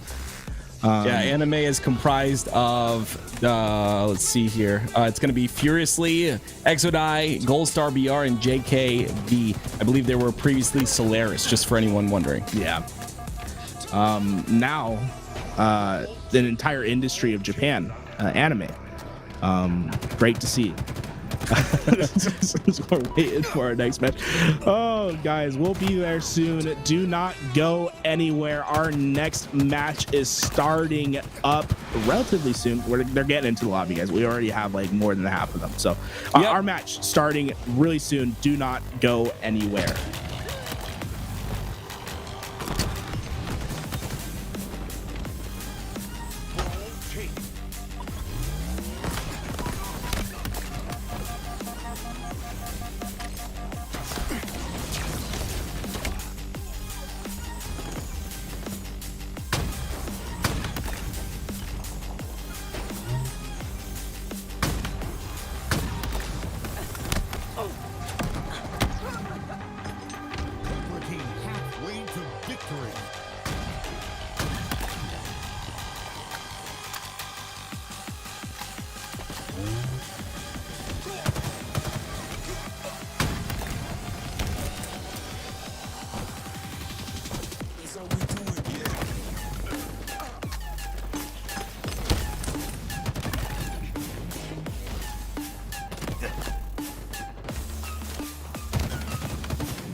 Try to live. Trying to live. Yeah. On pink. What is this spawn, bro? Trying to look cover you will. I'm trying to steal trust. He steps Sargoth? Is he weak? Is he weak? No. I'm pushing out pink. I'm pushing out pink. Oh my I'm goodness. coming with you in a second. One turn. Alright, I can work up tires here. Wait, over B, wait. I had to push. He's one shot top B. He's arcade as well. Arcade Musa. 2B, Sargoth and Musa, both weak. Arcade's still weak. Oh, he stepped Sargoth and shot. One shot bottom B steps. He stepped never died. One. I got shots on one shot spikes. Tire jump. Red bar. Another one in B and on spikes. He's weak. I can't shot B. Tire jump. Musa, one shot. Dead. Nice 60. Go to B. One tire A. Might be two. Trying to help. Good trade. I'm just gonna help you B first. I'm gonna get C. I'm nading tires. I hit him in tires. I'm playing pink side. On shotgun. Mid-map, tire jump, Musa weak. Watching your C-steps. Alright, like, he's dead. Tire jump never died. The one shot cafe. Dead. Or not cafe. Fuck. I got him. Nice. And C. I killed the tires guy. I'm gonna get A. I'll get A. Rockets, guys. Yeah, I hear you, rockets. Two bomb C, right on left side. One driveway. I'm hiding bottom B steps. I'm cuts right now, cuts. One more driveway. Cuts. Files. I can't see cuts. Cuts Nice. dead. I'm red barred. B. Got him. Yeah, grab those rockets. Got him. Bomb C, spawn, Sargoth, one shot. I'm gonna play. Is C clear? I'm here to help B. Two driveway. Musa has shots. I'm dead. Killed one. One side B. Middle. Right side B. Just spawn back A. Yeah, back A. We spawn C. I'm just taking B. We're pushing B. Front A, going purple. And near C right now, Matt. Let's see. Are you guys good on C? Nice. Mid-map. Spike. There's a guy on shotgun. I hear you, spikes. I can't In tell C if right the now? spike's going. I got rockets coming C. Good rocket. I got him. They have a shot at B. You can, yeah. I can get nades. Red inside. Yeah, good ones. Fuck, he saw me. Too weak. Everyone one shot B. Dead. Nice, that's two dead. I'm one. I'm putting my life. I died to spike. Nice kill. Shit. I'm playing B. B-rail. Yeah, B-rail, one shot piles. Dead. Another one at PD alley. They're at Shotty right now. Shotty. I needed it again. Careful. And heaven. 2 planers, maybe 3. One shot. One shot planers. Go on. PD. Piles. One shot. Wait. Iron shot. There's, yeah, and shotgun as well. I traded. Trade. I'm up in A. Shotgun, or thrust down on my X. Dude, one shot up. There's a thrust down on my X. Back A step, Scotty. Rockets, yeah. Spike. And that Sargoth, one shot with rockets. Fire jump. Dead. Nice. I'm in B steps here. Shotty, you tires. Shotty, One shot tires. Dead. Shotgun's down here. Nice. Yo, spikes spawn. They spawn spikes. Vibe. One shot spikes. Yeah, in C vibe. Nice. I'm going mid. I'm trying to get this thrust. Yeah, There's one on Almost like commando. driver's side as No, well. dude, he's on bench. Yo, commando, 222. I'm trying to live. Stay alive. In front of A. One shot front A. I got one. Nice. No one Good mark. Where's he going? Cafe going to A. Go live. He's going to side stairs to top A. Tires to B. Tires to B. I'm hopping C. I spawned here. I'm just gonna help you see. Hold that. looking. Yeah, I'm holding. Hey, driver. Just hide back A. He's weak on C. I got you. Mid map. Yo, pussy, Musa. Should be weak. I got. Oh no, he's one shot jumping up trash. He's literally one. Shot. Nice. Watch out, overlook. Black speed. Got him. One try. C. Back C. He's one side C. Yo, front A. Sargoth, I shot. I'm weak as well. Top A. Sargoth is weak. I'm on. I'm hiding B. Trying to help A. Back A Musa. I got shots on Musa. One shot in A. Another one shot. Got 'em both. Nice. Another one on me, pillars. I'm gonna get a beat down. One shot. Tires. I killed Tires. I killed him. Nice. Okay, nice. Think you're alone over there. Yeah, I know. I'm watching back. I'm helping driveway. Sargoth this week. I got naded. I didn't get a beat down. There's literally 3 beat. Literally 3. Fuck. And 1 C. That was bad timing. Nice, man. Yo, 1 purple. Benches. There's gonna be. Rockets right now. And then rockets are now.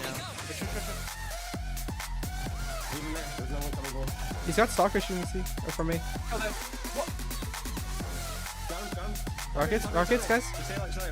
And front tires. Front tires weak. And back A, got it. I think it's a melee. Front tires dead. Nice. Can anyone get rockets? Behind you. One shot. Rockets are still up. I'm going for them. I didn't get A. I'm going for rockets. Hey. Spike. Fuck, dude. He's going pink. Nice. Dead. Watch your driveway. I am. Looking at rockets. I'm looking at rockets. Front seat. B steps. ATM 1 bullet. Steps dead. Yeah. He's going like that. Yeah. Welcome back, everyone. Guess what? Lobby's full. I'm joined with Active, and we're ready for our last match of the day. Losers bracket round 12. We have Complexity versus Weaves. Anime.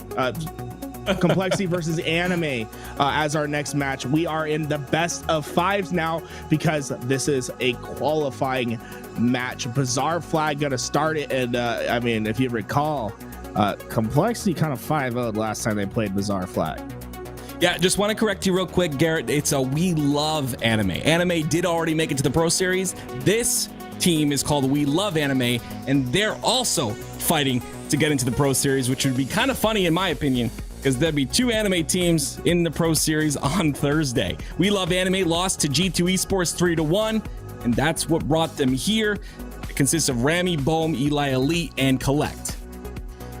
Yeah, a very strong squad, but they're going up against a red hot Complexity, a Complexity that's been led in the killing department by one Vetra, aka Gatra, aka Chadtra. The man is absolutely goated on the sticks. If you haven't seen him play, well, get used to it because he's been absolutely destroying in the feed. That being said, a very capable squad on the other side. If Complexity is going to have a tough time at moments, they're playing red hot, so I don't want to say, hey, it's not possible for them to come out and just 3-0 and just absolutely mop the floor, because it is with what we've seen from this roster. But We Love Anime is going to put up a fight. They are going to be a capable squad of winning this. I mean, they made it all the way to losers bracket round 12. Every single one of you that's watching, I know that you all got DFR'd, every single one of you. So put some respect on both these guys' names. They are great, except for you rated. I don't think you got DFR rated if you're in here, whatever it is. But Complexity versus We Love Anime, best of 5. Bizarre Flag, we've already seen Complexity dominate Aquarius Slayer. We haven't seen Complexity play on Aquarius yet, so that's going to be an interesting one. Recharge Oddball, watch out for the shock rifle and what these players can do with it. Then if it's needed, we will move on to Live Fire Strongholds, where we'll get to see some sniper action, and we get to end the game on Street Slayer, something where we've already seen Complexity absolutely play out of their minds on Streets multiple times. Now, this is where it all matters, right? No series before this one means anything at this point. This is where either team needs to come up and give it their all. Complexity, of course, on a tear. Of course, they're on fire. You said they're red hot. I agree. But this series is where they need to be red hot. This series is where they need to come through, because this is for the Pro Series. If not, they're going back to Open next week on Sunday, and that's not what they want when they've literally come through and played their best Halo yet. But it has to translate into this game. It's a best of 5. It's a little bit more of a test of your mental, ability to stay focused, and that's where kind of some teams fall. So we'll find out. I mean, I love Rami Bohm, Eli Elite, Collect. I've seen all these players play. I don't know how they play in Halo Infinite. I haven't watched them too much or enough to really draw an opinion about them. But we'll find out here you know, maybe they've got the answer for Complexity, for the aggression and teamwork of Complexity. Well, Collect, you're late, you're tardy. I mean, with a team name like We Love Anime, I have to assume that you're in high school. Finally, he's on time. Okay, we're not going to demerit you too much. I was going to say, I was going to send you to the principal's office. No, we got you in here. We're ready to start up once again. It's just a temporary delay. Bizarre Flag will be starting up momentarily. Guys, if you haven't been watching, I don't know where you were if you haven't been watching, but Complexity absolutely dominated the previous 2 games. You guys can predict with your channel points right now on how you think this next one's gonna go. You see at the top right, Complexity versus We Love Anime. Let's get some bets going. You know, there's nothing better than an LVT stream where we put some bets down on the line. Make sure that you pump that thing up. You guys can collect some points by watching the stream. Nonetheless, we're here and we're ready. Complexity has been playing strong, and it's Rob the Turtle who has constantly made pushes through the rock side, has grabbed rockets, has controlled the Bulldog, has been a thorn in the side on the sides of each team that he has played. I expect to see more of that off the start. I've seen Complexity play this map consistently, and every time I see this starting strat, they always end up getting 3 off the rip. Like you said, Rob the Turtle getting those rockets right off the start as well. If we see that again, some teams are going to have to search for these gameplays and find out what they're doing, because they're doing it correctly. Finally, we're on board with Rami. He's going to be of Team We Love Anime, and he has a Mangler, and he's going to contest these rockets up from Rob the Turtle. Well, he wins the Mangler fight to start, but doesn't get the finish. He is going to have the angle on the overshield, but it's Triton who gets it on in time. And now, because Triton was able to stay alive, it has allowed Rob to grab the rockets. So advantage early on for Complexity, as it's Rob who's doing more of the same. Eli Elite flies through, but there's no way home for a man that swings to death as he finds his demise. And Rob the Turtle's ready to push forward. He has 1 rocket to find the opening pick. Plays aggressive there, gets the trade. Gonna be a 3v3 situation momentarily, but they do kill Eli Elite as well. Triton gonna be pushing towards this enemy team's flag. Collect in a 1v1. That's a big win from him. Eli Elite's there to back him up, and Collect's got the Bulldog in hand. He's gonna play some defense. Hysteria is all alone. He's gonna go down here. And finally, We Love Anime gonna clear out their base and go for control at top center.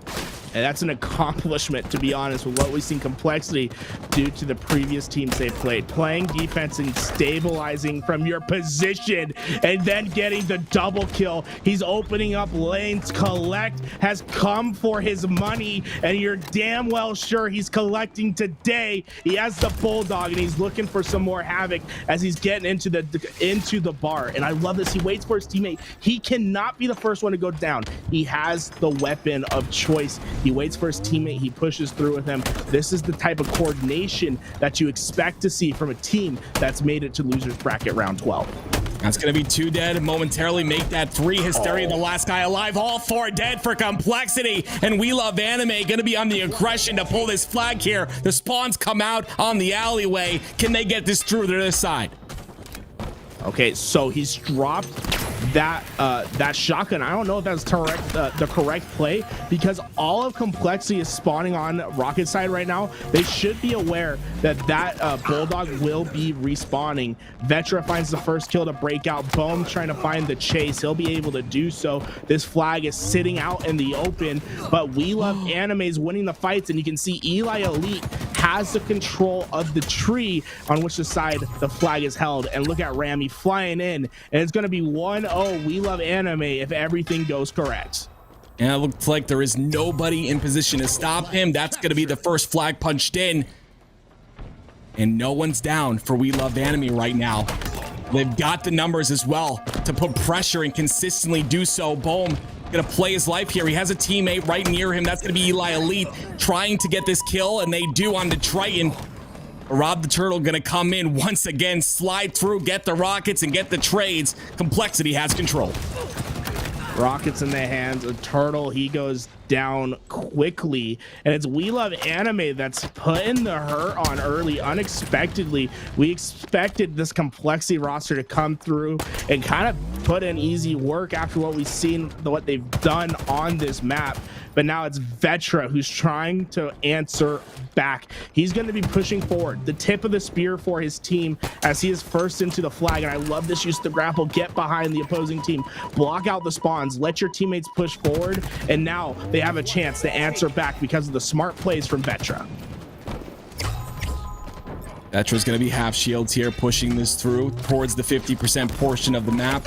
He does have contention though on that BR, I believe, and Rob the Turtle going to lose his Bulldog. Unfortunately, Eli in a position to continue to get this return. He does, and they also get the overshield. 2 dead for Complexity, and the push comes through from We Love Anime once again. Be careful, Complexity. They spawned on the thruster side. They're gonna get outslayed here.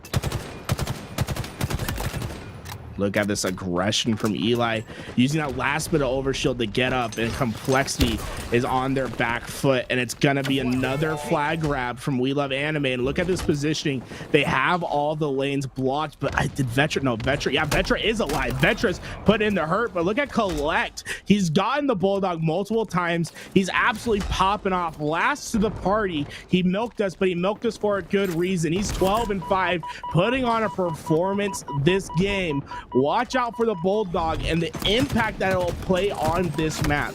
Yes, the rockets come up. The overshield comes up. They help you for 1 round of slays. The Bulldog is a continual power weapon control. If you can keep it on your body and make sure the opposing team doesn't have it, you're gonna earn yourself free kills that open up opportunities for your team later on.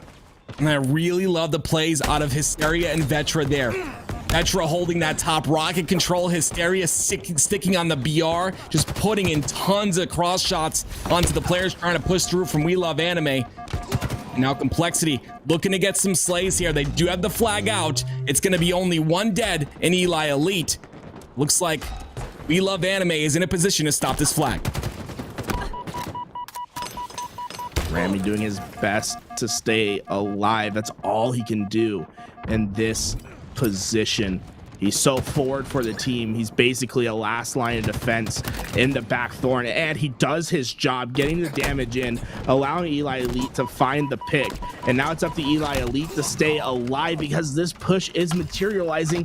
And okay, Bomex did get the rockets. Rob got the overshield. The overshield reigns supreme. Rob the Turtle chomping once again, keeping the flag alive. It's going. Complexity is answering. They win the fights, and Rob is slowly and surely moving this flag back to his base, and we're gonna be all tied up. I did not like that reach out by Eli Elite there. He was in a position to play his life on the market, potentially get that overshield. As Bohm got the rockets, it would have had all power-ups and power-ups on the map at that moment. But unfortunately, it's all hindsight, so it doesn't matter at this point. Rob the Turtle on your screen. Gonna try and put some damage onto these players from We Love Anime who are playing very aggressive here and very confident. Rob gonna be pushing out his no shields. He's got a player in locker to deal with, but he gets the cleanup on the Rami. Great communication out of Complexity. This is a team that knows how to work with each other. They're playing off so well. A team that has in the past had mistakes made because their communication and their tilt has been too real. They go down 1-0 early on. They answer back. They're pushing the second one through. This one's not going to make it most likely, but I love the response, the fortitude that we're seeing from this Complexity roster. This has been their biggest hiccup thus far, and the fact that they didn't get down and dejected after giving up an early flag cap says that they're growing as a team and that there's great opportunity in the future for this Complexity roster. I really love the stat line out of Collect here. 17 kills, only 10 deaths. And Rami and Eli Elite just passing that double-digit mark as well. Their slays are phenomenal out of this We Love Anime squad. But it's still tied up. Complexity just doing a better job in the objective department, putting some work into making sure that their caps are consistent. Rami with a big kill on Hysteria. That's going to get him out of that locker control. And there's going to be 1 dead for each team. A bomb goes down as well for We Love Anime. Eli Elite has a big kill to get on Rob. He's gonna have to let it go for now. Eli Elite playing very heavily presence in the mid map, but it's okay and beneficial for your team if you can stay alive. Unfortunately, he drops and he gives the grapple away, and now look at how Complexity is answering back. They're getting the flag out, they're pushing the opposing team away and back towards the base. They have to execute on the second phase, and that's to get kills, and the only one getting kills on this map thus far is Collect, man. He's like my landlord when I'm a couple months late. This man, he has no problems getting up in your face saying, you owe me $2,400, I'm evicting you. I'm sorry, let's get back to the game. Rocket's coming up in 7 seconds, and it looks like Complexity is well positioned to at least fight for it, but We Love Anime has been answering back strongly. This fight for Rockets is going to be important for the game. Triton gets these rockets. It's been a back and forth and rocket control for this Complexity roster. And I feel like these might play a huge factor as there's only 2 minutes and 40 seconds remaining in this game. It's a tie, but Triton's in a position right now to make some plays with these. He knows this is playing in lockers. I do not like the blind rocket play, but he does get a kill on to Collect. Hysteria gets his own kill. That's going to be 2 dead for We Love Anime. Let's see if Complexity can push off this advantage. Complexity is working as a team extremely well, while We Love Anime is very much focused on one player popping off right now. Look at the kill feed on Complexity. They're all within 2 kills of each other, and the assists are all about the same. This is a team that's all putting in the same amount of effort, and that to me shows great opportunity for one player to show up and for you to start taking over the game. On the other side, we have Collect, who's basically trying to 1v3 the team right now. He has been an absolute monster, and it looks like Eli Elite finally finding the support for the roster. He got the overshield. It's not going to stay long, but We Love Anime needs to find the answer right here. You don't want to go into overtime against this Complexity roster. You have a chance to cap the flag. This is the moment to get it done. And Eli Elite finds the first pick into the base. Make it 2, as all of a sudden Complexity on their back foot. They're spawning out. This flag is away. Eli Elite and Collect are painfully aware of the next spawns, and Complexity is going to have a long road to get out of this mess. I really just love that timing by Eli Elite. It was a very risky play. He was no shields on top of double doors. He waited for his shields to come back, dropped down. A very risky play in my opinion, but was able to clean up too, and Rob the Turtle gonna completely quell that entire push and all of that work with a bulldog and a return. I love that from Rob the Turtle, right? He got through, he leaked through to the opposing base, and because he was able to stay alive, he's able to position well and get the flag returned for his team. Now they have an opportunity right here. It's 2 down in favor of Complexity. Flag is going to get pulled out, but can they get it back for the squad is the question. The split spawns are happening for We Love Anime, and these next couple kills are going to be critical to Complexity's success. Rob finds the first one, chomping down on Bohm in the lockers. This flag is still out, but it's Collect who's trying to make the heroics on the other side. He is on the flank and looking for some kills. Yep, there is 2 dead for Complexity. The nades come through. Veteran does not die to 2 spike grenades on his feet. And boom, gonna try and get that return. I believe he does. The flag's gonna be reset. 5 seconds remaining. I believe there is no one in position to get any types of pulls here. We're going to overtime. Well, 5 more minutes. Can a team get a pullout in time? That sounded worse. Can a team get a flag out in time? This 5 minutes to get the job done. Now, what you normally see as time deteriorates is you're going to see teams get a little bit more desperate to try to get flags out. And then that desperation, that's where we see mistakes happening, especially with these AM squads. That's usually how the pro teams take advantage. For the first time, though, we see Rob the Turtle naked without the rockets, and he's going to feel the punishment because of it as Rami finds the first. And now he's trying to stay alive, but Triton answers back.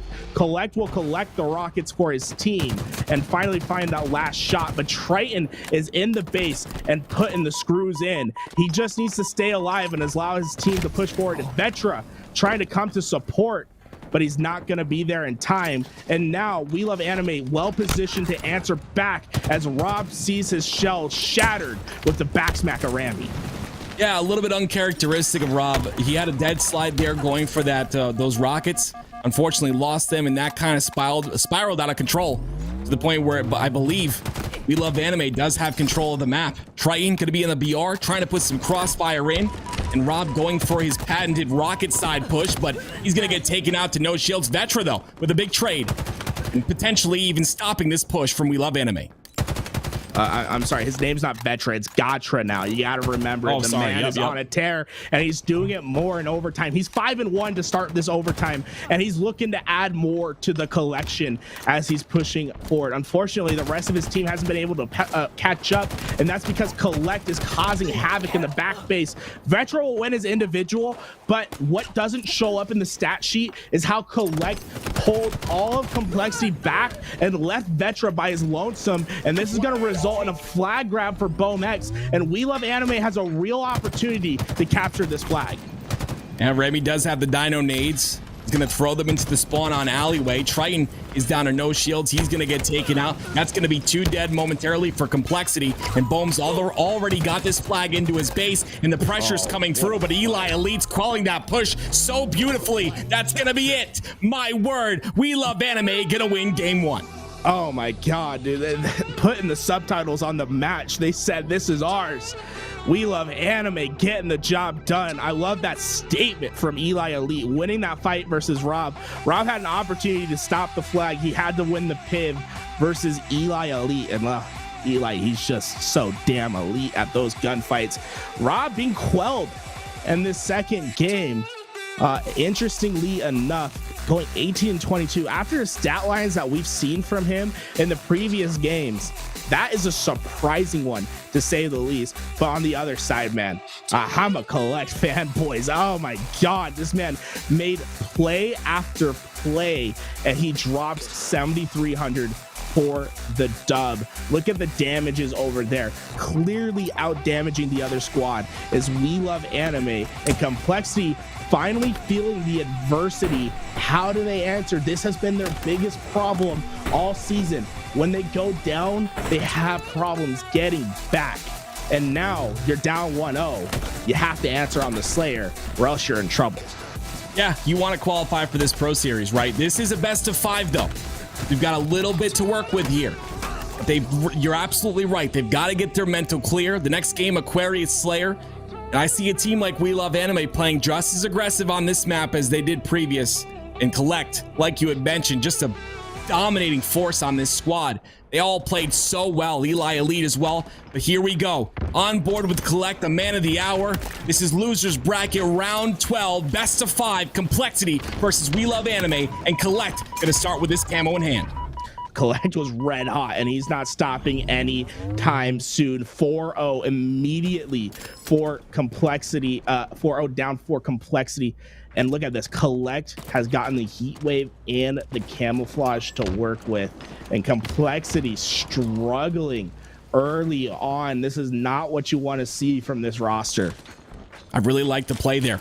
You saw how passively he was playing with the camo. He was waiting for 1 kill. They got it. Now he goes in, gets 1, tries to get another onto Hysteria. He does. Bohm cleans that one up, and that's going to be a 7-1 lead. We Love Anime are showing that they're the better team here, and they're putting so much damage into this Complexity roster. Someone's got to call Collect, because this man is on fire. Hysteria takes the damage. You can see this push from Complexity as they're trying to flood out into the car side, and it's working for the team. Collect finally finds himself a lonesome in the back base, and it's going to be a 1-on-2 fight. Does the heat wave do the job? No, it cannot. Hysteria breaks it, and a 7-1 start. All of a sudden it's 6-7, and it's tied up, folks. What an answer back, a clap back from Complexity as they're able to get the clean wipe and pull the Uno reversal, because all of a sudden they have a lead, and We Love Anime, they're trapped in the back base, and they're gonna have some work to get through as Vetra has their escape. Yeah, I'm curious how Vetra plays this here. He's playing it perfectly as of right now, but 2 of his teammates, that is Hysteria and Rob the Turtle, are stuck on the fridge side. Unfortunately, he's going to get into a 1v1, and he's going to lose it. But like you had mentioned, Complexity bringing this game close. They finally take the first lead of the game. Camo is up at top center. Rob the Turtle in a position to grab that. And if he does, he could potentially extend the lead here and make it a bit more comfortable for Complexity. Finally, Complexity having the power weapons and the power up at the same time. Something we saw from Collect early on, but now that advantage that was netted to We Love Anime is basically nullified. Oh, Rob, you're in trouble, buddy. Oh no, the shock nades once again proved to be a little overpowered as they take down the camouflage. Hysteria doing his best to keep them off, but this is great. Complexity, even though they lost the camouflage, they lost the heat wave, they are able to stabilize out of the position, and now Hysteria is making waves as he's pushing with Vetra, and We Love Anime once again stuck in this base, having a hard time expanding out ever since losing that initial control.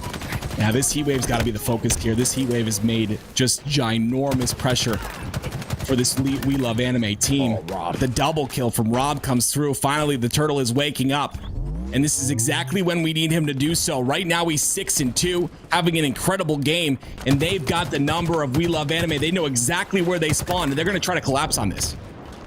Rob trying to make up for a lackluster performance in the previous series, and his team working so well with him. They finally are building themselves a stable lead, +6 into the kill feed. And We Love Anime, I don't think they haven't practiced this enough, or they haven't experienced it enough to know how to push out of the base when they're trapped, because I'm constantly see them just working, getting on top of each other and basically building themselves as a free appetizer for Complexity to come through and find kills. They finally break a little bit give a little bit of leeway over at Carside, but Complexity has definitely pushed them on their back foot, and it's because of plays like that, individual slays like that from Vetra on top of the teamwork from Complexity, that have made all the difference as the Turtle goes back into the sewers looking like a ninja with his camouflage on, and he has a heat wave to melt anyone who comes into his presence.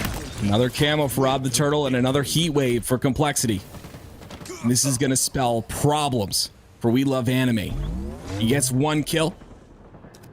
Searching around, there's a lot of players on this car side on utility. But he's got to be careful. Eli Elite is here.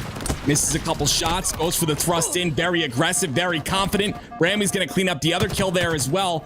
But they're trying to clean him up. He's in utility stuck there. 3 go down for We Love Anime. Collect was the last guy alive. You see him pushing through the utility. He's going to die right now as well. Rob the Turtle is on fire, and he's not stopping anytime soon. Oh, chopping. The competition. 9-kill lead sprouted out for Complexity. And once again, it's We Love Anime. Whenever we see them, it seems as if they're just trapped in the back base, but it's finally who else but Collect to alleviate the pressure. He finds 2, and finally We Love Anime has control of a lane. They're expanding out. This is their opportunity to get back into the game, and it's Collect who had a monster game 1, and he's keeping his team alive in game 2. 7 kills here. See Collect waiting for those dino nades. Gonna throw 1 into the utility. Triton up top. Great win. It's going to be a 3v3 situation now, but We Love Anime all stuck inside the blue side base. That camo is coming up shortly. 7 seconds on that timer. Complexity holding the lead real well here. Eli Elite trying to stay alive. No push comes through. They're doing a really good job of playing their life, but as I say that, Eli Elite's going to go down to a nade. Collect has just been staying alive for so long now. He finally dies. You know, we get on it. It's the curse. But him staying alive over at the nades for that long and making that sort of impact is so important for the team. Unfortunately, while all that was happening, they gave a certain man the camouflage back once again, and he's going to be looking for some more bodies to bag up and dig 6 feet under, as he has this heat wave and he has a couple of bodies in front. Fine. Oh, come on. Don't give your back. Oh, you gave your back. Rob. Oh. Well, props to Eli Elite because he played the perfect position.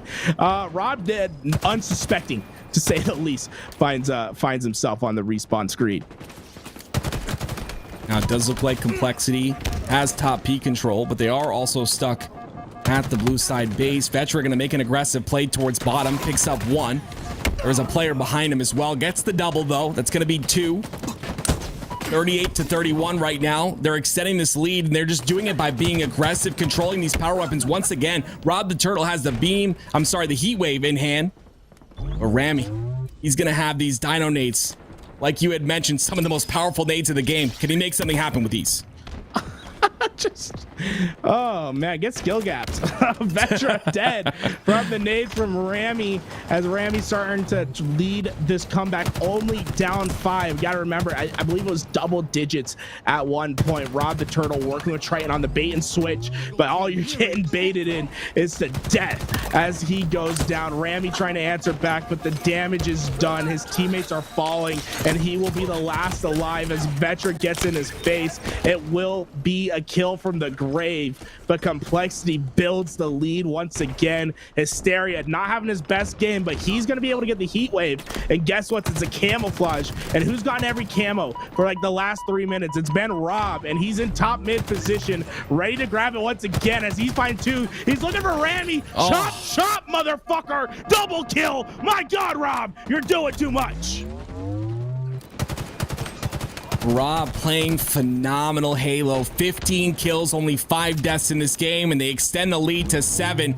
I don't see any probable explanation for We Love Anime coming back here. There's nothing you can say to make me believe it's going to happen. Only 2 kills remain. Rob's gonna get one of them. He's trying to go for the last one as well, but he ends up getting taken out. The trade comes through. That's gonna be it. Complexity gonna tie the series in losers round 12, 1-1. Oh, love to see it. Complexity answering back, and it was Rob the Turtle coming back. 16-6 plus 10. The man is too much. Oh man, you guys put your chomps in the chat because this man mowing down the competition. Oh my God, I'm loving this from Complexity. They answer back strong. Collect did a valiant effort on his side, 14-6 for his squad, but it just wasn't enough at the end of the day. Oh my God, this is such a fun series. So I'm glad I can be here with you, Actor. I'm glad I can be here with everyone in chat, guys. This has been one of the most fun series that I have seen. It's been a back and forth, and I think we're honestly, if it keeps going the way it is, man, I think we're going to game 5. I don't know, man. Complexity starting to show some fire again. They looked a little lackluster in that first game. Game number 3 is going to be Recharge Oddball. And to be honest, I haven't seen Complexity play too much Recharge Oddball in the past, so I'm not sure how strong they are in it. But when you have Rob the Turtle doing things like this, with a beautiful double, like you had said, chomp chomp. Say this incredible play. Oh man, Vetra with that perfect goal. Once again, it's the way that they're able to play off each other, get each other's help, but then at any moment where they need just to win their piv, they're able to do so. Especially with players like Vetra and Rob. Those two in particular have taken over games, and when their team needed a light, is some sort of ignition to spark the flame, they're the ones that have provided it time and time again. Rob has been playing like an absolute machine. Some would say a turtle. I don't know, that was bad. That's Rob's been playing great. I love what I've seen from Rob, and finally, I said it again, but the Complexity has finally found their momentum, their team cohesiveness. I agree. I like I said before, this is the best we've seen out of Complexity thus far, and they're showing signs of greatness, and it's continuing to get better and better. Every member of this team is able to step up when they need to, like you had mentioned. Vetra, another one of those people. He's got this shock rifle in hand, ends up going down, unfortunately. 1 second on the board, but Triton. He's got the camo. Rami doesn't know. He's going to try to make the jump from stairs here. Rami still doesn't know. Can he make the ninja happen? No.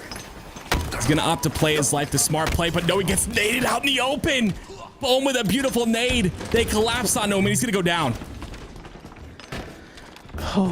Man, I thought he was gonna get the ninja. I'm so reeling on that. That was like perfect timing. Unfortunately, he doesn't go down. Oh, They both missed the melees. The two juggernauts of the match. Well, they both have their slip-ups, and Rob the Turtle, he comes out on top. But look at this push that's materializing from We Love Anime. They're trying to expand back into long haul, and they could be making a push for C plat after. Unfortunately, Rami will get taken down, and now it's Vetra who has the one-on-one, and Vetra doesn't lose those as he finds the kill on Collect. And finally, ball time is going into the hands of Complexity, and this rotation will allow them to get 10-15 seconds uncontested for the time being. And look at Vetra, he's a one-man army, he's a Hulk, pushing Eli Elite back, and Collect, he's letting the time rack up for the squad, and now he has a shock rifle to go with it. I love that he allowed that rotation to come through. Now he's going to go for the flank. I don't like the shot there. I would like a little bit of trigger discipline, but wait! He slides to get the perfect with a shock rifle. What a great shot on the Eli Elite. That's going to be 3 dead for We Love Anime. Oh, dude, I love Vetra, man. I'm just gonna say, I always love the kid. I'm glad he's getting these opportunities, but We Love Anime answer back. They have the setup for now as they're opting for a backseat hold. Something you don't see a lot in the meta. It's just, you don't have as much sight lines from C as you do from Yellow, but it can be a formidable hold, especially when you have the camouflage and the sword to work with, and Collect playing patiently. Whoa. But it's to his detriment as Hysteria is playing on 4K because he has two 3090s in his PC. He somehow eagle-eyes the camo away, and it's gonna break the entire setup. And this is why you don't normally like to hold it at C, because it's so easy to get broken on, and then you can answer immediately back on the ball as Rob the Turtle's immediately getting his way into stairs, and Complexity has an opportunity to start running away with this game. Incredible play by Hysteria. Obviously, he eats his carrots. Just a great overall job to break that. I mean, that sword camo player could have been such a huge factor in allowing them to get time. We've had a lot of chaos in this game, Gary, but it's only 30-24, okay? There's 2 minutes and 38 seconds remaining. Remember, when you pick up the ball, it stops that timer. And remember also, there are 2 rounds in Oddball, and we're only in the first one. This is an incredible series. It's tied 1-1. Triton's gonna be repulsed back. Rob the Turtle is gonna get this, gonna take out Eli Elite there on the other end. And a push comes through from We Love Anime, but they take out 2 and make that 3 dead for We Love Anime. I know there wasn't any kills, but Louis, record that. Let's watch that after the game. That was insane from Collect to stay alive the way that he did. We'll have to break it down after the game. Triton was able to get the shock rifle, and the positioning is in favor of Complexity right now, but it's going to be down to the kills. And Triton has the shock rifle. He can find the opening pick and expand his presence on the map. Time racking up for Complexity as Rob the Turtle finds the first. Triton feel confident, drops down and gets a bit spicy, but it's a little bit to his detriment. The kill comes through, but Complexity well and ready for the rotation as they're able to get this ball towards A, and now it's only Eli Elite that's in position to play for the kill, but he's gonna have 2 to take care of, and he's not able to do so. Beautiful rotation from the young gun, who is, I mean, hey, when you have one of your best slayers on your team making objective plays like that, you know you're in for a pleasure to watch. I love how the young guy's coming in. He's not getting too caught up in his ego. He's holding the ball and collecting it for his team and doing pinpoint rotations at the same time. Yeah, speaking of rotations, look at him. It's going to rotate that through. Unfortunately, Collect is going to take him out. We Love Anime with a beautiful push there. I've seen a lot of structure out of Complexity thus far. They've been able to rotate the ball effectively. They've been able to, quell the pushes of We Love Anime and Collect. This rotation could be a big one, but unfortunately, Triton's there to stop it instantaneously, and Rob the Turtle's there to stop it as well. Great kills. There's going to be 3 dead for We Love Anime, and a potential great amount of ball time as 3 seconds make that 1 second remaining. And that's going to be round number 1 for Complexity. What an incredible play from Triton, just winning individual, winning the pin fight in control. It was a great rotation from We Love Anime. Unfortunately, they weren't able to sustain it. You have to win your fights, and when you lose them in the fashion that Triton just won, it's just too much. And look at this, Vetra immediately gets up the glass. He fours across the map. He is gonna go down, but that's a statement to make, to immediately put 4 perfect shots down on your first fight. We Love Anime have the ball, but they don't have control, as it's Rob the Turtle who's chomping at the bit. Eli Elite, are you lettuce or are you celery? I don't know. You're lettuce. That was bad. Rob the Turtle finds the kill, but we're evening out for now. It's going to be an all-out fight at yellow. I just love that the way this team plays together, like, you know, just organizing these pinches, organizing these pushes, and everyone being so individually skilled. Just how do you deal with something like this? 3 dead once again from We Love Anime. Eli Elite in a push-in by himself just to make a statement. Vetra goes down and he's gonna stay alive. Collect's gonna get 1 as well. We Love Anime pushing through when you least expect it, and they're gonna get 2, and they're gonna get this ball. Eli Elite doing his best to stay alive, and this is going to buy crucial time for his team, but no, the flank comes through and he goes down, and We Love Anime thinning 1 at a time. Rami finally stabilizes for the time being, but he will also see the respawn screen, and now it's going to be great positioning from Complexity as they have them all trapped at A, and the Maulers here to find the easy kills. Get gapped, skill for Rob the Turtle as he plays the Mangler perfectly. Push comes through, the nades are there. My word, every push We Love Anime tries to make is going through those pipes, and it's not working out. You guys have got to send players in opposite directions as well. Send a guy through C. This is just not working when you have Rob the Turtle here to hold. This is just, there's no way you're gonna get through. Look at him go! He gets 2 with the assist from Vetra. There's no breaking through. They set up 3 dead once again. Vetra, he finds kills on the map, and he also finds the ball time. Look at that objective. He has 110 seconds. I love to see that from the young man. They're trying to go up to 2-1 in the series, and dominating the game 3 in the way that they have would be the statement game. I love, look at this quick rotation from Vetra. He's still alive. He's getting away. They can't handle him, and now his team's in position to find the kills. He's coming back. Vetra finds 2. Vetra clears them out. Complexity, they're running away with this game. We Love Anime is on the back foot. Complexity, they want this Pro Series. They want to make it through. They're showing that. Rob the Turtle, 10-3 in this round. Absolute incredible play. They've got to push from C. They've got to deal with. They put some pressure on a turbine while they're dealing with the push from C. There's just no stopping them. Forget what I said earlier. Any angle you take. Well, finally, that's going to be 2 dead for Complexity and potential all time as Bohm gets the stick. And Hysteria going to try and play that ball, but it's not going to happen. And we see finally We Love Anime getting a little bit of time here on the board, scrapping themselves away. Oh, love the play from Triton. He gets up in the face. Oh, dude, Bomex just... okay, I'm not... Okay, whatever. We Love Anime just stopped it. That was incredible from Bomex to stop the push. Unfortunately, there's 2 coming from the other side, and it's Rami who has to find the kills as Hysteria goes down, and there we go. We Love Anime finally have their first established hold in this round 2, and now we have to see how Complexity will answer back as we see them all spawning at back C. Are they going to opt for a 2-2 split, a 3-1 through control? Who is going to take care of Rami over at Batman, as it's Rob the Turtle who is going to get the camouflage, and he could be the player that sneaks behind everyone.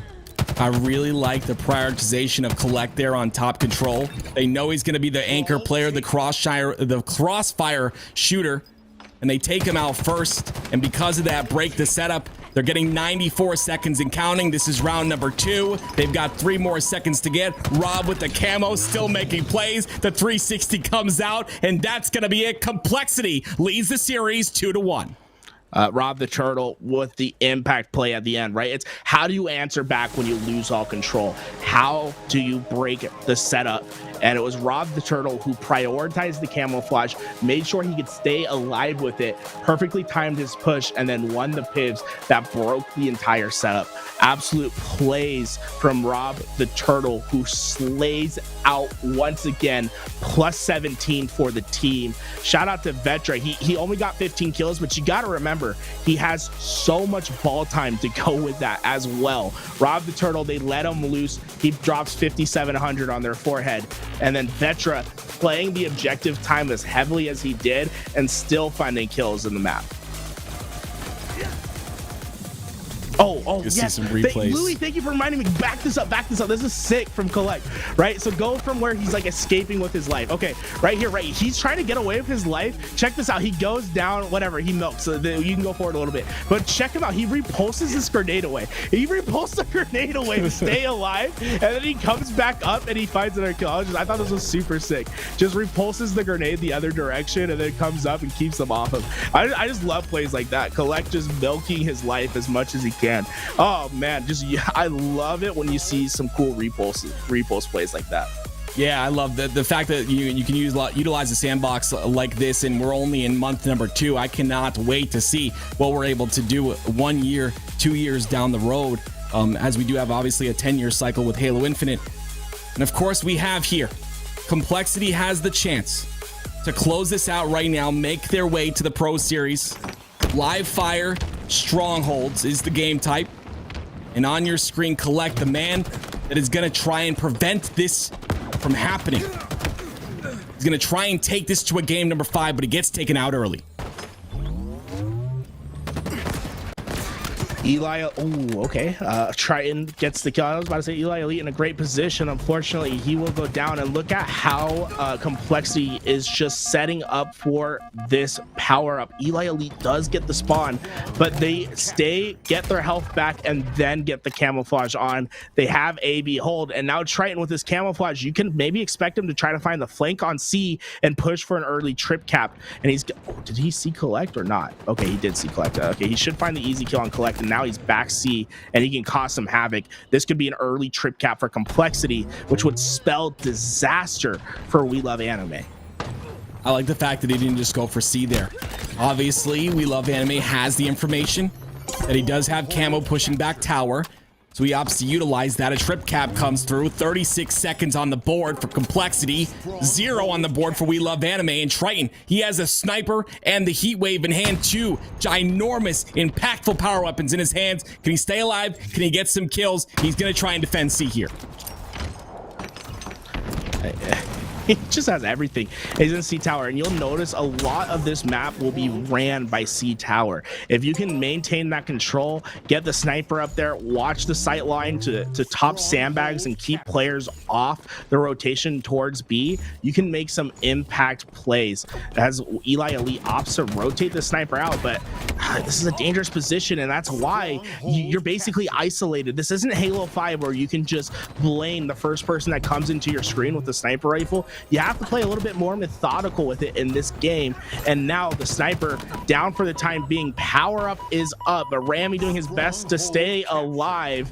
He's not going to be able just to grab the camouflage right away. In fact, using it as bait. But Triton, does he have walls on? It doesn't matter. Rami gets the kill, but Triton jumped out and pre-fired into the position of Rami. That was insane to watch, and Rami still won the gunfight.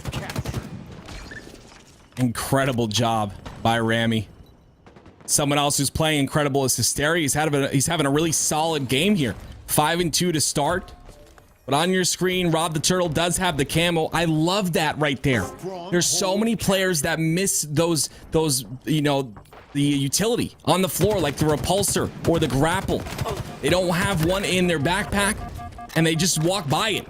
But Rob the Turtle being aware enough to know it's there. Vetra gonna try and get some kills here. My word, this player is absolutely insane right now. He's going for Boom too. Look at him. The confidence, the aggression, the kill on the Boom. No, he gets the kill instead. Boom's shutting him down, but Boom's gonna end up going down. Vetra just playing incredible in this series. He is just definitely the MVP for me.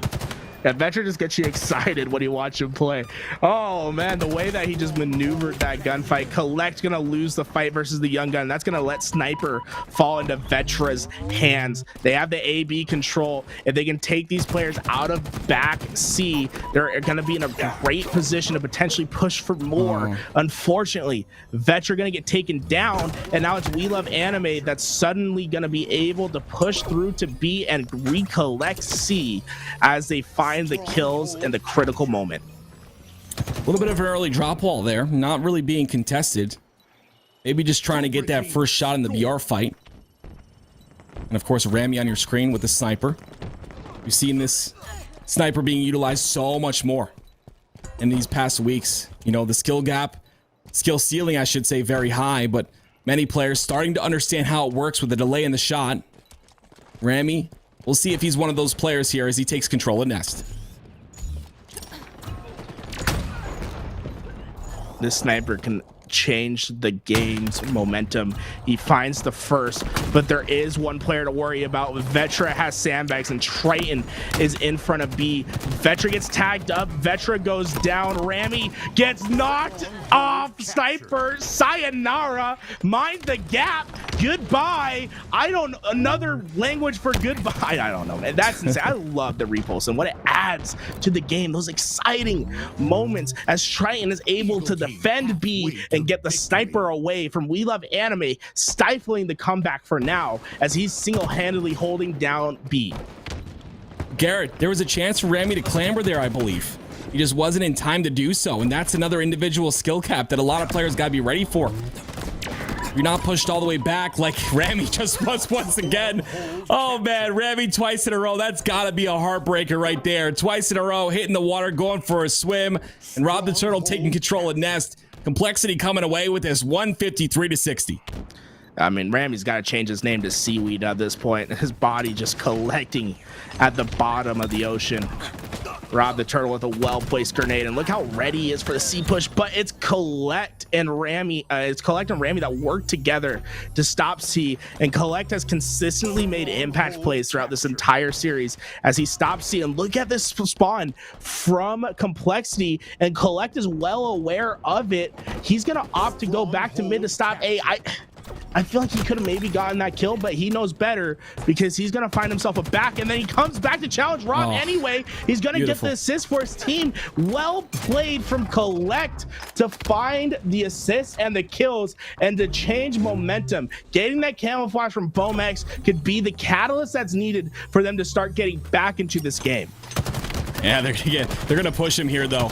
He's got to just throw the most perfect nades possible. He does get a player to no shield. That is Triton.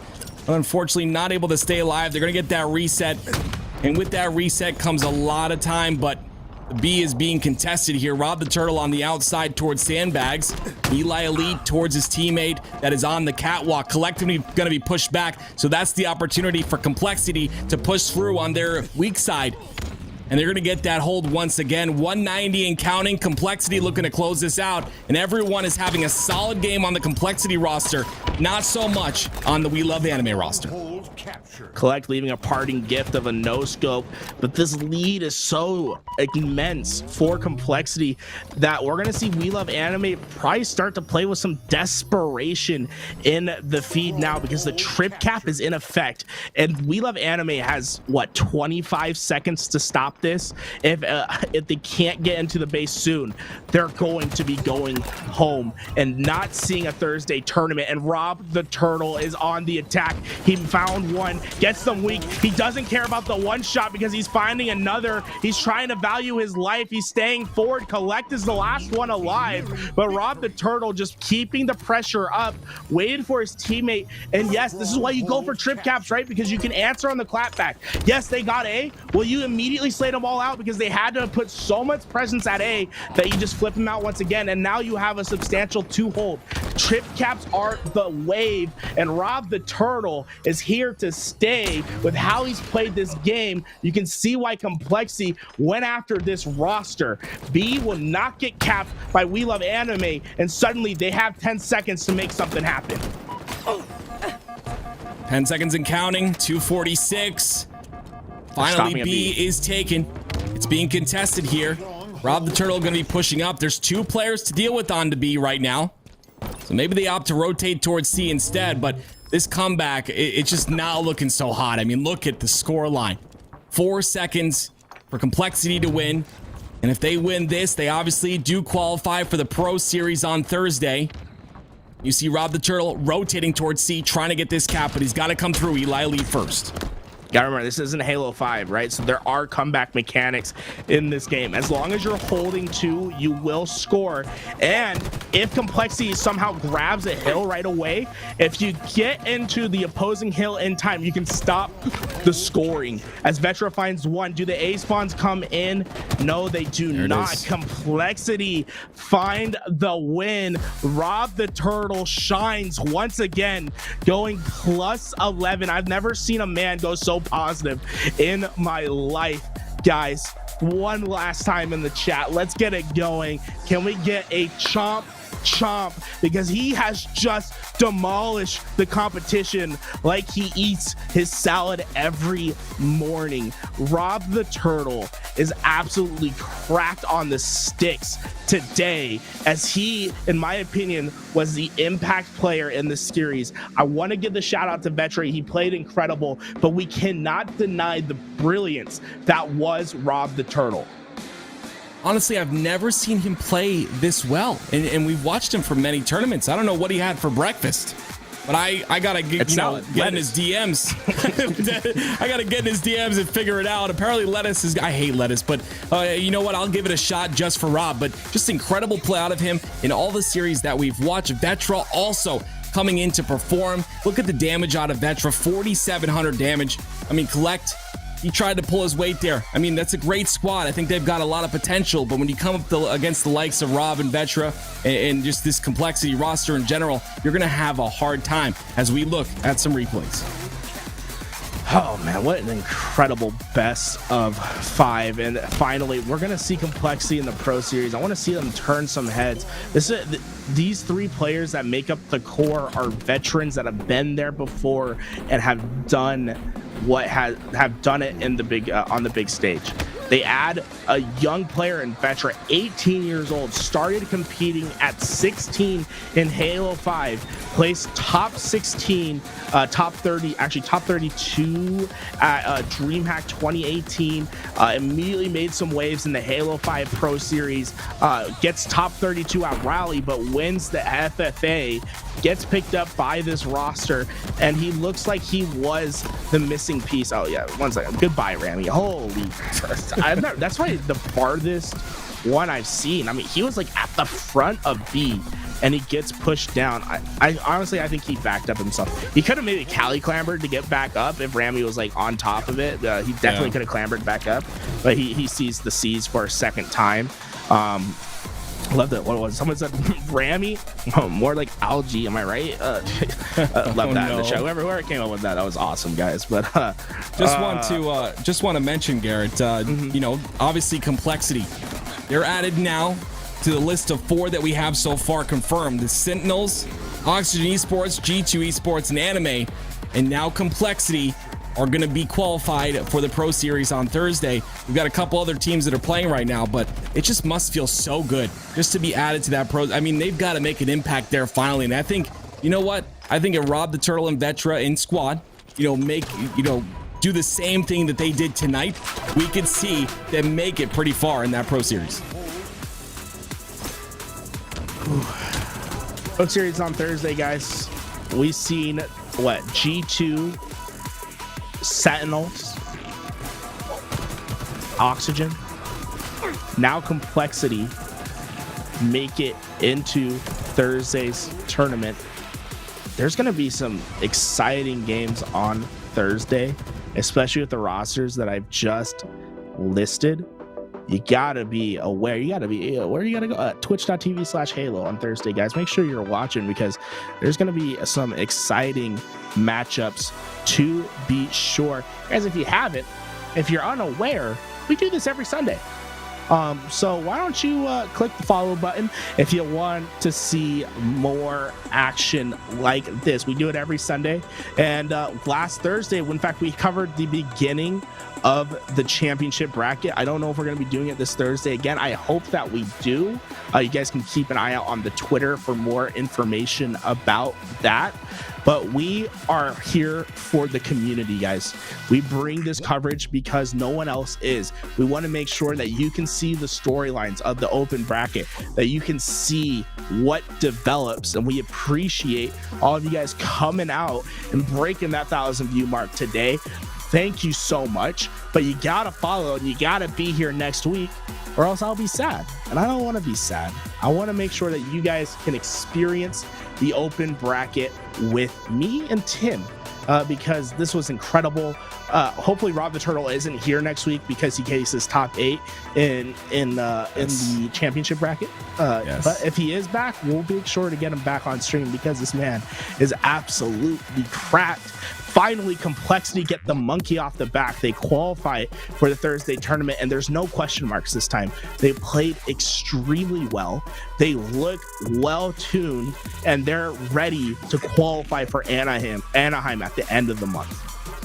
Yeah, it was a great show, guys. Thank you so much, everyone, for being here and being a part of this. A lot of work goes into this types of stuff, so you make sure you hit that follow button. It's just one click, and honestly, the work for free that goes behind the scenes with the production and everyone that you see doing work, just show them some love here, okay? Thank you guys so much. We will see you next time. I'm Active, Garrett alongside of me as well, aka Tools. We'll see you in the next cast.